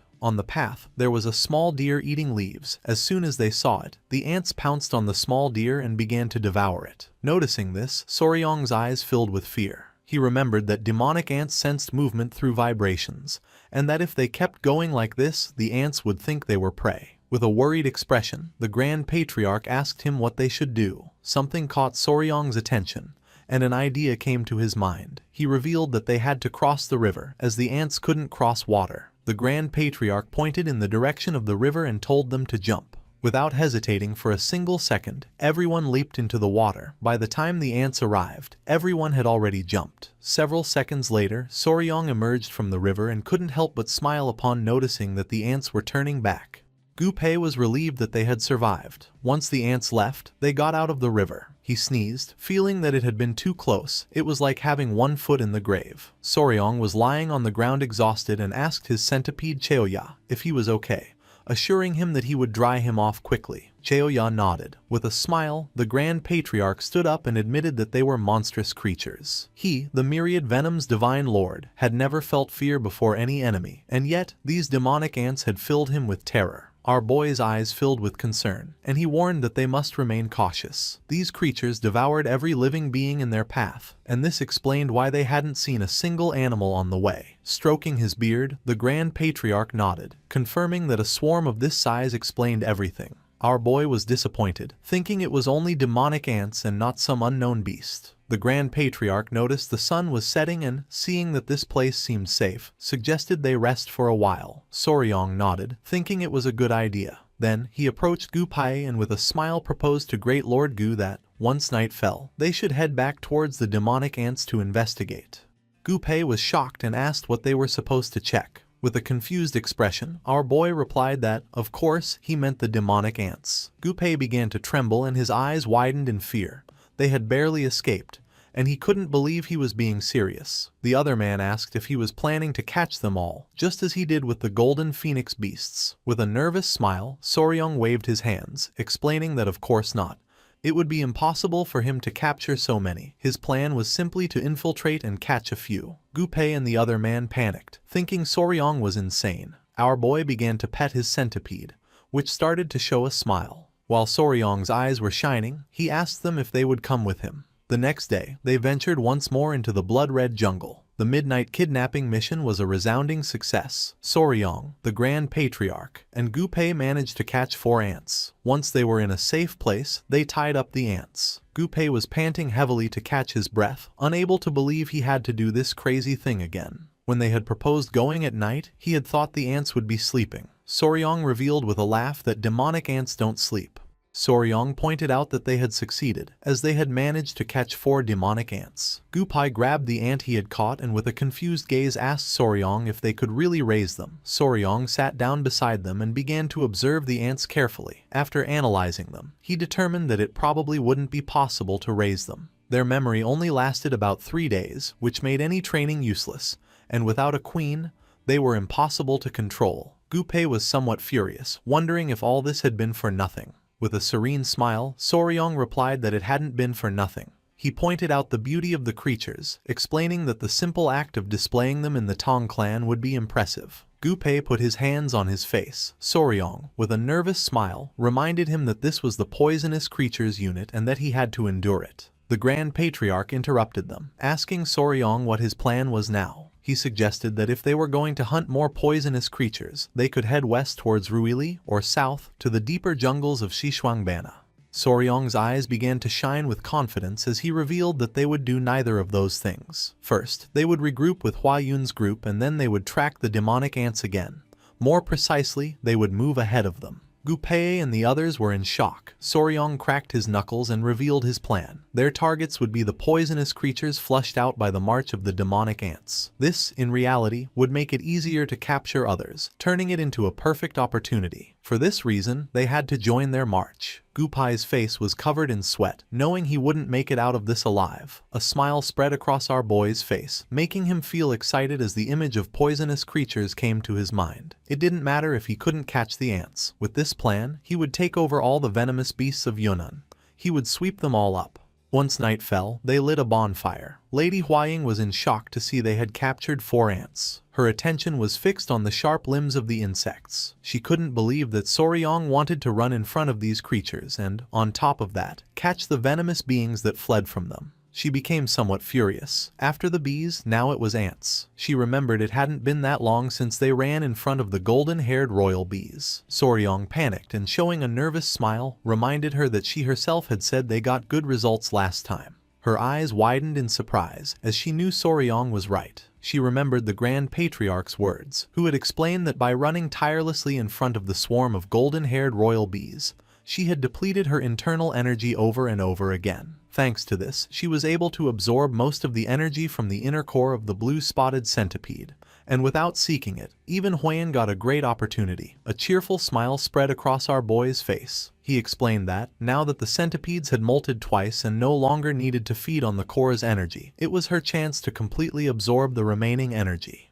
The Grand Patriarch approached them and interrupted, asking Soryong if for that very reason, he shouldn't run as well. With a confident gaze, Huaying nodded. She stated that Soryong had also taken the elixir of the golden-haired royal bees, and therefore, he also needed to absorb this energy. Soryong's face filled with sweat and, with a confused expression, he proposed that the Grand Patriarch carry him and run, arguing that his Qigong skills weren't very good. Laughing out loud, the Grand Patriarch told him that he had seen him run very well that day, and that this was a great opportunity. Soryong couldn't help but grit his teeth hard and feel furious. Just then, Lady Huaying took our boy's hand and with a smile, asked if he would run with her tomorrow. Soryong didn't know what to say. Huaying let out a sigh, and as her eyes shone she whispered that this was his punishment for trying to get his way. Her expression seemed strangely satisfied, like someone who had just eaten powdered yellow worms. The next day, the ants were chasing a wild boar through the forest. The large-scale collection of venomous creatures had begun. Shortly after, the ants caught the boar and began to devour it. Not far away, Lady Huaying, Soryong, and Gu Pei were running at full speed. Our boy informed them that the hunting unit was at the front of the legionary ants, so they had to be careful, as they bit everything that got in their way. Huaying nodded her head. Soryong's eyes began to shine with confidence and a smile spread across his face. He explained the plan. The current distance between them and the ants was about 60 zhang. Once the ants began to move, they would reduce the distance to less than 30 zhang and maintain it while they ran. When they caught the venomous creatures that appeared, they would pass them to the main group running alongside them. This group would place them in a cage and leave them on the opposite bank of the river, out of the ants' reach. Thus, the deadly race began once more. The plan worked, as many venomous creatures were also fleeing from the ants. With an excited smile, Soryong caught one of the snakes. With an expression full of determination, he noted that the name of the Valley of Venomous Creatures was not in vain, as all kinds of them were coming out, and he was determined to catch them all. The hunt continued for another hour or two, and the venomous creatures began to pile up without a problem. Soryong, Gu Pei, and Lady Huaying were now carrying several venomous creatures while fleeing from the ants. Soryong caught a snake and threw it to a man who was holding a wooden box. The man put the snake inside the box and with a worried expression asked our boy if he was feeling okay, to which he replied with an energetic yes, declaring that he couldn't get tired because there were venomous creatures waiting for him. Huaying informed our boy that there was a huge snake up ahead. Hearing this, Soryong's eyes widened in surprise. His attention was fixed on the snake in the tree. It was a genuine Burmese python. The Burmese python was one of the 5 largest snakes in the world, and the largest of them all. It was an animal as large as it was adorable. Besides, it was docile and not difficult to raise. Gu Pei was somewhat confused and asked Soryong if this snake wasn't a venomous creature. With a smile, Soryong nodded and stated that, while that was true, he had to catch this one. Gu Pei panicked, reminding him that he had said the same thing when the whip scorpion appeared, and again with the giant toad. At this rate, he wondered why they didn't just catch everything that appeared. Our boy's eyes began to shine with excitement and, with a confident smile, he stopped running and turned around, declaring that he would catch the snake then too. Lady Huaying told him to wait, revealing that the ants were too close. With a smile full of excitement, our boy assured them not to worry, as he would be right back. Soryong reached the Burmese python, grabbed it, and put it around his neck. The ants were hot on his heels, but our boy continued to smile. He wasn't going to let such a beautiful creature end up as food for the ants, so he decided it was time to get out of there.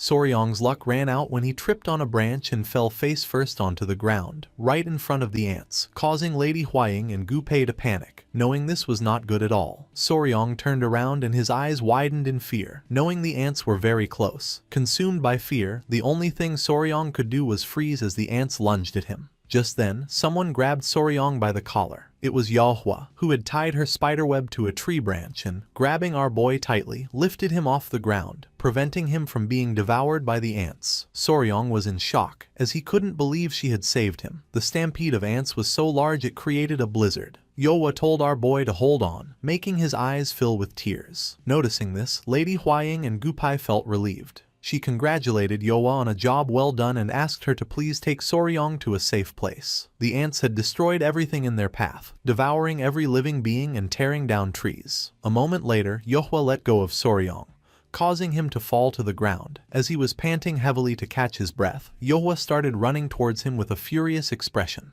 Huaying let out a sigh and told Yahello to give Soryong a good scolding. With a furious gaze, she declared that from now on, she would not allow him to get near the ants. The only thing our boy could do was apologize. Then a collar made of spiderweb wrapped around his neck. Soryong felt somewhat confused and asked Yahello to untie him, but she and Lady Huaying began to show a wicked smile. At that moment, Gupei arrived and saw Soryong on all fours like a dog, a scene that confused the leader. Lady Huaying quickly asked what had happened with the ants. Gupei mentioned that, luckily, they had stopped just on the other side of the hill and, as the sun was setting, he suggested they take a short break. Soryong didn't lift his head. He was very embarrassed. Lady Huaying agreed and decided they would wait there for the main group that was following them. At that moment, something behind the trees began to move. Noticing this, Huaying's eyes filled with curiosity. Not long after, someone threw a spear which stuck in the ground near Soryong. Seeing this, everyone panicked, not knowing what was happening. Men carrying spears emerged from the bushes, ordering them not to move. They declared that this was the land of the Beast Palace and demanded the intruders identify themselves. With a confused gaze, Gupei unsheathed his dagger, while on the other side, Lady Huaying asked them to calm down, revealing that they were from the Tang clan of Sichuan. Upon learning they were from the Tang clan of Sichuan, a man carrying a spear and with a fierce, bright-eyed wolf as a pet emerged and asked them how the Tang clan had come to the depths of the Yunnan jungle. His attention fixed on something and his eyes filled with seriousness.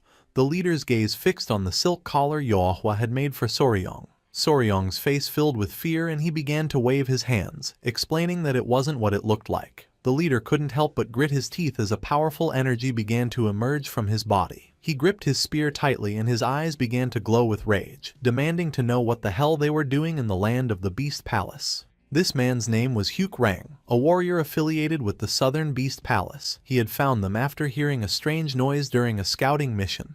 This place was the territory of the Beast Palace, a valley called the Valley of the Wild Beasts. As he walked towards them, Rang stated that this was why they couldn't enter the territory. With a smile, Soryong nodded and said that they would withdraw. But then, his eyes widened as he remembered something. He told the great warrior Rang that, before they withdrew, he had something important to tell him. With a curious gaze, Rang turned around, asking Soryong what it was about. With a nervous smile, our boy asked if he could go up this hill with him for a moment. Rang did not refuse and decided to climb the hill our boy mentioned. Once at the top, his eyes widened in surprise and fear. He couldn't believe what his eyes were seeing. In the distance, a mountain of ants could be seen. Soryong revealed that they were ants, known as legionary ants, and that the strange sound Rang had heard was surely them on the move. He was honest and admitted that he believed the Beast Palace was in the path of these ants, warning that if the Valley of the Wild Beasts was a long, narrow valley, this would be very dangerous. Rang began to sweat in panic, understanding that if this was true, it would be a true disaster. With a serious gaze, he announced that he would return to the Beast Palace to inform the Palace Lord and ask the members of the Tang clan to accompany him to explain in more detail about the legionary ants. While Naik was playing with Rang's wolf, Lady Huaying showed a cheerful smile and said they would gladly do so. Soryong's attention was fixed on the ants and his eyes began to shine with fear, so he urged everyone to go to the Beast Palace immediately, as quickly as possible. Night was already falling and the ants were preparing to sleep. They would rest quietly, but when the sun rose, they would rampage through the area again. This was like the sea in silence just before a great wave crashed against the shore. Once night fell, Soryong and the others went to the Beast Palace. The place was beautiful, and Soryong, somewhat surprised, thought to himself that this was the Beast Palace. With a smile, Rang noted that this must be the Tang clan's first visit in 100 years. In this place, everyone was taken care of or walking with their beasts, something that astonished Soryong.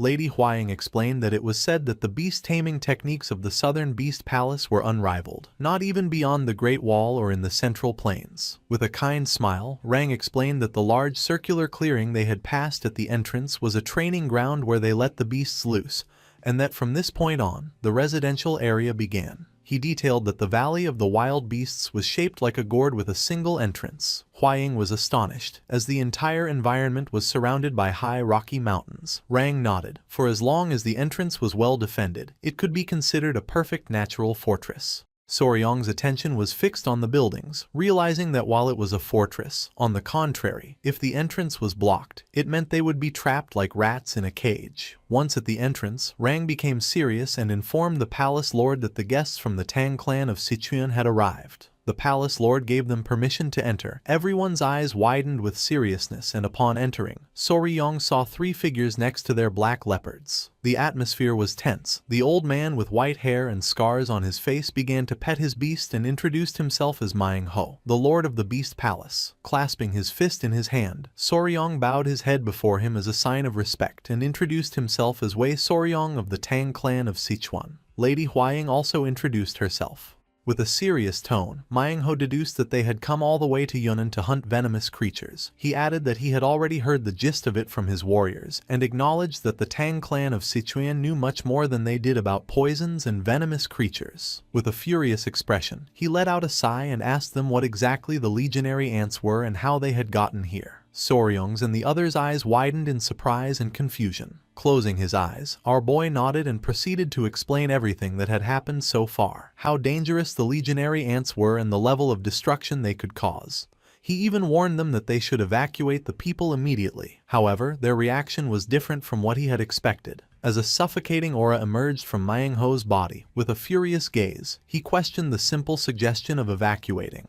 He began to stroke his beard, asking if they were telling him to abandon his home of over 300 years just out of fear of some ants. The brown-haired woman placed her hand on her chest and with a gaze full of rage told the palace lord not to listen to this outsider from the Central Plains, assuring that if he gave her 500 flying wolves, she herself would take care of annihilating them all. Her eyes began to shine with confidence and her gaze fixed on our boy, dismissing the threat by stating that, even if there were many, they couldn't be a big deal and that outsiders from the Central Plains always exaggerated. Clenching his fist tightly, our boy made it clear that he was not exaggerating. He warned that if by 500 flying wolves she meant 500 wolves, then all of them would be devoured by the legionary ants in an instant. The woman became furious. She couldn't believe what Soryong had just said. Lady Huaying grew a bit nervous, reprimanding Soryong for being very rude. Soryong decided to confront the woman, explaining that they were not ordinary ants, so they would undoubtedly cause great damage. It would be a real tragedy if the animals were injured or died because of this. The woman became even more furious and asked what the hell an outsider from the Central Plains knew to say this. She added that his people even ate the dogs they raised and that, for this reason,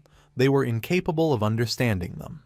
Hearing this, Soryong became furious and gritted his teeth tightly. For her to judge them just for raising animals differently, this was crossing the line. A powerful energy began to emerge from our boy's body, causing Lady Huaying and Gupai to panic. While he could tolerate other things, he couldn't stand anyone doubting his feelings for his pets. He decided it was time to show everything he had. Without hesitating for a single second, he extended his hand and ordered his pets to come out. The 3 centipedes emerged from his clothes. Naik showed her true form, her spider body now visible, and then the lizards also emerged. Everyone's attention was fixed on them and their eyes widened in surprise, leaving them in shock. Soryong began to show off all his beasts with a proud smile, while those present, speechless, recognized the centipedes and lizards, and understood that the woman, in fact, was not a twin. While petting the centipedes, with a confident look, Soryong told them that her words were a bit offensive, as these were his companion venomous creatures. He revealed that it broke his heart when they got sick or were injured, so, of course, he also understood very well. The woman was in shock as she couldn't believe someone like Soryong had so many beasts. The old man with a parrot as a beast was dumbfounded and asked if by companions he meant they were venomous creatures that would accompany him for life. The old man with a cat added that even in their beast palace, where they cherished animals, no one used the word companion. Manhwa's furious expression disappeared and a smile spread across his face. He began to laugh out loud, exclaiming that this was truly extraordinary. Laughing, he mentioned that it had seemed strange to him that a woman was holding the young warrior on a leash, but that if the one holding the leash was this tamer and her companion, it meant that they both considered each other as their owner. Soryong panicked and began to sweat, knowing that this was all a misunderstanding. The elders became serious. They reasoned that if the young warrior referred to the creatures he raised as companions, it showed the magnitude of his love for them. Nodding, they concluded that if the advice he had given them arose from this same feeling, then they should not ignore it. Manhwa also agreed, thinking that our boy was right, as buildings could be rebuilt, but people and beasts would not come back. With a cheerful smile, Soryong and Lady Huaying looked at each other. They couldn't believe Soryong's plan had worked. Placing his hand on the table, Manhwa stood up and ordered everyone to gather in the main courtyard of the Beast Palace to prepare for evacuation. Following Manhwa's order, several hours later, everyone went to the main courtyard of the Beast Palace. Manhwa, who was next to Rang, approached Soryong and thanked him. Placing a hand on his shoulder, with a smile, he told him he was sorry he couldn't see him off or compensate him properly due to the urgency of the situation. Soryong said it was nothing, that he had only done what any person should do. With a regretful expression, the woman apologized to the young warrior for yesterday. She admitted she didn't know he was so serious and that she had made a mistake in judging him. Our boy told Miss Seal Pio not to worry about it. This aggressive woman turned out to be not only one of the palace elders but also the daughter of the palace lord. Her attention fixed on one of the centipedes, acknowledging that this was truly amazing. For her, it was easy to have beasts near people, but getting insects and venomous creatures to follow him like this was something else entirely. She began to pet the small centipede on Soryong's head and asked the young warrior if, in the future, his little creatures happened to have offspring, could she keep one. At that moment, roars of agony began to be heard, causing everyone to panic. Seol Pio became somewhat confused, wondering what that sound was and if it was an elephant. Soryong's eyes filled with surprise, and when he turned around, he saw that the ants were attacking and slowly devouring an elephant. Soryong felt fear as he understood this was bad, as the elephant must have fled right in this direction. The elders were in shock. It was the ants, and the elephant had been taken down without being able to do anything. Our boy began to sweat. He panicked, turned around, and shouted at them that there was no time to lose. He urged them to evacuate immediately, as the ants were coming straight for them. Manhwa refused, gritted his teeth and revealed that it was already too late, as they had already reached the entrance of the Wild Beast Valley. The ants began to devour the elephant's carcass while the others were on their way to the Beast Palace, which was only a few hundred meters away. Fleeing was no longer an option. In the blink of an eye, the ants devoured the elephant, leaving only bones. Soryong and the others panicked as they watched the elephant turn to bone in an instant. Manhwa grew serious, understanding they had no choice but to fight. One of the elders clenched his fist and doubted they could hold out if even such a huge elephant was annihilated in an instant. Lady Huaying, somewhat worried, asked Soryong if the Grand Patriarch and the poisonous creature squad were okay. With a confident expression, our boy stated that, knowing the dangers of the legionary ants, they must have fled to the other side of the river. The ants began to advance towards them. Gupei's attention fixed on them and his face filled with sweat. He was more worried about his own group, as it seemed impossible to break through the ants and escape from there. Soryong put his hand under his chin and began to ponder. This was the worst possible scenario. If they kept on like this, the ants would catch them in the Valley of the Wild Beasts, and he needed to decide what they should do. Just then, a spiderweb descending from the top of the mountain caught everyone's attention. It was none other than Yohua. While Soryong was somewhat surprised, Lady Huaying began to smile. Remembering they had her, she realized that if they could use Yohua's web to cross the mountain, they could escape to safety. Nearby, Manhwa stood with his arms crossed. Soryong turned towards them and wondered what the people of the Southern Beast Palace would do. If it were just his group, it would be fine, but with so many people, the situation was very different. With a confident smile, Manhwa told the young warrior not to worry about them and to just leave. He explained that, in the world of beasts, eating and being eaten was natural. If they couldn't defeat these creatures, their fate was to be devoured. Soryong and Lady Huaying were surprised. Our boy clenched his fist tightly, his eyes shining with determination. He couldn't just abandon them like this. They were animal lovers, like him. He concentrated, telling himself that there had to be a way to save them all, and that, as spicy favor, he had to think. Soryong began to carefully analyze the habits and migration routes of the legionary ants. His eyes began to shine with joy, and with a smile, he revealed that he had an idea. Manhwa and the others were somewhat confused by this. With his eyes closed in a curious expression, the palace lord asked Soryong if there was a way to deal with this horde of ants. Our boy nodded, confirming that there was a way, although they would have to suffer a bit to achieve it. With his hand on his chin and an excited smile, he asked if he would like to hear it. The next day, the ants, having completely digested the elephant they devoured, began to move towards the valley of the wild beasts in search of food. Following the plan they had prepared all night, they arranged themselves in formation and waited for them in the middle of the grassland. Lady Huaying, who was watching from afar, closed her eyes and clasped her hands, praying that no one would get hurt. Everyone was carrying their weapons. With a serious gaze, Soryong told Manhwa and Hyuk Rang to get ready. Manhwa began to shout, ordering the disciples of the Beast Palace to stand firm as a mountain and not to break formation. They were going to protect their home with their lives. The ants began to advance towards them. Soryong started to stare at them intently, waiting for them to get a little closer. Once the ants stepped onto the liquid that was on the grass, our boy gave the order for everyone to throw their torches. Following the order, Hyuk Rang threw his flaming torch, which hit the liquid squarely. The instant it made contact, flames erupted, and in the blink of an eye, several of the ants were trapped within a circle of fire. Soryong was overjoyed to see that it had worked. The hunting group had been isolated. With an expression full of determination, Soryong began to run towards the ants, declaring that their formation had collapsed and ordering the advance with the water buffaloes. The warriors and the water buffaloes began to fight against the isolated ants. Using their sharp spears, they began to slaughter the ants, knowing they had to annihilate everyone in the hunting group and cover the young warrior so he could reach the main body. Manhwa's daughter wished our boy good luck. Soryong was more worried about them and asked them to be careful not to get hurt. While the warriors were fighting the ants, Soryong broke through and reached the main body. Several minutes passed and nothing happened. Noticing this, our boy began to ponder. Not long after, he started making faces and mocking the ants,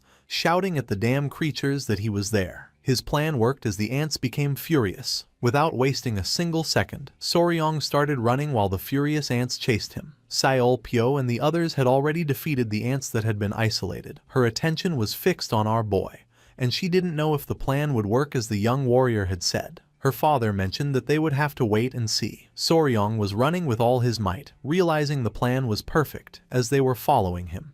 He just had to keep running in circles around the grassland. At that moment, our boy stepped on the oil and lost his balance. His eyes widened in fear, knowing this wasn't good. Seizing the opportunity, the ants closed the distance and pounced on him. Soryong panicked as he realized he had stepped on the oil they had spilled earlier. The ants began to descend from the sky onto Soryong. The only thing he could do was close his eyes and prepare for the worst. Hyuk Rang panicked and revealed that Soryong had been caught by the ants. Hearing this, Lady Huaying and Gupei were shocked and their eyes filled with fear. The avalanche of ants began to bite Soryong, making him scream in agony. Soryong wasn't going to give up so easily, so he called for Yohwa. She reacted immediately and threw her web towards Soryong. Luckily, our boy was able to grab it, and by pulling hard, she prevented him from being devoured by the ants. Gupei and Lady Huaying were relieved to see that he had managed to survive, and they praised Yohwa. Soryong, who was sitting on some rocks, began to pant to catch his breath. Looking at his clothes, he noticed one of the ants was still trying to bite him. Fortunately, he only received a couple of scratches and was glad to have learned it. Soryong's body was as hard as iron. Using the iron coffin technique, Soryong killed the ant that was stuck to his clothes. Yohwa and the centipede became furious and began to scold Soryong. With a nervous smile, he told them he knew, and that even if they didn't, Huaying was going to scold him later. His eyes began to shine with joy as his attention fixed on the ants. They were standing on some rocks, and the ants were circling around them. Manhwa and Hyuk Rang were astonished to see the ants going in circles, exactly as the young warrior had said. Soryong was the only one who knew why the ants were behaving this way. The reason was that their path had been cut off. He understood that the ants couldn't see well, and were guided by the pheromones left by the lead ant. Because of this, if the hunting or advance group suddenly disappeared, the worker ants, which only followed signals to move forward, would end up intertwining with each other and losing their way. Since the warriors of the Beast Palace had destroyed the hunting group, the ants would get trapped chasing each other until they died. With an astonished expression and a smile, he revealed that this was the death spiral, the ant mill. As Seolpyo's eyes widened with joy, she turned to her father. Crossing his arms, Mangho nodded and gave his daughter permission to tell everyone immediately. With a smile, Soryong picked up the centipede. Her and Yohwa's eyes were filled with tears of relief and fury. Lady Huaying and Gupai couldn't help but smile. Our boy felt relieved as everything had turned out well, and that was how that little warrior prevented the destruction of the Beast Palace. 3 days had passed since Soryong had trapped the legionary ants in the ant mill. In front of the Beast Palace, the massive swarm of insects continued to march in endless, self-destructive circles, slowly getting weaker. The colony was now falling apart as the ants collapsed one by one from exhaustion. The warriors of the Beast Palace walked among them, finishing off the last of the weak creatures by crushing them. Standing with Soryong, Mangho, the lord of the Beast Palace, asked if the long ordeal was finally ending, and Soryong hesitantly agreed. Mangho, grateful, asked what Soryong wanted him to do. Soryong made a strange request. He wanted help finding the queen ant among the dying swarm. He explained with a smile that he wanted to see if he could raise her, asking for their help just this one time. In his mind, Soryong was excited, remembering how he used to catch and raise ants as a child. He thought they were the perfect pet and was determined not to let this rare chance slip by. With a new goal, the search began. Soryong told everyone, including Hukrang, Gupei, and Lady Huaying, to search for the ant with the biggest abdomen. Hukrang shouted that he understood and led the search. It wasn't long before one of the Beast Palace warriors called out to Soryong, telling him to come quickly. Soryong rushed over, surprised and hopeful. He was met with a gruesome sight. A monstrously large red ant lay on the ground, surrounded by the bodies of other ants. This giant insect had menacing, glowing red eyes, and a spear was already in its head, yet it was still alive. The group gathered around in shock, pointing out that the ants were eating each other, with the giant ant at the center of the scene. Lady Huaying asked if this could be the queen. Soryong, with a disturbed look, confirmed that it must be the queen, but he couldn't shake the feeling that something about the situation was very strange. Soryong was deeply troubled by the scene. He knew from his knowledge of insects that while a new queen ant might eat her own eggs to survive and start a colony, a queen would never eat her own young once the colony was large and established. Also, he knew that ants only recognize their dead companions after about 3 days, when the bodies start to release a specific chemical. This led him to a horrible conclusion. The queen was eating her own young while they were still alive, which was completely against the laws of nature. Just as he was thinking about this, Lady Huaying called out to him, telling him to look closely at the queen's head. His eyes widened as he saw something gleaming where the warrior's spear had been. It was a golden needle, glowing with a faint energy, stuck deep in the creature's forehead. Driven by curiosity, Soryong carefully approached the dying monster. Lady Huaying warned him to be careful, but he was focused on the strange object. He reached out and, with a firm grip, pulled the golden needle free from the queen's head. The moment it came out, black blood shot from the wound, and the giant ant let out a final pained screech before collapsing. Soryong stared in shock. The queen was dead. Holding the strange needle, he turned to Lady Huaying and asked if she recognized it. She looked at it thoughtfully, explaining that while the Tang clan also used golden needles, this one had a rare length and shape. As Soryong looked at it more closely, he noticed that the needle was hollow. He guessed that it must have been used to inject some kind of drug or poison into the queen. Suddenly, a voice called out to Soryong and Lady Huaying. It was the Grand Patriarch, who came running towards them with his men, much to the relief of his grandchildren. The elder explained that he had met the warriors of the Beast Palace while searching for them and had been told everything that had happened. He asked Soryong if he was all right, and the boy assured him that thanks to his iron coffin technique, he had only a few scratches. Mangho then approached the Grand Patriarch and, confirming he was an elder of the Tang clan, did something amazing. He, along with all the warriors of the Beast Palace, knelt down in a deep bow of gratitude. Mangho declared that his people owed a great debt to the Tang clan for their help, leaving the Grand Patriarch completely flustered and begging them to rise. Lady Huaying noted to herself that for the proud lord of the Beast Palace to show such deep respect was truly special, even for someone as important as her grandfather. Once they stood up, Mangho insisted on treating the Tang clan with the greatest hospitality, and invited them into his palace. However, Soryong interrupted, explaining that he had an important question for his grandfather first. He held out the golden needle he had pulled from the queen ant's head, explaining where he found it and noting its similarity to the needles used by their own clan. He asked the Grand Patriarch if he had ever seen one like it before. The moment the Grand Patriarch saw the needle, his expression changed to pure shock and horror. He grabbed Soryong's hand, demanding to know where he had found it. Startled by his grandfather's intensity, Soryong repeated that it was in the Queen Ant's head. Lady Huaying asked what was wrong, sensing a serious problem with the needle. With a grim and heavy tone, the Grand Patriarch looked at both his grandchildren and the members of the Beast Palace. He ominously stated that it seemed an old enemy, one who held a deep grudge against both the Tang clan of Sichuan and the Beast Palace, was still alive. This news left Manhwa and his warriors completely stunned and filled with dread. Manhwa was taken aback, questioning who could possibly hold a grudge against both their houses. With a grim expression, the Grand Patriarch revealed the name of their old, shared enemy, the Five Venoms sect. The name struck the members of the Beast Palace like a thunderbolt. Manhwa and his elders cried out in disbelief, asking if it was possible for the sect they had supposedly wiped out 100 years ago to still be alive. As the elders reacted, Soryong recalled a story his grandfather had once told him.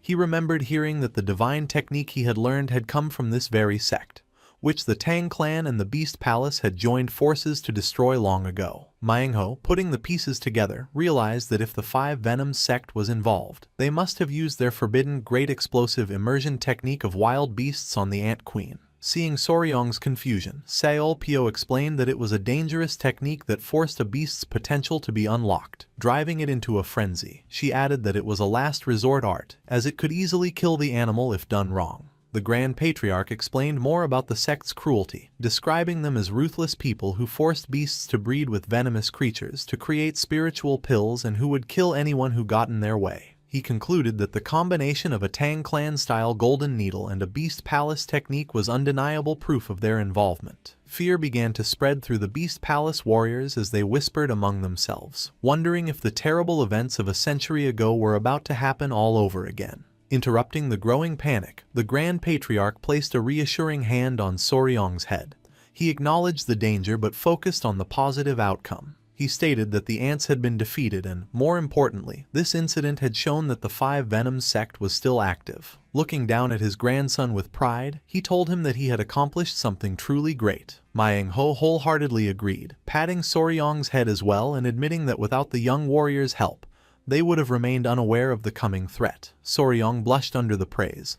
Finally, the Grand Patriarch stood tall and made a formal declaration. He announced that since the Five Venoms sect had not truly been destroyed, the alliance made 100 years ago was still in effect. In the name of the Patriarch, he pledged the full support of the Tang clan of Sichuan to the Beast Palace in the fight to come. With a determined expression, Manhwa clasped his fist and formally renewed the alliance, declaring that the Beast Palace would, of course, stand with and support the Tang clan. Having settled the matter, he turned to Soryong with a warm smile. He expressed his deep gratitude, explaining that since Soryong had done him a great favor, he wished to grant the young warrior and his clan anything they desired. Manhwa's enthusiasm was clear as he loudly encouraged Soryong to ask for anything at all, leaving our boy flustered and wondering why he kept getting these open-ended offers. Sensing the opportunity, the Grand Patriarch leaned in and whispered to his grandson. He told Soryong to ask Manhwa about the divine returning technique of the Five Venoms, assuring him that the Palace Lord would not dare to refuse such an important request. Taking his grandfather's cue, Soryong turned to Manhwa and stated that he had a question. The Palace Lord graciously told him to ask whatever he wished. The scene then shifted to the Grand Hall of the Palace Lord within the Beast Palace. There, Soryong presented his two small centipede-like creatures, which hopped playfully on a tiger skin rug. He began to explain his unique situation. Unlike the other members of the Tang clan, he had learned a technique that came from the Five Venoms sect. Because of this, he revealed, he was able to give commands to one of his creatures purely through his thoughts. Getting to the main point, Soryong asked his crucial question. Did the divine returning technique of the Five Venoms, that the Tang clan had also contained the secrets of the Beast Palace's Wild Beast's Heart technique? He recounted his understanding that their two clans had divided the techniques of the defeated sect between them 100 years ago. He explained that his ultimate goal was to understand how this mental connection was possible and to find out if he could do it with his other beloved creatures. The question hung in the air, leaving Mang Ho and his daughter Seol Pyo to think about the deep implications of his request. After a moment of thought, Mang Ho regretfully told the young warrior that his request was a difficult one to grant, leaving Soryong looking disappointed. Seol Pyo explained more about her father's refusal. She explained that while the Beast Palace was not stingy with its martial arts, the Wild Beast's Heart technique was their greatest and most guarded secret. It was an art that allowed one to share their heart with wild beasts, but it was passed down only to the direct descendants of the palace, and it was strictly forbidden to share. This created a problem for the elders. Mang Ho noted that the son-in-law of the Tang clan had somehow already mastered a part of their most secret technique, and they were unsure what to do. Realizing he had asked for too much, Soryong panicked and turned to his grandfather, apologizing for asking something he shouldn't have. Suddenly, Mang Ho's expression changed as an idea seemed to strike him. He looked intently at Soryong and asked a very personal question. If he was the son-in-law of the Tang clan, what about his original family? Confused, Soryong answered truthfully that he was completely alone, without any family or connections, and wondered why the palace lord was asking. To Soryong's utter shock, Mang Ho and Seol Pyo reacted with delight. The palace lord exclaimed that being an orphan was perfect, which only confused Soryong more, who couldn't understand how that could possibly be a good thing. Mang Ho laughed heartily, complimenting Soryong on his fitting name and praising his love for his creatures, declaring it was more genuine than anyone else's in the entire Beast Palace. His expression then turned serious as he captured everyone's attention. He looked directly at the stunned young warrior and, pointing a commanding finger at him, made a shocking declaration. With absolute certainty, Mang Ho announced that Soryong would become his son. Soryong and his companions were left speechless by Mang Ho's sudden announcement. Flustered, our boy could only stammer, asking if the palace lord had really said he wanted him as a son. Mang Ho confirmed his offer with a firm look, stating clearly that Soryong was to be adopted into the Beast Palace. He explained that if Soryong became a member of his family, he could learn all of the Beast Palace's martial arts, including its greatest secret technique. He added that with the Five Venoms sect appearing again, it was more important than ever for their two houses to have a closer relationship. Turning to the Grand Patriarch, Mang Ho respectfully asked for his opinion. He admitted that a previous attempt to unite their clans 200 years ago had failed, but he believed that with a special boy like Soryong, they could finally fix past mistakes. The Grand Patriarch stroked his beard in thought. He agreed it was a tempting offer, especially if Soryong's status as a son-in-law to the Tang clan was also honored. However, he left the final decision to Soryong, saying his free will was the most important thing. With the elders' approval, Mang Ho turned back to Soryong. He made the offer even better, promising that if Soryong became his adopted son, he would personally teach him how to share his heart and mind with all of his animal companions. The offer was overwhelming for Soryong, who panicked at the thought of suddenly getting a new father and sister. He felt it was too big a decision to make so quickly. Sensing he was hesitant, Mang Ho and Seol Pyo exchanged a look, realizing the offer wasn't quite enough. Suddenly, Seol Pyo's face lit up with an idea. She excitedly suggested to her father that they offer Soryong the Bisa, or flying snake. She figured that since the young warrior loved venomous creatures, the legendary snake would be the perfect gift. Soryong, hearing the unfamiliar name, looked confused. He turned to his grandfather for an explanation, and the old man's expression grew serious. The Grand Patriarch explained that she was likely talking about the legendary Bichionsinsa,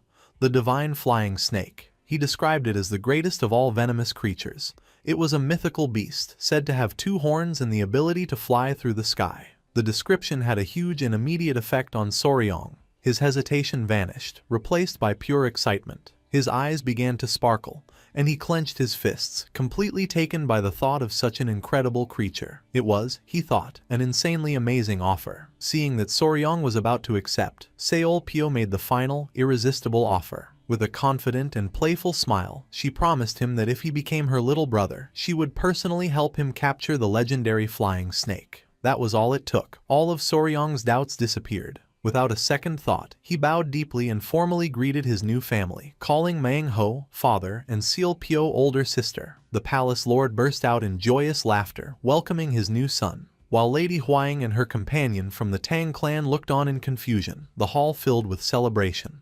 And so, after a sudden but happy decision, a formal adoption ceremony was held, officially making Soryong a member of the Southern Beast Palace.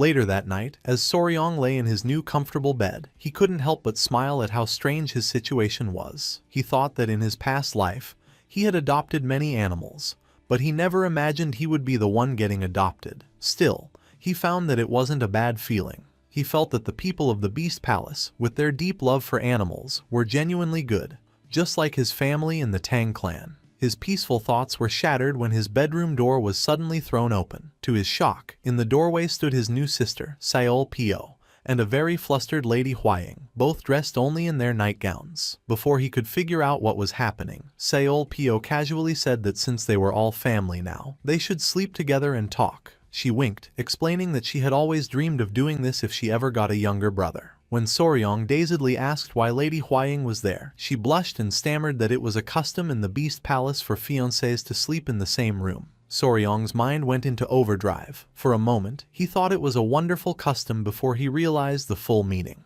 His heart began to pound as he panicked at the thought of spending the night with two women.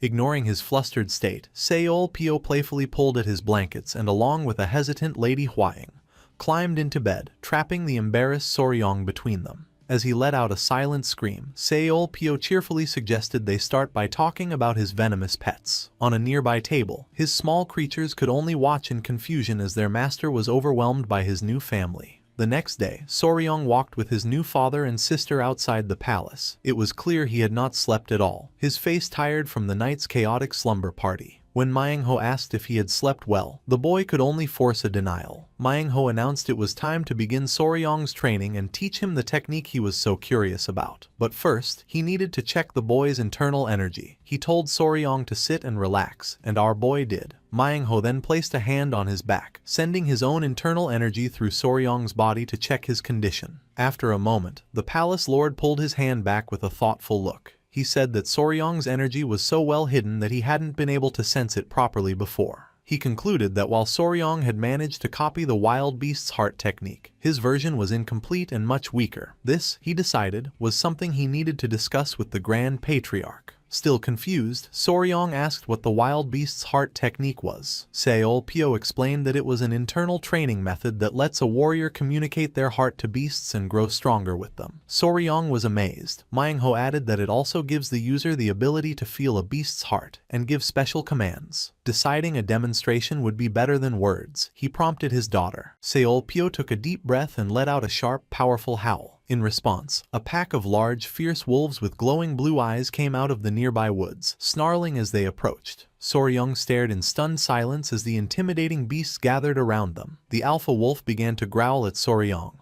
but Seol Pio quickly scolded it, telling the beast not to be suspicious. As Soryong was now her little brother, the wolf immediately stopped, letting out a confused whimper. With the pack now calm, Seol Pio smiled and encouraged Soryong to try giving them a command himself. She ordered the wolves to attack Myung-ho using a fierce wolf formation. Instantly, the whole pack obeyed, attacking Myung-ho together. The palace lord, however, stood his ground, not worried at all. With just a flex of his internal energy, he easily pushed back the fierce beasts, sending them flying without touching them. The powerful demonstration ended with Myung-ho standing calmly among the now calm wolf pack. Soryong was left completely speechless, his eyes wide with awe. He exclaimed that it was incredible how all 10 wolves had moved in perfect sync. Myung-ho explained that this was possible because they were all connected through the wild beast's heart technique. He proudly described the art as a way for the user to become one with beasts, using their fangs and claws as their own. He also explained that once the technique is fully mastered, a warrior could command hundreds or even thousands of beasts at once, though he warned that being too greedy could be dangerous. The explanation and display of power were more than enough for Soryong.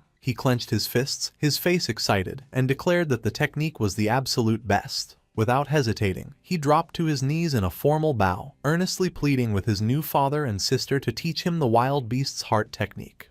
A broad smile spread across Myung-ho's face. He laughed and told his new son to rise and sit, declaring that he would, of course, pass on the technique to him. Overjoyed, Soryong thanked him. Myung-ho once again placed his hand on Soryong's back, and a powerful visible surge of energy began to flow from the palace lord into his new son. As he transferred the knowledge, Myung-ho focused. He thought to himself that while teaching Soryong the wild beast's heart technique, he would also adjust the boy's own 5 venoms returning origin technique. He had analyzed Soryong's body and noticed the great strain it was under from constantly using poison, something the Beast Palace's core art was never made to handle. As he continued the process, Manhwa explained that the wild beast's heart technique wasn't really meant to handle poison.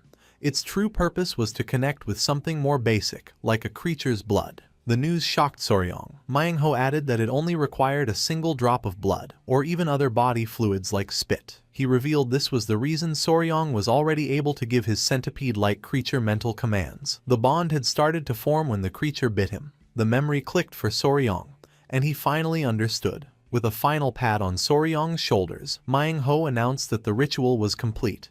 He told his new son that he was now fully connected to his little centipede through the technique and would be able to feel its heart and emotions completely. Closing his eyes and holding the small creature, Soryong felt a warm, golden energy surround him.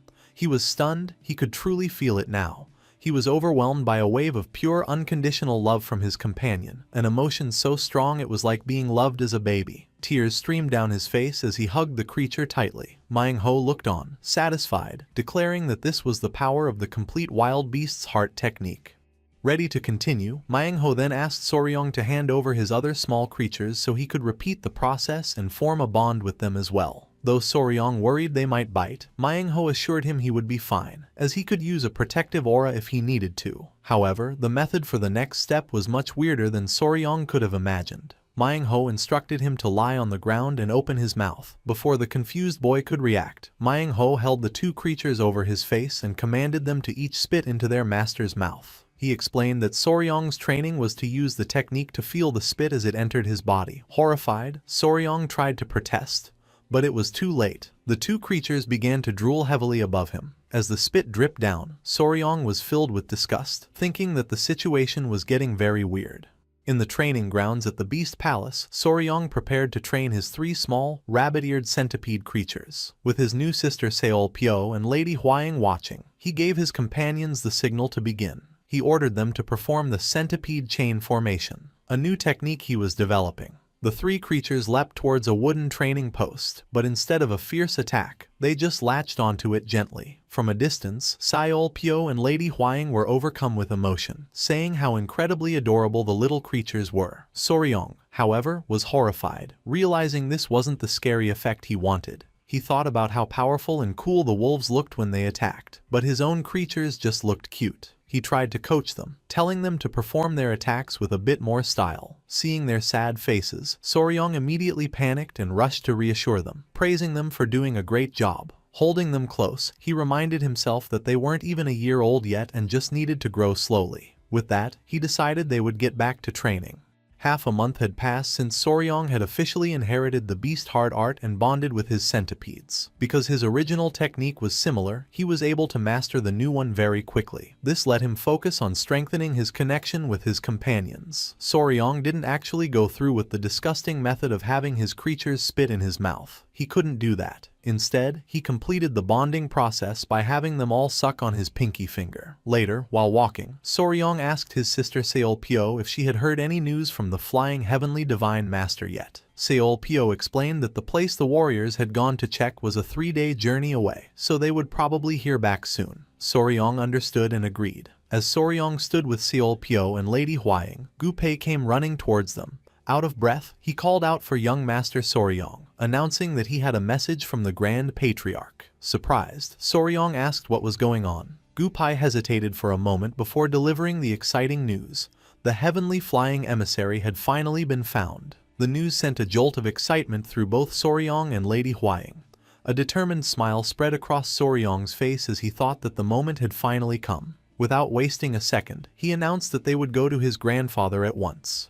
The group arrived at the guest hall of the Beast Palace, where the Grand Patriarch was watching his men prepare various materials. Soryong, along with Gunpei and Lady Hwaying, rushed over to him. The Grand Patriarch greeted his grandson warmly and asked how his training was going. Soryong assured him that he was fully dedicated to it. Eagerly changing the subject, Soryong mentioned that he heard the heavenly flying emissary was found. The Grand Patriarch confirmed this, explaining that he was personally watching the creation of a special Realgar mixture using the Tang clan's secret formula, which was needed for the capture. He explained that while the creature had been found, they couldn't move to capture it right away. He warned that although its poison was considered weaker than the 10 great poisons, they couldn't be careless. Before talking about it further, the Grand Patriarch's expression softened. He told Soryong that he had caught something interesting and wanted to show it to him. He pointed towards a large clay pot, leaving Soryong to wonder what could be inside. As the Grand Patriarch presented the pot, Soryong and Lady Huaying looked inside, their eyes widening in surprise. At the bottom sat a strange-looking spider with a hard, flat abdomen that looked exactly like a fancy gold coin. Soryong excitedly identified it as a money coin spider. The Grand Patriarch confirmed this with a smile, explaining that the creature was named for its abdomen's resemblance to a gold coin. This creature, also known as the Chinese hourglass spider, is a type of trapdoor spider. Soryong's face lit up with joy.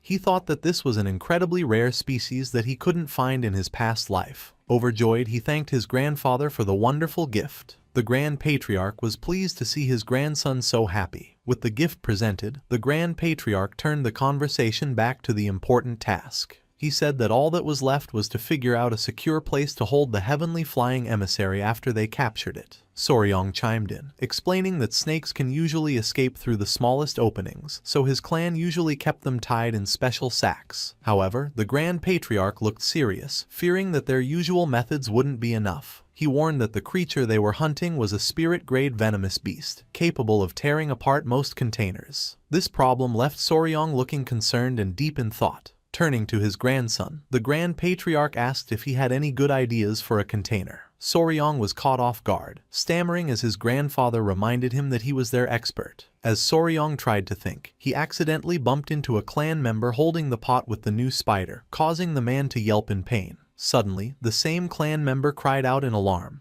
telling Soryong they had a problem. In a panic, the man announced that the money coin spider had disappeared. He held up the pot, showing it was now empty except for the dirt. The man was upset, apologizing and explaining that he had only looked away for a moment. Soryong, however, stayed calm. He reassured the man that it was all right and that the creature hadn't actually escaped. He then asked the clan member to bring him some spider thread and chopsticks. Once he had the items, Soryong tied an insect to the thread and dangled it over the center of the jar. In a flash, the money coin spider burst out from under the dirt, snatching the bait with surprising speed. The clan member was completely shocked. Soryong explained that it was a trapdoor spider and that it naturally digs burrows to live in, telling the man not to worry. The man let out a huge sigh of relief. As the man walked away with the pot, Soryong watched him, a thoughtful look on his face. He remembered how the spider built its home by digging a burrow, creating a secure, pouch-like space. As he pictured the spider's den, a brilliant idea suddenly struck him.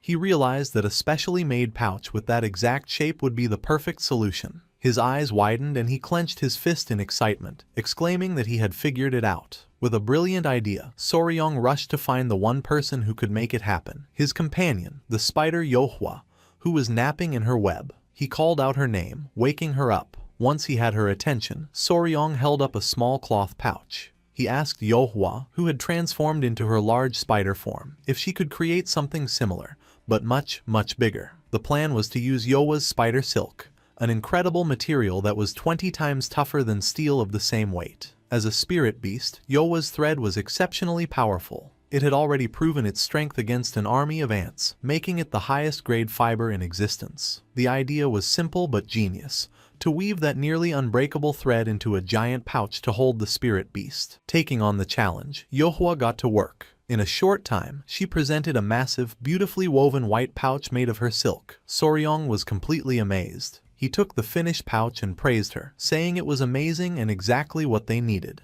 Yahello chirped happily, proud of her work. The others were equally impressed. Gupai tested the pouch by trying to cut it with a dagger, but the blade only sparked against the tough material. He exclaimed in shock at how tough it was. The Grand Patriarch agreed that it was a monstrous creation. With this final preparation complete, the Grand Patriarch announced that they could now leave as soon as the next day. He gave the order for the warriors to be prepared, as they would set out early in the morning. Soryong, standing proudly between Yahello and Lady Huaying, confirmed that he understood. Overjoyed and relieved, Soryong turned to Yahello and told her she had done a great job. As a reward, he gave her a storm of head pats, much to her delight. The Grand Patriarch and Gupai laughed at the sweet scene, while Lady Huaying looked on with a blush.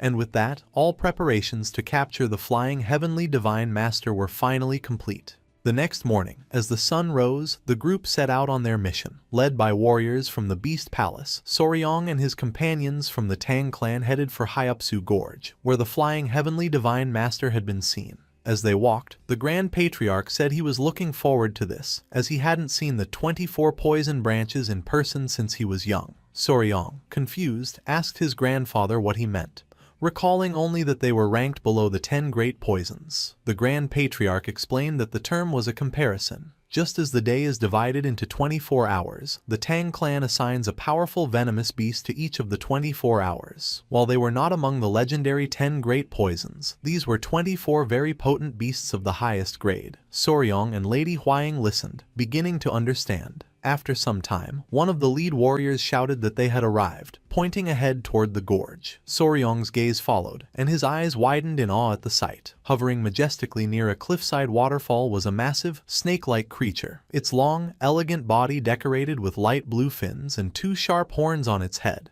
He could only whisper its name in disbelief, the heavenly flying emissary. The Grand Patriarch began to recite the description from the ancient records of the Tang clan. He described how the creature rode the chaotic winds of the gorge as if they were water, its body dissolving into the blue clouds and its horns breathing out a spirit energy as sharp as a blade. It moved so smoothly between the sky and the mist that it was impossible to tell where the heavens ended and the sea began. He then revealed the creature's true importance. The Tang clan had placed this beast at the very head of the 24 poisons. It was the beast that was in charge of the first double hour of the day, representing the very beginning of heaven and earth, black and yellow, a truly ancient and powerful being.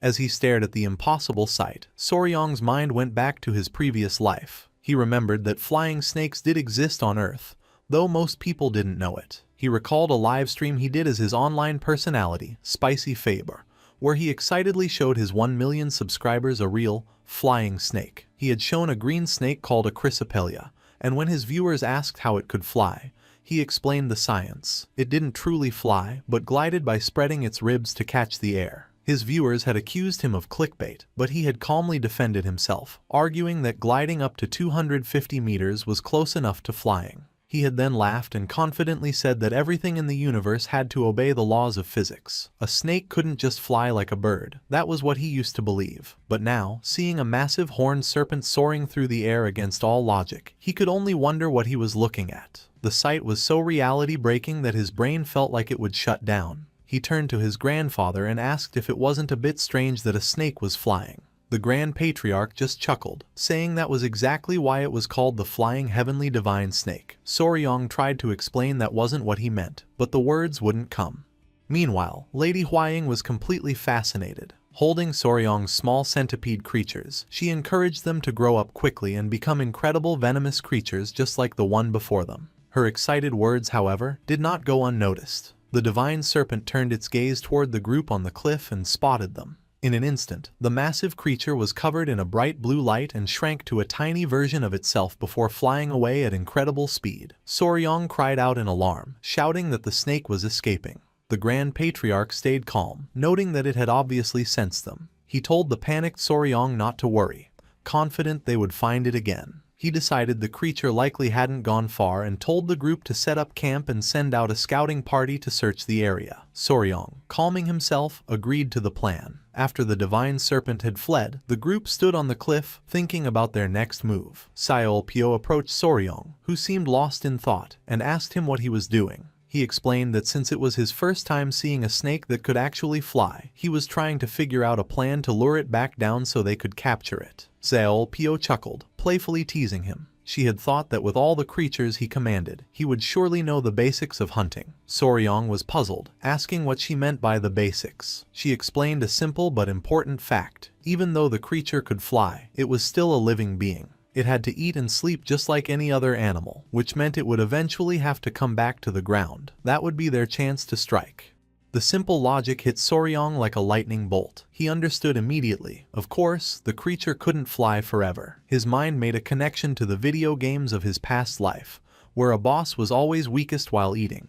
He realized he had been overthinking the problem and had missed the simplest solution. Filled with thanks, he thanked his new sister for the advice. Saolpyo smiled confidently, telling him he could count on her and promising she would help put the flying serpent in his hands. They both shared a happy laugh, But their good mood didn't last. As night fell over the mountains, the situation got worse. The hunting party was in chaos. The warriors from the Beast Palace lay scattered on the ground, groaning in pain, clearly beaten. Standing among the fallen warriors, Soryong and his companions looked on in shock. It was in that moment that they finally understood the true nature of their prey. Hovering above them in the moonlight, surrounded by a powerful aura, was the divine serpent. It was then that the group truly understood why this venomous creature was known as the very first of the 24 poisons. The divine serpent hovered over the defeated hunting party, its powerful aura filling the air. Lady Huaying rushed to Soryong's side, asking with concern if he was all right. Though he was shaken, he assured her he was fine. The serpent's glowing eyes stared down at them, a clear show of its power. Soryong's mind raced, thinking about the events of the last few days.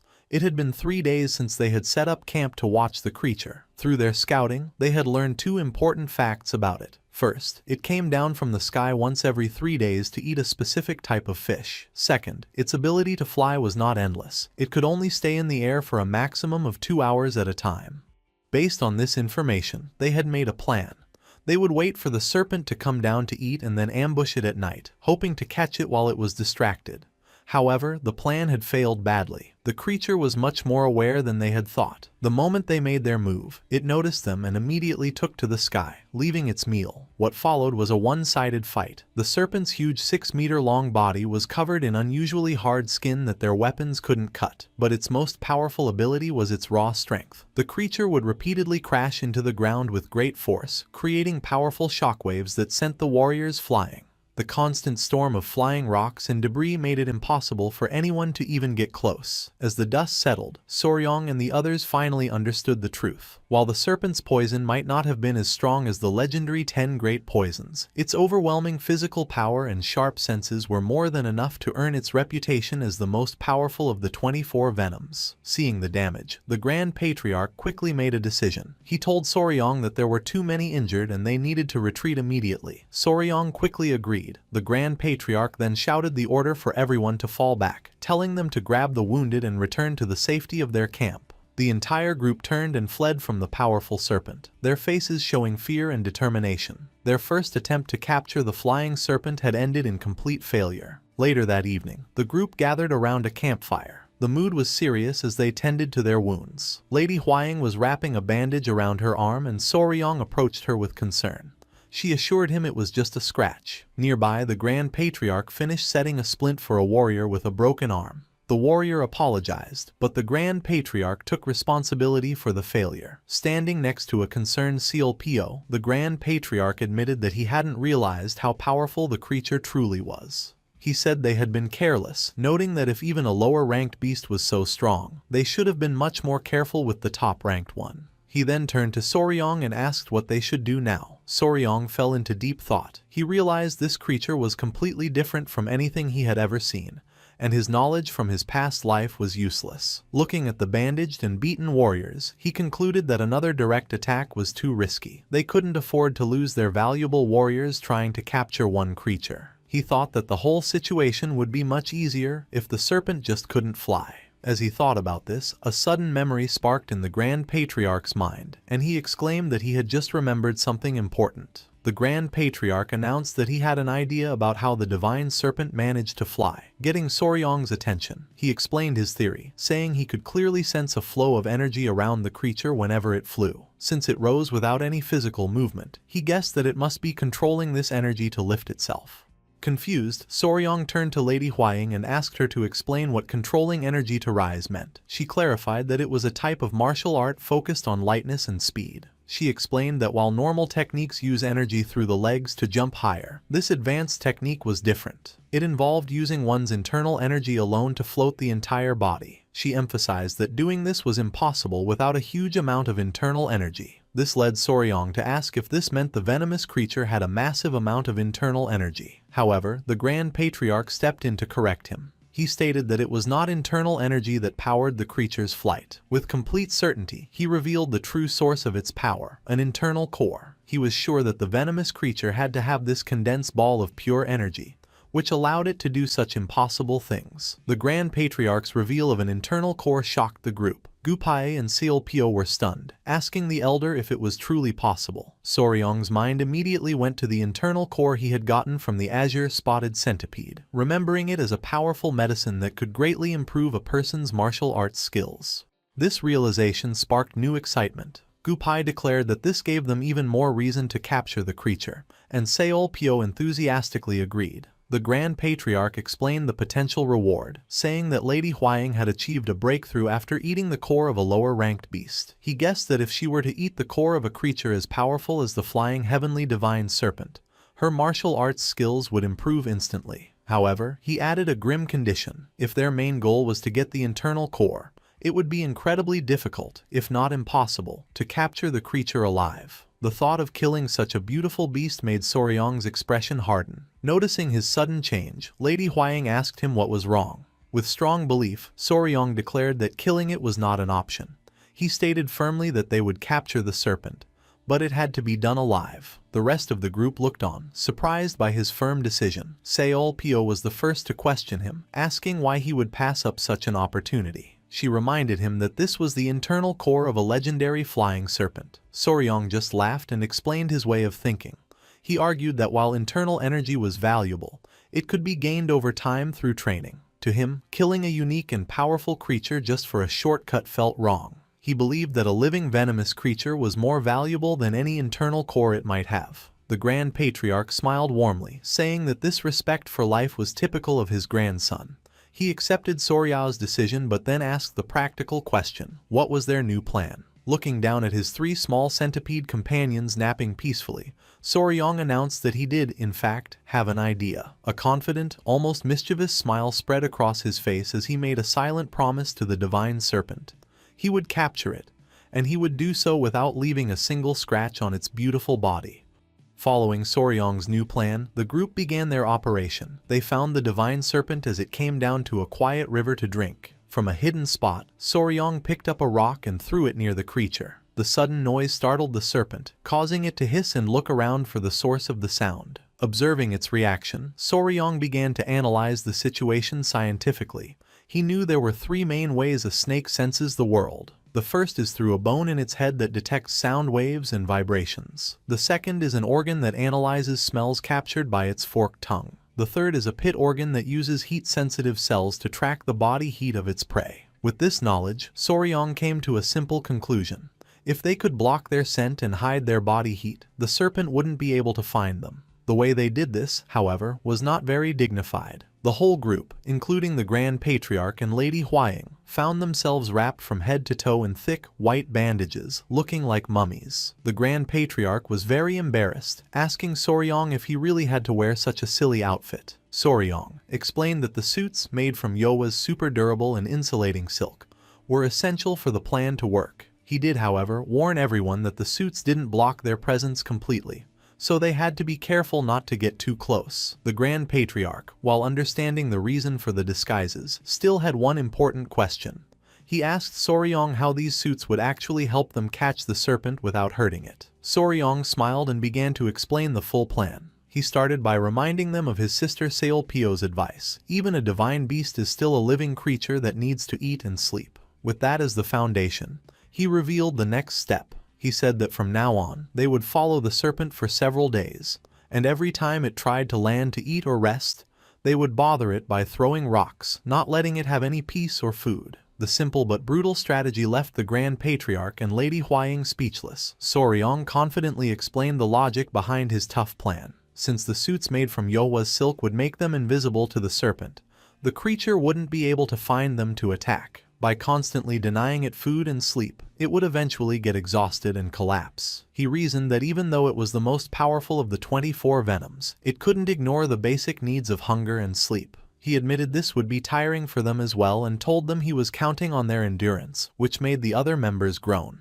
And so, their campaign of harassment began. 6 long days passed. Just as the hunting party was getting tired, they found the divine serpent, now looking weak and weary, coming down to a small spring for a desperate drink of water. A lookout warrior immediately spotted it and shouted the order for everyone to throw their stones. The serpent let out a frustrated and tired roar, its body trembling with fatigue. It tried to fly back into the sky, but its movements were now slow. The creature grew dizzy, its vision blurring from exhaustion. Finally, its body couldn't take any more. The divine serpent gave in to hunger and exhaustion and fainted, falling from the air and crashing to the ground. The warriors below shouted in victory as their target was finally down.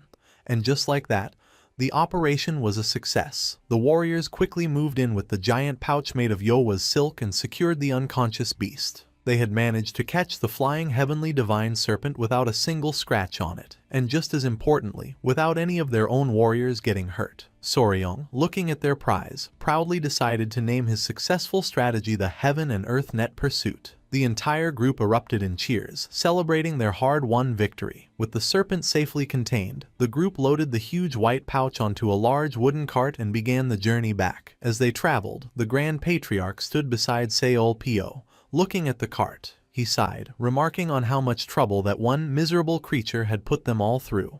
Curious about the prize, Soryong asked his grandfather if he had had a chance to check the serpent's internal core. The Grand Patriarch confirmed that he had. He explained that while the core itself wasn't very large, the energy inside was incredibly dense. He estimated its power was equal to 120 years of dedicated internal energy training, a truly amazing treasure. The Grand Patriarch's assessment of the internal core's power left Lady Huaying completely stunned. She exclaimed in disbelief, questioning if it was really equal to 120 years of power. The immense value of the core immediately changed her mind. Turning to Soryong with an eager Seol-pyo, she pleaded with him to just let them take the core. She stressed that this wasn't just 5 or 10 years of power, but a huge 120. She continued, reminding him that he was still young and that with such a massive boost to his internal energy, he could master any martial art. She acknowledged his love for venomous creatures, but insisted this was a once-in-a-lifetime chance. The Grand Patriarch added his voice, agreeing that an internal core of this quality would completely change a person's body and give them a huge amount of power. He suggested that with it, Soryong might even be able to surpass the legendary 10 great poisons and reach a higher level of existence. Soryong fell silent, seriously thinking about their words. He admitted to himself that the idea of surpassing the 10 great poisons was very tempting. However, his thoughts went back to the creature itself. The flying heavenly divine serpent was an incredibly rare and beautiful being.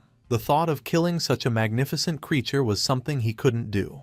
Sensing his hesitation, Seol-pyo and Lady Huaying grew more insistent, pleading with him to decide quickly. Overwhelmed by the pressure, Soryong could only ask them to give him a moment to think. Suddenly, their debate was violently interrupted. The large wooden cart carrying the serpent began to shake uncontrollably, and to everyone's horror, it was lifted completely off the ground. Soryong stared in shock, realizing the creature inside must have woken up. The warriors holding the rope struggled desperately to control the thrashing pouch, realizing the creature still had a surprising amount of energy left. The serpent let out a furious muffled roar from inside its silk prison. The Grand Patriarch watched the chaos with a grim look. He noted that the serpent was still full of energy and didn't seem like a creature that had been starved for days. Soryong sighed, adding that snakes are tough creatures that can go for a month without eating. The Grand Patriarch pointed out that this gave them a serious problem.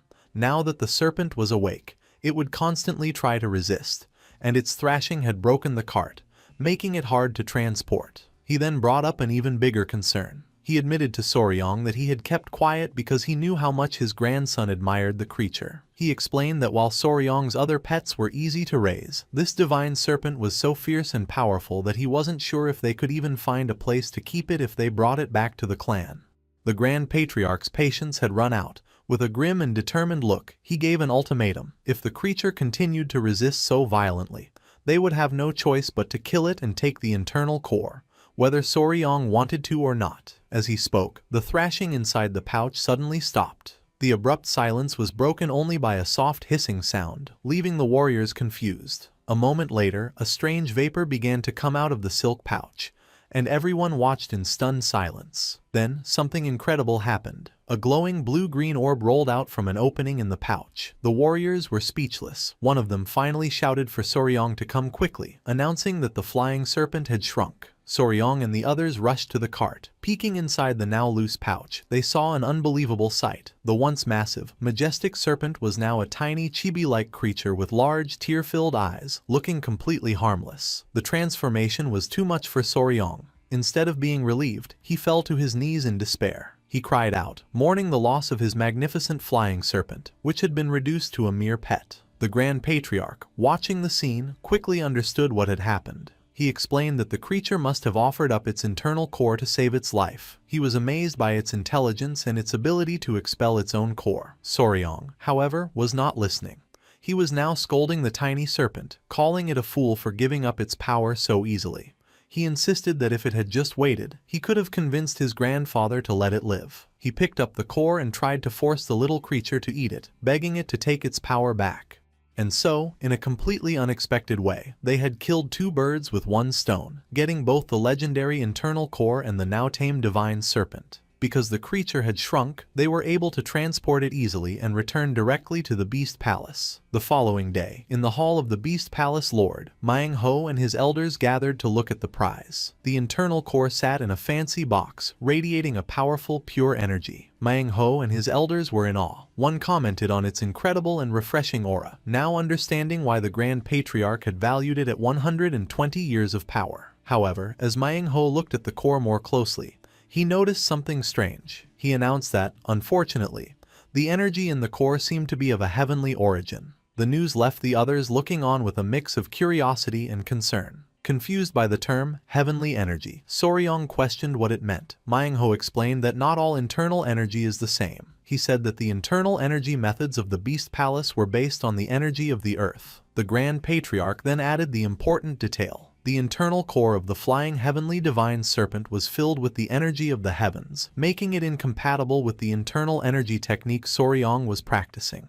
He regretfully told his grandson that because of this mismatch, he would likely only be able to absorb about half of the core's immense power. Despite this, Soryong was not discouraged. He reasoned that even half of such a powerful core was still a great chance. The Grand Patriarch was pleased with his positive attitude and agreed, telling him to store the core safely for now while he tried to find a way for Soryong to use more of its energy. Lady Huang congratulated Soryong on the incredible opportunity, and he happily accepted the fancy box with the precious core.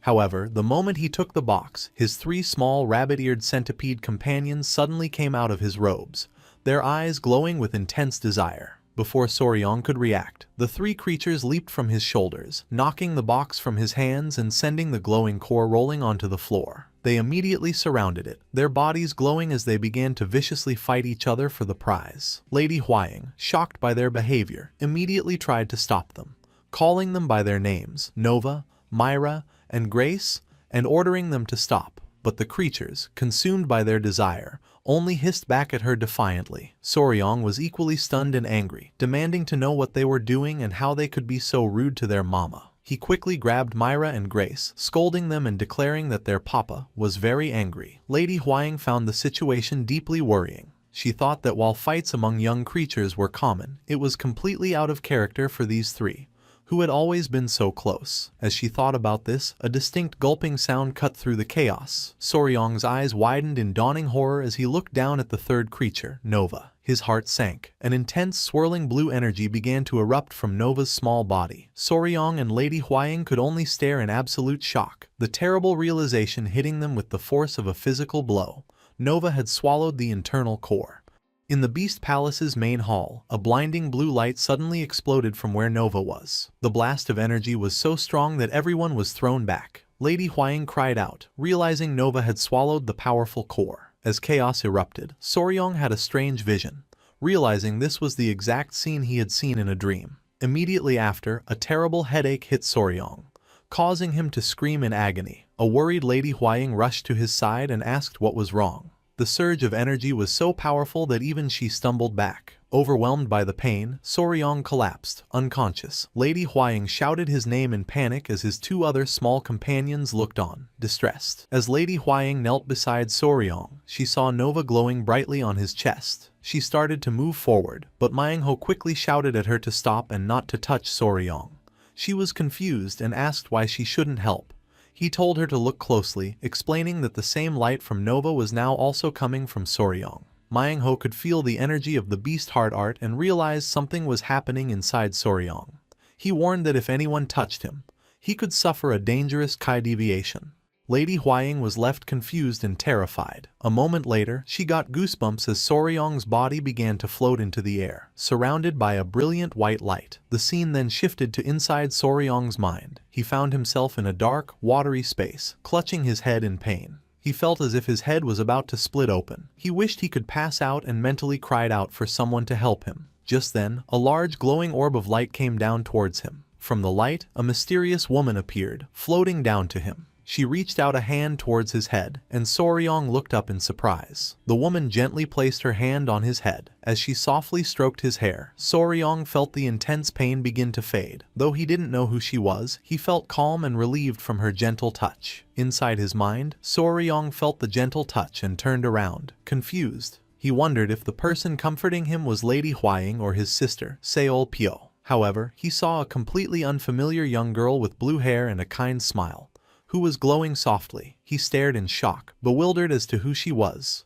The mysterious girl floated closer, and before he could react, she gently hugged him and gave him a soft kiss on his forehead. The moment her lips touched him, a bright light flashed, and the girl disappeared in a burst of energy. With a gasp, Soryong's eyes snapped open. He was back in the room at the Beast Palace and wondered if the whole experience, including the mysterious girl, had just been a dream. His thoughts were cut short when he felt something slimy and wet on his head. He looked up and was horrified to see a massive blue armored creature that looked like a giant centipede pinning him to a table. The creature had a blush on its face and seemed to be looking at him with affection. Panicked, Soryong let out a loud scream. At that moment, the door burst open, and Lady Huaying and Seol Pyo rushed in. They were relieved he was awake but shocked by the scene. Trapped under the giant creature, Soryong desperately called out to them for help. He frantically shouted that the huge centipede was trying to eat him, while the creature only nuzzled him affectionately. Seeing Soryong's panic, Seol Pyo and Lady Huaying reassured him. Seol Pyo told him to calm down, explaining that the giant creature wasn't trying to eat him. She then revealed the shocking truth. The massive centipede was his beloved pet, Nova. Soryong stared in disbelief, unable to understand how his small creature had turned into this giant beast. He mumbled that it didn't look like a normal centipede anymore. Lady Huaying, with a happy expression, confirmed his thought. She explained that after Nova swallowed the internal core of the flying heavenly divine serpent, she changed into this new, powerful form. Seol Pyo added that Nova had evolved into a legendary flying centipede. Lady Huaying then described the legend of the flying centipede. It was known as a living disaster that could fly through the skies, bringing down a deadly poisonous rain that could destroy the earth. With a serious tone, she revealed its true status. It was one of the legendary 10 deadly venoms, the king of all centipedes. The news that his own pet was now one of the most feared creatures in existence left Soryong completely stunned. He cried out in disbelief that this could be his Nova. However, his shock quickly turned into a strange daydream. He imagined a future where his daughter, now a modern girl, was using her ability to fly to demand a higher allowance. The absurd thought filled him with a sudden sense of fatherly pride. Snapping back to reality, Soryong rushed to his newly evolved pet with tears of joy. He exclaimed that his precious first daughter had grown up so beautifully. He began to lovingly pet Nova, comparing the situation to raising a kitten, only to find out it was a tiger. Lady Huaying tried to calm him down, reminding him that he had been unconscious for half a month and needed to rest. As Seol Pyo worried that the connection to a 10 deadly venom might have affected Soryong's mind, Lady Huaying sighed, saying this over-the-top behavior was just how he usually was. Getting serious, she told Soryong this wasn't the time for jokes. She explained that while Nova's evolution was a wonderful thing, there was also some bad news. Soryong, still admiring his pet, dismissed her concerns. Annoyed, Lady Huaying shushed him, insisting that he listen.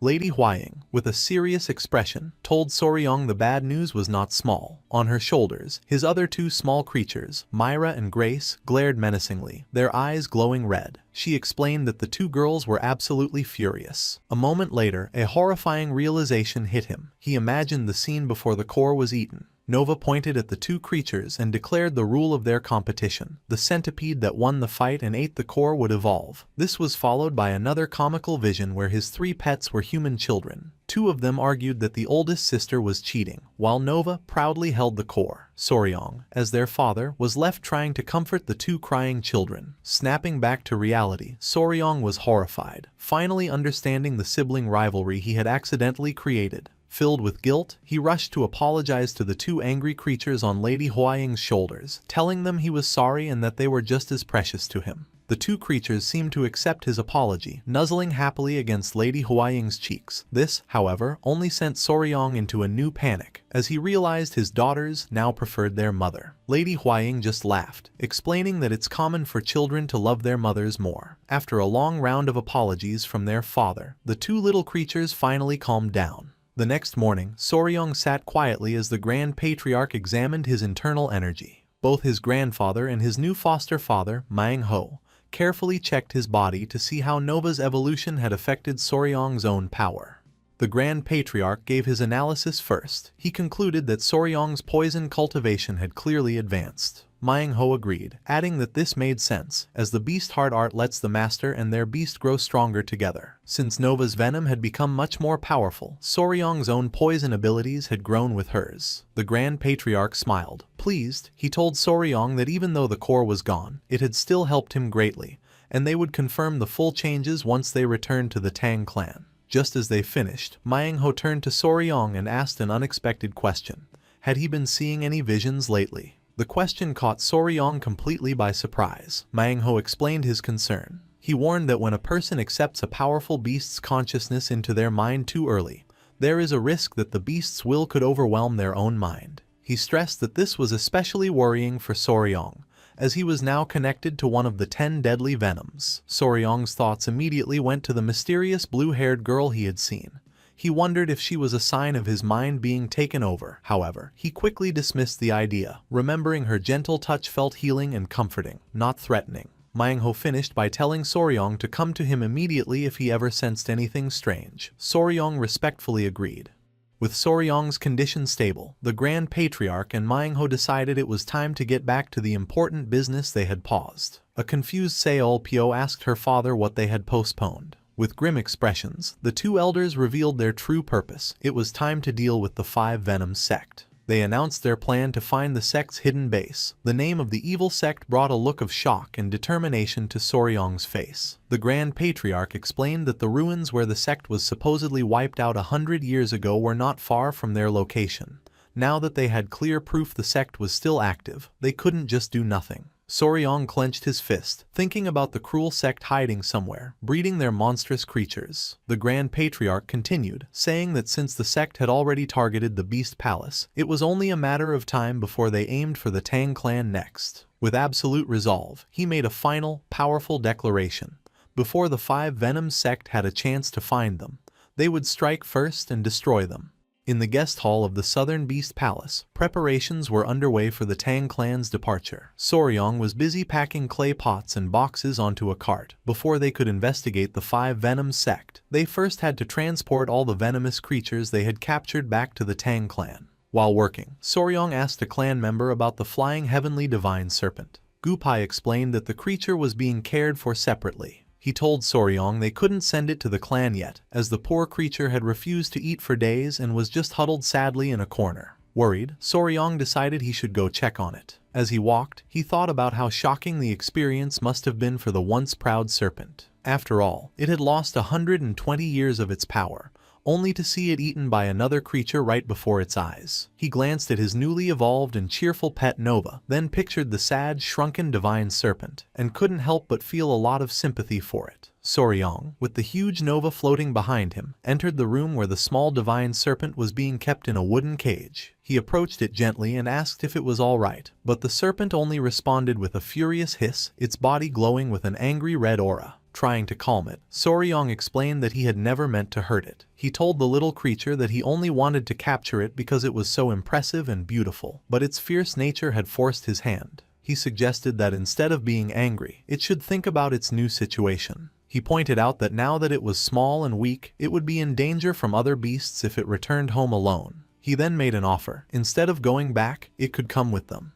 He tried to make the offer sound better by telling it about all the other friends it would have, like his lizards, a spider named Yohua, and his other centipedes. As he spoke, Nova flew excitedly around the room. The serpent, however, remained silent and unimpressed. Suddenly, the silence was broken by a loud rumbling sound. Soryong was startled for a moment before realizing it was the serpent's stomach growling from hunger. He smiled, realizing that after days without food, the creature must be starving. He pulled a fire carp from a bag and offered it, telling the serpent to eat and think about his offer. To his surprise, the proud serpent turned its head away with another angry hiss, refusing the food. Soryong was left wondering what he could do to get through to the stubborn creature. Just then, the serpent's eyes widened as it noticed something behind Soryong. It was the massive, intimidating form of Nova, glaring down at it with menacing eyes. The divine serpent let out a terrified hiss, its anger instantly turning to fear. Completely panicked, the little serpent immediately grabbed the fire carp and began to eat it hungrily. Soryong, unaware of Nova's silent threat, was just happy to see it finally eating, thinking it must have been very hungry. Nova, having achieved its goal, returned to its small, cute form and happily chirped. In a courtyard at the Beast Palace, Lady Huaying walked by with the small creatures Myra and Grace on her shoulders. Just then, Soryong came out of the building, with the huge, evolved Nova floating behind him. Lady Huaying asked what had happened with the divine serpent. Soryong happily reported that the creature had finally started to eat, so she didn't need to worry. He then turned to Myra and Grace on Lady Huaying's shoulders. With a playful grin, he told the girls to be patient. He promised that once the divine serpent recovered, their papa would ask it to share more of its internal core with them, which made the two creatures chirp excitedly. Although he felt a little bad for the serpent, Soryong had a brief, funny daydream of himself as a modern father. He mentally apologized to the divine serpent, asking it to endure a little more for his family's peace. Just then, the Grand Patriarch called out to Soryong from across the courtyard. The elder approached and announced that all preparations for their investigation into the Five Venoms sect were complete. He declared that with everything ready, they could now begin the search. The Grand Patriarch asked if Soryong was sure he was ready, pointing out that he had recently woken up from a half-month-long coma. Soryong just smiled and assured him that he was fine. With a determined look, Soryong explained why he wanted to go.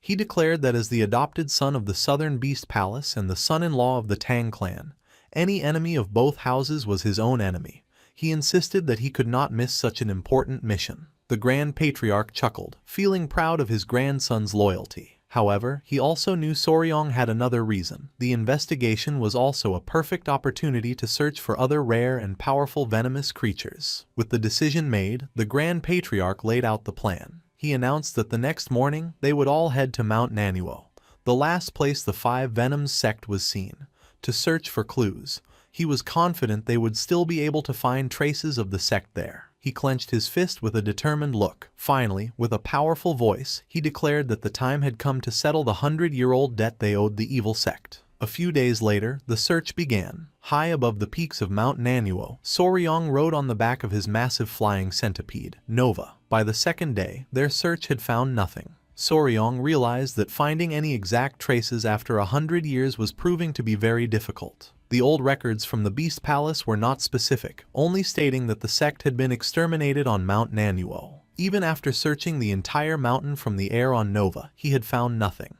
As the sun began to set, Soryong let out a tired sigh, wondering if another day would end with no results. As Soryong was about to head back, his companion, Nova, suddenly stopped and began to chirp excitedly. Confused, Soryong asked what was wrong. He followed Nova's gaze and saw a large flock of creatures flying against the setting sun.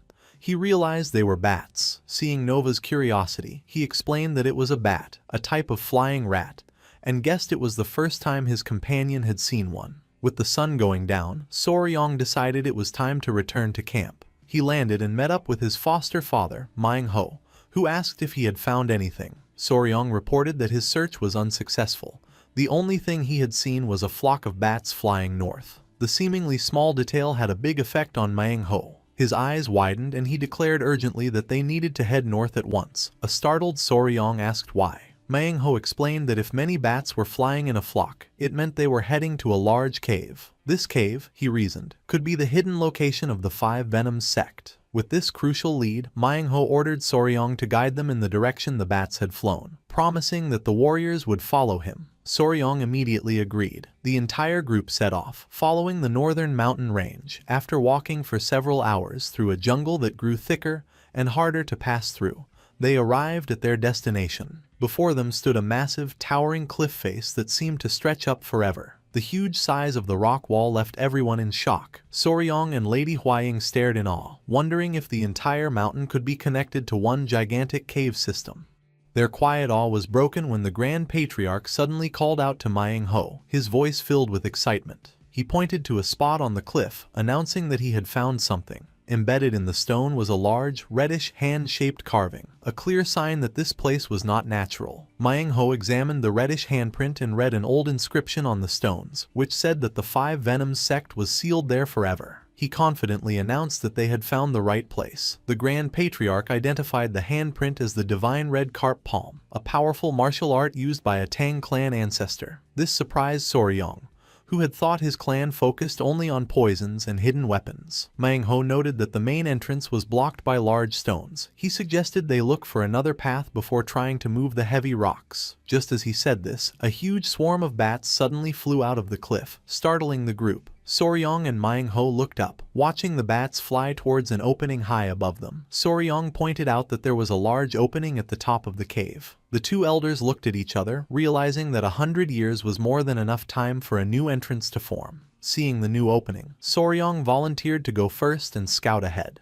He assured the elders that he would be safe with his powerful companions, Nova and Yohua. Lady Huaying and Sealpyo also agreed that with his two powerful beasts, there was nothing to worry about. The Grand Patriarch, however, insisted that Soryong take Sealpyo and Lady Huaying with him just in case. He told them he and Ho would check the lower area a bit more before following. Soryong happily agreed. With that, Soryong, Lady Huaying, Sealpyo, and Yohua made their way into the dark cave. As soon as they entered, they were hit by a terrible smell. Lady Huaying pinched her nose, and Soryong warned her to be careful, explaining that the cave was filled with bat droppings. The group went deeper into the darkness, finding the cave filled with loud, echoing noises and a darkness so complete they could barely see. Fortunately, Soryong was prepared. He remembered that at the Beast Palace, he had learned the Dark Night Cat's technique from Sealpyo, which let him see clearly in complete darkness. He thought that exploring the cave shouldn't be a problem. However, he soon realized the darkness wasn't the biggest issue. The real problem was the bats. As they moved into a massive cavern,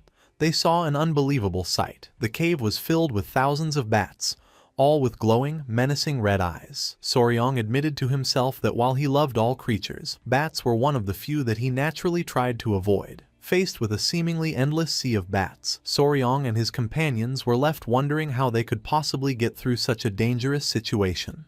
Faced with so many bats, Soryong's powerful companion, Nova, took action. The massive centipede took a deep breath and let out a deafening roar. An immense wave of pure, red killing intent exploded from its body, rushing through the cavern.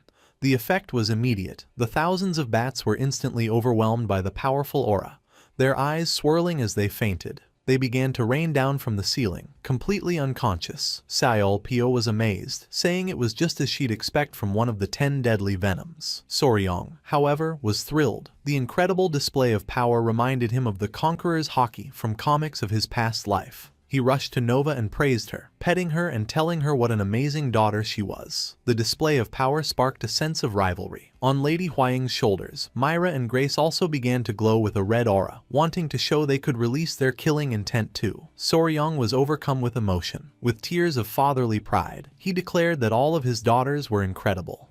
As he was celebrating, Sealpyo suddenly noticed something in the now cleared path ahead. She called out to Soryong, telling him to look. His gaze followed hers, and in the distance, he saw a faint, glowing red light deep within the cave. As the group approached, they discovered the source of the light, a massive, ominous-looking stone door, glowing with a faint red energy. The ground around the door was covered with countless human skulls and skeletons. They realized the massive swarm of bats had been completely hiding the gruesome sight. Soryong concluded that this had to be the final battleground of the Five Venoms sect from 100 years ago. His attention was then drawn to something in the center of the clearing, just before the door. He walked closer and was completely shocked by what he saw. There, on a stone altar, were carvings of 5 venomous creatures: a lizard, a snake, a scorpion, a toad, and a centipede, all arranged around a single glowing red orb that pulsed with a sinister energy. Standing in the cavern filled with bones, the group stared at the stone altar. Lady Huaying recognized the 5 carved creatures, a centipede, a snake, a scorpion, a lizard, and a toad, and identified them as the symbol of the 5 Venoms sect. Just then, Sealpyo noticed something carved on a stone tablet nearby. She moved closer to read the chilling message aloud. It was a promise of revenge, declaring that while the sect was hiding for now, Their defeat would one day be avenged, and that the Five Venoms sect would never forget. The ominous promise made Soryong a bit uneasy. He figured this had to be the sect's main fortress from 100 years ago. The thought made him excited, as it meant there might still be valuable records inside. However, they first had to figure out how to open the massive sealed stone door. Soryong decided it was best to wait for his grandfather and Manhwa to arrive, as the two elders might know how to handle such a complex lock. Lady Huaying agreed. The group found places to sit among the skeletons and waited. As they sat in silence, the mood grew awkward. Feeling the need to lighten things up, Soryong decided to make a joke. He called out to them and, with a mischievous tone, explained that doors with beads like the one on the altar often had a hidden mechanism. He dramatically pointed at the altar, confidently saying that if someone pressed the central orb, the door might open. His expert analysis left both girls amazed, their eyes sparkling with excitement. Soryong silently laughed to himself, remembering a similar puzzle from an escape room game he had played in his past life. He thought it was impossible that a real fortress would have a lock as simple as a video game. However, while he was lost in his thoughts, the two girls, taking his joke seriously, eagerly went to the stone altar to test his theory. Taking Soryong's joke seriously, Seol Pyo and Lady Huaying went to the stone altar and pressed the glowing red orb. When nothing happened, they turned back to Soryong with disappointed looks. He just laughed awkwardly, trying to say he didn't really expect it to work. Not wanting to let the joke die, Soryong walked over to the altar himself. He continued the gag, suggesting that maybe it needed a special spell or had to be filled with a person's internal energy. To show them, he casually placed his own hand on the central orb. To his complete surprise, the moment his hand touched it, the orb and the entire altar lit up with a bright white light. A deep rumbling sound echoed through the cavern as the massive stone door in front of them began to grind open. Soryong could only stare in shock as the ancient lock revealed a deep, spiraling passage leading down into the darkness. Seol Pyo and Lady Huaying were just as stunned. They exclaimed that the door had actually opened and praised Soryong, calling him incredible. Seol Pyo admitted she thought he was only joking, but he had solved the puzzle in an instant. Soryong, however, was still trying to understand what had just happened, completely confused that his silly joke had actually worked. He looked down at his hand, remembering the flash of light when he touched the orb. A sudden realization hit him. The unique energy from his Five Venoms divine returning technique must have been the key that unlocked the ancient door. He could feel a faint wind blowing from the new passage, suggesting it was a very long and deep tunnel. Soryong nervously asked if they should go inside. Lady Huaying, however, was filled with excitement. She remarked on how incredible the lock was, saying that even her own Tang clan would be impressed. She eagerly suggested they take a look inside. Soryong noted to himself that Lady Huaying seemed to have a surprising interest in mechanics. Caught up in the excitement, Soryong's hesitation disappeared. He agreed they should explore a little, feeling a thrill as the mission started to feel like a treasure hunt. Before going in, he wisely decided to leave a note on the stone tablet at the entrance, letting his grandfather and Manhwa know they had gone inside. With the message left, Soryong declared it was time to enter the 100-year-old base of the Five Venoms sect. Lady Huaying lit a lantern to guide them, and the group cautiously stepped into the dark, mysterious passage, ready to uncover the secrets that had been sealed away for a century. The moment the group stepped into the dark passage, a loud grinding sound echoed behind them. Soryong turned in horror just in time to see the massive stone door slam shut, sealing them inside. Seol Pyo exclaimed that they were trapped. Lady Huaying, holding the lantern, noted that it was fortunate Soryong had left a note for the elders. Seol Pyo guessed the door was designed to close automatically as a safety measure. Deciding they had to move forward, Soryong guessed that some members of the Five Venoms sect must have used this passage to escape 100 years ago. The group continued down the long, dark tunnel, which eventually opened up into a truly enormous, breathtakingly large cavern. As they stepped into the massive space, everyone was left in awe. Lady Huaying wondered if the cavern had been a training ground in the past. Seol Pyo, however, noticed something else. The cavern walls were dotted with the entrances to many smaller caves. Her sharp eyes then spotted what looked like writing on the wall of one of the caves. She asked Lady Huaying to bring the lantern closer. As the light hit the wall, Soryong's eyes widened in shock. Lady Huaying immediately recognized the text. She announced with disbelief that it was the final, missing chapter of the Five Venoms divine returning technique, the very martial arts Soryong had been practicing. Seol Pyo asked him what it said. Lady Huaying began to read the text aloud, and her voice grew heavy with horror. The writing described the final, gruesome step needed to fully master the technique. It said that once a student reached the 11th level, They had to cut off the heads of the 5 venomous creatures they had raised and then drink their blood. The reveal was accompanied by a sinister image of a masked figure doing the horrific ritual. The cruel requirement left both Soryong and Hwaying completely shocked and disgusted. The cruelty of the ritual sent Soryong into a rage. He couldn't believe the technique demanded such a monstrous act against the very creatures a person had cared for. Clenching his fist, he furiously cursed the sect, calling them inhuman bastards. In his fury, he turned to Hwaying and demanded her lantern. Taking the candle from inside, he held the flame to the wall, burning the vile writing away. He declared that such disgusting nonsense needed to be erased, saying that harming the creatures one has raised and drinking their blood was absolutely unacceptable. Seol Pyo looked on with pride, agreeing with her new brother's strong sense of right and wrong. His determination hardened. Soryong announced they needed to search the entire area to find and destroy any other records like this one.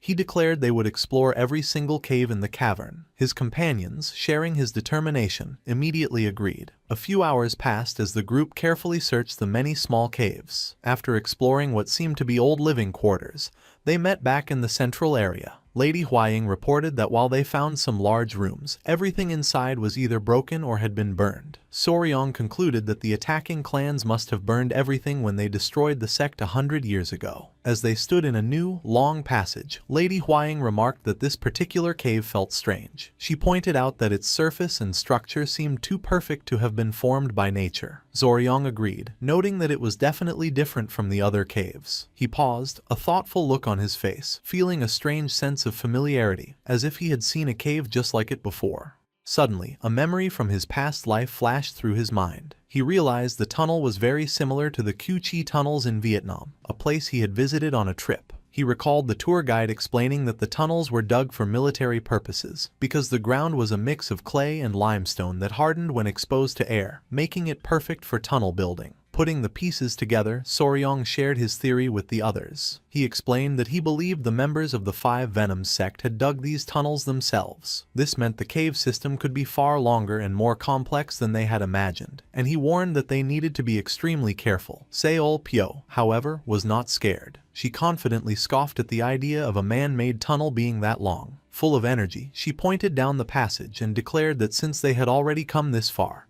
they should press on a little more. Her confidence, however, quickly faded. The group walked and walked, but the seemingly endless tunnel stretched on. Soon, even the energetic Seolpyo was panting with exhaustion, admitting that her ancestors were right when they said the members of the 5 Venoms sect were truly insane. Soryong had collapsed to his hands and knees, completely tired out, as Hwaying wondered how much further they could go. After what felt like forever, Seolpyo asked how long they had been walking. Soryong, still on the floor, breathlessly answered that it had definitely been more than 2 days. He decided they needed to rest. Just as he said this, a loud rumbling sound echoed in the quiet tunnel. It was the sound of both Nova's and Yohwa's stomachs growling from hunger. The serious reality of their situation began to set in, and Seolpyo started to panic, worrying they might never get out. Soryong, trying to sound strong, told them not to worry and promised a delicious meal once they were free. As the exhausted and hungry group was about to give up, a faint, unfamiliar scent drifted through the air. Seolpyo sniffed curiously and asked what the smell was, her sharp senses telling her a delicious aroma was coming from deeper inside the tunnel. A moment later, her eyes lit up with excitement as her hunger took over. She declared with certainty that it was the smell of roasted rabbit. As her mouth began to water, Soryong quickly tried to warn her,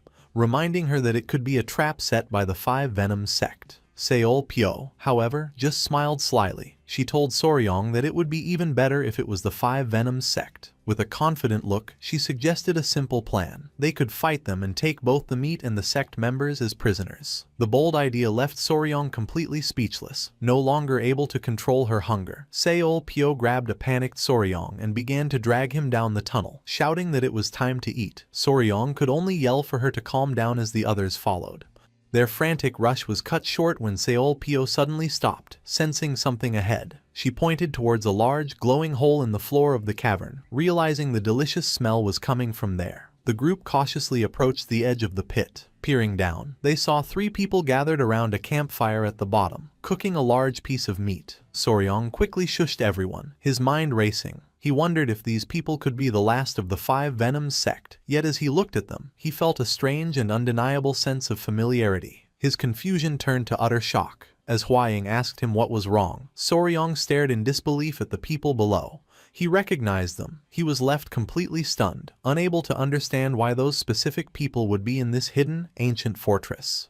The story flashes back a few days, revealing why the mysterious figures were in the cave. In a burning village, the powerful Fist Emperor Ju Junghak, leader of the Murim Alliance, was shouting orders to his warriors. He told them not to let a single member of the evil blood cult escape. The Alliance had found a hidden cultist base in the forest of Funing and launched a full-scale attack. During the fierce battle, the Murim Alliance had a major advantage. A special poison was used against the cultists, causing them to scream as their internal energy was drained away. Fist Emperor Ju Junghak realized the poison was stopping the enemy from fighting at full strength and saw it as their chance to end the fight quickly. The battle continued, with the Alliance warriors overwhelming the weakened cult members in a flurry of powerful attacks. After a brutal and bloody fight, the Murim Alliance stood victorious over the bodies of the defeated cultists. After the battle, Spear Dragon, Sword Phoenix, and Slaying Dragon stood together, relieved that the fight was over. Slaying Dragon said it hadn't been too difficult, as the poison had made the cultists easy to defeat. However, their relief was cut short when another warrior rushed to the Fist Emperor, shouting that there was a problem. The warrior reported that the blood cult members they had captured had vanished without a trace, leaving the Fist Emperor completely shocked. The warrior explained that they found a hidden cave entrance at the bottom of a well inside the enemy's base, and some of the cultists had used it to escape.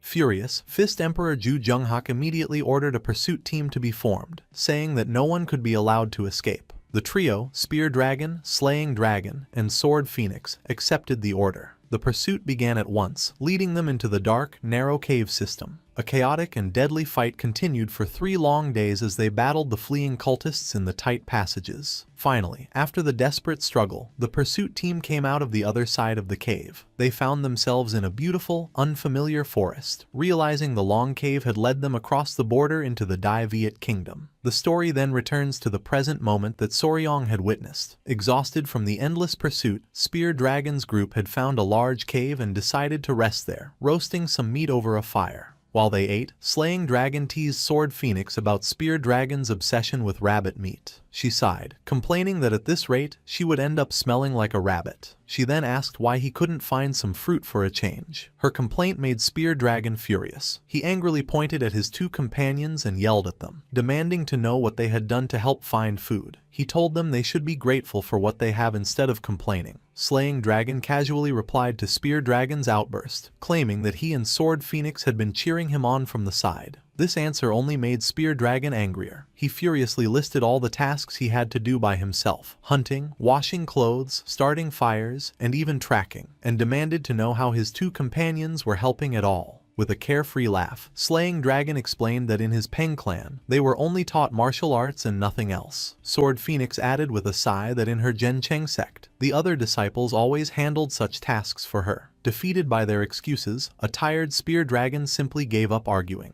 Suddenly, Spear Dragon's expression changed as he sensed something above them. The trio looked up in complete shock to see Soryong's giant, glowing centipede pet, Nova, looking down into their camp. Stunned by the sight of the massive creature, Spear Dragon instinctively raised his weapon in defense. A familiar voice then called out a simple greeting from above. Spear Dragon broke into a nervous sweat, recognizing the voice instantly. Looking up, they saw Soryong riding on Nova's head, with Lady Huaying and Seol Pyo behind him. He greeted the trio, saying it had been a long time. The warriors from the Murim Alliance stared in disbelief, recognizing him as the one they knew as young warrior Wei.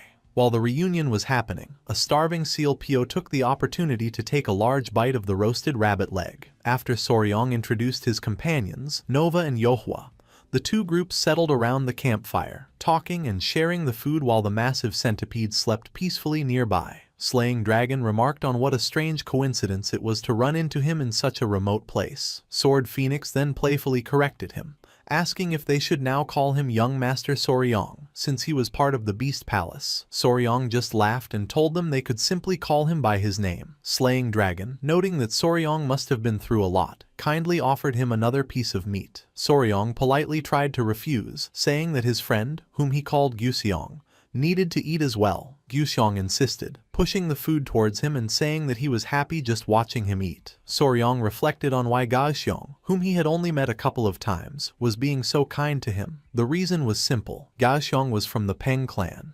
He was the older brother of Yongyong, the young girl Soryong had saved from danger in the past. When Gyeoseong learned that Soryong had saved his sister, he decided to consider himself Soryong's older brother out of gratitude. As Soryong ate, he thought to himself that while Gyeoseong had a calm appearance, he definitely had the same intense personality as his father, the Peng clan patriarch.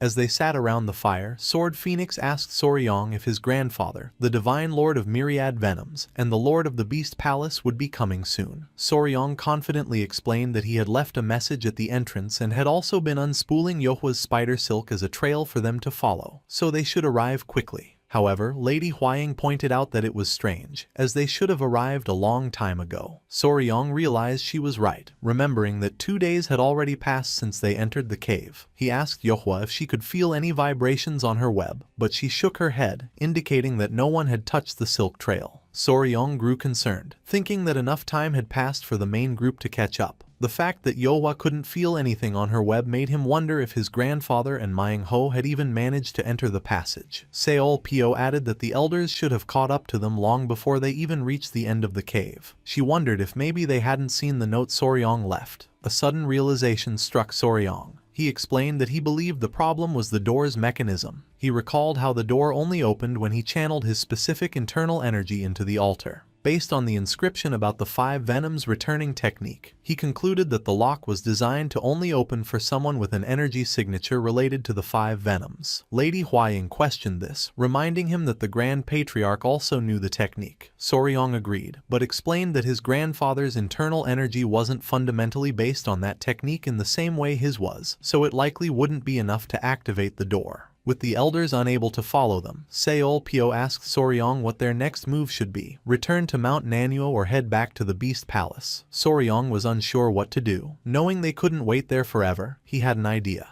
He suggested that they join Spear Dragon's group. He reasoned that with the blood cult members still on the loose, it would be dangerous for them to travel alone. By joining forces, they could help the Miram Alliance warriors while also gathering clues about the 5 Venoms sect. Lady Hwaying immediately agreed it was a good idea. Spear Dragon confirmed that his group was also planning to head to a rendezvous point to meet up with their main forces. He agreed that it would be best for both groups to travel together until then. With a grand and confident gesture, Gyeoseong declared that he, Peng Gyeoseong, would personally ensure that Soryong and his companions made it safely to the Central Plains. His over-the-top promise made Spear Dragon and Sword Phoenix roll their eyes in the background. With the decision made, the two groups decided to follow Spear Dragon's team to their meeting point. After getting enough rest, they set out together the next morning. As they finally emerged from the dark cave system and into the bright sunlight, Seol Pyo shielded her eyes, exclaiming that it had been so long since she had seen the sun that the light was burning her eyes. As the newly formed group stood outside the cave, Spear Dragon approached Soryong with a tired look on his face. He asked, just in case, if Soryong knew how to hunt and find water. Soryong cheerfully confirmed that he and his companions, whom he called Seol Nui and Hwayan, were very capable. Relieved, Spear Dragon leaned in and whispered his request for help, complaining that his own companions didn't know how to do anything, forcing him to do all the work by himself. Soryong agreed to help. He immediately turned to Yohwa and asked if she could find some food nearby. With an excited chirp, Yohwa vanished into the forest in a blur. Before Soryong and Spear Dragon could even react, she reappeared almost instantly, carrying a large deer wrapped tightly in her silk web. They could only stare in amazement at her incredible speed. Seol Pyo was impressed, remarking that Yohwa had caught a very large one. Without wasting a moment, Seol Pyo took charge of the catch. She explained that the innards would spoil quickly, so they needed to clean, roast, and cure the meat right away so they could carry it with them. A nearby girl agreed, calling her Seol Uni. Spear Dragon was completely shocked, asking in disbelief if Seol Pyo not only knew how to hunt, but also how to cure meat. She simply replied that it was obvious knowledge for anyone who lives in the jungle. She then offered another piece of survival advice, warning him not to drink water directly from rivers, as a dead animal upstream could contaminate it and cause stomach problems. Spear Dragon was amazed by her practical wisdom. Watching his sister impress everyone, Soryong was filled with pride. He laughed to himself, thinking that in modern times, Seol Pyo would have been a very popular survival vlogger. Later, a nervous Spear Dragon approached Soryong again, asking if he could ask him a question. Trembling slightly and blushing, he shyly asked the important question.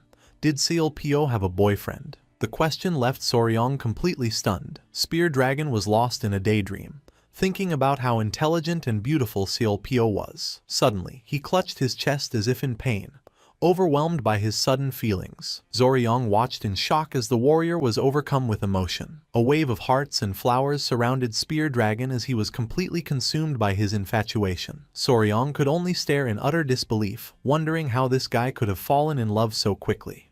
After their encounter, the group began their long journey, walking for 12 hours toward the meeting point. At one point, Seolpyo stopped and let out a special whistle. A surprised Soryong asked his sister what she was doing. She explained she was trying to call any nearby beasts to send a message to the Beast Palace. Unfortunately, she found none in the area, likely because they were too far from Yunnan, and decided to try again later. Spear Dragon, however, was amazed by her ability. He rushed over to her, saying how incredible it was that she could call beasts with just a sound, praising the power of the Beast Palace. Watching his love-struck behavior, Sword Phoenix sighed and teased him, reminding him that not long ago, he was talking about fighting for the poisonous flower. Spear Dragon frantically tried to defend himself, but Sword Phoenix just kicked him in frustration while Slaying Dragon laughed. Soryong watched with an awkward smile, amused by Spear Dragon falling for his sister. He briefly wondered if that would make the warrior his brother-in-law. He decided to ask his sister's opinion and whispered to her, asking what she thought about Spear Dragon liking her. Seolpyo immediately turned and, with a playful wink, said she hated that type of man and preferred men like Soryong. The unexpected compliment made Soryong panic inside. Seolpyo quickly assured him she was just joking.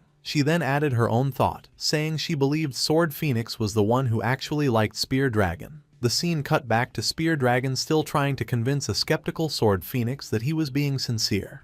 Lady Huaying, hearing the conversation, said she had been thinking the same thing. She admitted she had also been trying to keep her distance from Spear Dragon because she could sense Sword Phoenix liked him. The two women looked over at the clueless pair, and Sword Phoenix grumbled about how dense Spear Dragon was. Soryong was shocked by the revelation, having no idea about the complicated relationship. He wondered if this was what people called feminine intuition. Seolpyo chuckled and added that if she had to choose, she actually preferred men like Gyuseong. A stunned Soryong questioned her choice. She explained with a laugh that Gyuseong had a strong body but a delicate face, comparing him to an adorable panda bear. The comparison left Soryong speechless. Seolpyo then turned to her brother and asked if that wasn't a surprise. Standing beside a whispering Lady Huaying, a flustered Soryong could only agree with his fiancée. With the light-hearted conversation over, the group continued their journey. As they walked through the dense forest of Yunnan, a strange pink wind began to blow, carrying petals. After a long walk that lasted until sunset, the group continued on. Finally, Gyuseong announced they were almost there. He pointed to a hill, explaining that an abandoned cave on it was the Murim Alliance's meeting point. Soryong noticed he couldn't sense anyone in the area. Spear Dragon explained this was likely on purpose to avoid being found by the blood cult, suggesting their allies were probably hiding nearby. As they got closer, Seolpyo gave Soryong a serious order. She instructed him to signal Nova, who was flying high above, not to come down until called. A confused Soryong asked why. She explained that even if the meeting point was safe, there was a chance that information could have been leaked to the blood cult. It was a simple precaution. Soryong argued it might be better if they all went together, as Nova's presence could scare off enemies. Seolpyo wisely replied that there was no need to show all of their strength at once. She then gave him a key piece of advice for surviving in the world of Murim, counseling him to always hide about 30% of his true power. Soryong understood and accepted her lesson. He then tasked Yohwa to protect Seolpyo and Huaying if any danger came up, assuring her he would be fine with Nova in reserve. Yohwa accepted with a determined pose. As the group approached the meeting point, a figure came out from the bushes, calling to Spear Dragon. Spear Dragon and his companions were surprised to see him and immediately greeted him respectfully as the vice leader. Spear Dragon also called the man Elder Swift Traveler, happy to see him. The elder acknowledged him but said he didn't recognize the new people with them. Soryong was confused by the nickname, and Lady Huaying explained that the man was the vice leader of the Murim Alliance's secret intelligence group. She added that he earned the name Swift Traveler because of his incredibly fast movement techniques. The elder, seeing the young members of the Beast Palace and the Tang clan, decided they could talk more as they walked to the meeting point. The elder led the group deeper into the woods. As they walked, he asked Spear Dragon about the other scouting groups, saying that Spear Dragon's team was the only one they had heard from. He then asked if they had seen any blood cult members, but Spear Dragon said they had not. The elder found this strange, commenting on how long the chase of the defeated cultists was taking. Soryong also felt something was wrong, noticing a strange silence in the area. He thought to himself that the blood cult must be watching them from somewhere. Suddenly, the swift traveler's eyes widened in shock as he sensed danger. He instantly drew two short baton-like weapons. A confused Soryong asked what was happening, but the elder's sharp gaze was fixed on something in the distance. He spotted movement and immediately identified it as an attack from the blood cult. An army of masked, black-clad cultists charged out from the trees. The elder quickly saw they were completely surrounded. He concluded grimly that the enemy had found their location and ambushed them. Soryong was in disbelief, saying it was impossible as he hadn't sensed anyone. The elder swift traveler grimly concluded that the ambush must have started the moment Soryong's group arrived, meaning they were led into a trap. Reacting quickly, the elder turned to Sword Phoenix and handed her a large scroll. He ordered her to deliver it to the Alliance leader, explaining it was a map with the estimated location of the blood cult's hideout. Confused, Sword Phoenix asked why she was chosen. He declared that he and his men would stay behind to fight and buy time. He insisted that the younger generation was the future of the Morim and they could not be allowed to die there, ordering them to leave immediately. Sword Phoenix hesitated, but Spear Dragon placed a firm hand on her shoulder, accepting the elder's command. He signaled everyone it was time to go and promised the old warrior they would meet again at the Murim Alliance. The elder gave a slight, confident smile and then turned to face the enemy. With a powerful voice, he rallied his men, exhorting them to prepare to spill blood as he led the charge. As the elder and his men held the line, the younger group turned to escape. Gyusheng urged everyone to hurry, shouting for them to stay together and follow him. Soryong and Lady Huaying nodded in agreement. They followed Gyusheng south. The plan was smart. The blood cult likely thought they would run north toward Yunnan. By heading south instead, they were going where the enemy was least prepared. However, as they ran, their path was suddenly blocked. The group stopped in shock, finding a new enemy waiting for them.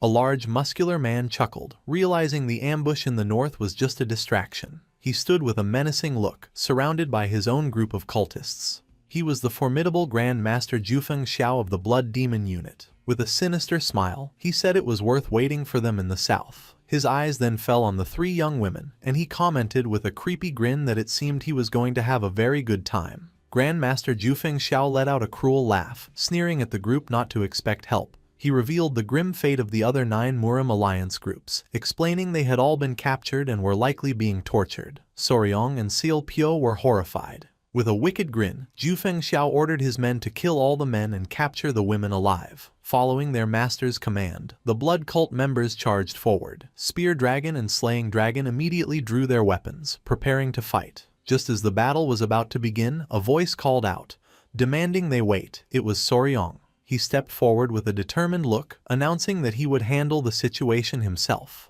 His allies were shocked, with Spear Dragon and Gyusheng trying to stop him, questioning how he could possibly stop so many enemies on his own. Soryong simply replied that it wouldn't be a problem. He then revealed the reason for his confidence. He had his companion, Nova. As he spoke, his massive, evolved flying centipede came down from the moonlit sky, its presence immediately stopping the charging cultists. The enemy warriors could only stare up in confusion and fear at the giant creature. Watching from the side, Seal Pyo immediately recognized the powerful connection between her brother and his beast. Soryong stood calmly as Nova hovered above him, crackling with immense power. His eyes glowed green, in sync with his companion. He called out his pet's name and with a shared, menacing look, he gave a single, deadly command, for Nova to finish them all. With Nova hovering in the sky, Soryong gave the command to sweep all the enemies away. The sight of the giant creature and its powerful aura was enough to make the charging cultists freeze in their tracks, terrified. Their leader, Jufeng Xiao, was furious at their cowardice. He screamed at his men not to panic because it was just a giant centipede. As he was yelling, however, he noticed something strange in the air. He looked up in surprise as a light drizzle began to fall. The rain was a deadly poison mist from Nova. The moment it touched Jufeng Xiao's skin, it began to burn him, and he could only stare in horror as the giant centipede glared down at him. A moment later, the battlefield was filled with the pained screams of the blood cult members. The poison rain fell on them all, causing their bodies to melt and dissolve in a horrible display. Even the powerful Grand Master Jufeng Xiao was not safe. He let out a final, horrified scream as his own body melted away from the strong venom. Lady Huaying stared in shock at the horrifying scene, realizing that Nova had created a literal poison rain. She confirmed this was the power of the flying centipede, the king of all centipedes. It could fly overhead and scatter a mist of death on its enemies. In an instant, the battle was over. The entire enemy force had been wiped out, their bodies reduced to bubbling puddles. The Murim Alliance warriors could only stare at the terrifying power that had been used. Soryong himself was shocked, noting he had never seen a poison like this. He was amazed that it could melt people completely while leaving their clothes and weapons untouched. As he was processing the scene, Lady Huaying and Saol Pyo were petting the now small and cute Nova. Huaying told the creature not to drool on its mom and dad. Soryong, still shaken, thought that even though his grandfather had told him he would be fine since he had absorbed Nova's poison, seeing its power up close was still very scary. Snapping out of his shock, Gayushang urged the group to get moving, worried that other enemies might be on their way. With a final look at the aftermath of Nova's attack, the group quickly left, leaving only the dissolving remains of the Blood Cult's Blood Demon unit behind. A few hours after Soryong's group had fled, two new figures arrived at the scene. A man in black robes and his masked subordinate stared in disbelief at the melted remains of the Blood Demon unit. The subordinate identified the remains as those of unit leader Jufeng Xiao and his 100 men. The leader, his face angry, questioned if they had been hit by poison again. Furious at the repeated use of poison against his forces, the man's eyes glowed with red energy as a powerful aura surged around him. He declared that he would settle this matter himself. This powerful figure was Mei Chogui, the blood-wind flying snake. He looked down at the remains of his subordinate, Jufeng Xiao, and was furious. He knew Jufeng Xiao was one of the top 5 unit leaders in the entire blood cult, yet he had been defeated so easily. Clenching his fist, Mei Chogui couldn't believe they had lost so many men just to capture a few young warriors. He wondered what had happened to the allies who were supposed to show up, questioning if they were breaking their promise. Just as he voiced his frustration, a mysterious woman with her hair in twin buns appeared behind him. Startled, Mei Chogui turned, wondering when she had arrived. The woman calmly told him there was no need to be anxious, assuring him that they always keep their promises. Unlike some people, she added with a sly smile. Mei Chogui recalled the history of their alliance. The woman's group was one they met near the border after the blood cult had retreated from the Central Plains. He remembered they were enemies at first, but once the blood cult learned this group also wanted to conquer the Central Plains, they offered an alliance. The name of this mysterious group was the 5 Venoms Lords, and they claimed to be descendants of the infamous 5 Venoms sect. The woman from the 5 Venoms Lords told Mei Chogui that while she didn't know why he had called for them, it was convenient as they had planned to stop by anyway. She then showed him a small white bottle, presenting it as the antidote he had asked for. Mei Chogui snatched the bottle, shocked she had already made it. The woman correctly identified the poison that had affected him and taunted him, pointing out that his martial arts had many weaknesses. As he held the antidote, Mei Chogui thought about the reputation of the 5 Venoms sect, knowing their knowledge of poisons was said to rival the legendary Tong clan. Trusting her, he then asked if she could identify the poison that had killed his men. He pointed toward the melted remains of Jufeng Xiao and the Blood Demon unit, explaining that while it looked like poison, he couldn't figure out what it was. The woman knelt to examine the remains, even dabbing a small amount on her finger to taste it.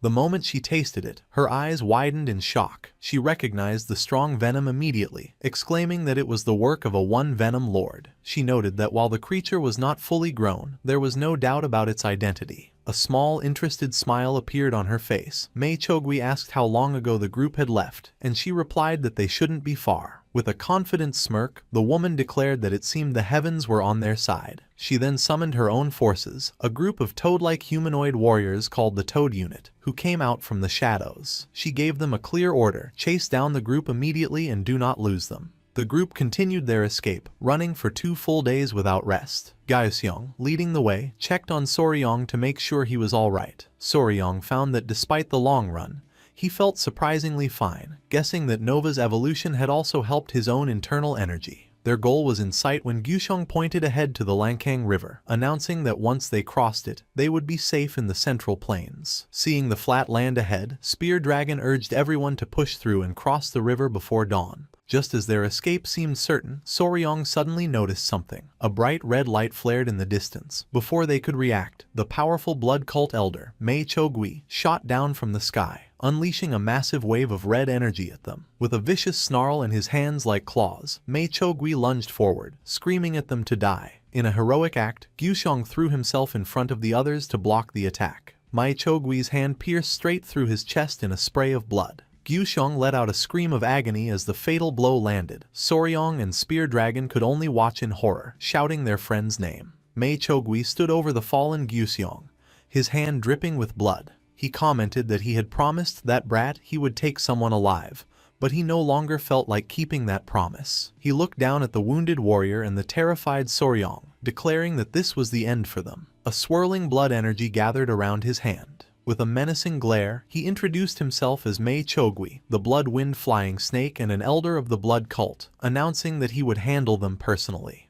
Over the fallen slaying dragon, Blood Cult Elder Mai Chogui gathered a swirling red energy in his hands. Soryong and Spear Dragon stared in shock, realizing they faced a powerful elder from the Blood Cult. Mai Chogui sneered, impressed they had gotten this far, but declared with a vicious glare that their escape was over. Enraged at seeing his friend fall, Spear Dragon was the first to react, stomping the ground to gather his energy and launching a furious attack at Mai Chogui. As the two warriors clashed, Soryong desperately asked his giant centipede, Nova, if she could use her poison rain again. The massive creature, however, only made a weak, tired sound, exhausted from the last battle. Realizing their best weapon was unusable, Sayol Pyo grimly stated they had no choice but to face the elder head-on. Lady Huang then told Soryong that she, Sayol Pyo, and Sword Phoenix would handle the fight. She instructed him to care for the wounded slaying dragon, and he immediately agreed. Mai Chogui watched with a cruel smile, intrigued by the promising young talents,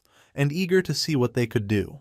With determined fury, Sword Phoenix, Sayol Pyo, and Lady Huang prepared to attack. They gathered their energy, then charged the elder together in a coordinated assault. Mai Chogui scoffed at their bravery, calling them foolish for charging all at once. He concentrated a dense ball of blood energy and unleashed the Blood Wheel 10,000 breaks, a massive red explosion that engulfed the battlefield. The powerful blast sent Spear Dragon, Sword Phoenix, Seol Pyo, and Lady Huang flying backward, screaming as they were overwhelmed by the elder's immense power. Refusing to give up, Lady Huang declared that their efforts were not useless. She threw a poisoned kunai with all her might, striking Mai Chogui in the chest. Seeing the hit, Spear Dragon yelled in triumph, believing the poison flower would soon disable the elder's internal energy. Their hope was short-lived. Mai Chogui simply looked at the kunai in his shoulder and let out a sinister laugh. He grabbed the weapon, mocking the foolish brats for thinking he would fall for their poison again. Pulling the kunai out, he revealed he had taken an antidote, making their poison harmless to him.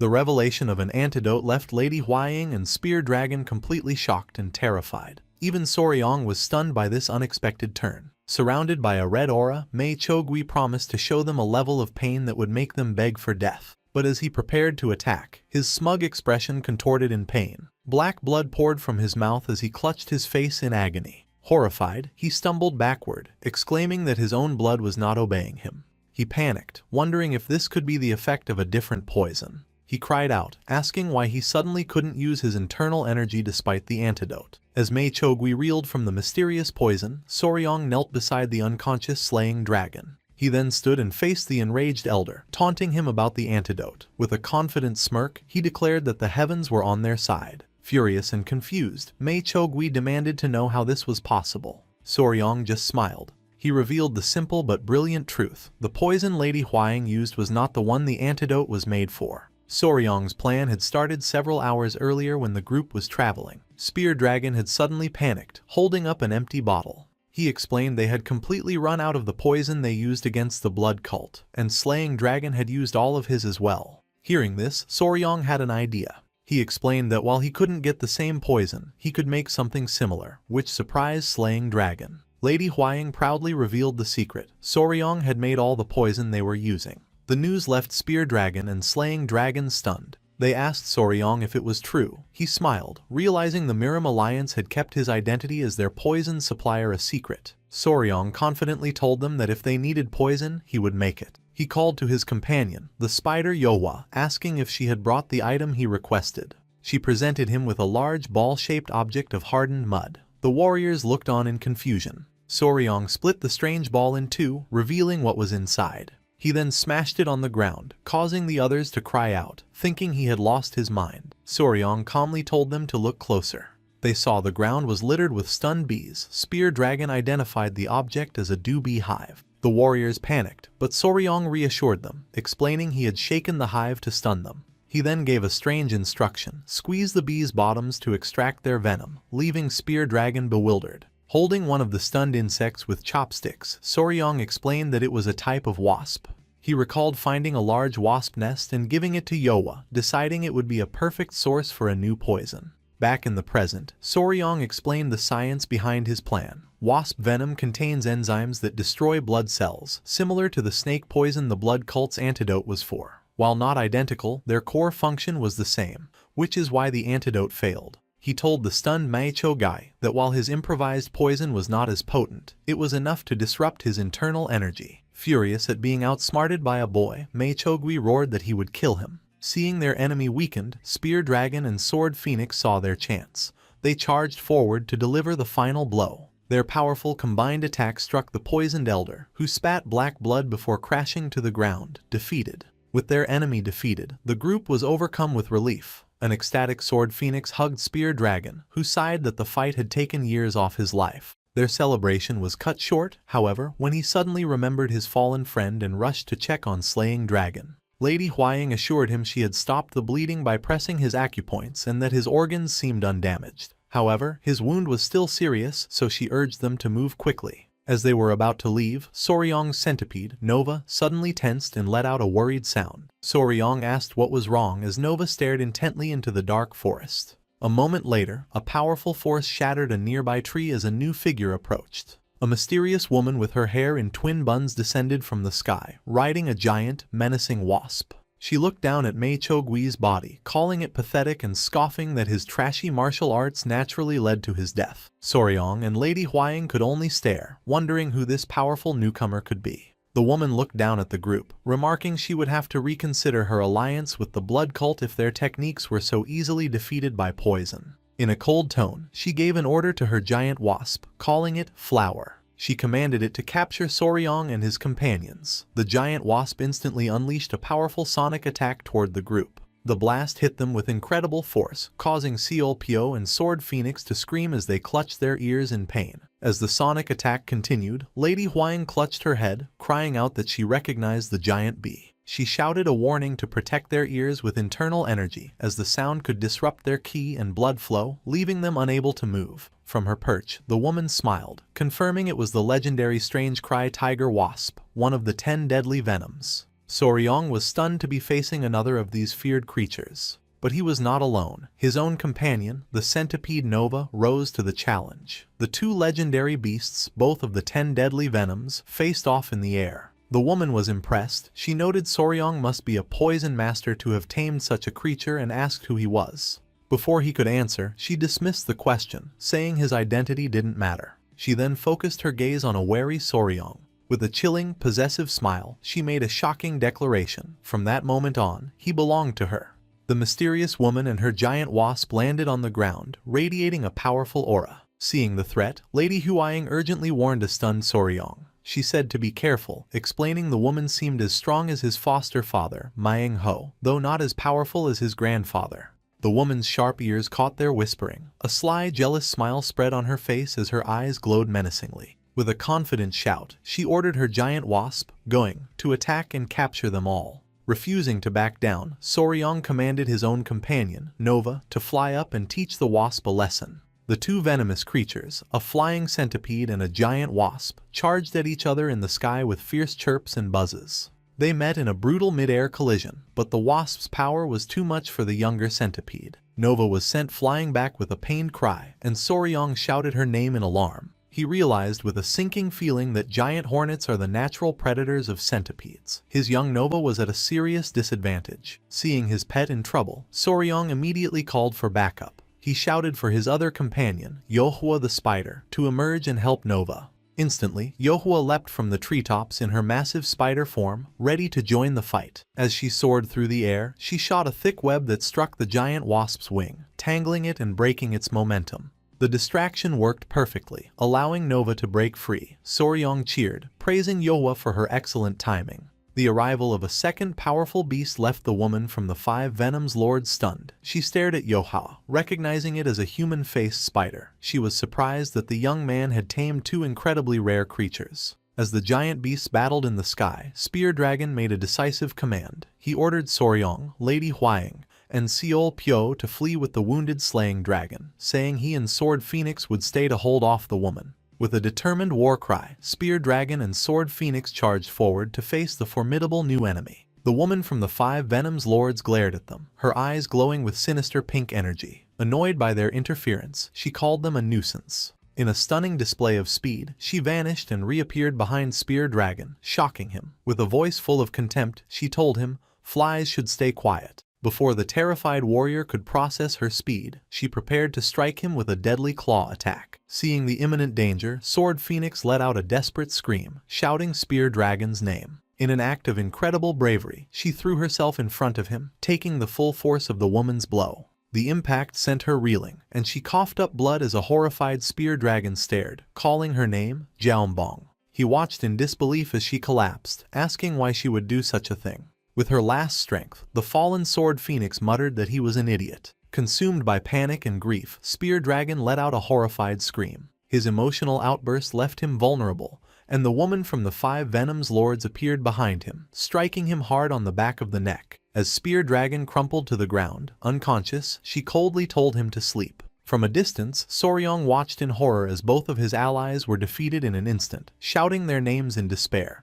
With all resistance crushed, the woman turned her menacing attention to him. With a possessive smile, she extended a hand, telling him to stop struggling and come to her. Soryong was stunned by the woman's possessive declaration, but he did not face her alone. Instantly, Lady Huaying and Seol Pyo stepped before him with fierce determination. Lady Huaying angrily demanded how the woman dared speak to her fiancé that way, while Seol Pyo declared she would never hand over her little brother. Their defiance annoyed the powerful woman. With a dismissive glare, she called their resistance annoying and charged forward at incredible speed. In a flash, she unleashed a powerful attack that sent both Lady Huaying and Seol Pyo flying backward, overwhelming them. Soryong cried out their names in horror as they were defeated so easily. The woman then turned to the fallen Lady Huaying. She sneered, questioning the word fiancé, and added with cruel satisfaction that the title would be gone very soon. She descended menacingly to deliver the final blow. Just as her attack was about to land, 2 small blue lizard-like creatures materialized from a swirl of icy snowflakes, blocking her strike with their energy. The woman was surprised by their sudden appearance.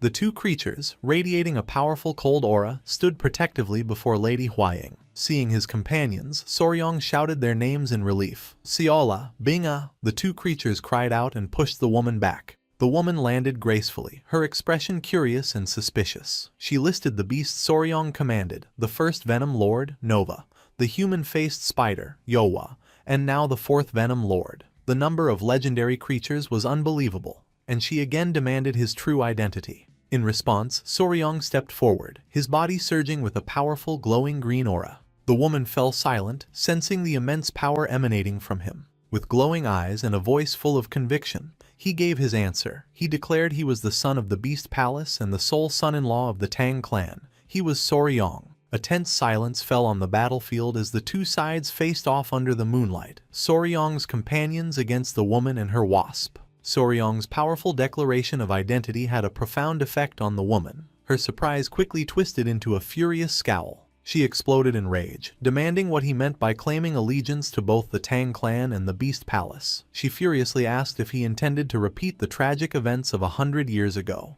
when the 2 houses destroyed her sect. Her words made everything clear to Soryong. He stared at her, realizing she must be a survivor of the ancient 5 Venoms sect. The woman, however, saw Soryong not as an enemy but a victim. She called him pitiful and declared another reason to make him hers. She vowed to save him from the dirty clutches of the Tang clan and the Beast Palace. Soryong clenched his fist in anger, shouting that her words were nonsense. He immediately ordered his 2 small blue companions to attack. Seola and Binga leaped forward, their bodies glowing with icy energy, preparing to strike the woman with their powerful tails. The woman, however, was unfazed. She simply scoffed, calling their attack useless. In a stunning display, she used a phasing technique, passing through the lizards' bodies like a ghost. She reappeared above them and slammed them both into the ground with a single, effortless strike. Soryong and Lady Huaying watched in horror as the 2 creatures lay defeated and dizzy. Lady Huaying cried out in disbelief, not understanding how the attack passed through their bodies. But Soryong knew. A memory flashed, and he recognized the technique. The lizard gecko body steps gecko bewildering step. A secret martial art from the 5 Venoms manual his grandfather gave him. Having dealt with the creatures, the woman declared their playtime was over. She charged forward, but her target wasn't Soryong. With blinding speed she kicked Lady Huang, sending her flying backward and crashing to the ground. With all of Soryong's protectors defeated, the woman turned to him with a triumphant smile. She noted that finally, only the 2 of them remained. Before he could react, she closed the distance and grabbed his wrist in an iron grip. She mockingly told him the nuisances had disappeared, leaving him helpless as he struggled against her, shouting for her to let go. As the woman held him in her grip, she suddenly noticed a new energy coming from Soryong's robes. In a final, desperate move, he summoned his last 2 centipedes, shouting their names and commanding them to attack. The woman braced herself, realizing at such close range, she wouldn't be able to dodge. To everyone's surprise, the 2 small creatures didn't attack. They launched into the air and landed harmlessly on Soryong's shoulders, nuzzling him.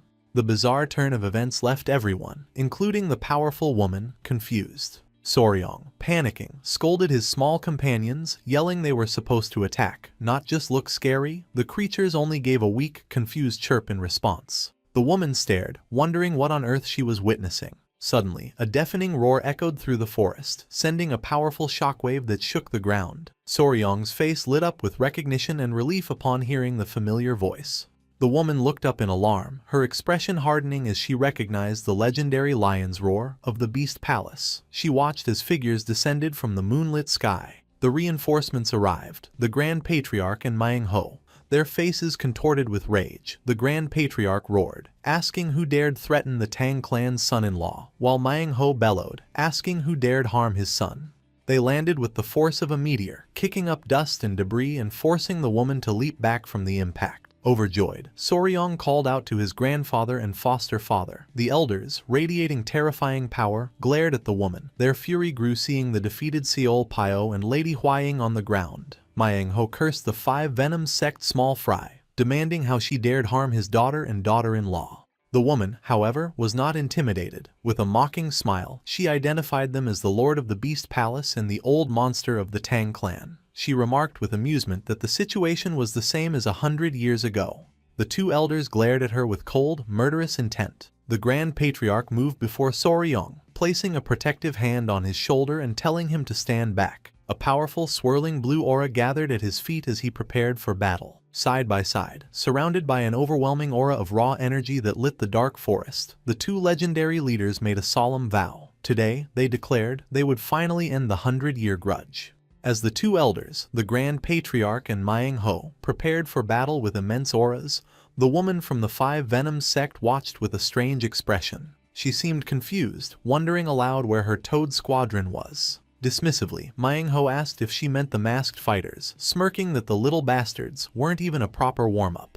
The woman laughed nervously, realizing the true power of the men she faced. They were monsters, and she knew she couldn't fight them both at once. Outmatched, she decided to retreat. She called her giant wasp, Gong, which descended from its battle with Nova. She announced her departure but first looked back at Soryong. She told him not to be disappointed, promising she would return for him. Enraged, Manhwa roared for her to stay, but the Grand Patriarch stopped him, reminding him their priority was treating the wounded. Seizing the moment, the woman mounted her wasp. With a sinister smile, she introduced herself as Oh Cheong-yu and chillingly promised Soryong she would one day make him hers. With a final command, she flew into the night, leaving a stunned Soryong to whisper her name. With the threat gone, the Grand Patriarch took charge. He ordered his men to transport the wounded to the Beast Palace immediately, stressing there could be no delays. As the warriors moved, Soryong kept watching the retreating figure. As she flew away, he noticed something strange. He saw a thin object in the back of their heads. He squinted, recognizing it as a golden needle.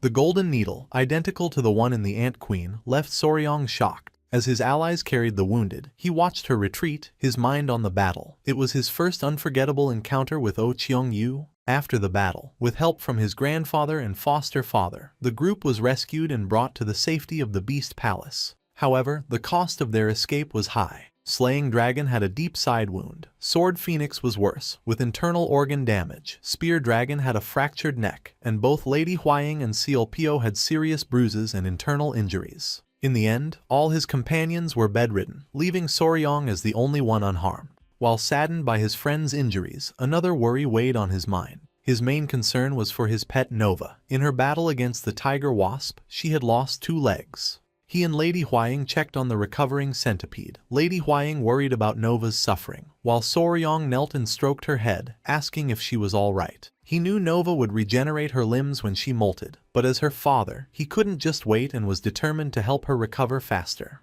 To speed up her molting, Nova needed nutritious food. As he pondered, his gaze fell on a cage holding the shrunken divine serpent. The listless serpent let out a bored sigh. Seeing Soryong look its way, it perked up and called out for his attention. Confused, Soryong turned to the cage, wondering what it wanted. To his astonishment, the divine serpent stuck out its tongue, revealing a small glowing orb. Soryong's eyes widened as he recognized it, an internal core. Overjoyed, Soryong took the internal core, amazed the serpent would give up its power for Nova. The proud serpent huffed and turned away. Soryong thanked it, promising to use the core immediately. He rushed to Nova's side and offered her the glowing orb, telling her to eat it to recover. When Nova swallowed the core, she glowed with a bright blue light. As hoped, the core's energy triggered her molting process.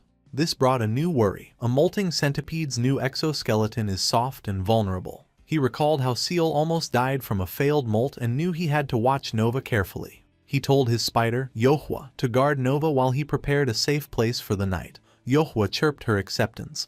Walking through the Beast Palace, Soryong's thoughts turned to his other small companions. Besides Nova, he was also worried about Myra and Grace. He recalled them using their killing intent on Oh Cheongyu, who ignored them. The humiliation was too much for the proud creatures, who realized they were tricked and grew angry. After the battle, they ran crying to his grandfather and refused to come out. Soryong sighed, knowing about venomous creatures but not how to soothe a wounded heart. He decided to check on his other recovering friends. He entered the room where Lady Huaying and Seol Pyo were resting, and they welcomed him. When asked how they were, Seol Pyo, resting with her 2 blue lizards, said her internal injuries weren't bad. Lady Huaying added she was recovering well, though her ears were still ringing. Lady Huaying then asked about Nova's condition. Soryong happily reported she was already regenerating her lost legs. He explained the divine serpent gave them an internal core, which induced Nova's molt. The news relieved Lady Huaying. She clutched her chest, admitting she was so worried about Nova's injury she hadn't felt her own wounds, wondering if this was what being a mother felt like. With new purpose, Lady Huaying clenched her fists,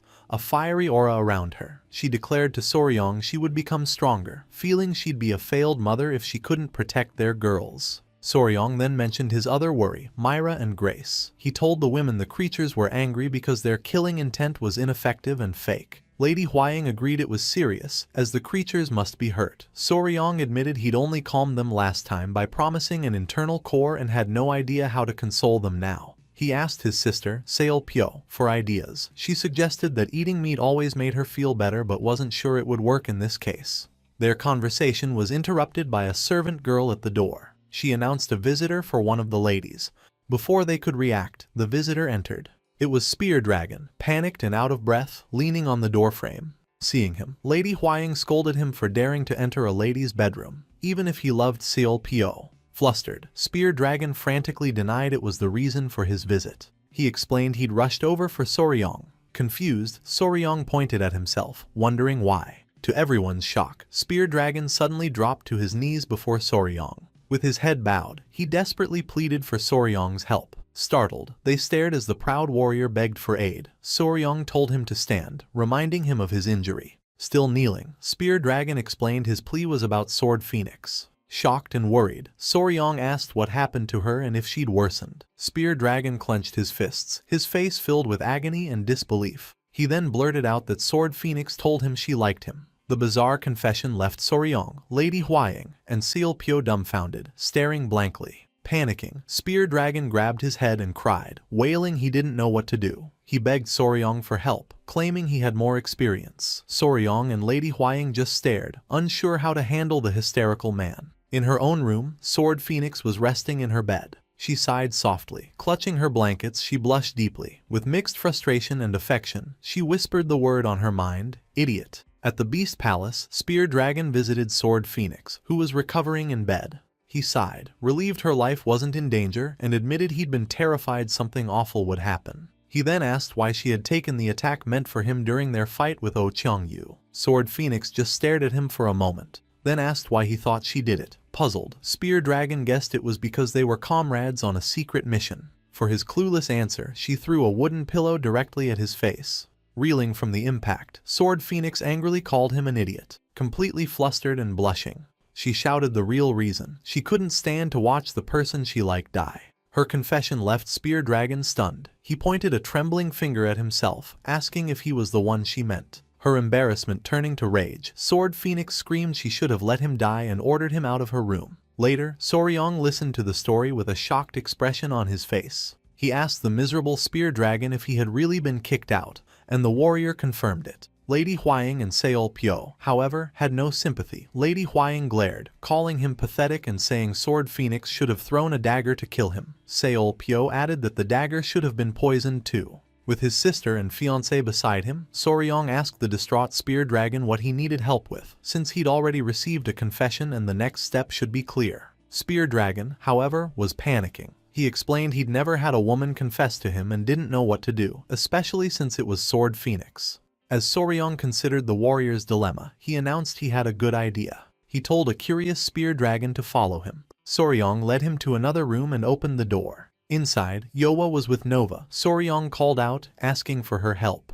With a mischievous grin, Soryong put his arm around the confused Spear Dragon and told Yohua that she might not like it, but he needed her to take some of the uncle's yang energy. He explained his plan. Yohua could transform into the woman a man finds most beautiful after absorbing his yang energy. If she absorbed Spear Dragon's energy by sucking his finger, they'd see who he truly liked. As Spear Dragon held out his finger, Yohua absorbed his energy. He watched in surprise as a golden light swirled around her, and she transformed into a blushing, smiling Sword Phoenix. Soryong noted, as expected, she turned into Sword Phoenix, proving Spear Dragon liked her back. The revelation left Spear Dragon shocked, unable to believe it reflected his own true heart. Soryong nudged his friend, telling him he should respond to her confession quickly. The advice snapped Spear Dragon out of his stupor. He gratefully thanked Soryong and ran out, yelling Sword Phoenix's name. Watching him go, Soryong chuckled, noting this was the third time he had saved Spear Dragon. A moment later, however, he panicked, realizing he had other, more serious problems. After sorting out his friend's love life, Soryong's attention returned to his companions.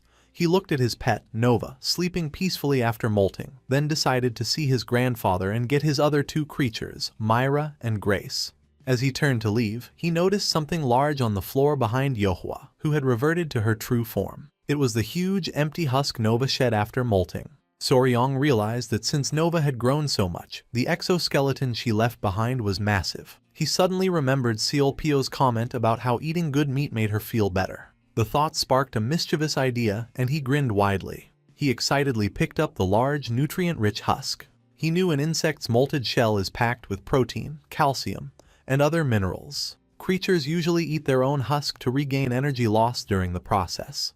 However, Soryong reasoned that since a powerful core induced Nova's molting, she was already full of energy and didn't need her husk. This led him to a brilliant conclusion. If the husk held leftover energy from the core, he could feed it to his other pets, Myra and Grace, to help them recover and grow. With his plan set, he called Yohua and asked her to cut the husk into small bite-sized pieces. Meanwhile, in the Grand Patriarch's room, things were less calm. Soryong's other pets, Myra and Grace, were causing chaos. The Grand Patriarch yelled as the two creatures knocked over and broke his prized inkstone. He furiously ordered the two brats to stay still, but they just chirped and ran around. Exasperated, the old man threatened that if they continued, he would send them back to Soryong. Soryong peeked into his grandfather's room, amused that the powerful elder was suffering because of his two tiny pets. He announced his arrival, and the Grand Patriarch expressed his relief, saying Soryong's timing was perfect and he should take the chaotic creatures away. The old man complained the two wouldn't stay still and that looking after them was more exhausting than martial arts training. Soryong just laughed awkwardly. He then noticed Myra and Grace glaring from behind his grandfather's leg, still sulking about their earlier humiliation.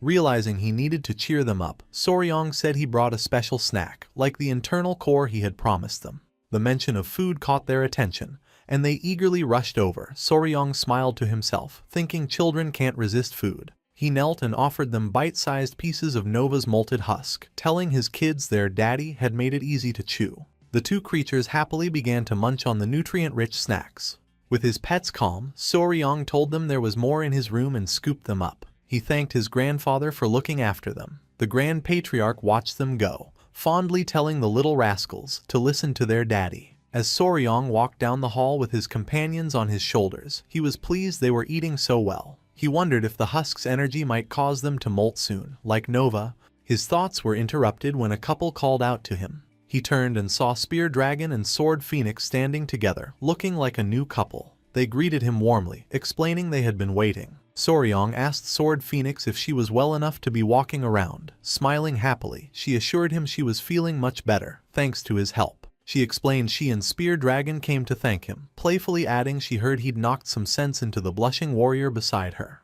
Spear Dragon earnestly said they would never forget his kindness, but Soryong waved it off, saying he only helped confirm feelings that were already there. His attention returned to Myra and Grace. He pointed to Nova's large husk on the floor and told his pets to look at all the snacks he had for them. Spear Dragon asked what the strange object was, as the little creature's eyes glowed with excitement. Soryong explained it was Nova's husk and he was feeding it to them, hoping it held some of the core's energy. He set the two creatures down and told them to wait, promising their daddy would prepare more food for them quickly. Myra chirped happily, but Grace just glared, still sulking. Soryong tried to cheer her up, promising her a piece soon if she would wait. As he was talking, he suddenly noticed something was wrong. A strange energy began to surge from Grace's small body. A moment later, the little creature shrieked in pain, its body glowing with an intense red light that startled everyone. Soryong stared in confusion as Grace cried uncontrollably, and he called her name in concern. Seeing her as a human girl, he wondered why his pet was acting this way. The room stared in shock as Grace wailed on the floor, enveloped in a faint red aura. A bewildered Spear Dragon asked why Grace was acting this way, but Soryong could only stammer that he didn't know. He guessed the little creature was hurt and angry about something. While the men remained confused, Sword Phoenix watched with a thoughtful expression. She turned to Soryong, telling him he was less sensitive than she thought. She explained that as a girl, Grace saw Nova's husk as a hand-me-down, not a gift, so her frustration was natural. Sword Phoenix recalled her own childhood, where having many older sisters meant always wearing old clothes and longing for something new. The explanation struck Soryong hard. He realized with horror that Grace must think he was favoring Nova by giving her a mere hand-me-down. When he wondered why Myra wasn't upset, Sword Phoenix noted that the easygoing creature was simply happy to have a treat. Overwhelmed by the emotional complexity, Soryong sighed, realizing that raising a daughter was a difficult task. Soryong knelt to console Grace, telling her not to be difficult. He explained the snack was full of energy and he just wanted her to be as great as her sister, Nova. His words only made it worse. Grace turned away from the food, pouting furiously,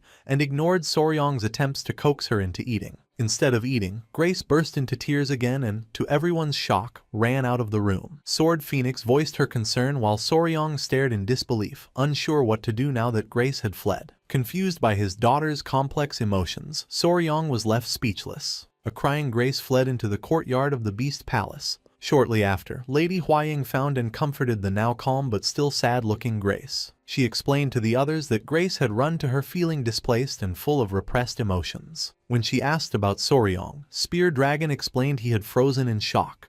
With a smile, Lady Huaying decided to console Grace herself, realizing Soryong wasn't equipped to handle it. She wisely noted that fights between a father and daughter often have no easy cure. Desperate for a solution, Soryong devised a last-ditch plan. He went to the shrunken divine serpent and awkwardly asked if it could spare another internal core. The serpent responded with a furious roar and a blast of energy, forcing Soryong to immediately apologize and retract his question. Dejected, Soryong explained to the serpent that he only asked out of desperation over Grace's anger. The unimpressed serpent simply huffed and polished the bars of its cage. Looking at the caged creature, Soryong felt a pang of empathy. The serpent, having lost its core twice, had more right to be angry than Grace. He realized it might be better-natured than he'd thought. This new perspective prompted him to ask if the serpent had reached a decision about his offer to join them, adding that he had grown quite fond of it. He acknowledged their bad start, promised to treat it well, and formally asked it to join their family. To his surprise, after a long sigh, the serpent nodded in agreement. Overjoyed, Soryong celebrated and promised they would all get along. Knowing a new family member couldn't be caged, he gently lifted the small serpent out. With Yohua, Nova, and a calm Grace watching, Soryong happily welcomed his newest companion into their care. Holding the creature, he realized it needed a proper name, as Flying Heavenly Divine Serpent was too much. Since its title was related to the sky, he decided its name must include Cheon, sky. He then wondered about its gender, thinking Ilcheon would be a good name for a boy. Unable to name it without knowing its gender, Soryong impulsively lifted the serpent by its tail for a look, much to its blushing embarrassment. The response was immediate and violent. The enraged serpent roared and smacked Soryong across the face with its tail, sending him flying. The attack startled Lady Huaying and Soryong's other pets. As Soryong lay on the ground, the serpent loomed over him,